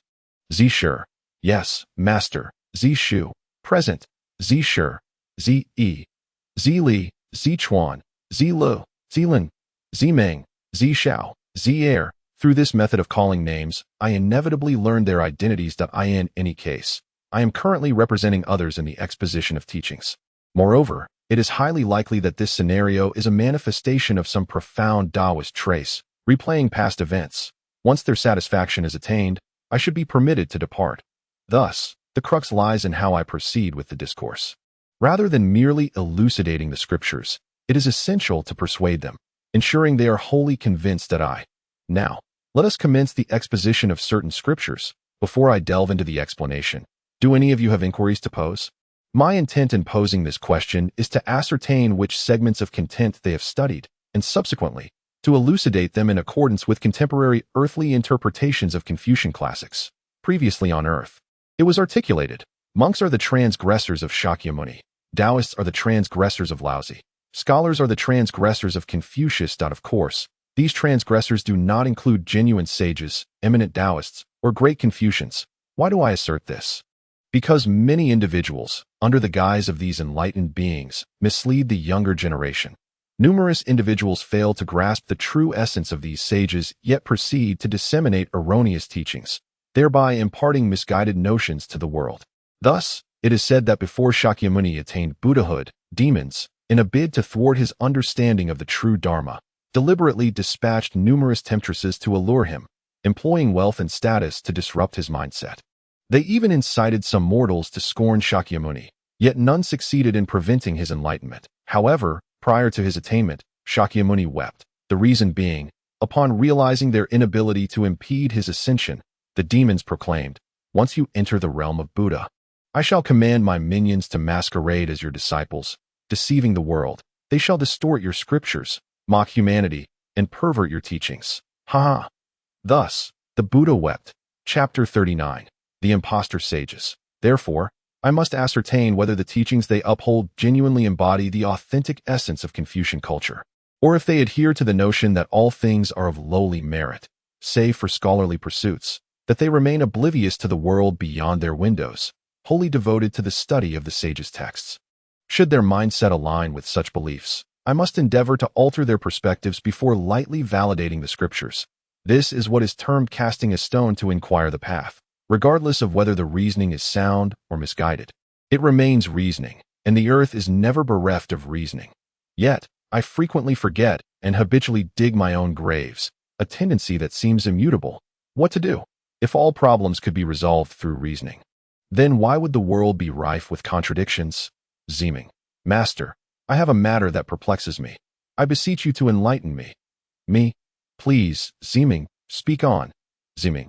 Given that one is devoid of any wealth, it is only natural to accept the accolades bestowed by the state. Therefore, I urge you to ponder once more, is your course of action truly justifiable? Zeeming. I, being ignorant, have erred. I express my gratitude for your guidance. Esteemed Master. Me. The ability to recognize one's faults and amend them is a virtue of the highest order. You have performed admirably, Zeeming. Initially, I felt a sense of relief. It is fortunate that you are not excessively stubborn. For otherwise, resolution would have been exceedingly difficult, particularly with questions that lack definitive answers. The challenge is most daunting. One may argue for a lifetime without persuading another. I certainly do not wish to remain ensnared in such a predicament for eternity. Furthermore, I reflect that sometimes, mere scholarly pursuits do not yield a true comprehension of the complexities of human relationships. Only through the experiences of the mundane world can one truly grasp the rules that govern it. Zi Xiao. Master, I too have a matter that confounds me. I humbly request your instruction. Me. Please, Zi Xiao, share your thoughts. I find myself somewhat relieved to have called upon you in advance, for now I know your appellations. Otherwise, how could I have possibly uttered your names? Zi Xiao. Master, you recently alluded to the concept of valuable utility. I wish to inquire where the essence of Confucian values manifests in our studies. Me. The core of Confucianism revolves around the principles of benevolence, righteousness, propriety, wisdom, and trustworthiness. Thus, many believe that merely achieving these ideals constitutes the pinnacle of Confucian thought. This is a grave misconception. First, one must examine the character. Are you and its composition, which reflects human necessity. Hence, the true objective of Confucianism is to address the ultimate concerns of human existence within this world, that we must strive to comprehend the needs of others and possess the capacity to fulfill them. Ultimately, we should employ benevolence, righteousness, propriety, wisdom, and trust to resolve the profound concerns of others. As articulated in the opening of the Mencius, it states, "Why must the sovereign speak of profit? It is merely about benevolence and righteousness." Similarly, in the Analects, it poses the questions, is one not loyal in planning for others? Is one not trustworthy in friendship? Is one not diligent in learning? Furthermore, the Book of Changes declares, profit is the harmony of righteousness. It is evident that for anyone aspiring to achieve greatness, benevolence and righteousness must precede. Propriety serves as expression, wisdom and loyalty guide action, and trust defines character. If one can embody these principles, what need is there to fear failure in grand endeavors? Zixiao. I, being foolish, seek your guidance. Should Confucians contend for fame and fortune? Me. One should not strive for fame and wealth, yet they can be cultivated. However, to achieve merit, one must seek a reputation of virtue. To amass wealth, it must be enduring. To attain fame, it must be immortal. Thus, if you were to create a significant legacy, and millennia hence your name is still celebrated and your virtues extolled, what need have you to compete for trivial gains? Therefore, in the future, when you endeavor to address the ultimate concerns of others, you must consider whether your solutions will be met with scorn or praise centuries later. If praise is the outcome, then pursue your endeavors with boldness. Yet, if you suspect that your actions will lead to reproach within a few short years, no matter how great the potential benefits, you must resolutely refrain from such actions. The teachings of Confucianism implore you to cultivate a spiritual perspective that can foresee future realms. By viewing present matters through the lens of the future, your errors will diminish, and your true accolades and fortunes will arrive unbidden. This encapsulates the true significance of your presence here to study Confucian thought. Do you comprehend? All disciples, we shall diligently remember your teachings, esteemed master. Zixiao, grateful for the guidance of my esteemed teacher. I now comprehend the path I ought to take. Dai. Indeed, do you still harbor any doubts, Zixiao? Alas, one continues to dig one's own grave, whether it be a pit a meter deep or 10 meters deep. The act remains the same. Better to excavate more than less, for one might as well bury oneself entirely. Zixiao, master, if one acquires power and status, will one not be ensnared by the worldly temptations? The pursuit of knowledge is singular. It is merely a matter of seeking peace of mind. This is why you must first learn, and then apply what you have learned. Hence, we must strive to learn throughout our lives. It is solely to maintain the purity of our hearts and to stay true to our original intentions, for only by doing so can we achieve our ultimate goals. To Zixiao, I shall hold your sacred words close to my heart. Master, thus, another question has been resolved. At the very least, I now possess a semblance of confidence, which is why, at this moment, I was blissfully unaware that I had assumed a seated position upon the grand armchair. Such an action felt utterly natural and unremarkable. At last, I have managed to connect with you. What prompted your sudden entry into the Enlightenment lecture hall? At that moment, Xiaogu's voice unexpectedly reached me, allowing my heart to relax considerably, and I felt a surge of excitement. Xiaogu, where are you? I inquired softly, addressing the elusive Xiaogu. Xiaogu, do not speak aloud. Simply convey your thoughts to me in your heart. Within the Enlightenment lecture hall, even the faintest whisper is heard with clarity.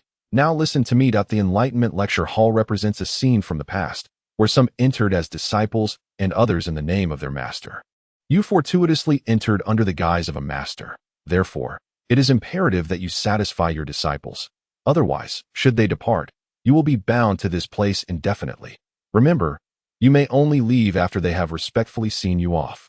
Otherwise, you may find yourself here for a lifetime. Xiaogu, do not place the blame on your master. He likely never anticipated that you would trigger this Enlightenment lecture hall within the thatched cottage. So this was certainly not within his expectations. For now, articulate the scriptures in your own understanding, and then devise a means to conclude your session and exit swiftly. By the way, how many disciples do you have? I thought to myself, can you not see? There are only 10 disciples in total, and they all appear quite approachable, which has at least granted me a modicum of composure. However, a multitude of questions looms ahead. and I am uncertain if time will permit me to expound upon the scriptures. Xiaogu. Fortunately, you are seated in the principal position, allowing for a means of spiritual communication with you. Thus, continue to masquerade as their master. If you encounter any difficulties in comprehension, feel free to consult me, and I shall do my utmost to assist you through this challenge. Very well. Should they refrain from posing further questions, I shall commence my discourse. Do you possess any profound insights into the 13 classics of Confucianism that might aid me in delivering this lesson effectively and overcoming this hurdle? Xiaogu. Allow me to organize my thoughts. The scope of the 13 classics is quite expansive, and each text encompasses vast meanings. Truly, to expound upon them could take a decade or more, and you might never finish. How outrageous. A decade or more. Will I not starve in the meantime? Xiaogu. Do not worry. It is rather improbable that one would starve, is it not? You have consciously arrived at the realm of enlightenment and discourse. There are numerous individuals surrounding your physical form at this moment. Thus, irrespective of the duration of your discourse here, the nourishment your body requires will be adequately provided by them. Furthermore, the flow of time in this realm differs from that of the outside world. While you may spend several hours here, only mere moments have elapsed in reality. Your body is not yet so frail that a few breaths would lead to starvation. Is that so? Must I truly endure a decade of confinement in a small dark room? Xiaogu. Patience, my friend. I shall first prepare for you some profound content.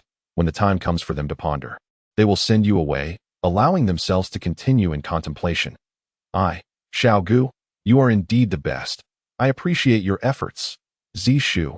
Master, I have a question that perplexes me. Could you please enlighten me? Speak. Zishu. Zishu. What is the essence of our learning? To learn is to accumulate, while to seek the Tao is to diminish. The more one learns, the easier one's endeavors become. Thus, a true learner engages frequently in study, exploration, reading, and attending lectures. This approach renders each task simpler, more joyous, and more effortless, thereby increasing the likelihood of success. It is precisely because we have acquired so much knowledge that we comprehend the notion of returning to simplicity, understand the principle of the great Tao being profoundly simple, and grasp what is immediately clear in every undertaking. One can foresee the outcome even before commencing. This is the essence of valuable learning. Such endeavors hold true worth. Zishu. Given this, if we can cultivate our ability to act, why should we study Confucian culture? To give a man a fish is less beneficial than to teach him to fish. The primary distinction between humans and beasts lies in our intellectual capacity. As humans, we must first learn how to be virtuous individuals before we can learn how to act. Confucian culture enables one to ascend to a higher plane while simultaneously understanding how to engage in significant worldly affairs. While it does not instruct you in the execution of specific tasks, it establishes the fundamental criteria for being human and elucidates the essence of all matters. Only by understanding the roots of every situation can one succeed in their endeavors. And successful endeavors will not transgress the boundaries of human ethics. Alas, I have digressed somewhat, and this disciple has caught me in my deviation. Xiaogu, why have you not yet prepared? I must commence my discourse on the great Tao, or I shall soon falter. Observing the lingering expressions of confusion among them, I realized my explanations were insufficiently comprehensive, and thus I pressed on with resolve. Each individual may change their attire, their food preferences, and even their beverages. They may suffer the loss of a limb, experience blindness, or be deprived of hearing. However, one must never forsake the culture within one's heart or the principles that guide one's soul. These are the essence of your being and the standards by which you live. Once lost, you are no longer human. Zishu. Thank you, Master, for your clarification. I now understand. Chapter 40. The Departure at Last. Xiaogu, I am not yet so formidable. Were I to encompass the essence of the entire world, I would be a creator deity. Very well, manage yourself for now, and be cautious not to misinterpret the scriptures. Such classical ancient culture, if misunderstood by even a single word, can lead to profound discrepancies in comprehension. Please speak with diligence and care. Very well, I now possess the confidence. Behold my prowess. The topics curated by Xiaogu have instantly bolstered my self-assurance. I gazed once more at the disciples, who remained deep in contemplation, and after a brief interval of tea brewing, I began. Since there are no further inquiries, I shall commence the discourse. Disciples, where are you? Disciples, Here, let us now delve into the Confucian scriptures, the 13 classics of Confucianism. When I suddenly opened my eyes, I found myself still seated in the grand chair, yet the assembly before me was no longer composed of those Confucian disciples. They had transformed into the Vice Dean, Master Mei, Long Wu Sheng, King Xianzi, Lu Bianxing, Yang Xiangxing, Pan Fuxing, and others. King Xianzi. Oh, he is awake. He actually awakened. Mei Jiansheng. Yi Xian, how do you fare now? Do you feel any discomfort? Long Wu Sheng. A prodigy. Truly a prodigy. You managed to charm individuals of such antiquity. King Xianzi. Everyone, please be quiet. Let Yi Xian have a moment of peace. As King Xianzi spoke, the others fell silent. However, the multitude of gazes upon me proved somewhat overwhelming. Ahem. Do you have something to discuss? King Xianzi. Where did you just go? Right here. I was with some individuals, but they seem to have vanished in the blink of an eye. When did you arrive? I feigned ignorance, as Xiao Gu had advised me to act bewildered upon my return, that I pretended to know nothing of the Tao Awakening discourse venue. That of course, I could not mention Xiao Gu's existence. So I relied on my limited acting skills to navigate the situation. Long Wu Sheng. Then how did you depart? Depart. I did not. I have remained seated in this grand chair. Long Wu Sheng. Then how did they leave? Long Wu Sheng, momentarily stumped, rephrased his inquiry that I do not know. Did you not drive them away? The assembly of sages fell silent. Vice Dean. Yi Xian, do you feel any discomfort? Are you experiencing dizziness or visual disturbances? The Vice Dean was the most considerate, expressing concern for my well-being, unlike the others who were fixated solely on the Tao Awakening discourse venue. I feel quite well. There is no discomfort at all. Why have you all gathered here? Am I not permitted to sit here? Mei Jianxing. You had entered the Tao Awakening discourse venue. Were you there to elucidate the 13 classics of Confucianism? It seems so. A group of individuals sought my insights on the 13 classics, and I engaged in conversation with them. Then, they suddenly vanished. The assembly of sages, the Mei Jianxing. How long did you remain inside? I am uncertain. After discussing a few matters, they disappeared, and then I found myself before you. Utterly oblivious, I knew nothing. Xiao Gu's secret must not be divulged, so I must apologize to you all.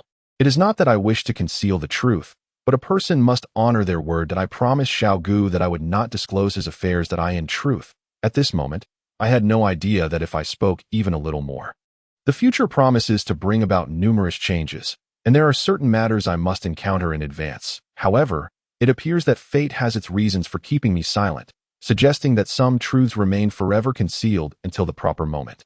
Long Wuxing. Could you elaborate on the issues that have been discussed? Long Wuxing. Is it truly as simple as that? He seems a bit skeptical. His expression reveals a sense of urgency, though the reason eludes me. Mei Jianxing. He has only recently committed the Confucian 13 classics to memory. It is likely that this is all he can manage. Old dragon. He may be powerless in that regard. Mei Jianxing intervened on my behalf, leaving me perplexed. Was there something that required my assistance? What did he mean by my ineffectiveness in that matter? May I inquire, what is the location of the Tao Enlightenment Lecture Hall? Why does it seem so remarkable that I am able to enter? Vice Dean. How could it not be extraordinary? We were merely astonished that you could enter, but your ability to exit is utterly astonishing.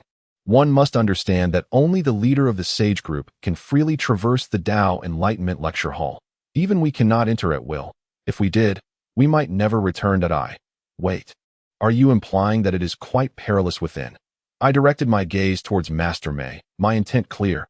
As my master, should you not offer some recompense for putting your disciple in such a predicament? Mei Jianxing. How could I have known that you would gain entry to the Tao Enlightenment Lecture Hall? If you had entered while seated on the cushions below, we would not have been as surprised. Yet, here you are, seated in this chair, and still able to access the Tao Enlightenment Lecture Hall. Vice Dean. Enough of this trivial banter. You should offer Xiao Yi some compensation. After all, you possess quite a collection of treasures.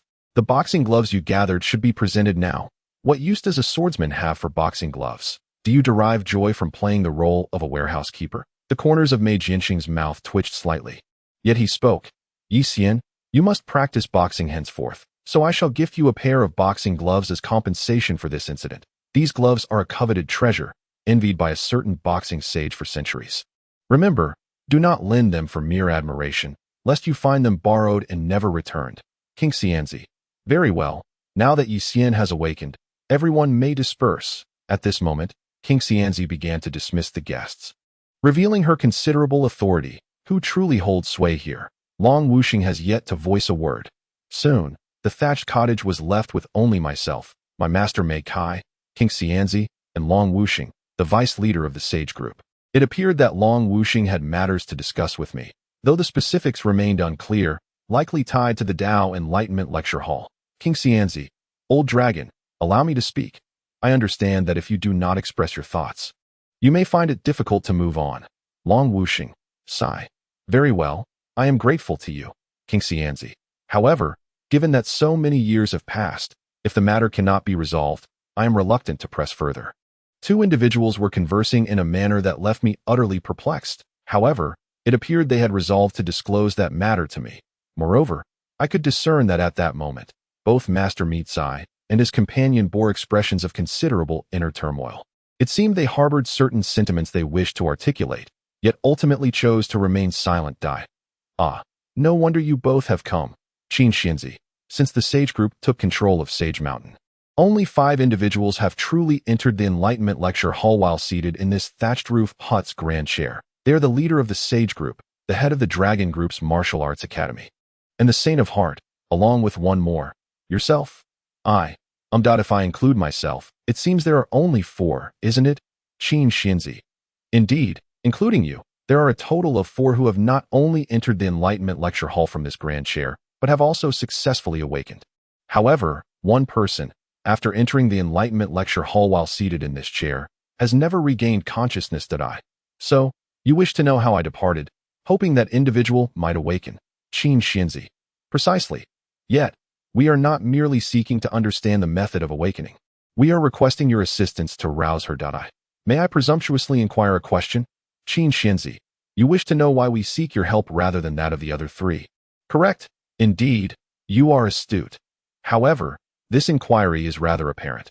Why would you approach a mere novice like me instead of those 3 formidable experts? It cannot be due to the absence of peril, leading you to designate me as this unwitting pawn. Can it? Not only are you enchanting, but your intellect is equally remarkable, Qin Xinzi. The reason lies in their incapacity. Their overwhelming prowess renders them unable to enter that individual Enlightenment Lecture Hall, thus leaving them powerless in this matter. Your strength, being at the mid-stage of the awakening tier, makes you the most suitable candidate to enter her Enlightenment Lecture Hall. That, of course, danger remains, should you fail to navigate the challenges within. You too may succumb to a state of eternal unconsciousness. Is each individual's Enlightenment Lecture Hall distinct? Are the levels of entry also varied? Long Wuxing. Indeed, they are all different. I have delved deeply into this matter. The intentions you carry upon entry dictate the nature of the lecture hall you will encounter. Moreover, disciples of varying strengths await your teachings within. For instance, the leader's disciples in his lecture hall are of a caliber similar to ours, or perhaps one tier lower, while the disciples in the Saint of Heart's lecture hall are several tiers beneath us. Thus, one might liken the Enlightenment Lecture Hall to a dream. What you ponder before slumber may manifest in your dreams. Your experiences will shape the dreams you encounter. It appears this matter is undoubtedly connected to Long Wuxing. Otherwise, he would not exhibit such urgency. He even stated that he has conducted a thorough investigation. So, what do you propose I do? Qin Xinzi. She intended to recite the Heart Sutra of Prajnaparamita. A monk? No wonder I struggle to awaken. My successful navigation through the Confucian 13 classics was solely reliant on the assistance of the ethereal figure, Xiaogu, who helped me meticulously organize the themes. Remarkably, the scripture I am elucidating is a Buddhist text, which is indeed quite extraordinary. This scripture is not lengthy, comprising merely a little over 200 characters. Yet it serves as an exceptional guide for self-reflection and personal growth. According to the account in Journey to the West, this scripture was imparted to Tang Sung and his disciples by Master Wu Cao during their westward pilgrimage. Among the 4 disciples, Sun Wukong possesses the deepest understanding of this Buddhist scripture. Throughout their journey, Sun Wukong continuously enlightens Tang Sung, utilizing the teachings from this scripture to facilitate his growth.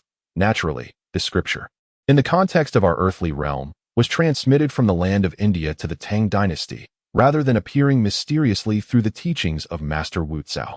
Qin Xinzi. Of course not. Anyone wishing to elevate their spiritual realm must study the scriptures from your creation divine realm, correct? Thus, the Confucian, Buddhist, and Taoist texts passed down from your side are indeed our focal points of study, including Buddhist scriptures as well as classic works like the Tao Te Ching Dami. Transmitted, to be precise, it should be termed as pilfered knowledge, right? Chapter 41. The Failure of Cheating Dami. Actually, I cannot definitively say whether I can be of assistance. I need to ponder this thoroughly. With that, I disregarded the others and fell into a state of contemplation. Am I truly contemplative? Certainly not. As a man endowed with an advantage, how could I adhere to your rules? Thus, I began to summon Xiaogu from within my heart. Given that Xiaogu must remain unknown to them, I could only reach out mentally. Xiaogu, do you have a more profound theme regarding the Heart Sutra? Xiaogu, yes, but I shall not provide it. That a wave of frustration washed over me, prompting a curious inquiry. Why not? Did you not assist me before? Can't you help me again this time? Xiaogu, I cannot. The previous assistance was due to your unintentional predicament, thus it was warranted.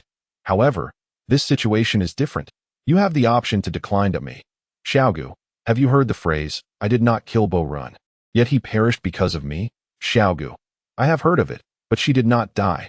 Hence, I did not kill her. A wave of exasperation surged within me. But am I someone who easily surrenders? Me, a mere shell of existence, worse than death. Do you not find this exceedingly cruel? Xiaogu, I do not, for it is her own choice. Regardless of who it is, before undertaking any action, one must deeply contemplate two aspects.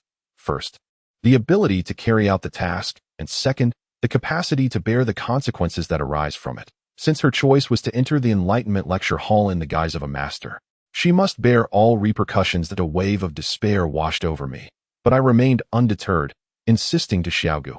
People, after all, are prone to err in their youth. We cannot condemn someone to eternal slumber for a singular mistake. Might we not grant her another chance? Xiaogu, no. If she lacks the capability, why should we clean up after her? It is essential for her to fully comprehend the cost of her recklessness and to understand the concept of having priorities and knowing what actions to take or refrain from. This time, there are no black lines, for I personally adhere to the principle of once, twice, but never thrice. Hence I shall refrain from pressing Xiaogu further. Instead, I opened my eyes and addressed Long Wusheng, saying, very well, I concede. What precisely must be done? Qin Xianzi interjected, you must consider this carefully. You may not possess the same fortune as before. Long Wusheng appeared momentarily taken aback, perhaps not anticipating my prompt acquiescence. In truth, I was merely digging a deeper hole for myself. The justifications I had presented to persuade Xiaogu, was I truly expected to follow through? Certainly not, since I sought reasons for Xiaogu's assistance. How could I stand idly by? What right did I have to continue associating with Xiaogu, claiming to be a person of integrity? Fear not, I shall prevail. Long Wusheng asked, are you truly certain? If you re-enter the Tao Enlightenment lecture hall, it will not be the same as the previous one. It will be an entirely different venue, and thus the challenges you face will vary greatly. Moreover, should you fail to emerge, you might find yourself ensnared in eternal slumber, much like my niece, a female. I found myself momentarily perplexed, as their names sounded entirely alike, and I lacked the ability to discern the difference. Furthermore, a girl comprehending Buddhist scriptures, has she taken on the role of Guanyin Bodhisattva? Qin Xianzi confirmed. Indeed, she is a maiden, not a youth. I replied. Very well, I understand. However, you have yet to explain what I should do next. In this vast world, filled with wonders, what is so strange about a girl grasping Buddhist texts? My astonishment inadvertently drew a hint of dissatisfaction from Qin Xianzi. It seemed I had underestimated the prowess of female heroes in this realm. Long Wusheng, somewhat excited, declared, if you truly agree, I shall fetch my niece at once. You can then traverse her Tao Enlightenment lecture hall. As long as you assist her in delivering the scriptures well, you both shall awaken together. His enthusiasm was palpable. After all, if his niece, who had slumbered for many years, could awaken, it would surely add a youthful prodigy to the Long family. Moreover, it would honor his late brother. Xiaogu interjected, do not presume that I will rescue you this time. Let me tell you, I am resolute in my decisions. I replied, I did not ask for your assistance. I am capable of managing this myself. Xiaogu retorted, you jest. Your time for learning has been so brief. How could you hope to comprehend such exquisite scriptures? I responded defiantly. I do not believe that. Very well, let us test our understanding of this Buddhist text and see who grasps it more profoundly. Xiaogu countered. No. You wish to use my insights to enhance your understanding of the Heart Sutra. Huh. How you choose to dig your own grave is of no concern to me. I have decided to enter slumber. I shall reappear only once you awaken in reality that I mused. I knew it. Your comprehension cannot surpass mine. I shall not disturb your rest any longer. Xiaogu huffed. Oh, are you attempting to provoke me? Such tactics are rather outdated. Speak as you wish. I shall not partake in this. Farewell. Dazed, I acknowledged the first step of my plan had failed. It seems that relying on others is less reliable than relying on oneself. I shall gradually seek my own understanding. I refuse to believe that I cannot match the comprehension of a mere character spirit. After all, characters are creations of humankind, formed through our collective ingenuity and expressed through our writings. It is utterly unreasonable for mere mortals to surpass the essence of written words. Moreover, the Buddhist scriptures may indeed not be the forte of Xiaogu. Despite our lengthy discourse, his sentiments remain unchanged. Perhaps it is a matter of his comprehension of the scriptures being inferior to my own. Thus, he seeks refuge behind excuses. Why should he expose his vulnerabilities? Xiaogu. Firstly, you humans possess a comprehension of language that pales in comparison to our word spirits. Many among you can neither read nor write, and furthermore, the characters are creations of others, not of your own making. By what merit do you presume to stand alongside the creators of these characters? Secondly, while other word spirits merely grasp the essence of their foundational texts, I am distinct. My understanding transcends your imagination, and my capacity for insight is ever-evolving. In this world, there exists no scripture I cannot fathom, no character I cannot recognize, and no sound I cannot comprehend. Ultimately, you cannot persuade me. This is both a reflection of your own limitations and my steadfast principles that it is not as you suspect. I do not feign understanding out of fear of exposure. Do not impose your thoughts upon a magnificent word spirit, nor indulge in baseless speculation regarding the first of our kind. Oh my. Xiaogu truly possesses the ability to read minds. How can this be? What of my privacy? What of moral justice? What of the law? What should I do, from now on, if I develop feelings for a girl? He will know. And does he not realize my bashfulness? Xiaogu, enough with the clamor. As long as you harbor no ill intentions towards me, I remain blissfully unaware of your thoughts. The communion of our minds can only occur when you summon me. It is not a matter of my constant awareness. This operates much like your communication devices. One must dial the other's identification number to establish a connection. However, remember this. I am aware that you referred to me as your little follower, so it would be prudent for you to show me a modicum of respect henceforth. Me, Xiaogu, it's a misunderstanding. All of this is a misunderstanding. I assure you, I will no longer speak ill of you. Therefore, I have resolved that from this day forth, you shall be my little follower. Since the truth is already out, I might as well brazenly accept it. As for everything else, it matters little. I may find myself confined in that little dark room for an indeterminate time. By the way, why is the 9 orifices Linglong Tower so eerily silent this time? Is it incapable of comprehending the Confucian 13 classics and the Heart Sutra of Prajnaparamita? Xiaogu, no need to ponder further. The 9 orifices Linglong Tower has been sealed within this thatched cottage for eons. Thus, upon recognizing you as its master, assisting you through this trial was already a considerable feat. Now that my essence has activated the tower's restoration capabilities, it can only assist you once the repairs are complete. Dummy. Is that so?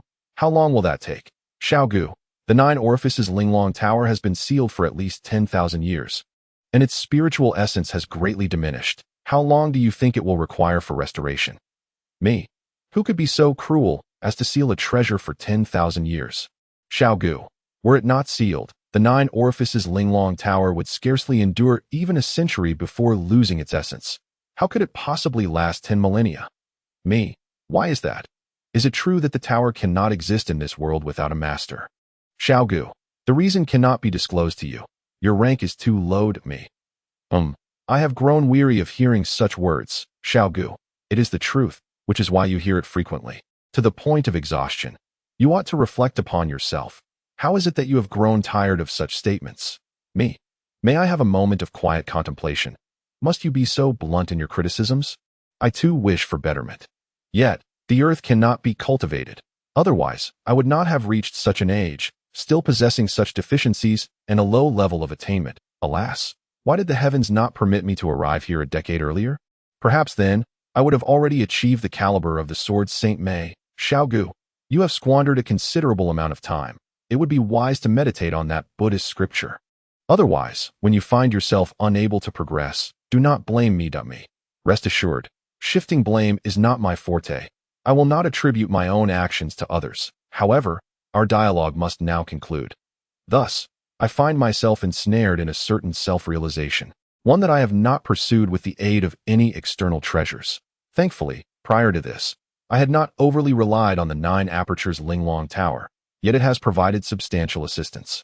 If this continues, it may foster a profound dependence, which would not bode well for me. Chapter 42. Another nosebleed. On Earth, if you have not engaged in introspective reflection, you will find it impossible to comprehend the Heart Sutra. Without having experienced the tranquil sitting of the heart, you cannot grasp the free and easy wandering. If you have not attained the utmost emptiness and steadfast tranquility, the Tao Te Ching will remain inscrutable to you. Furthermore, truly understanding the wisdom of these sages is not merely a matter of comprehension. It requires a deep, personal insight. One cannot achieve such stillness in just a day or two, without at least 3 to 5 days. It is challenging to genuinely calm oneself. Since arriving in the realm of Lingyi, I have always felt a sense of urgency, let alone being able to quiet my mind. Even my prior understanding of the Confucian 13 classics was derived from Xiaogu's summaries, which only provided me with a superficial grasp of their origins. Thus, if you were to inquire whether I have ever allowed myself the gift of time, my answer would be no. It was not until 7 days later that I truly understood what constitutes my own time and space. Only under such circumstances did I realize the roots of my ineffectiveness. In truth, everyone is aware of many principles, whether imparted by others or occasionally gleaned through personal insight. Yet, knowing does not equate to understanding. Understanding does not guarantee retention, and retention does not ensure action. Therefore, even if some individuals acquire vast knowledge, learning today and forgetting tomorrow, they still traverse their arduous paths, making it exceedingly difficult to achieve any significant accomplishments. My experience on Earth mirrors this. Laziness remains a formidable obstacle to success, while excuses serve as towering, dark walls that obscure one's vision of future hopes. Only through genuine introspection and a rigorous examination of one's soul can one uncover the multitude of past misdeeds. The myriad of excuses crafted, and whether the time spent in idleness surpasses that of diligent effort on Earth. I am aware of traffic regulations, but do I truly comprehend their content? I have perused the regulations, yet can I genuinely remember them? Even if I do remember, am I capable of acting upon them? The answer is a resounding no. Otherwise, why would I have ventured into this world? Hence, by immersing oneself in classical literature, one may come to comprehend and reflect upon the sheer folly of one's previous existence. Those who surrender everything to fate cannot possibly seize control of their future. Long Wu Sheng.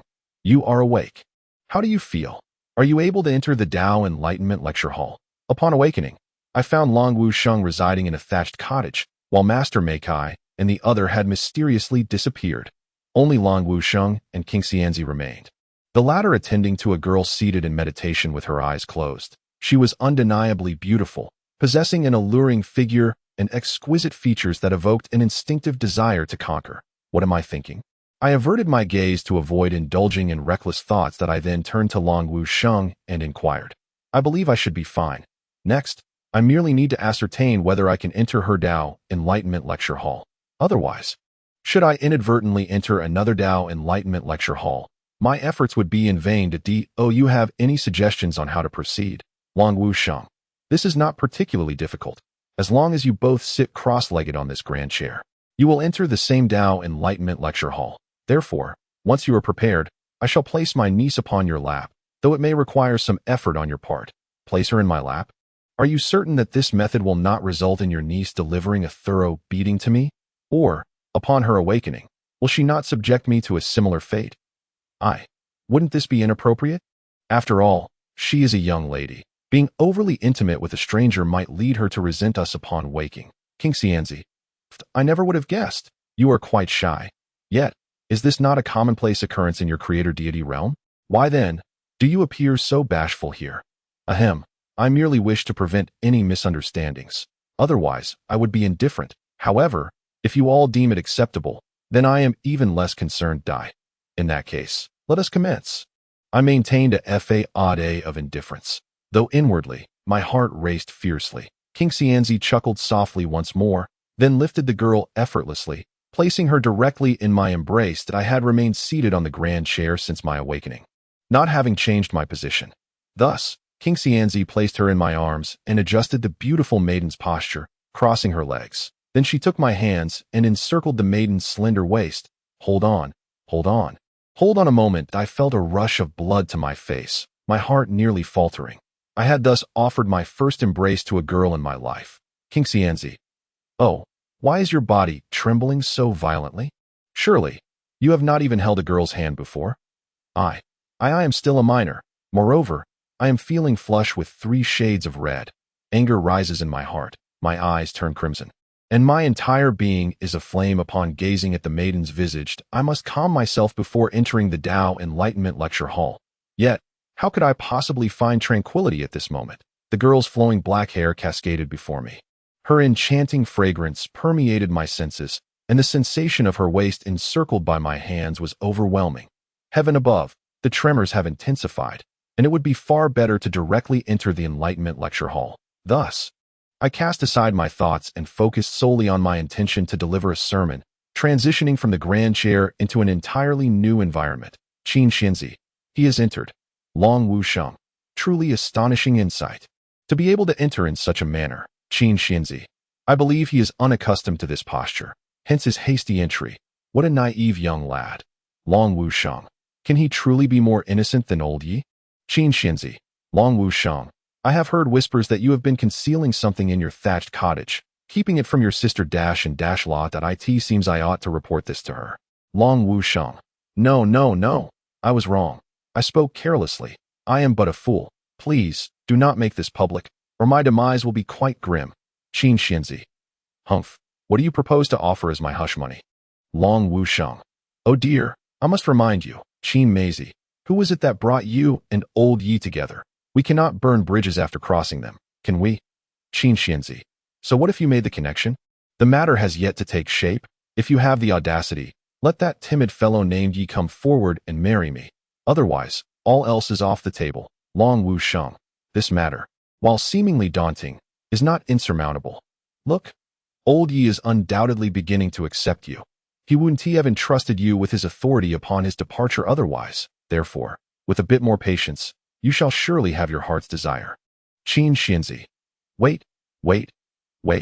I have already waited for him for a decade. 10 years ago you spoke thus, and now, a decade later, you utter the same words. Do you intend for me to grow old and withered while waiting?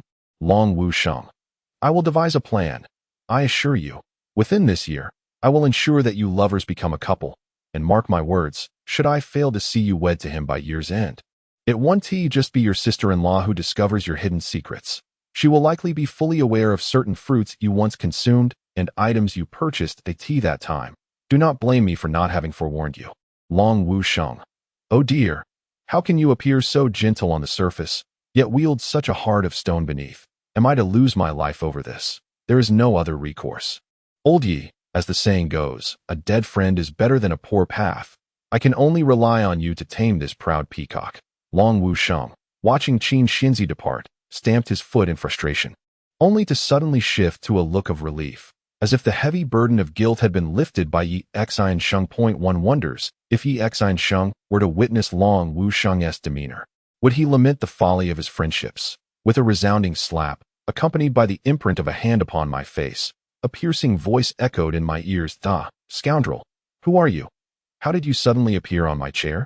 Prior to entering this Enlightenment Lecture Hall, I was seated cross-legged in the grand chair, so upon my arrival here, I found myself still in that very position. Yet, it just so happened that a beautiful woman was already seated in this grand chair, and I realized I had entered while embracing her slender waist, maintaining the same posture as I sat here cross-legged. As a result, the young lady momentarily paused in surprise, only to swiftly extricate herself from my embrace. Upon leaving the Grand Master's chair, she immediately turned and unleashed a swift 5-fingered strike upon me. Before I could fully comprehend the situation, I found myself marked by her gesture. Then, I heard a voice questioning me. Just as I was about to erupt in indignation, I noticed that, apart from myself and the enchanting lady, there were actually 4 other individuals present in the Teaching the Way lecture hall. How curious. It was not 10 individuals after all. The number of disciples was clearly inconsistent. This woman was truly lacking if she could not manage merely 4 disciples. Nevertheless, I offered an explanation. You have occupied the master's chair for quite some time. So Long Wusheng and Qin Xinzi have permitted me to come in and assess the situation. The lady responded, how could they do this? I am still delivering my lecture. Ha, young lady. Perhaps you should first ensure your own understanding before addressing others. I chuckled. Beneath the chair, there were 4 cushions, and it was the individual on the second cushion to the right who spoke these words. Upon hearing him, I noticed the lady's face flushed crimson with embarrassment that I furrowed my brow, feigning an air of authority as I began to speak. Where is my eldest disciple? Disciple Wu Ming greets the esteemed master. Wu Ming, a classroom must uphold its decorum. From this day forth, whenever I come to deliver a lecture, I shall take attendance first. Any members absent shall be prohibited from re-entering this Teaching the Way lecture hall. I stated with a hint of irritation. For such a lackadaisical attitude among disciples would certainly hinder their ability to convey the teachings effectively. Thus, I intended to set an example. Of course, this confidence stemmed from my own abilities and methods. When I entered, the lady had struck me, and I had been caught off guard because I was engrossed in conversation with Xiao Gu at that moment. Chapter 43. The Master's Privileges. Xiao Gu, this Teaching the Way lecture hall is exceedingly unfair. Why must the master not only exert effort in delivering lectures, but also face confinement in a small dark room if the lecture is not well received?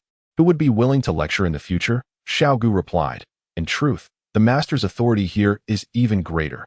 However, you must at least prove your capabilities through 3 lectures to fully enjoy the master's rights. Although you have only conducted 1 lecture thus far, you have surpassed the standard, thus you already possess certain privileges. Privileges? What privileges do I possess? You now have the authority to expel disobedient disciples from the lecture hall, and even the privilege to confine them in small dark rooms for 10 years or more. Is it truly that formidable? How do I exercise these privileges? Did I not mention, when they are disobedient, you simply issue your commands? How splendid! What other privileges are there? Wu Ming. Yes, Master Dao Wu Zhen. Present. Wu Ben. Here. Wu Ji. Humph. Wu Ming. Reporting to Master. All 4 disciples are now present. Please give your instructions. That it turned out that the one audaciously causing a ruckus in the classroom was none other than Wu Ji. Just wait and see how I will make you regret your arrogance in my presence. I addressed Wu Ji. Why have you come to this Teaching the Way lecture hall? Wu Ji replied. I have come solely to listen to the sounds of the great Tao. Yet I find myself greatly disappointed. It is utterly absurd to have a woman deliver a discourse on the Heart Sutra. If, as you assert, it is laughably foolish to have a woman speak on the Heart Sutra, do you not hold the Bodhisattva Avalokiteshvara in contempt? Wu Ji, I would not dare to do so. However, this woman lacks the qualifications to be compared to a Bodhisattva. As long as one is wholeheartedly inclined towards goodness. Anyone can be a Bodhisattva. If one attains wisdom and enlightenment, anyone can also become a Buddha. The Buddha has never discriminated against any virtuous man or woman in their pursuit of Buddhahood. So by what right do you, in the name of the Buddha, choose between male and female? Wu Ji. Yet, this woman's learning is indeed superficial. She is fundamentally unfit to be our revered teacher. I sat cross-legged on the Grand Master's chair, sporting an expression of fierce indignation, uncertain if it appeared imposing to at least. For the moment, it seemed effective, as this individual named Wu Ji appeared to be subdued by my presence. It was only later that I learned from Wu Ming that my face bore the unmistakable imprints of 5 fingers, and this fierce countenance appeared rather comical to him. Nevertheless, those who enter the Wu Dao lecture hall, whether teacher or disciple, possess exceptionally high levels of insight.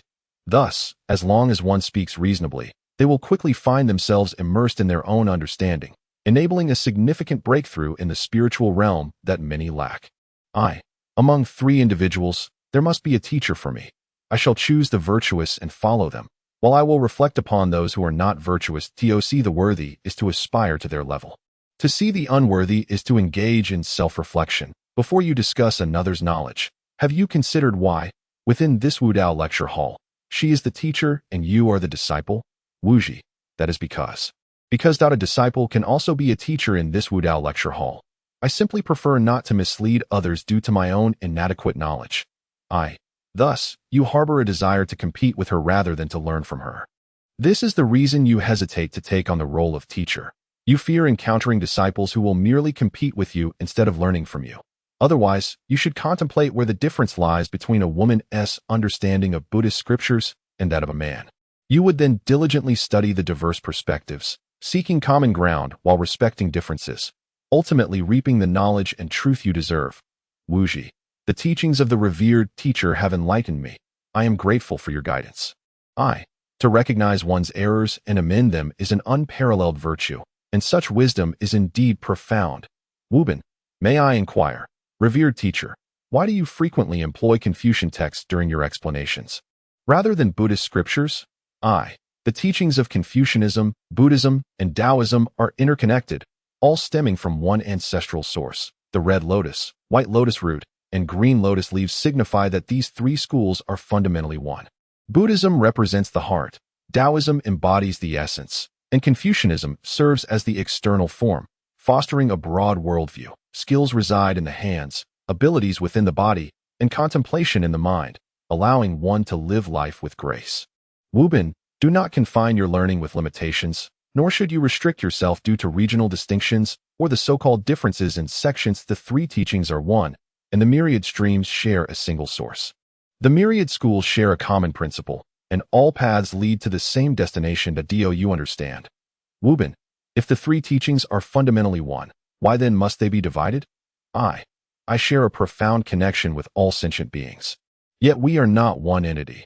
What is needed is unity of intent among all beings. Wubin, then, among the three major teachings, which is superior and which is inferior? I once reflected on the words of Shakyamuni, who remarked that while it is said I am guiding sentient beings, in truth, they are also guiding me. This is due to the inherent equality among all beings, rendering distinctions of high and low, or superior and inferior, meaningless. Similarly, the three major sects merely differ in their domains and perspectives. Without any hierarchy to speak of, that I hold the teachings of my esteemed master close to my heart. As I settled into the grand armchair, both Wuzhen and Wuming refrained from posing any queries. Thus, I drew upon examples from our earthly existence to elucidate the Heart Sutra, weaving in the wisdom of Confucian and Taoist traditions for a more profound explanation. The more I spoke, the clearer my thoughts became, and the more invigorated my spirit felt. With my own reflections resonating deeply within me, it was not until I realized that the unnamed girl had quietly slipped away that reality jolted me back to awareness, as though she had delivered a sharp slap across my face. Although this interruption momentarily paused my flow, it did not derail my train of thought. Otherwise, I would have truly been in dire straits. I had long anticipated that once she regained consciousness, she would undoubtedly be incensed, yet I had presumed we would awaken in unison. To my astonishment, she exited even more swiftly than I, leaving me somewhat speechless. And so I continued my discourse on the Heart Sutra. That I pondered, where could she have gone? If I were not to feel anger, what would become of my emotions and desires? I am a human being, a living, breathing individual, a compassionate young man. To be struck twice in a single day, especially by someone I had aided. Is it not reasonable for me to be furious? That I managed to refrain from exploding in the Taoist lecture hall is quite an accomplishment in itself. Long Wusheng remarked that she had fled, expressing surprise that the Taoist lecture hall had not tempered her haughty demeanor, but rather intensified it. He assured me that this time, he would provide an explanation. The vice dean inquired about the situation, curious as to how the usually amiable me had become so irate due to that girl. Clearly, Long Wusheng had intervened on my behalf, as both Master Mei and Master Kai were unaware of my recent altercation. This matter cannot simply be overlooked. However, I shall not leverage my connections with Masters Mei and Kai to address it. I must impart a significant lesson to her. Otherwise, I could never find peace. Spare me the platitudes about a man's magnanimity and the need for tolerance towards women. Such notions of forbearance apply only if the other party is of a tender age, possesses incomplete cognitive abilities, or lacks independent thought altogether, much like an elderly person suffering from dementia or someone inherently challenged. Moreover, one should not wield their gender as a shield for capricious behavior, for being a woman does not grant one the liberty to act without restraint, especially when one is not universally regarded as every man's partner or spouse. Long Wusheng continued, stating that after awakening, the girl had slapped Yi Xian, and although I intended to intervene, she disregarded even my words. It was utterly infuriating that I reassured my master that this was a personal matter between her and me, and I would resolve it without further interference from others. The Vice Dean acknowledged that while personal matters could be settled independently, this incident could not be dismissed so lightly that it had transpired on Saint Mountain, and involved the personal request of the vice leader of the Saint group for my assistance, as well as the direct involvement of the deputy leader. This situation cannot simply be brushed aside. Furthermore, as your master, I am not one to be easily placated. I can certainly find someone to ensure justice is served. Long Wusheng, Lao Kai, I never said there would be no compensation. Please do not rush. I assure you this matter will be resolved to your satisfaction. Mei Jianxing, we must settle this account face to face. First regarding the merit of saving lives, and second concerning the compensation for intentional harm. Both are indispensable, Lao Long. After so many years of brotherhood, let us not be overly harsh. How about this? Due to a singular mistake, I will part with my boxing gloves. You can either provide 2 items of equivalent value or 1 item worth double that of my gloves. What do you think? Me. Forget it. I might as well resolve this myself. It would be more straightforward that way. Vice Dean. I say, Xiaoxian, you are not harboring feelings for that girl, are you? Me. Master Kai. What are you thinking? I am currently filled with rage. Do you not agree that resolving this with fists is far more satisfying than compensation? Vice Dean. If that is the case, then you only need to compensate with 1 item of equal value to the gloves. And the other can be settled through a competition that we can schedule it for 3 months from now. Lao Long, what do you think? Long Wusheng, do you truly believe I, Lao Long, am worth that boxing glove? Speak up. Would selling me suffice? Surely not. Is that glove truly of such worth? Even the vice leader of the Saint group does not possess an item of that caliber. How can I believe this? Could it be that Long Wusheng intends to shirk responsibility? However, I did not anticipate that Mei and Kai would exchange glances and then speak in unison. Selling you would not be enough. Fainting. Chapter 44. Selling Long Wusheng to AT first. I genuinely thought it was a jest. I never imagined that Masters Mei and Kai would be so unceremonious. They promptly summoned King Xianzi and invited other saints who were available, ensuring the ceremony was conducted with great pomp that I stood by, utterly stunned. The vice leader of the Saint group of the Huaxiao Empire was about to be sold like livestock. This filled me with trepidation. If I were to misplace the gloves one day, would I also be sold off, and at a significant loss? No less. King Xianzi. Humph. The vice leader of the Saint group, yet unable to supervise a mere child, inferior even to a caretaker of the creation god realm. Mei Rangu. Lao Long. This time it is not that I do not wish to assist you. Rather, the tide of events is irreversible. You may rest in peace. As Mei Rangu stroked his long beard, he feigned a sorrowful expression. This only heightened my anxiety. I contemplated foregoing Master's gloves as compensation. Otherwise, if I were to lose them, I might not even be granted a chance to rest. May I say a few words? Panfu Shang. You are Yi Xian, right? In the past, it was unfortunate that, in pursuit of a fight, I did not secure you as a disciple. However, now that you are considered a part of the Saint group, we can make decisions on your behalf. You need not worry, for all the funds from selling Lao Long will be yours to me. But, who is the buyer? Panfu Shang. Naturally, it is the Long family. Who else would need such a large man, especially a married one? Oh, very well. Masters truly know how to play the game. You truly startled me just now. It turns out you merely intended for the Long family to fetch the treasure. This makes it much easier to comprehend.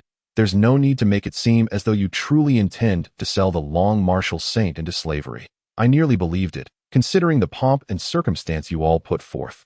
Moreover, a figure of such stature as the Long martial saint surely cannot be so undervalued. If he were truly up for sale, the major empires would undoubtedly be clamoring over one another for the opportunity. Furthermore, I am baffled as to how they managed to notify the Long family so swiftly, as the voice of a beggar soon echoed at the village entrance. A fat sheep has arrived. Are you certain you won't be beaten to a pulp? I can't shake the feeling that I ought to hide, fearing the transfer of animosity. And just look at you all. You bear no resemblance to business negotiators, but rather appear as though you are preparing for battle. That I implore you. Could you please stow your weapons? Yang Changsheng. Next time we ought to adopt a different slogan. It should be a grand feast has arrived. Pan Fu Sheng. A fat sheep has arrived is far more comprehensible. It implies slaughter, while a chicken is merely for consumption and cannot be slaughtered any further. Yang Chang Sheng. Isn't it better to eat directly? Thus avoiding the hassle? Pan Fu Sheng. Without the thrill of slaughter, how can one possess the desire to feast? Just as Yang Chang Sheng was about to continue, he was interrupted by the King Xianzi. King Xianzi, have you two not yet finished? The guests are nearly here. Be prepared, my heavens. Can you not behave normally? Even if we were discussing the sale of our deputy leader, it is hardly appropriate to wield such authority. Moreover, why does the long martial saint sit behind you like a lord, sipping tea? And there are even refreshments. This stirs my appetite for the delicacies from the Long family that I must resist. I cannot jeopardize the plans of so many at this moment, lest I find myself sold instead. What a misfortune that would be. I shall endure. This too shall pass. Once the Long martial saint is taken away, I will make my way to enjoy the refreshments. As I was lost in thought, two individuals approached the main entrance. Is this truly the fat sheep? Ah, no. These must be the representatives of the Long family. They appear no different from two random passers-by on the street. Given that they are here to negotiate the sale of the Long martial saint, it is hardly appropriate for them to remain within the sacred domain.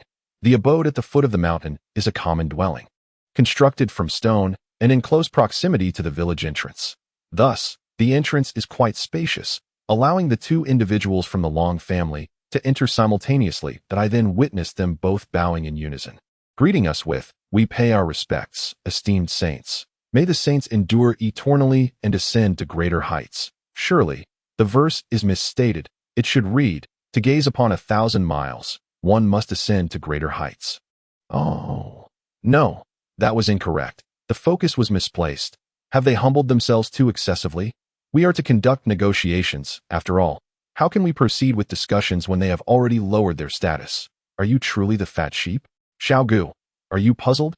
How is it that such a formidable assembly of saints has come to welcome these two cowards? Xiao Gu, indeed, you have guessed correctly. They intend to sell you. Me. How can that be? Do not jest. I have committed no wrongdoing. So why would they wish to sell me? Xiao Gu, within the realm of the limbo, there exist 108 spirit pools, 72 caverns, 36 blessed lands, 18 great heavenly pools, and 9 major saintly lakes. You are aware of this, are you not? Me. I am aware, and I also know that the Huaxia Empire occupies 45 spirit pools, 36 caverns, 18 blessed lands, 9 great heavenly pools, and 5 major saintly lakes. Xiao Gu. To my knowledge, the Long family possesses a certain cave, ranked 9th among its peers, that it opens once every decade, allowing only 10 individuals to enter each time. It seems that the time for its opening has come again after 2 years. Remember, this is exclusively owned by the Long family and does not count as public property of the Huaxia Empire. Me. No way. What kind of cave is it that holds the 9th rank? Xiao Gu. Well, at the name, it's not particularly important, is it? Me. How can it not be important? Let us not forget that it was the name that bound our fates together. Xiao Gu. It is called the Long Tukuo Cave. Me. Quit joking. Be serious. Xiao Gu. I do not lie. The moment I do, you will sense it. Our connection is reciprocal. If you harbor ill thoughts about me, I can perceive it. If I deceive you, you will sense that too. Me. Is that name bestowed by that supreme being again? Very well. If the Long family does not change its name, they are sure to have a headache over it. Meanwhile, during my conversation with Xiao Gu, they had already begun their negotiations. They sat elegantly in a chair, appearing as a capable female executive, not sipping tea, but rather demanding items worth 3 times the value of Long Wuxing's true form. The two individuals across from her wore grim expressions, each reluctant to accept the terms, pushing the responsibility onto one another. What bewildered me was that the beautiful bearded gentleman had somehow procured red powder to smear on his face. Upon witnessing the two squabbling, he brandished a Qinglong Yenyue Dao, nearly frightening the other two into submission. For heaven's sake, you have public relations experts at your disposal. What are you aiming to achieve? Are you attempting to assemble a gang of ruffians? Me. Do these two even have the qualifications to agree to such conditions? I seriously suspect they are mere pawns pushed forth by the Long family to placate the saints. Perhaps they are merely intended to take a beating from the saints, and then this matter would be brushed aside. Xiao Gu. They are indeed useful. These two are direct descendants of the Long family. Although they cannot cultivate, they hold significant decision-making power. Me. Does the Long family also have descendants unable to cultivate? Surely, they cannot lack heavenly materials and treasures to enhance their cultivation talents. Xiaogu. Every prominent family has numerous descendants who cannot cultivate. What is so strange about that? After all, this is a world cursed in its essence. If it weren't for the beast, that is, I cannot say more to me. I am not concerned. I have no family and can cultivate just fine. Keep those answers to yourself. How much longer must we deliberate? Do you think there is no one in our saintly group to contend with? Should our disciples toil for nothing? Suddenly, S' expression turned icy, and she coldly articulated this statement. Even I, at a considerable distance, felt a shiver run down my spine. Good heavens, S' strength is truly formidable. The beautiful bearded gentleman. Humph, we agree. We agree. That is more like it. Now let us exchange for 3 tokens of the Tukuo cave, shall we? Is that acceptable? Upon hearing's voice, one of the individuals immediately forgot his fear, sitting up straight and asking, 3.3 tokens? Isn't that too much? My Jiansheng. Indeed, the quantity is excessive. The value of your family's longwashing is thrice that, allowing entry into the Koshue cave a minimum of 30 times. Yet we have only redeemed 3 times. The number we possess is truly overwhelming. Here's what I propose. To diminish our surplus, I shall redeem 5 times. I am utterly astonished. It appears that the inversion of truth is executed in such a manner. What a remarkable surprise. Moreover, it is the ethereal figure of Master Mei who utters these words. How could he possibly voice such sentiments? Me. Is this truly permissible? How can longwashing stand idly by while his kin is being wronged? Xiaogu. This matter fundamentally falls upon the Long family to address, especially since you have saved a prodigious talent from their lineage. It is your craft to exploit the situation, and does longwashing even have the audacity to speak? Even if he could, I doubt he would dare. Me. I fail to comprehend, as it is still his own family. Xiaogu. There exists but one reason. These two are undoubtedly hoarding a substantial portion of the Long family's cultivation resources. And now the Long family has conspired with the saints to deceive them. Me. Are they truly uniting with outsiders against their own kin? I cannot fathom it. Xiaogu. You are mistaken. It is merely that the price originally owed by longwashing is now being extracted from them. To put it plainly, these are the sacrifices the Long family must make, albeit disguised under a pretext for them to pay. The rationale is certainly that they have monopolized a significant amount of cultivation resources, which justifies this approach, and such actions do not contravene the established rules within the Lini realm. Me. Yet it still seems that longwashing is exploiting his own family. Xiaogu. Perhaps you ought to gain a fuller understanding of the circumstances in the Lini realm before reaching conclusions. Earthling. Me. I truly sensed your irritable emotions. You are internally branding me as a stubborn individual. This one do, Xiaogu, as a word spirit. How could you stoop to the level of humans and harbor ill thoughts? Xiaogu.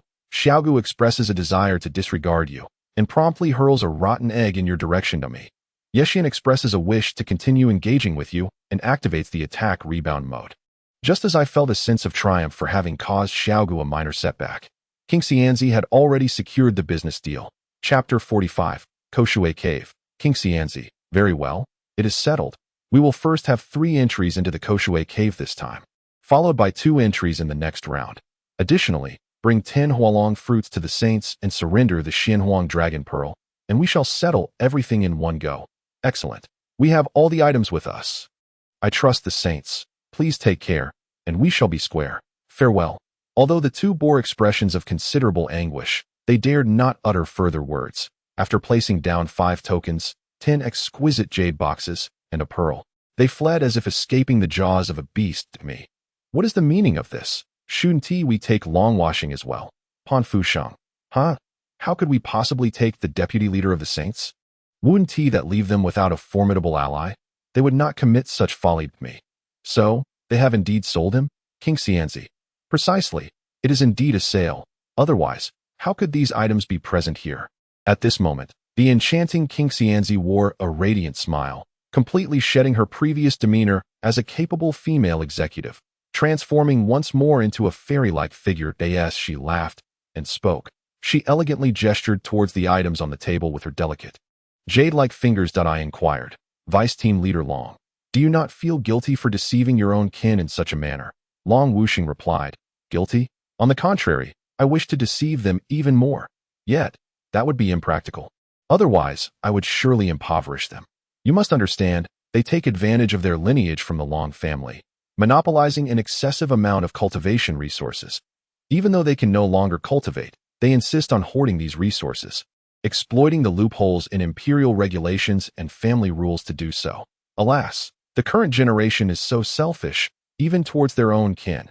If they merely hoarded the resources, it could be overlooked, for after all, one should not let the fertile waters flow to outsiders. However, they go so far as to secretly sell the cultivation resources for so-called longevity potions meant for ordinary people.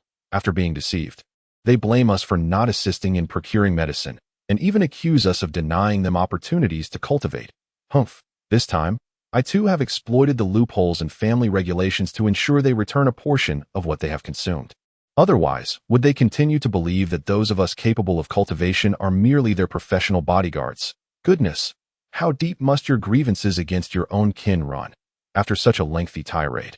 Articulated with clenched teeth and palpable animosity, one must wonder the extent of the animosity involved. Mei Jiansheng stated, "Indeed, this situation cannot be blamed solely on Old Long. Do not misconstrue it. Although this uproar is occurring under your name, we are operating within the bounds of regulation. There are no coercions, no tricks, no duplicitous schemes. We are merely maximizing our interests. Moreover, the number of individuals in the Long family unable to cultivate is alarmingly high. Yet they stubbornly cling to the cultivation resources, even extending their reach towards those of the Huaxia Empire. Thus, we find ourselves in this predicament today, and of course, there are numerous benefits for you within this scenario."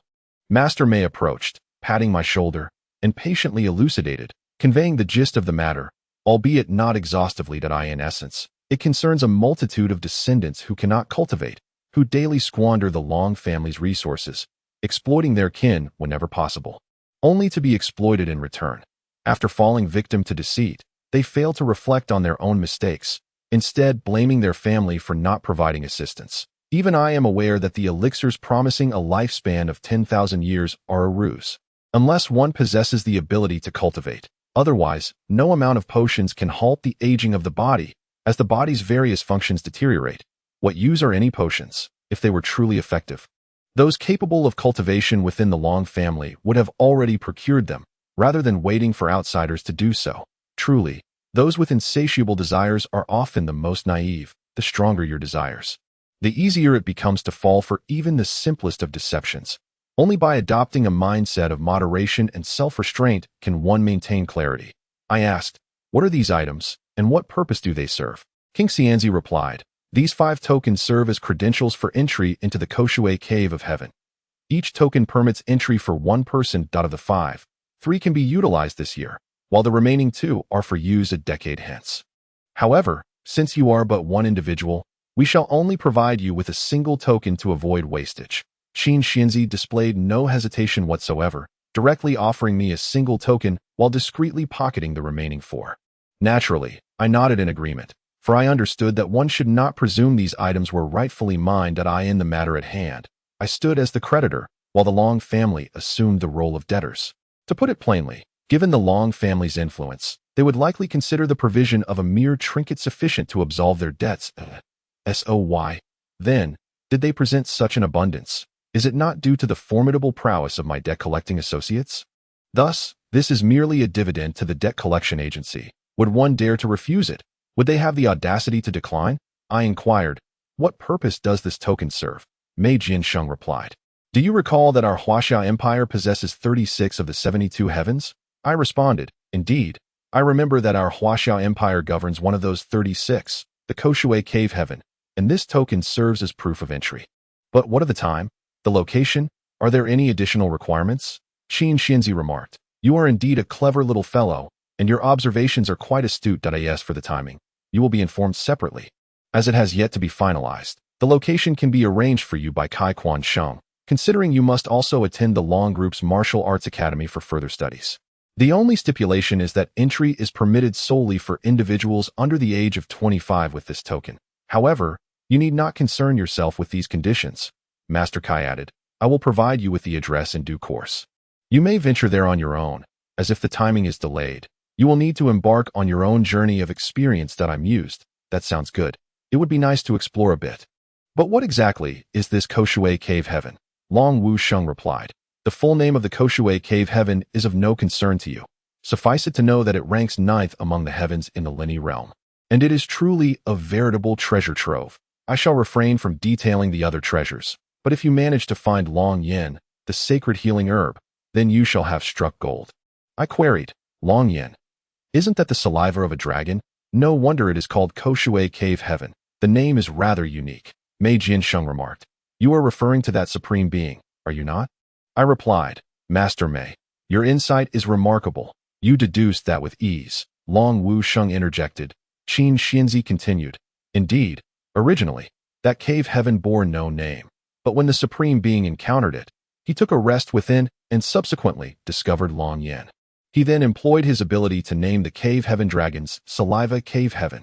Even Qin Xianzi appeared somewhat incredulous at this moment, for the naming method of that supreme being was extraordinarily unique and deeply rooted. I asked, what other treasures are there besides Long Yin? Can it truly be that it ranks so highly based solely on Long Yin? Long Wu Sheng explained, firstly, within the entirety of the Lini realm, only Koshue Cave Heaven is home to Long Yin. Secondly, the challenges within are relentless, yet so too are the opportunities. So rest assured, there are plenty of valuable items to be found at IT. Is worth noting that some have even encountered the existence of phoenix fruits within. I inquired, phoenix fruit, what exactly is that? I expressed my skepticism. Is that true? I find it hard to believe. Long Wu Sheng replied, if you doubt it, simply bring me a phoenix fruit when you find one. As long as the price is reasonable, I would be more than pleased. Your cunning demeanor renders me quite hesitant to engage in business with you, for I fear that you might easily betray me. A notion that is exceedingly apparent. Moreover, it is rather perplexing that you extol the virtues of the phoenix fruit while simultaneously demanding a lower price.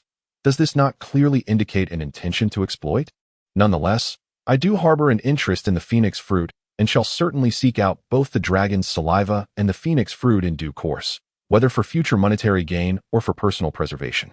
Possessing these would ensure that, even in the event of grievous injury, I would not be unduly concerned. Little Gu, do not underestimate the phoenix fruit. It is the essence left behind by a phoenix that failed in its rebirth. This phoenix was once a close companion of a celestial dragon, but after the dragon took the life of the phoenix's beloved human, the enraged phoenix sought vengeance. During their fierce battle, the phoenix attempted to undergo rebirth, but ultimately failed, leaving behind only the seeds of the phoenix. Every 1,000 years, these seeds will bear 9 phoenix fruits, which take 3,000 years to mature and an additional 1,000 years to ripen. After 5 millennia, these 9 fruits become edible. With your prowess, should you perish, your lingering spirit could reside within a phoenix fruit, facilitating your resurrection. Likewise, for those of the Holy Order, as long as their souls inhabit the phoenix fruit, they possess a certain chance of revival. As for beings like myself, to attain a corporeal form, aside from striving for enlightenment and seeking the aid of high-ranking individuals to bestow titles, one could also achieve a genuine body through the phoenix fruit. Me. Astonishing. The effects of the phoenix fruit are indeed extraordinary. But what if someone were to take the phoenix seed? Would that not render them a mobile treasure tree? Little Gu, do not overthink it. That phoenix harbored immense hatred for the celestial dragon until its dying breath, making it impossible for the phoenix seed to leave that heavenly cave. Me.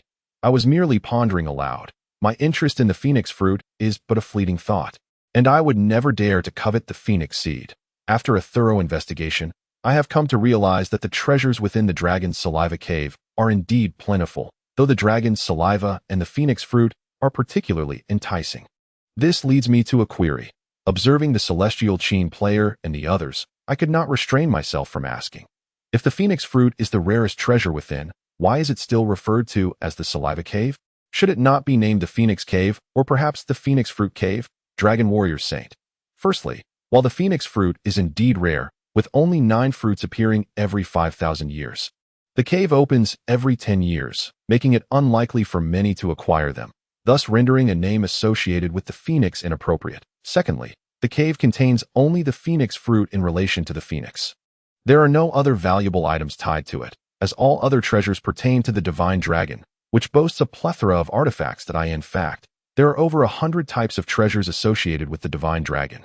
including the likes of dragon's saliva. Lastly, it must be noted that an unparalleled existence has already inscribed the cave's name at its entrance, overlaying it with rules of energy, even should one be illiterate. The mere sight of the cave would convey its designation. Renaming it is simply not feasible. Otherwise, our dragon clan would have long since altered it to Dragon Treasure Cave. The expression of the dragon warrior saint betrays a hint of resignation, indicating a strong desire to change the name, though his abilities clearly pale in comparison to that of the unparalleled existence. Otherwise, one would not have meticulously contemplated the name of Longbao Dongtian. Yet finds oneself unable to change IT to IT is regrettable that my abilities fall short, leaving me with no choice but to make do. Chapter 46. Xianhuang Dragon Pearl, King Xianzi. I shall give you 2 transformation dragon fruits. And this Xianhuang Dragon Pearl is also yours. These are all that you rightfully deserve. King Xianzi clearly did not wish to expend her energy on the name of an exalted being. Thus she deftly curtailed the conversation and handed me 2 jade boxes along with a pearl. The jade boxes presumably contained the transformation dragon fruits, though I remained entirely ignorant of their effects and how to utilize them. I inquired, what exactly is this transformation dragon fruit? Adhering to the philosophy of seeking knowledge, and mindful of not squandering precious resources, I posed my question in front of these omniscient tomes of wisdom. After all, if someone else does not utilize it, it would become obsolete. With so many saints present, why should I refrain from asking? Longwu Sheng. The transformation dragon fruit is typically meant for spirit beasts. Once consumed, it grants them the ability to transform into dragons. However, they merely become false dragons. Nonetheless, there exists a certain probability that they may comprehend the art of soaring in the sky.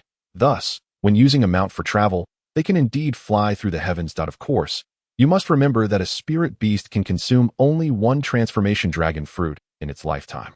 Exceeding this limit would inevitably lead to its demise. Oh, I see. So it is meant for beasts. I felt a twinge of disappointment, having hoped it was something I could consume to dramatically enhance my abilities. No wonder 10 were required. I began to doubt whether I could even make use of these 2. Never mind, I thought.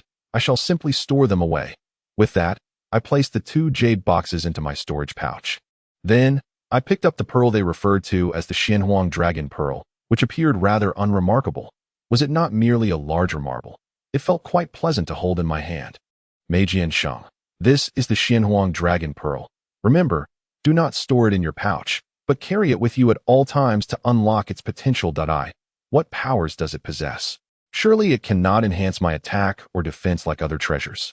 Typically, treasures serve a supportive role, such as augmenting offense and defense or hastening one's escape. That I am curious as to what purpose this pearl serves. Meijian Sheng. Once your condensed heart sword technique reaches its pinnacle, your offensive capabilities will already be formidable. Therefore, do not occupy your mind with such trivial notions of increasing attack power. The greatest advantage of this dragon pearl lies in its ability to accelerate your cultivation speed, allowing you to achieve twice the results with half the effort. Coupled with your spiritual infant physique, your cultivation speed will soar, and as long as you do not encounter barriers in your realm, your path to the pinnacle of cultivation will be smooth and unimpeded. Oh, so it does have some utility. I regarded the pearl with a hint more seriousness, though I did not overly fixate on it, which immediately drew the attention of everyone present. Their gazes bore into me, causing my cheeks to flush crimson. Please everyone, do not look at me like that. I will become shy. Meijian Sheng. What are you saying? Is this a matter of your shyness? This is fundamentally a question of your naivety in cultivation. Are you aware of how many individuals have tragically missed the opportune moment for a significant breakthrough in their lives due to the sluggish pace of their cultivation? Consequently, in the end, many find themselves just a fraction short of achieving that pivotal advancement. Attaining this breakthrough could extend one's lifespan and enhance one's vitality. Thus, the essence of the Xianhuang Dragon Pearl lies in its ability to accelerate your cultivation speed. If your usual rate of progress is 1, with the Xianhuang Dragon Pearl, it could rise to at least 5. If this precious pearl is misused, its efficacy may seem negligible. However, once mastered, its potential rivals that of divine artifacts. Do you comprehend? Yes, I understand. If I do not utilize it properly, it would be a waste of a treasure. Yet, if I can harness its capabilities effectively, its worth would indeed be comparable to that of a divine artifact. Vice Dean. This is intrinsically linked to your attitude towards the celestial steed. Many individuals perpetually perceive something as inadequate, but one must first consider whether their own attitude is sufficiently commendable. If you regard the celestial steed as an ordinary horse, its galloping prowess will pale in comparison to that of a mundane horse. However, if you treat the celestial steed as a magnificent steed, it can unleash its potential to run 1,000 miles a day. Fairy Chin. Ultimately, the crux of the matter is this. If you take responsibility for the Xianhuang Dragon Pearl, it will reciprocate that responsibility. I understand. I will certainly make the most of the Xianhuang Dragon Pearl and maximize its value. But why? I never stated that I would forego the pearl, yet a host of individuals seem to treat me as if I am squandering it. It feels as though they think I have already wasted the Xianhuang Dragon Pearl. After all, I hail from Earth, and upon hearing the term Dragon Pearl, I naturally regard it with utmost reverence. It is impossible for me to forget it. Dragon Martial Sage. The Xianhuang Dragon Pearl is not extracted from within a dragon. Rather, it is birthed from the dragon's lair. Furthermore, each dragon's lair can only give rise to one Xianhuang Dragon Pearl. Do you comprehend the significance of this distinction? Not quite. Dragon Martial Sage. The paramount difference lies in the fact that a single dragon's lair can potentially nurture up to 9 true dragons. Yet it can yield only one Xianhuang Dragon Pearl. It can be said that the value of this pearl far surpasses the combined worth of the tokens from the water cave and the dragon transformation fruit by many multiples. My goodness, I desire 9 true dragons. I aspire to become a dragon immortal. If we adhere to the formula, I would still choose 9 true dragons, right? Is that permissible? Of course, this is merely a thought I dare not voice aloud at this moment. Are there truly true dragons in this world? Are they the amalgamation of deer antlers, pig noses, camel heads, rabbit eyes, ox ears, lion manes, goat whiskers, snake bodies, clam abdomens, eagle claws, tiger paws, and fish scales? Surely not the kind resembling large lizards with bird wings. Correct? Dragon Martial Sage. Your lineage in the creation divine realm has suffered a grievous loss in this aspect of heritage. Have you not considered that true dragons once differentiated their true forms? Leading to an abundance of species in your world, you consistently seem to think it is merely a combination. I truly cannot fathom how that notion arose. The differentiation of true dragons enriched the variety of animals on Earth? I apologize. My limited imagination, constrained by a lack of strength, elicits my sincere apologies that in other words, are there truly divine dragons in this world? Dragon Martial Saint. Indeed, they exist, and it is true that the divine dragon is elusive, rarely seen in its entirety. At your level, it remains beyond your grasp. However, the creature you described, a large lizard adorned with bird-like wings, is a dinosaur, a term first coined by your creation god realm. So that was a dinosaur. It's the misconceptions from Earth that have led me to such embarrassment here. From now on, I must refrain from discussing such matters too extensively, lest I find myself in a truly mortifying situation. It would be wiser to humbly remain a novice in cultivation. Yet, the existence of divine dragons in this world is indeed exhilarating. Just imagining it stirs excitement within me, once I become powerful enough. I wonder if I might have the opportunity to capture a photograph with a divine dragon that I could take it back to Earth and have ample material to boast about for the rest of my life. Who else can claim to have encountered a divine dragon? And to have a photo as proof? Chin Fairy. Well, since you are now aware, we can take our leave. Next, May Sword Saint and Kai Fist Saint will provide you with final guidance, which may prove somewhat taxing. You must endure. Me? What do you mean? Weren't they already instructing me? It didn't seem overly exhausting, did it? A sudden strong premonition washed over me, and it was far from pleasant. It felt reminiscent of a sentiment on Earth. There are always schemers plotting against me. May Sword Saint. Precisely, let us depart. Yi Xian, time is of the essence. Me, time is short. What do you mean? Am I about to leave this place? Vice Dean. Do not overthink it. This is a fortuitous development for you. There are only a couple of significant tasks remaining. Once completed, this month will come to a close. Me. What significant tasks require such an extensive time frame?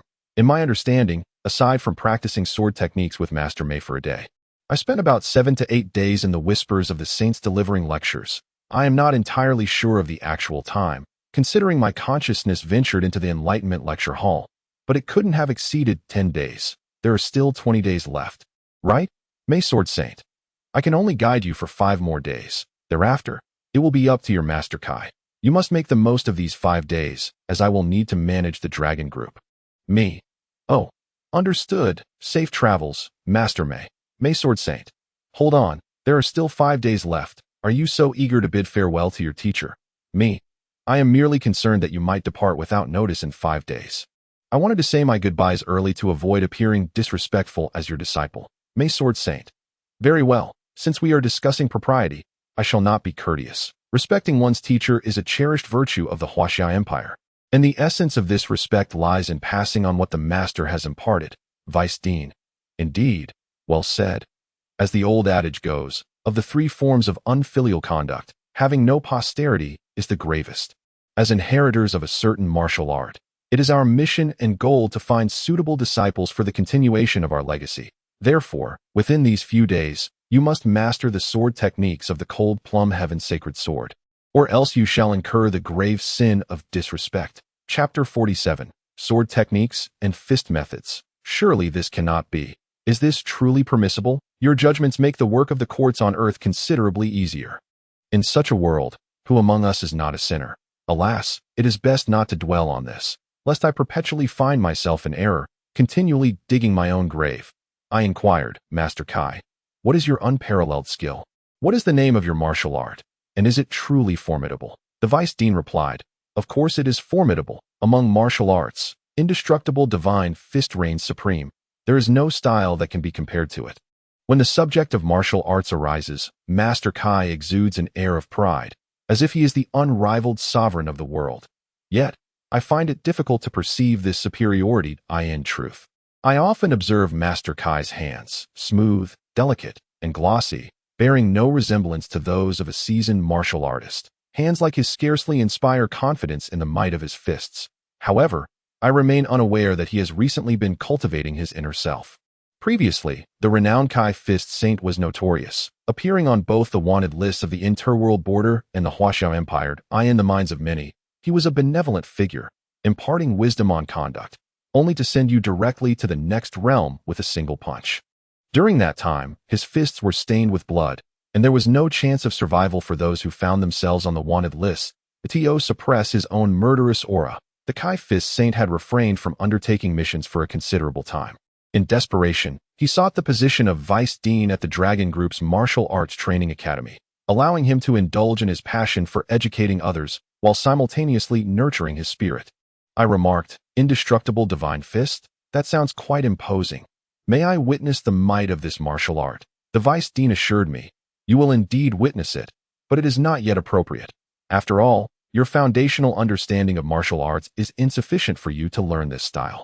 Even if I demonstrated it to you, you would not comprehend it, especially since indestructible divine fist emphasizes one's understanding of martial intent rather than mere techniques. Master Mei Jian added, if we were to discuss martial art techniques alone, there are indeed a few that could rival your Master Kai's indestructible divine fist. However, the techniques of your master are merely embellishments. The true power lies within the spiritual realm of the martial art. Consequently, the level of comprehension required for his style is no less demanding than that of my cold plum heavenly sword. Master Mei's admiration for Master Kai's martial art was evident within the entire Saint group. Every member possesses their own unique skill, and they never underestimate each other's abilities.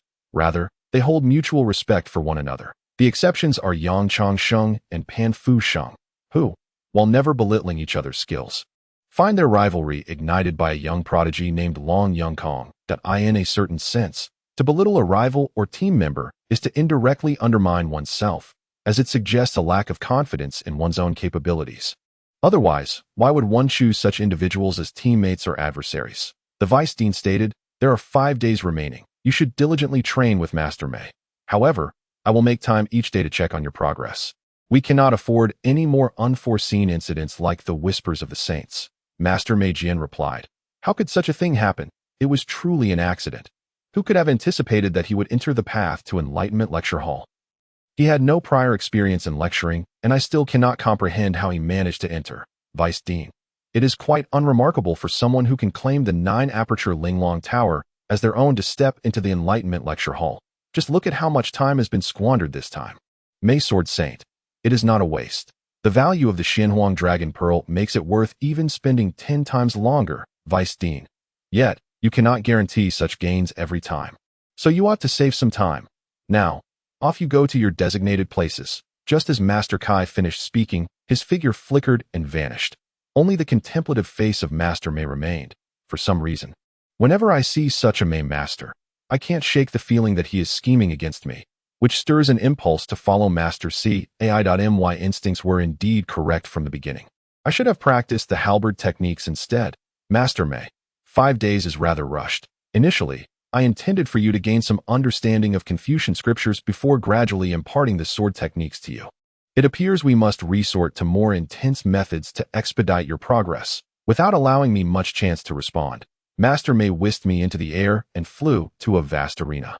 He then activated an unknown mechanism that propelled me directly inside, almost causing me to cry out.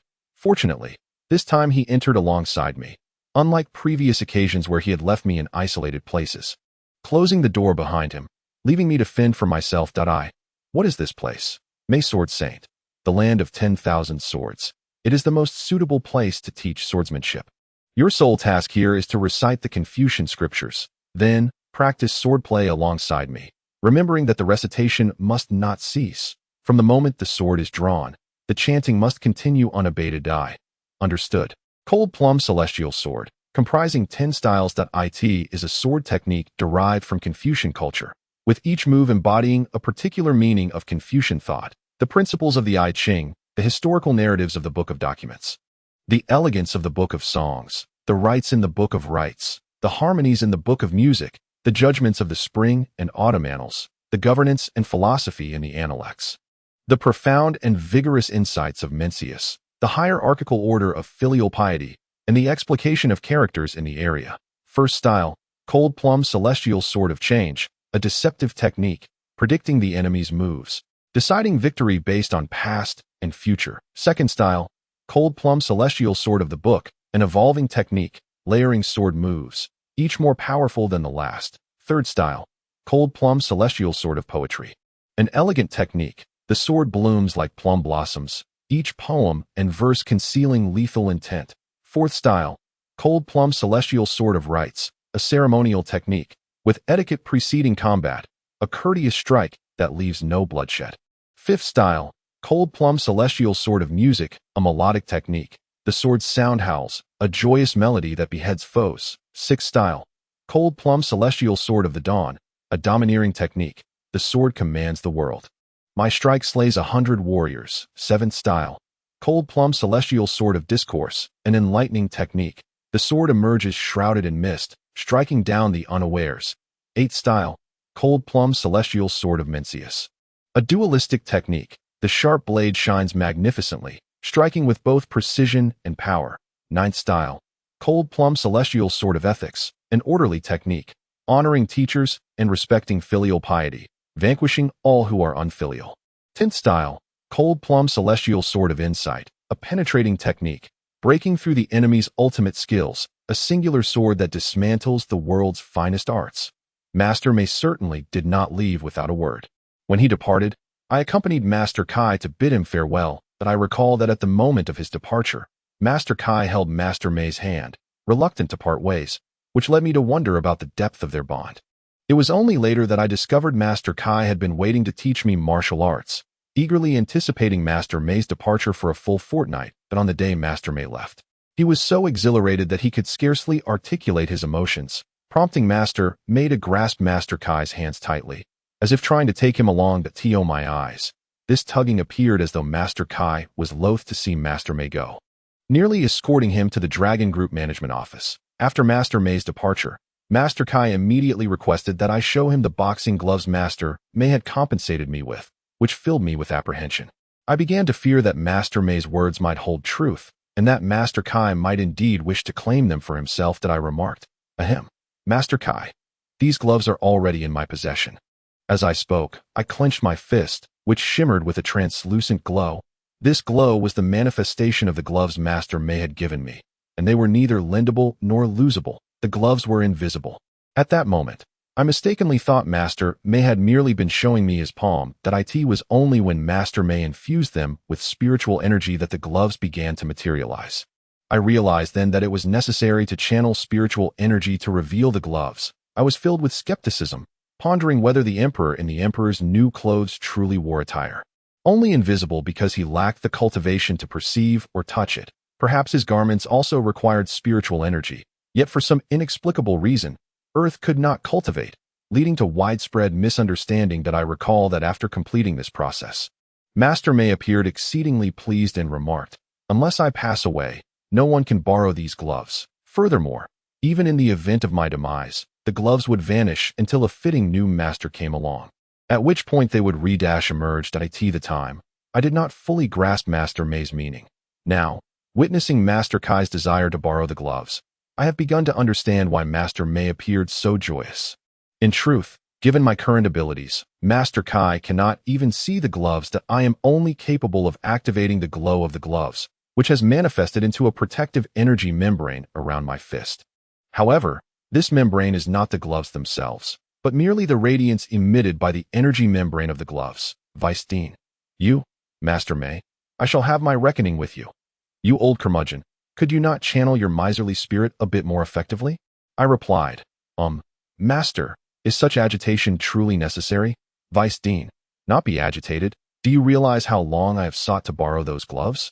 I have been attempting for centuries, and he hasn't even allowed me a glimpse. It has only just been passed down to you, and now it seems irretrievable from your grasp. How can I not be excited? I fell silent, overwhelmed by the revelation that borrowing a pair of gloves had taken several centuries, and yet I had failed to achieve it. What a peculiar situation this is. No wonder Master May appeared so delightfully cheerful at the time. He must have foreseen that Master Kai would come seeking to borrow my boxing gloves. Indeed, one cannot afford to offend the individuals here, lest one fall victim to the nefarious schemes of the designer. Moreover, observing Master Kai's current demeanor, his body trembling with rage, his beard bristling in fury, one might mistakenly think he resembles the Taoist sage Laozi, only to find that he has been outwitted by Sun Wukong for the second time, having devoured all the elixirs, and even pilfered the Bagua furnace. It is no wonder he is in such a state of indignation. Yet, it is best to keep such thoughts to myself, as Master Kai's gaze remains fixed upon my clenched fist. At that moment, I harbored grave doubts that he might swiftly sever my hand to keep as a trophy. Thus, I remained utterly speechless and paralyzed with fear, behaving like a model student from the era of Earth's educational system. Alas, fortunately, Master Kai merely sighed deeply towards the heavens, allowing his tempestuous aura to subside. He then led me back to the summit of Saint Mountain, where he stood in contemplative silence for an extended period. It was not until approximately the duration of a stick of incense had passed that he finally broke the silence to inquire.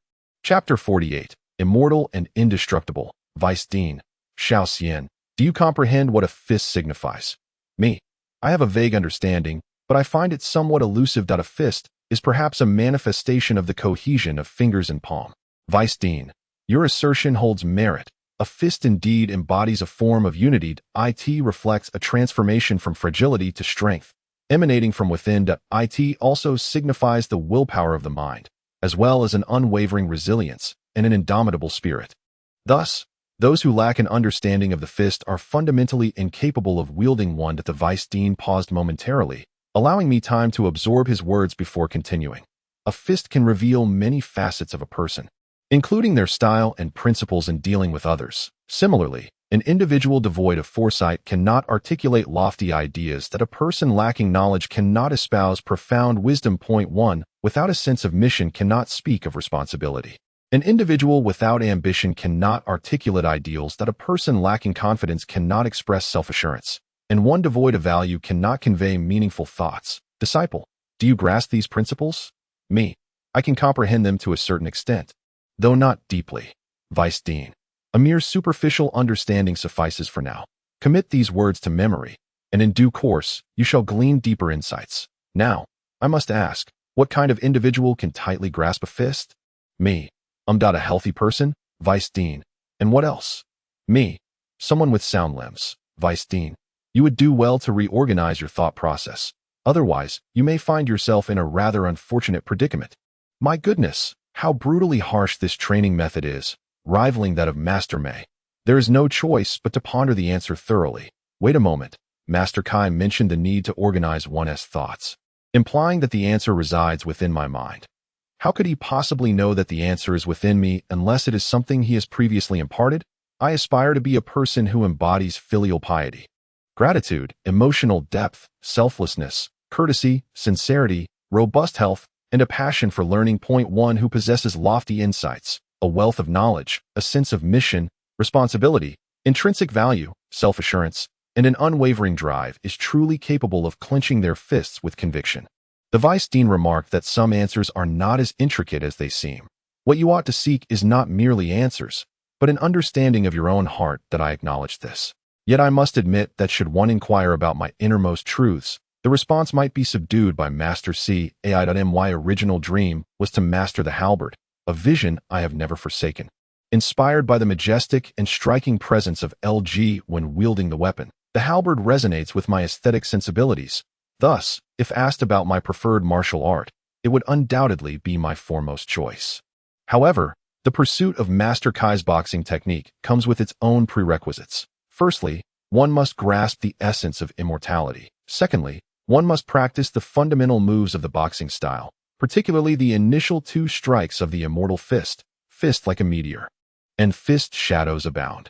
Following this, one must delve into the profound meanings of each technique within the immortal fist, the will to kill, the slaughter of spirits, the vanquishing of demons, the annihilation of gods, the rending of earth, and the breaking of heaven. The will to kill is characterized by disloyalty, ingratitude, inhumanity, injustice, and insincerity.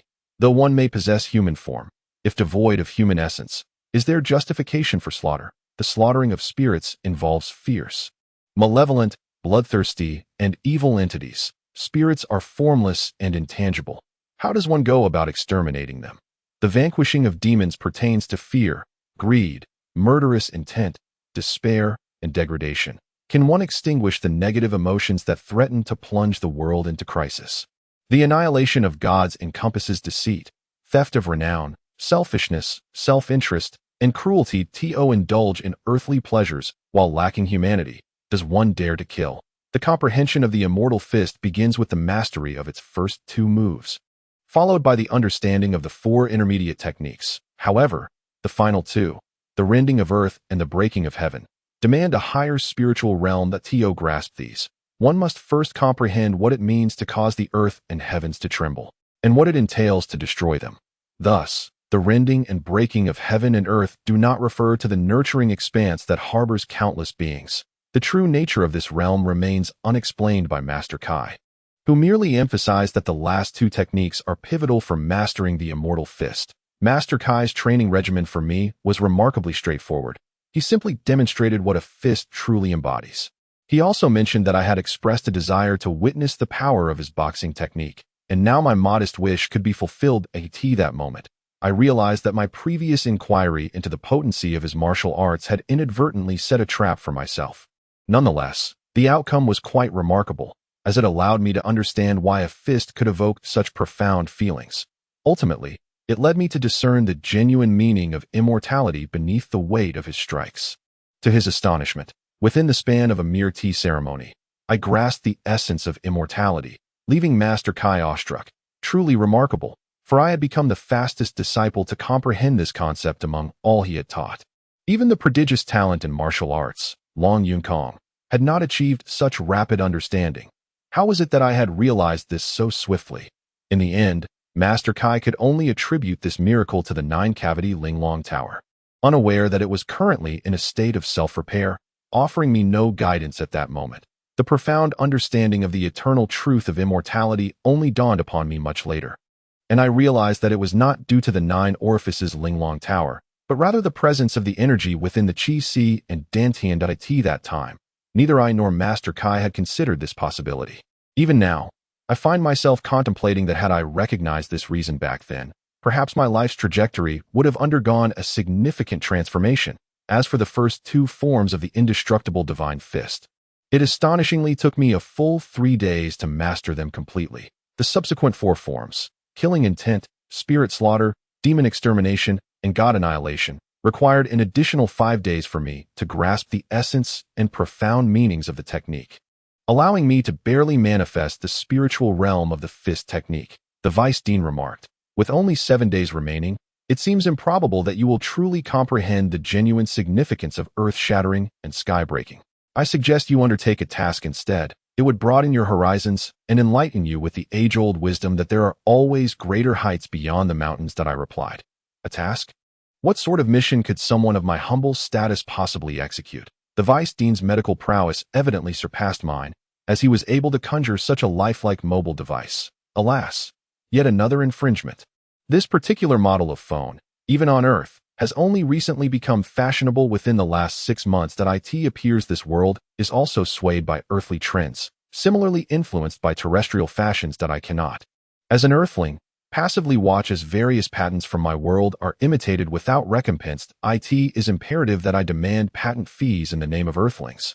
Otherwise, I would be at a grave disadvantage, especially since their devices now surpass my own. However, I currently lack the standing to voice such grievances. Just wait. When my strength reaches a level where I can command the elements, I shall represent Earth and demand all due infringement compensation from this world. Cough, cough. This was my mindset at the time, a notion that accompanied me through many trials. It was only on a certain day, when I encountered the true masters of this world, that I understood regardless of one's strength. The aspiration to be invincible across the realm could only be achieved under a singular sky, not across the entire world. Chapter 49. The initial phase of the mission. Through Master Kai's online inquiries, I discovered a task that suited me well: the assassination of Zhang Jihua. After careful consideration, Master Kai ultimately deemed it appropriate for me to accept this mission. The reasons were quite straightforward. First, he had reached a point where there was little left to teach me. The remaining lessons could only be learned through practical experience. Thus, I needed to engage in meaningful activities rather than solely training without application. Second, having originated from the Creator God realm, I had yet to witness bloodshed or take a life. This was utterly inconceivable in a world governed by the law of the jungle, necessitating that I personally kill someone to assess my combat capabilities and the resilience of my psychological defenses. Third, Zhang Jihua was a recently emerged figure notorious for his brutal killings, having just appeared on the Xia Empire's wanted list. His strength was at the gathering spirit stage of the tranquil God realm, only slightly surpassing my own, making this task suitable for me. Fourth, eliminating criminals from the wanted list would yield merit points. Given my capabilities, completing this task would yield merit points sufficient to repay Yi Xinxing, from whom I had borrowed merit points when I first encountered the monsters and demons in the Wenshin Tower. Furthermore, being listed on the merit board would greatly benefit me later during my training at the Dragon Group's martial arts academy. Regardless of the circumstances, Master Kai has directly taken on this task for me, which must be accomplished within 3 days. Naturally, various pieces of information and intelligence regarding Zhang Jihua will be provided by the Huaxia Empire. My sole responsibility is to eliminate the target. This task has raised numerous questions in my mind, particularly upon reviewing the information and intelligence regarding the assignment, which instantly overwhelmed me with curiosity. Unable to contain myself, I inquired of Master Kai. Master, what level is the spirit gathering phase of the tranquil spirit realm? It sounds far more formidable than my own abilities. However, once one reaches the tranquil spirit realm, the levels above, such as the abandoning dust phase, are referred to as realms. Due to your commendable training speed, we have yet to explain to you the distinctions between the stages of awakening, which are generally categorized from 1 star to 5 stars.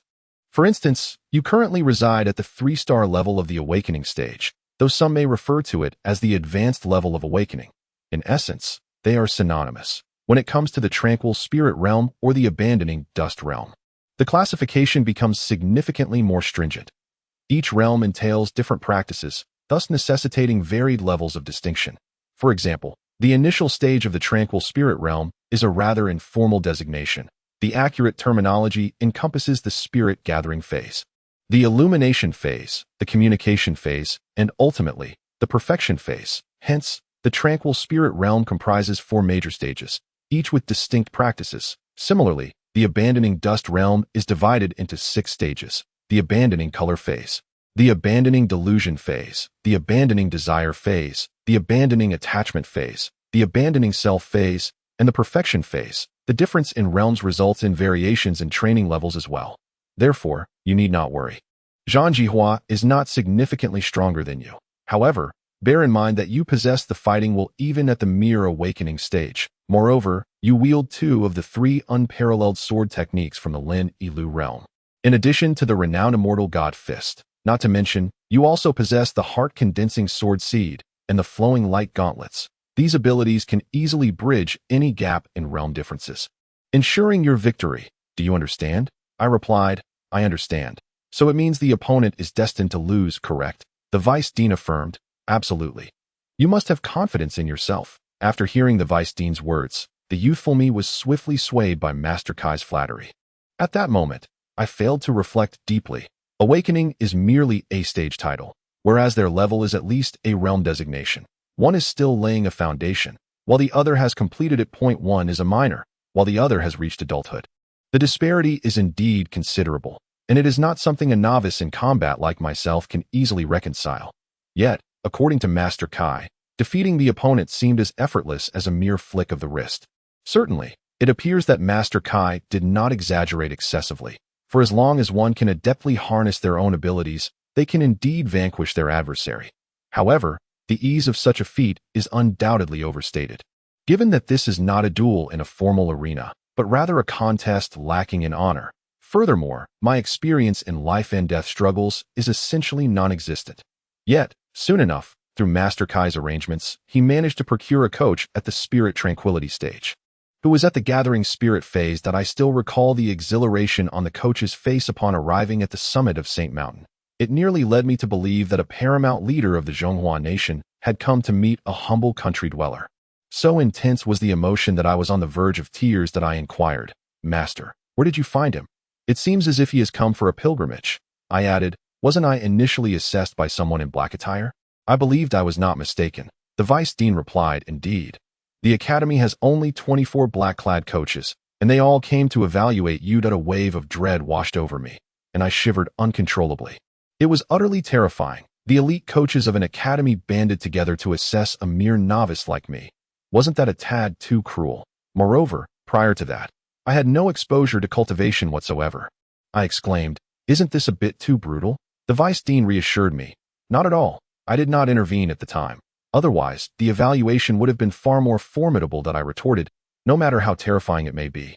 It cannot compare to the 100-fox ghost capture technique. That truly felt like my body was twisted into a pretzel. The agony was unbearable. I dare not undergo such an experience again. The Vice Dean replied.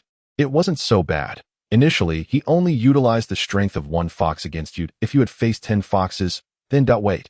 You were contorted into a pretzel shape? I confirmed, indeed, but it was excruciatingly painful, rendering me unconscious. Had I not comprehended the essence of that technique, I would not have succeeded in passing. It seems the Vice Dean was unaware of how I managed to clear the trials, merely showing up at the end to escort me to Saint Mountain. He was oblivious to the fact that I had exceeded expectations in the subsequent tests, and I am now capable of employing the 100-fox ghost capture technique. Although I can currently only manifest the strength of 1 fox, it is still formidable. Had I practiced, I could at least exert the strength of 9 foxes. The Vice Dean asked, you have grasped the 100-fox ghost capture technique? You can employ this technique now? I replied, I believe so. The Vice Dean sighed. Seeing Master Kai sighing skyward once more, I couldn't help but feel as though I had dug my own grave. Why did Master Kai's expression seem somewhat askew? Could it be that this ultimate technique, like the autumn leaves flying immortal sword, belongs to a category of techniques that cannot be disseminated? The Vice Dean called out, Feng Liang. Feng Liang present. Please, Vice Dean, give your instructions. The Vice Dean continued, next, you shall battle this student, who is currently at the awakening stage, 3 stars. However, do not underestimate him. Use your full strength to bring him down. If you win, you shall be promoted to a yellow-clad coach. Feng Liang responded, understood. I thank the Vice Dean for your guidance. I pondered, what if I win? The Vice Dean replied, simple, just use your 1 fox's strength to instill some lessons into him. Due to the nature of this battle, your other martial skills shall be rendered unusable, leaving you with no choice but to rely solely on this particular technique. Do you comprehend? I understand. So, what you mean is that I am prohibited from employing the 3 formidable skills: Autumn Leaf Flying Immortal Sword, Cold Plum Heavenly Sacred Sword, and Indestructible Divine Fist. I am restricted to using only the 100-fox capturing Ghost Hand. However, the pressure is palpable, for I have never actually executed the 100-fox capturing Ghost Hand, let alone mastered it. Deputy Dean. In that case, whoever loses shall face the consequences. Do not blame injustice or anyone else. Let us commence. However, I have been trained by Master Mei Kai, whose speed pales in comparison to that of the two esteemed masters. Mei and Kai. Though my mobility may not be swift, my bodily reflexes are far from sluggish. I inherently possess a combat awareness, albeit initially difficult to harness. Yet through relentless training under the tutelage of Masters Mei and Kai, I can now adeptly wield my combat instincts. Even when my primary consciousness does not direct my body, it instinctively evades imminent danger. Indeed, there exists a disparity between theory and practice. It is not guaranteed that your strikes will land upon your opponent, nor will they necessarily comply with your intended maneuvers to attain overwhelming strength. One must possess absolute dominion or an abundance of combat experience that, of course, should you wield an exceptional martial skill with proficiency while your opponent relies solely on ordinary techniques. You could easily dominate them. Chapter 50, Standing Alone. Yet here I am, akin to a novice in combat. My instinctual evasive reactions are swift, yet my offensive responses fall far short of my opponent's evasion capabilities. Thus, our skirmishes resemble guerrilla warfare, with neither able to gain the upper hand, and landing a blow on one another proves to be a formidable challenge. Should this continue, I am certain to be the first to succumb, as my level pales in comparison to that of my adversary. Moreover, my opponent is evidently refraining from utilizing martial techniques, leading me to realize that in order to triumph, I must catch them off guard for a chance at victory. Yet, this is exceedingly challenging. My opponent appears to have fully heeded the Deputy Dean's words, showing me no mercy or complacency, thus making it evident that to prevail, I must confront them head-on. For many, battles are often a matter of mutual evasion.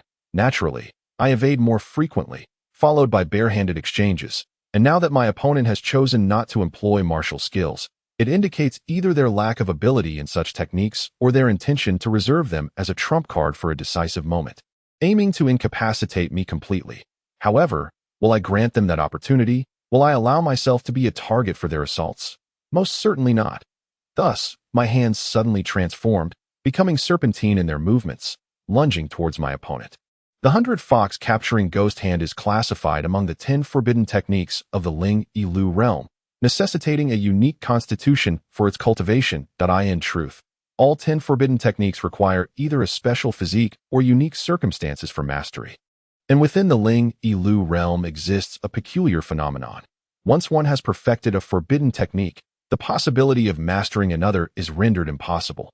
This fact has even been tested by the most skeptical ancestors of various clans. Yet it seems none have succeeded. The forbidden martial arts are not to be understood as techniques that cannot be cultivated, but rather as practices that must be approached with utmost caution once mastered. This is due to their overwhelming destructive power, their propensity to invade the privacy of others, and their inhumane nature. For instance, the 100 Fox grasping ghost hand is an exceptionally inhumane forbidden technique. Should you find yourself as its target, it is best to avoid it altogether. This technique twists a person's essence and body into a grotesque shape, the horror of which is unimaginable. In most circumstances, one would have succumbed to death long before. Yet under the influence of this martial skill, one remains alive, suffering only pain without any other injuries. Thus, I am currently working to refine my own martial prowess based on the techniques I have comprehended, ensuring that my movements align with my thoughts, transforming ideas into action. My hands, akin to venomous serpents, gradually infected my entire being, and my body seemed to accelerate like the ethereal fox as I surged forward with startling swiftness. Feng Liang had initially been cautious, engaging me in a slow skirmish, aware that my combat style was exceedingly taxing, and under the Vice Dean's strict instructions, he was advised not to underestimate me. He intended to defeat me in the most secure manner possible. However, I suddenly altered my attack strategy, catching him off guard, especially with the transformation of my body, which nearly startled him. What kind of martial technique could induce such a change? Yet, Feng Liang is no ordinary adversary. As an instructor at the Dragon Group's Martial Arts Academy, he is far from being naive. This is evident when observing the Vice Dean. Those from the Saint Group are not truly saints. At times, they can be far more ruthless than demons. Realizing my shift in attacking form, Feng Liang understood that dragging out the fight to wear me down was no longer feasible. I charged toward him. He promptly assumed a defensive posture. At first glance, it appeared as though he were practicing Tai Chi. His martial skill seemed intricate, with his hands splitting into yin and yang, forming a defensive barrier. My serpent-like hands met his energy wall, feeling as though I had struck a solid barrier, halting my advance. However, if the soul can be distorted, then surely energy can be manipulated as well. The moment I sensed my hands being obstructed, a thought arose in my mind, and my fingers surged forward, breaching the defensive energy wall. My hands twisted the entire barrier, and in the midst of Feng Liang's astonished expression, I dismantled the energy wall and casually discarded it aside. The crumpled energy wall was hurled several meters away before shattering into oblivion. Next, I seized his hands, and the consequences of encountering the 100-fox grasping ghost hand soon became evident. 100-fox grasping ghost hand.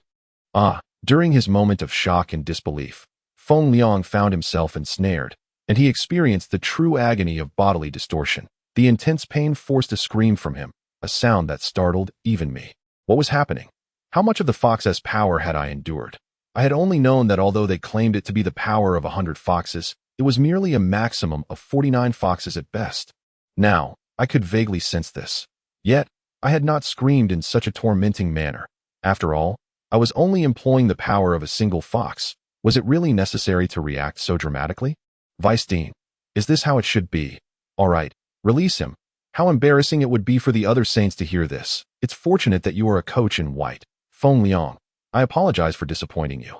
After I had released him, Feng Liang trembled, gritting his teeth, and after a moment of enduring, he offered his apologies to the Vice-Dean. It was evident that he was still suffering immense pain, which piqued my curiosity. When I was in a similar situation, I only trembled slightly and certainly did not endure such agony. Did I perhaps apply too much pressure?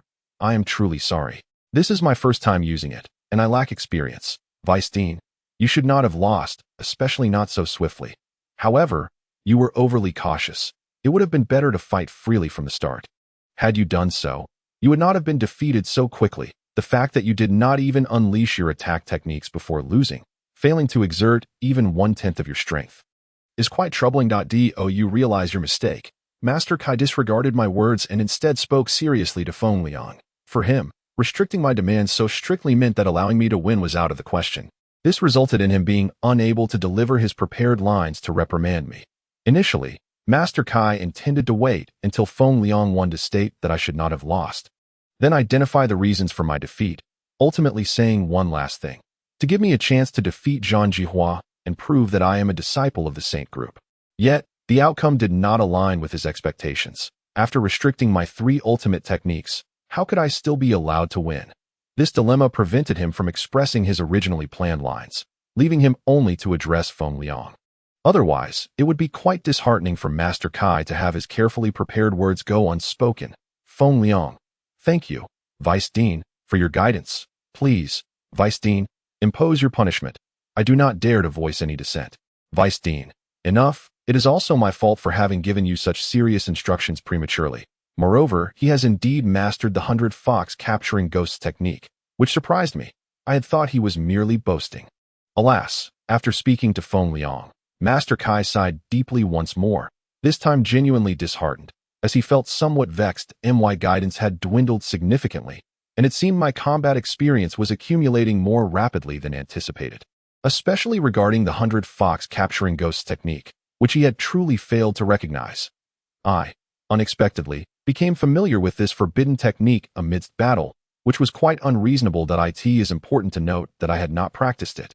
It is illogical to suddenly become acquainted with it during a fight.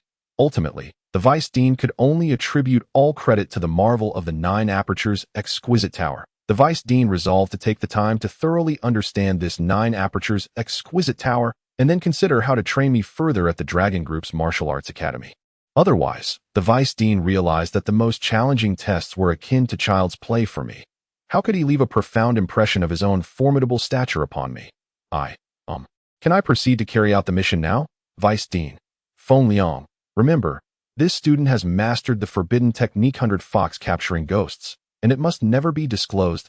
You understand? Master Kai ignored me. Continuing to converse with Feng Liang, it appeared that I had become a mere bystander, my words seemingly unheard by Master Kai, or perhaps they were filtered out by his ears. This left me feeling somewhat dissatisfied and a bit emotional. After all, I am your disciple. I am the victor, the one who should hold the most authority to speak. Why have I been cast aside?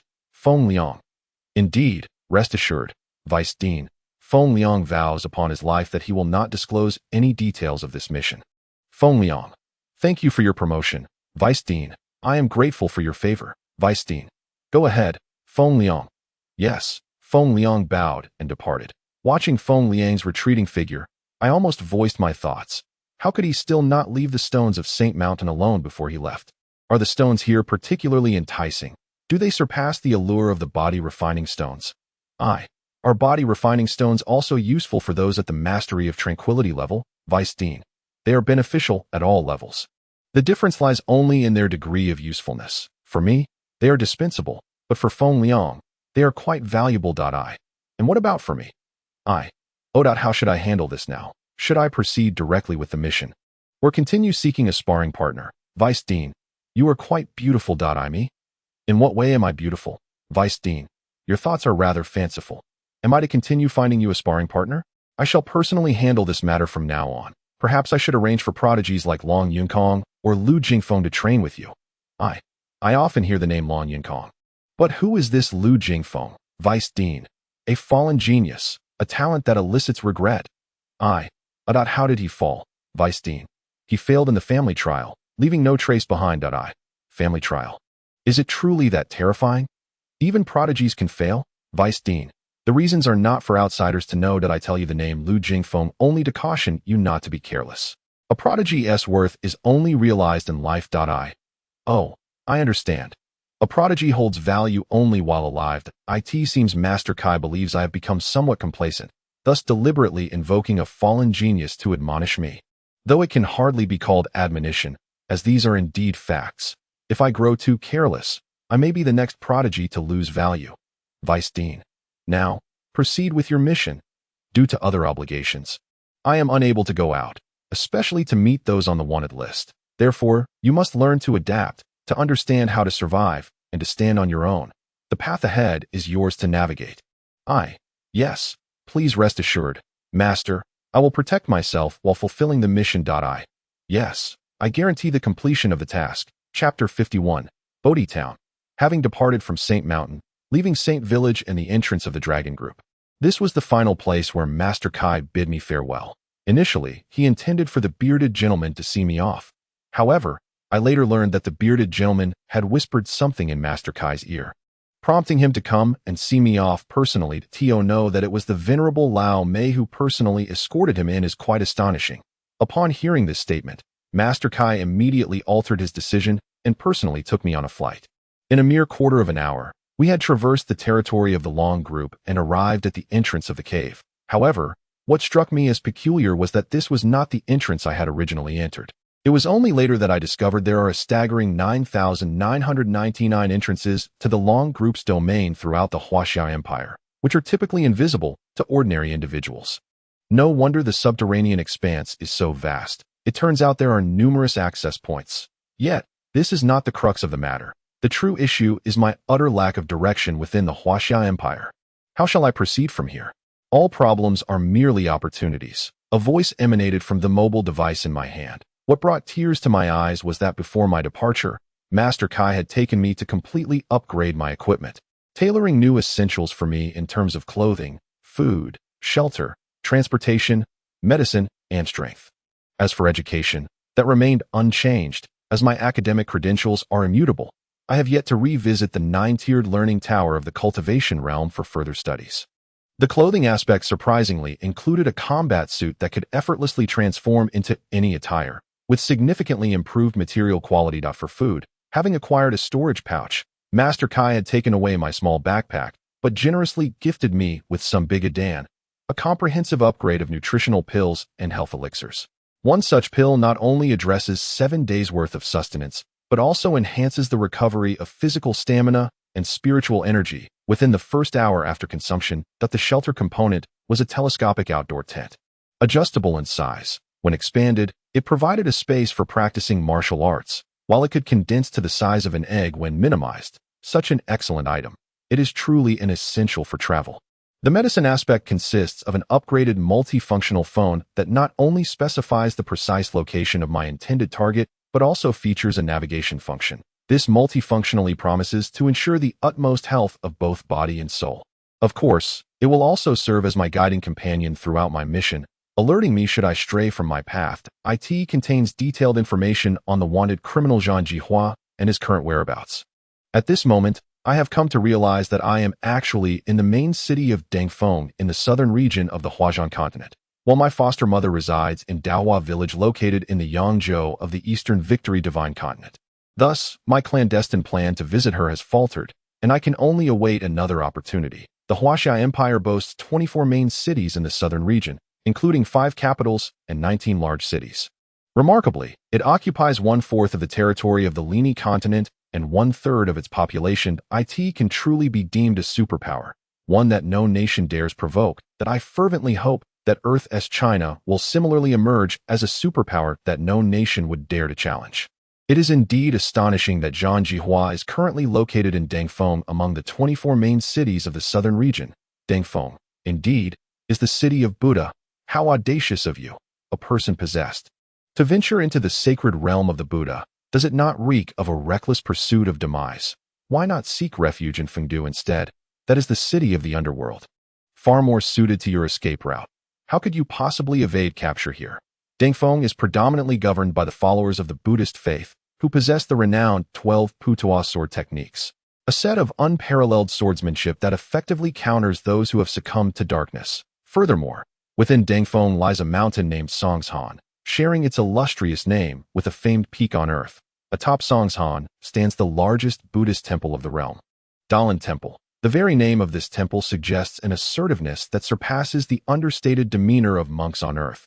Thus, those who dare to stir trouble here should contemplate how the disciples of the Buddha might guide them to salvation. Zhang Jihua exhibits remarkable audacity, daring to arrive in this city. Although the main city of Dangfeng is vast and boundless, how can one evade the searching forces of the Huaxiao Empire? Following the guidance of my mobile device, I arrived at Bodhi Town in Dangfeng. It is said to be the sacred site where the ancestral sage, Shakyamuni, comprehended the profound truths of Buddhism, and it remains a key area of protection for the faith. Bodhi Town is adorned with a statue of the Buddhist ancestor, and its incense offerings are exceedingly vibrant. While it may not yet rival the renown of Dalan Temple, it serves as an excellent locale for meditation and enlightenment. It can be asserted that many who pilgrimage to Dalan Temple are mere ordinary folk, whereas Bodhi Town attracts those who possess some degree of cultivation. Consequently, the foot traffic here is immense, to the point of transforming the main thoroughfare into a serpentine line of people. That I mused aloud. There are far too many people. Where could Zhang Jihua possibly be? How am I to find him? The wanted system merely informed me that Zhang Jihua was near the Bodhi Dojo in Bodhi Town, but the precise location remained elusive. Additionally, there was troubling news. The followers of Buddhism had also dispatched young prodigies to seek Zhang Jihua's redemption, prompting the system to urge me to act swiftly. Should I be outmaneuvered by these young, adept practitioners, my mission would undoubtedly culminate in failure. This revelation filled me with anxiety. Are you serious? You expect a directionally challenged person like me to outpace local experts, local dragons, in locating a stranger? You cannot possibly believe that a mere photograph would suffice for me to identify him on their turf. I lamented. What am I to do? I am utterly unfamiliar with this place. Xiaogu interjected. Why must you be familiar with the area to find this individual? Consider why the fugitive would choose to come here. Just as I found myself at an impasse, Xiaogu's voice echoed within me, and his probing question left me momentarily stunned. Why would Zhang Jihua come here? Could it be that he seeks solace in obscurity, hiding in a place where no one would think to look? Xiaogu retorted, do not mistake your ignorance for individuality. If the Huaxia Empire could conceal itself, how would you be aware of the fugitive's presence in Bodhi Town? Ponder deeply what compelled a person of darkness to venture into Bodhi Town. I cannot fathom it. I admitted. Xiaogu scoffed. You claim to be independent. How embarrassing. First, thoroughly examine the details regarding Zhang Jihua, and then reflect on the questions I have posed. I must warn you, time is of the essence. Your mission is on the brink of failure. Regarding the information about Zhang Jihua, my previous focus has been primarily on his appearance, age, strength, and position. I truly paid little attention to anything else. I should revisit Zhang Jihua's detailed profile, as it contains a wealth of information, including a comprehensive account of his life from birth to the present. and it mentions that he began his cultivation during an unexpected period. However, his approach to cultivation was somewhat hasty and reckless, which led him to become possessed by demonic energy. Consequently, he unleashed a massacre in his hometown, the sacred lake town of Qiantang. But fortunately, due to the presence of numerous skilled fighters in the area, he managed to flee hastily after claiming only a few lives. Thus, he found himself on the wanted list of the Huaxiao Empire, notably on the juvenile wanted list. Yet, no one anticipated that this fugitive would arrive here, in a city of Buddha. Many must find it perplexing. How could someone shrouded in darkness venture into a realm illuminated by the Buddha's light and hope to escape? Could it be that Zhang Jihua sought a swift end to his life by coming here? Or did he realize that escape was futile and wished to challenge the Buddhist prodigies, embracing a death without regrets? Hence, I conveyed my speculations through an inner call to Xiao Gu. In response, Xiao Gu perched on my shoulder and gave me a slight roll of his eyes. Xiao Gu, your reasoning abilities require enhancement, or perhaps your grasp of common sense needs development. What do you mean? If not for these reasons, could it be that he inadvertently stumbled into this place in a state of panic while fleeing? Xiao Gu, let me ask you, how could someone possessed by demonic energy yet still possessing reason act in such a haphazard manner? How could they possibly seek their own demise? How do you know he still possesses reason? Perhaps he has already gone mad. Xiao Gu shook his head in exasperation before addressing me. Firstly, after committing murder, he sensed the approach of powerful opponents and fled immediately. This indicates that he still retains some degree of rationality. If he were completely deranged and indiscriminately killing, he would likely lack even the thought of escape, fixating solely on his killing spree until he was utterly exhausted. Secondly, even a person fully consumed by demonic energy retains some instinct. He would instinctively avoid a city imbued with Buddhist principles. As one consumed by, could it be that he intends to utilize a sinister cultivation method to vanquish the Buddhist teachings, thereby proving that his transformation was not in vain? Hence, he has arrived here to challenge the young prodigy of the Shijia, Xiao Gu. There is indeed a portion of truth to this. But another reason is that his prior Buddhist techniques were incomplete, merely a fragmented version. Thus, he must first rectify the deficiencies in the Buddhist teachings before he can fully embrace the demonic path. Chapter 52. The Genius of the Shijia. So he has come to the Bodhi Temple in Bodhi Town to address his innate shortcomings, and subsequently defeat the young genius of the Shijia with his sinister methods. To validate his convictions, Xiao Gu, your mind is quite agile. Now you comprehend where this fugitive might be hiding, do you not? Me. Indeed, I suspect he is lurking beneath the statue of the Shijia ancestors. However, I still find it perplexing. If he does defeat the young genius, how will he escape afterwards? Xiao Gu, do you believe that the seasoned masters will intervene? Absolutely not. The individuals he initially killed were those with whom he had grievances. Therefore, if I am not mistaken, he must have powerful allies backing him. As long as he can triumph over the genius of the Buddhist teachings, he will undoubtedly possess a means of escape. Me. He has someone behind him. If I were to kill him, wouldn't his allies come after me? Xiao Gu, can you not be so timid? Are your own allies not formidable? You have more than just one or two individuals supporting you. Me. Oh, indeed. I have an entire empire behind me. I have never encountered such an experience before.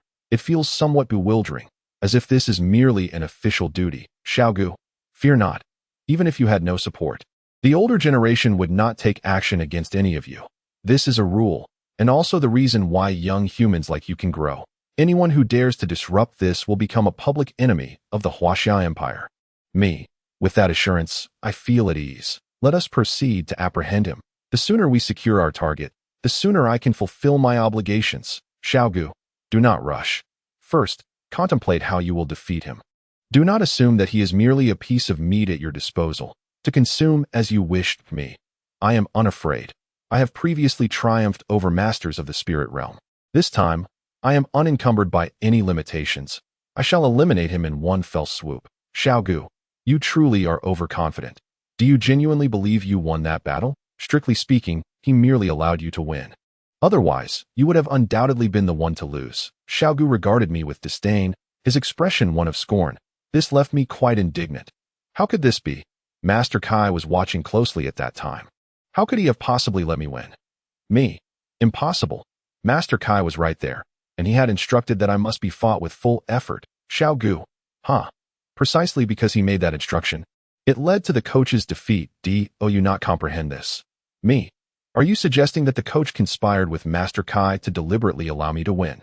Xiao Gu's words reminded me that Master Kai had only said a few things before raising the opponent's level and even gifted a refining stone. Could it be that they had indeed prearranged this? Xiao Gu. There was no collusion, nor was it intentional. It was merely an instance of underestimating the opponent, or perhaps it is that you have been intimidated by your Master Kai, which is why you initially approach with trepidation, unable to fully unleash your own prowess. Really? Am I somewhat confused? Are you suggesting that the coach named Feng Liang was utterly devoid of strength, hence his defeat? Xiao Gu. Discussing this is now futile. What you must comprehend is that if you approach a master of this caliber with such carelessness, I can assure you, you will be toppled within 3 moves. What should I do then? Are you implying that I stand no chance of victory? Xiao Gu. TSK.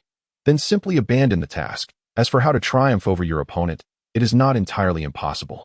In fact, Xiao Gu has already devised a strategy for me, though it often hinges on one's own capacity for understanding. Overcoming an adversary is not solely contingent upon the battlefield, but also on the intelligence of both parties.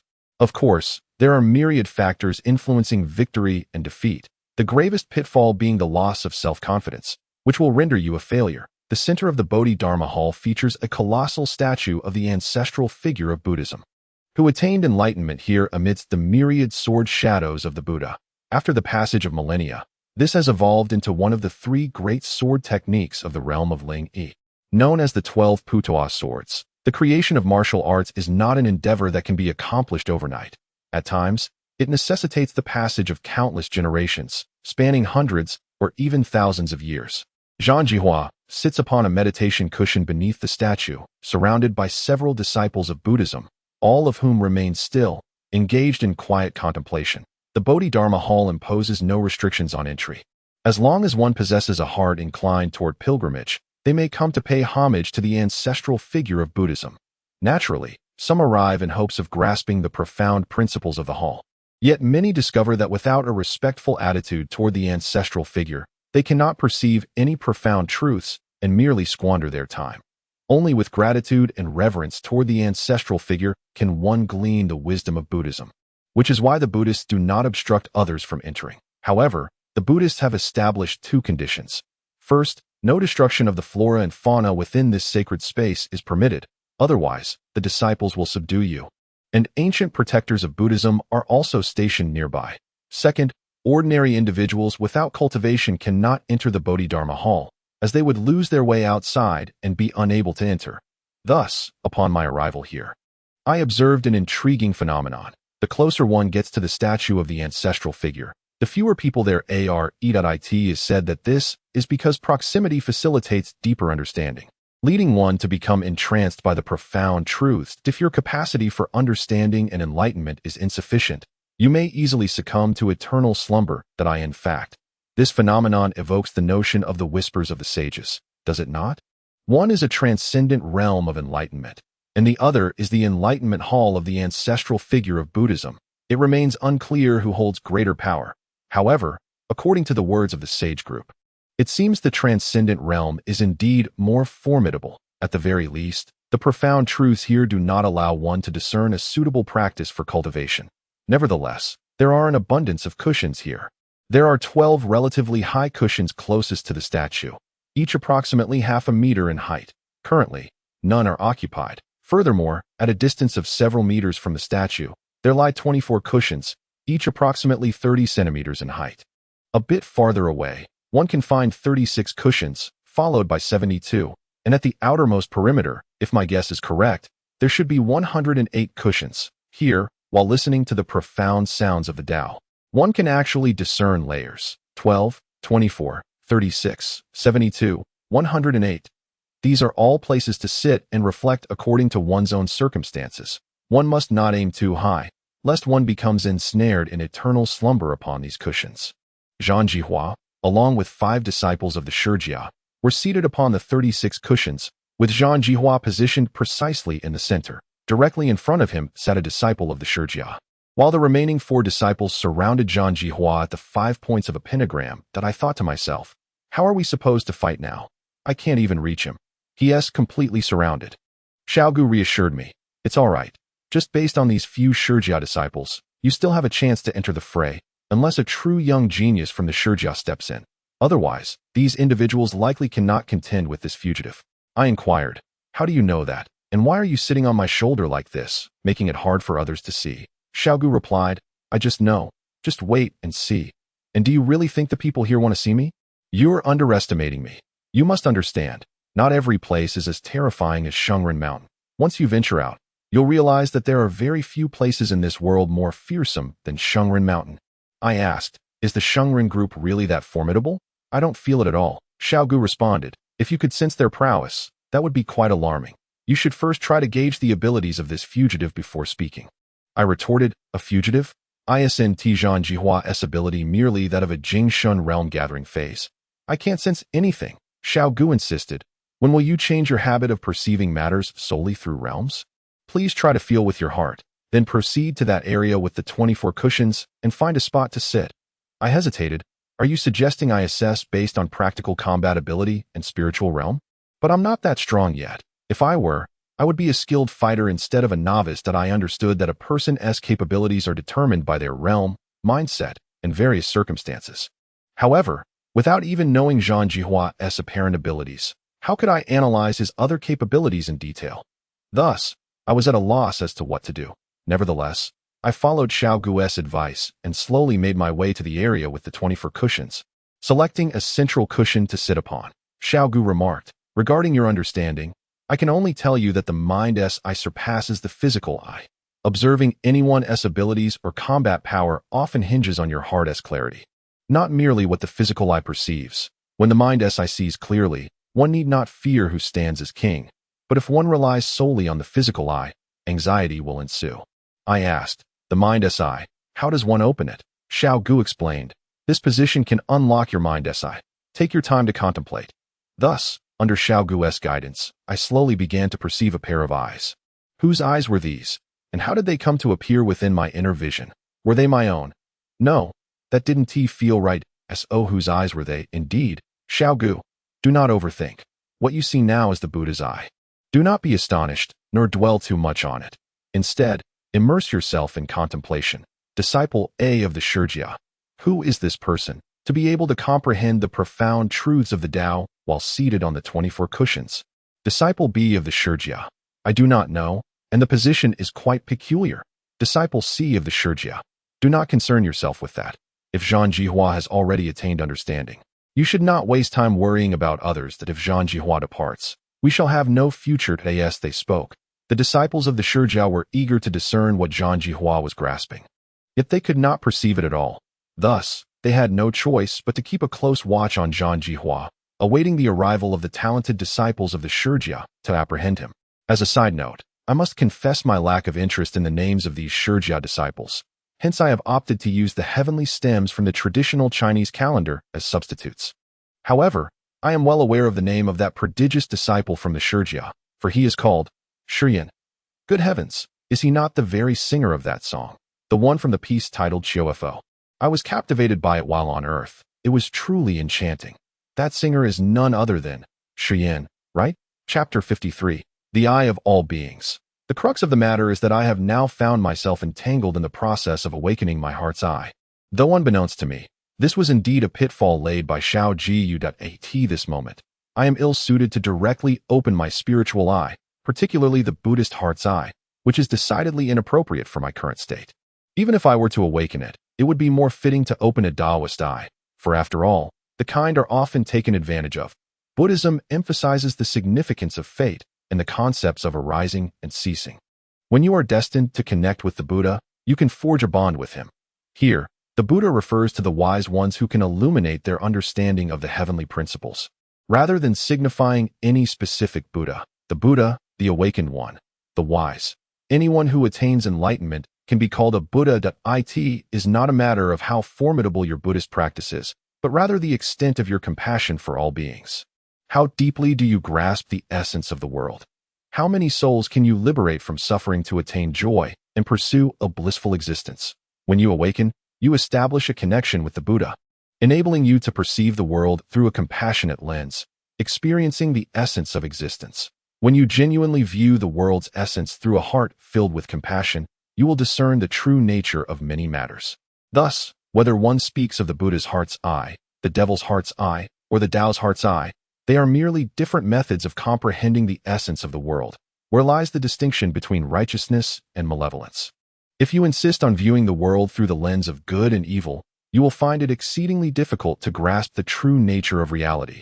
When an eagle preys upon a chick, must the eagle be deemed evil? To the chick, the eagle embodies malevolence. Yet, from the perspective of the world, this is merely a fragment of the fundamental nature of existence. Therefore, the heart's eye elevates your understanding of the world. How can one ensure the safety of the chick without starving the eagle? Perhaps this is the boundless love you ought to pursue. Thus, the enlightened Buddha once sacrificed his flesh to feed the eagle. For he perceived the essence of the world and was unwilling to halt its evolutionary process. Yet, filled with compassion, he could not bear to witness the frail beings before him being consumed as prey by the eagle. So he offered his own flesh to the eagle, exchanging his own life for the survival of a small rabbit. The concept of the heart's eye is intrinsically linked to one's own spiritual clarity and understanding. Only by possessing lofty thoughts can one attain the foresight of the heart's eye, thus opening it. The cushion upon which I sit may have been graced by the presence of my ancestral sages many years ago. Their smiling countenance gazing upon this very spot, transcending countless epochs to behold me, that it is entirely possible that they did not merely see me alone. Throughout the ages, who can fathom how many souls their eyes have observed and how many truths they have discerned? This brings to mind the first form of the cold plum heavenly sacred sword, the sword of cold plum heaven, which determines victory between the past and the future. Is it not true that such a technique requires a perspective that transcends the present? Thus, this move too necessitates elevated thoughts to be executed effectively. This is the essence of all paths converging towards the same goal. During one's cultivation, if you find the path narrowing, it is a sign that your journey is amiss. The road of cultivation should be enriched by the experiences of many fellow practitioners, allowing for a broad exchange of ideas, seeking common ground while embracing differences, thereby ensuring your path becomes ever smoother and wider. Naturally, as one learns and grows, there may be times when others cannot keep pace with you, and this is entirely normal. Moreover, others may not necessarily tread the same path as you. What may appear wide to you could seem constricted and daunting to them, causing hesitation to accompany you on your journey. Xiao Gu. Oh, you woke up quite quickly. I thought you'd be in a deep slumber for several days. As I regained consciousness, the sound of Xiao Gu's voice reached my ears, and I was immediately struck with a sense of dismay. Does it truly require several days to comprehend? If not for my cultivation of the cold plum heavenly sacred sword, would my awakening have rendered me disconnected from Zhang Jihua? Me? Are you serious? It requires days of contemplation, and yet you want me to open my heart's eye? Are you implying that upon my awakening, you would inform me that the mission has failed, with the fugitive either eliminated or having fled? Xiao Gu. But without opening your heart's eye, victory will elude you. Even though you possess numerous exceptional martial skills, apart from the 100-fox capturing ghosts technique. What other skills do you have that do not demand a considerable amount of energy for support? Me. I am untroubled. By employing my martial techniques, I can summon the energy within my heart to assist me. At the very least, utilizing my sword techniques should pose no issue. Xiao Gu. Then your purpose and effectiveness in this endeavor would be rendered moot. You ought to reflect on how to leverage your own strength to overcome the adversary. Upon hearing Xiao Gu's words, I found profound resonance. If I rely on an ability beyond my control, there will come a day when this dependency fades, leaving me adrift. It is akin to the energy within my heart, which I cannot fully command. I can only guide it for temporary use. However, this energy does not truly belong to me, and thus, I may ultimately lose it. Once that is gone, how shall I navigate my existence?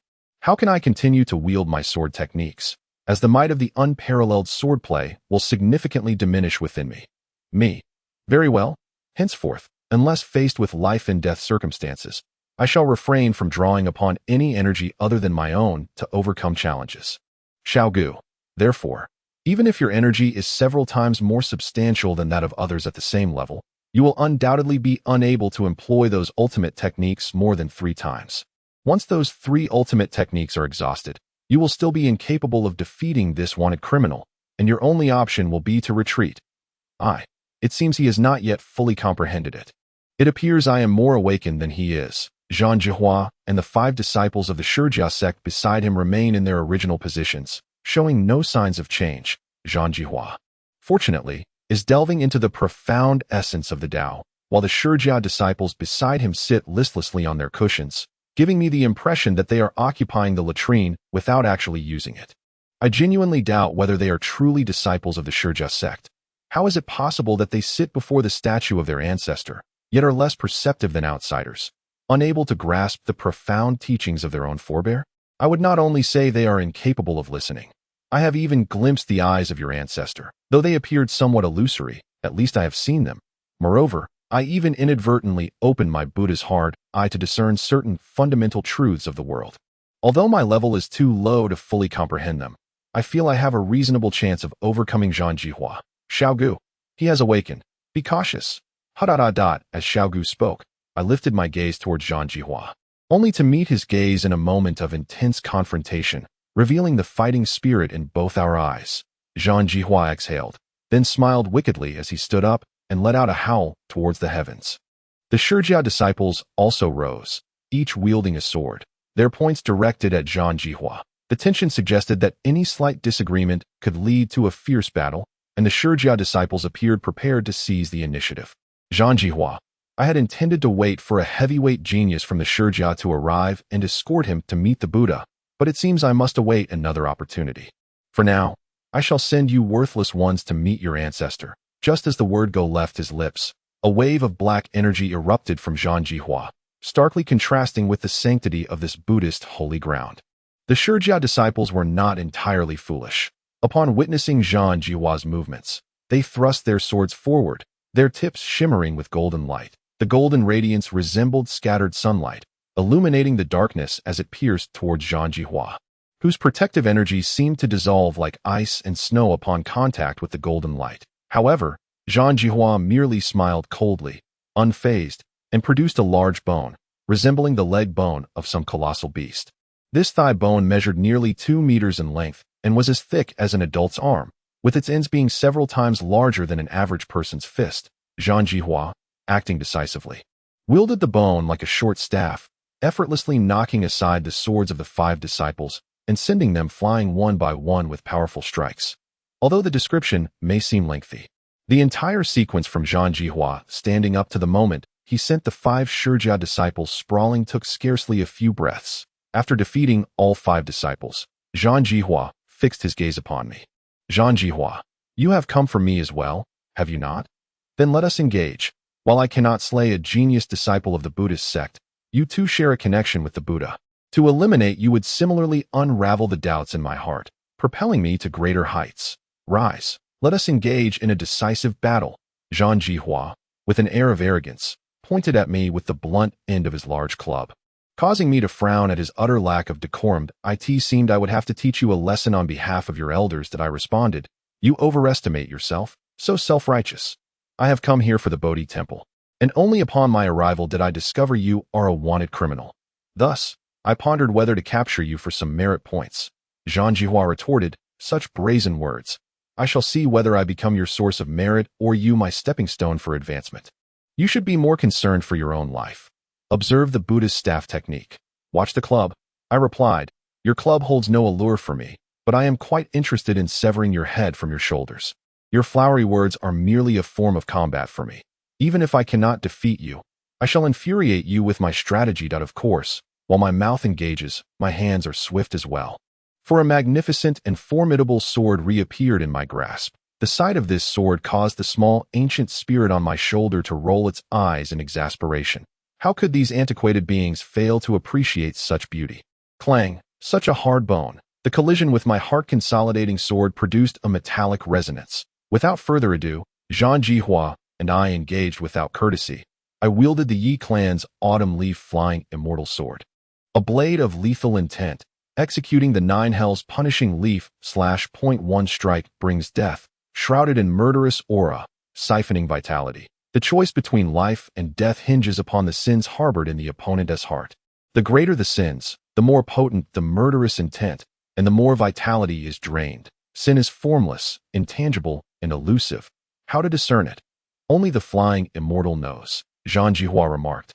What an impressive sword technique. It appears I have not sought the wrong opponent. Though your technique does not belong to the Buddhist school, it still embodies similar principles. Eliminating you will surely aid my breakthrough, that I scoffed. You are mistaken.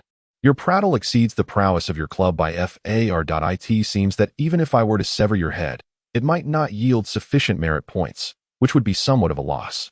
The two of us exerted ourselves in a fierce battle, but I could sense Zhang Jihua trembling internally. The consumption of the flying immortal sword was significant, yet its power was immense, even infused with the essence of rules. No matter how strong one is, a portion of their vitality would inevitably be severed. For Zhang Jihua, the first exchange had already resulted in his defeat. His subsequent attempt to utter nonsense was merely a tactic to buy time and recuperate his vitality. The small ancient spirit urged, "Hurry, strike. Do not grant him time to recover." I inquired, "Is he injured?" How did I not notice? Although I was curious, I dared not delay my actions and unleashed my second formidable strike.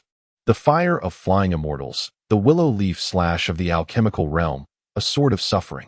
Regardless of the nature of the damage or agony inflicted, this technique would amplify both by several folds. It was indeed a most fitting technique for the present moment, and it came with such swiftness that Zhang Jihua could not have anticipated it. Just as I was still engaged in conversation, I struck with a lethal blow. Chapter 54. Reluctance to take life. Zhang Jihua, truly a man poised to plunge into madness, was ruthless to his foes and even more so to himself. Upon witnessing my sudden strike, he gritted his teeth and grinned wickedly, charging at me with murderous intent. This time, Zhang Jihua had no intention of opposing me. Instead, he allowed my sword to advance straight toward his chest, while his formidable club came crashing toward my head. It appeared that Zhang Jihua was prepared to exchange injury for life. The club, accompanied by a whistling wind, was wielded with tremendous ferocity. However, I had no intention of altering my approach. With my senses heightened and my instincts sharp, I moved with an agility akin to soaring through the heavens. That moment, the sword in my hand suddenly radiated a dazzling brilliance, as if adorned with vibrant lights from the earth. Nearly blinding Zhang Jihua. As my sword ascended, it shattered defenses and pierced through his chest. In the fleeting moment when his eyes were blinded by the flash, my battle instincts guided my sword directly to his heart. Zhang Jihua's club was momentarily halted by the unexpected brilliance, merely grazing past my head without striking my body. Zhang Jihua exclaimed, "This is the sensation." I responded, "What? Have you felt the call of the infernal demons?" Zhang Jihua chuckled, "Hee. I truly appreciate you. In fact, I was oblivious to the form of madness I was about to embrace. I came here to experience the legendary 12 Putua sword techniques, to fully comprehend the essence of madness. Now, thanks to you, I've discovered that what I desire is the despair I can inflict upon others." I countered, "You cannot bestow despair upon others. The only despair you can offer is your own. When you truly embrace madness, you will understand that apart from yourself, you lack the power to bring despair to anyone else." Though he outwardly refused to concede, the shock within me was comparable to a cataclysmic earthquake. The current stance was peculiar.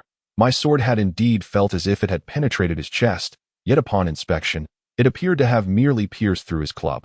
Only the tip of the sword had breached the club's defense, blooming a crimson flower upon his chest. However, for him, such an injury was negligible. My mind was muddled, struggling to comprehend how he had achieved this. Xiaogu interjected, "Analysis complete. Demon form mirage. When one suffers a fatal injury, they can invoke a damage transfer, redirecting the injury onto their own primary weapon to withstand irreparable harm." As Zhang Jihua and I remained locked in our confrontation, both of us pressed down on our weapons and charged at one another. However, I had forgotten that the disparity in our realms was still considerable. With the previous enhancement from my sword techniques, I could at least hold my ground, but now, in a mere contest of strength, I was utterly outmatched and was sent flying. How terrifying it was. The gap between us was indeed vast. It felt as if my bicycle had collided with a massive truck, revealing the disparity in our weight classes. I was still lost in my thoughts when Zhang Jihua's astonished voice broke through. "You actually have not attained the tranquil spirit realm?" I replied, "My strength is not measured by realms, nor can it be fathomed by a fallen one like you." Zhang Jihua retorted, "You are quite arrogant. Although your sword techniques are indeed formidable, how many more times can you employ them? Once, twice, or perhaps 3 times? If I am not mistaken, The sword in your possession should be the Ningxin sword of the Yi family, which implies that your swordsmanship is on par with the renowned Qiyuefatian sword, famous alongside the 12 Putuo sword techniques. Had you been in a tranquil state of mind, I might have truly found myself at your mercy. However, in the present circumstances, I insist that you meet your demise. I must take this moment to reflect. My inaugural experience with life and death combat in the realm of Alu has proven to be rather lackluster. Many presumed that battles here would be marked by rampant energy and sweeping sword qi. Yet, the moment I engaged with Zhang Jihua, my heart was beset by an overwhelming tension that my defiance was merely a fade, a desperate attempt to mask my inner turmoil. Thoughts of victory never crossed my mind. The crux of the matter was an insurmountable barrier within me. Consequently, I unleashed my full strength from the outset, not daring to hold back in the slightest. As a result, after executing 2 moves of the Faxian sword, my energy reserves dwindled significantly, and Zhang Jihua seized the opportunity to strike at me. I pondered, what should I do now? If I were to employ the Faxian sword again and fail to vanquish my opponent, my demise would be inevitable. While I could not afford to confront him head-on, I could still evade and devise a strategy. I owe this capability to the rigorous training methods of my masters, Mei and Kai, who subjected me to relentless drills over the past month and a half, significantly enhancing my overall combat proficiency. Thus, even as Zhang Jihua launched his full-fledged assault, I could deftly evade and counterattack at the opportune moment. Xiao Gu lamented, "Alas, you possess the ability to triumph over your foe. Yet you have not truly engaged in a life-and-death struggle. What you lack is not technique, but the courage, the valor to slay wicked beings." That I retorted, "But I have made efforts. I clearly executed 2 formidable sword techniques against him. Understand this. Martial skills can be imparted, knowledge can be conveyed, and strategies can be learned from masters. Yet I ask you, who can teach you courage? Who can instill in you the audacity or the resolve? When learning and in times of comfort, you boast with great bravado, but when it comes to action, fear overtakes you, and you lack the gall to act. Why deceive yourself in such a manner?" I realized that my greatest psychological barrier stemmed from the deeply ingrained notions I acquired on Earth. Individuals often become entrenched in beliefs shaped by their upbringing, making change exceedingly difficult at the outset of the task. As Master Kai noted, I might hesitate to take a life, burdened by compassion and inexperience with killing. The crowd of onlookers continued to swell, their astonishment palpable. Who is this, daring to wield demonic powers in combat? Unafraid of the imminent arrival of the Buddhist masters? Of course, both Zhang Jihua and I were acutely aware that we were within the territory of the Shijia, maintaining a respectful distance as we began our duel, ensuring that our destructive energies were directed solely at each other, that we did not wish to harm a single blade of grass or a leaf in this area. Otherwise, the elder masters of the Shijia would undoubtedly intervene and eliminate us. It is an unyielding rule that the older generation must not interfere with the younger, a principle that transcends status, even within the realms of the Huaxia Empire. Unless the younger generation dares to openly disrespect or provocatively challenge the older generation, they have only themselves to blame for the consequences. For instance, despite Zhang Jihua's actions being provoked and involving the mere elimination of a few practitioners without a widespread massacre, he still finds himself on the wanted list due to the fatal incident. However, this is merely the youth wanted list, and the older generation is prohibited from intervening to capture or eliminate him, unless Zhang Jihua were to harm ordinary individuals or indiscriminately slaughter weaker practitioners without cause again. Should he flee, it would be the younger generation that must pursue him. This is, in fact, a method employed by the various factions within the empire to train their young, ensuring the prosperity of their successors. This is precisely why Zhang Jihua possesses the audacity to venture into this domain of the enlightened demonic path. He believes he can attain breakthroughs through encounters with other prodigious youths of the Buddhist lineage. Yet, at this moment, Zhang Jihua feels a sense of frustration upon arriving in the territory of the Shijia. How could he possibly encounter a descendant of the Yi family? Moreover, this individual is an anomaly, not only mastering the unparalleled sword techniques of the Yi clan, but also capable of executing 2 formidable moves in succession. That is this not somewhat excessive? How could one who is yet to reach the realm of tranquility learn the autumn leaves flying immortal sword? Even if one were to master it, how could they still possess such a flamboyant tongue after executing 2 moves? Nevertheless, this presents Zhang Jihua with an opportunity. The original Flying Immortal's 9 nether punitive wax leaf slash had left him feeling bereft of vitality, barely clinging to life. Following it with the Flying Immortal's fire refining pill realm willow leaf slash further instilled a sense of mortal peril, a desperate threat that compelled him to employ his life-saving technique. Demonic form phantom, preserving his existence and granting him a true understanding of what constitutes the despairing demon that I in this moment. He recalls the words of Master Kai, who had mentioned a super genius, Lu Jingfeng, just before his departure. Master Kai had asserted that only living geniuses hold any value. Otherwise, no matter how extraordinary one's talents or rapid advancements may be, they bear no significance. What truly matters is whether one can survive and adapt to this new worldview. Do you dare to tell yourself that you kill to prevent others from causing harm? The purpose of nuclear weapons is to eliminate nuclear weapons. The aim of war is to abolish war. Thus, if my intentions are noble, why not pursue them wholeheartedly? Come, transform your mindset, shift your thoughts. Let us act. Chapter 55. Adapting to the environment that I in truth. Certain matters cannot be solely attributed to me. After all inhabitants of Earth are aware that murder is a crime. And sometimes even self-defense may overstep boundaries. In the eyes of the law, one must maintain absolute rationality when subjected to unlawful aggression, lest they inadvertently transgress the law. However, as I gradually unravel the knots within my heart, I also begin to discern how to proceed. I am aware that there exists a considerable disparity in realms between myself and my opponent. However, combat is not solely determined by realm, unless one's level has reached a point where it can suppress the other party entirely. The disparity between myself and Zhang Jihua does not reach a level of suppression. However, the difference in our energy output is indeed quite significant. Fortunately, in other aspects, he is not my rival, particularly when it comes to combat experience. While it is evident that he has engaged in sparring with others, such encounters pale in comparison to the experiences I have gained through training with my esteemed masters, Mei Kai and others. Therefore, on the whole, my speed surpasses his, my reflexes are swifter, my control over force is superior, my combat strategies are clearer, and my anticipatory skills are likewise more formidable. Moreover, I possess an indomitable fighting spirit.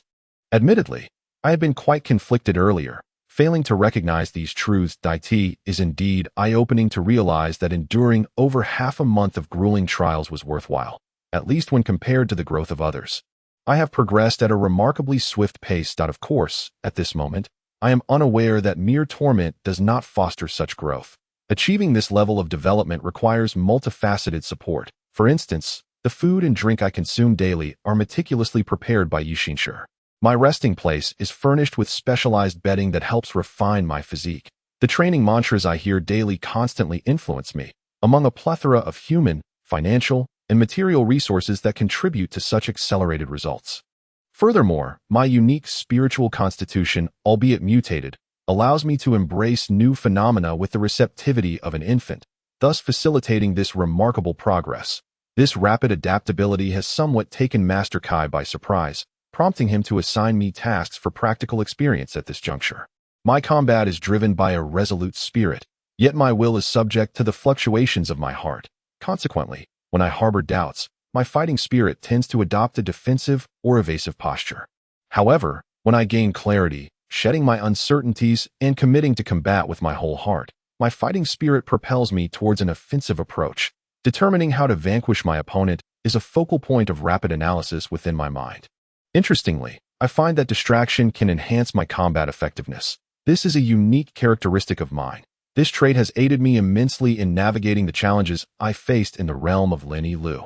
Even now, my thoughts and mental analyses are fixated on devising strategies to overcome Zhang Jihua, yet our battle remains unaffected by these contemplations. Thus, I seamlessly integrate the insights gleaned from my thoughts into my fighting spirit, hoping that my sixth sense will guide me towards the most effective method of defeating him. Suddenly, I alter my sword's attack style, as my earlier fighting spirit led me to engage Zhang Jihua in a guerrilla-like manner. Given the vast disparity in our energies, a direct confrontation would spell my doom. A single strike could leave me gravely injured. Therefore, in my battle against Zhang Jihua, I must rely on cunning to outmaneuver his strength, leveraging my own advantages to exploit his weaknesses. Otherwise, I would be unable to endure, let alone triumph over him. Xiaogu, have you come to a conclusion? Then act swiftly. You are taking too long. And by the time the prodigies of the Shijiao arrive, you may find yourself in a precarious position. Me? Fear not, just watch me. As long as one remains untroubled in conscience, the weight of one's transgressions becomes inconsequential. Hence, I am confident in my ability to fulfill the task at hand. Especially since he has gradually begun to comprehend the true essence of despair. How is it that I remain unaffected? How can this be possible? Could it be that he has misinterpreted it? Or perhaps he is fundamentally unsuited to grasp the seductive nature of despair. In truth, Zhang Jihua finds himself somewhat perplexed. He is, of course, unaware that after experiencing various negative emotions for several days under Master Mei's guidance, Master Kai has also aided me in enhancing my capacity to combat such emotions. Let alone the fact that he has yet to fully grasp the true nature of despair. Even if he were to achieve complete understanding, its impact on me would be negligible, that I proclaimed. The carefree and joyful slash of the celestial swords. Zhang Jihua had not initially paid heed to my state, but the sudden utterance of celestial nearly startled him into disbelief. Why have I deviated from conventional tactics? After expending so much energy in our continuous exchange, how do I still possess the strength to execute the celestial sword technique? This is utterly absurd. Yet, I paid no mind to such thoughts and unleashed my sword strike, embodying carefree joy, embarking on a journey of bliss, wherever you may wander. I shall be there. As my sword was thrust forth, Zhang Jihua gasped in astonishment, raising his staff to meet my attack. However, he was unfamiliar with the celestial sword, a technique capable of evading defenses and striking directly at its target. The shadow of my sword moved faster than the sword itself, penetrating his chest before he could raise his staff in defense. His lack of experience was evident. Had he suppressed me with the shadow of an energy gun at that moment, my strike would have likely been rendered ineffective. Given my low cultivation level at that time, if there had been a significant disparity in realms, my sword would have undoubtedly failed to inflict harm upon him. Upon the execution of my strike, my sword pierced through his chest, and I vividly recall that my hand trembled uncontrollably. Though it was merely a few tremors, I could not help but feel a pang of compassion for a life.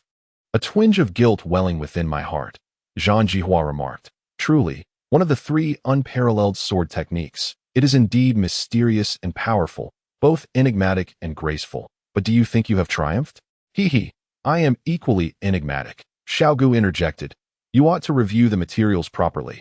What were you doing? Such a foolish blunder, I retorted. Is this what you meant by the anticipated ectopic heart? ISNT, the heart located on the left side of the chest. Xiaogu replied. What do you think, you big fool? I exclaimed. Xiaogu, you never used to insult others. Why have you changed? Xiaogu countered. Because I had yet to realize just how foolish you truly are. Uniquely so, I inquired. Is there any hope for redemption? I fear that if you continue to berate me, I may be beyond salvation. Xiaogu responded. No need for redemption. If you weren't foolish, how could I continue to showcase my brilliance? I paused, contemplating as I was engrossed in writing my record of grievances. When Xiaogu suddenly seized the moment to speak, alas, considering his unwavering companionship over the years, I shall grant him the opportunity to share his thoughts with everyone. Here follows Xiaogu's own monologue, which shall not be included within the scope of my record of grievances. Now, back to the matter at hand. Now is the moment for me to truly showcase my abilities, for this marks my inaugural mission upon entering this world.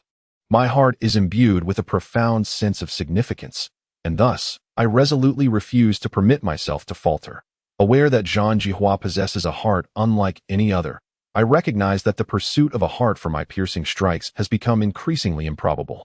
Furthermore, even should I attempt the same technique once more, the likelihood of success remains a considerable uncertainty, given the existing disparity between Zhang Jihua and myself. This illustrates the distinction between the awakening stage and the tranquil spirit realm. Were he also at the awakening stage, I could easily incapacitate him, as he would be vastly inferior to me in all respects. Additionally, my martial arts technique is complete, encompassing a full 8 sets. Yes, a total of 8. Consequently, I possess an energy disparity of at least 8-fold over those of the same tier. Coupled with other factors within my being, my energy is remarkably pure, 100 times more refined than that of an ordinary individual. Meanwhile, Zhang Jihua has yet to fully comprehend his entire martial arts system, merely establishing the initial direction of his practice. How could he possibly compare to me? Of course, these considerations remain hypothetical, contingent upon what-if scenarios rather than reality. Therefore, the tangible challenge I face lies in bridging the gap of tiers and realms, either vanquishing or capturing my opponent. However, this experience has emboldened me further, as I have now entirely relinquished the lingering threads of unease within my heart. To take a life, what of it? I have already made an attempt. Although it did not culminate in actual death, certain matters become vastly clearer after the initial confrontation, allowing the small knots of apprehension within to be thoroughly untangled. Thus, I am devoid of any thoughts of hesitance in taking a life. Instead, I am solely driven by my mission and sense of responsibility that I declare, this time, I shall either slay you or seize you. Despite my lengthy monologue, time has not elapsed excessively, and so I confidently address Zhang Jihua. This confidence emanates from deep within, elevating my spirit and infusing my essence with vigor. It is this very conviction that empowers me to triumph over my adversary.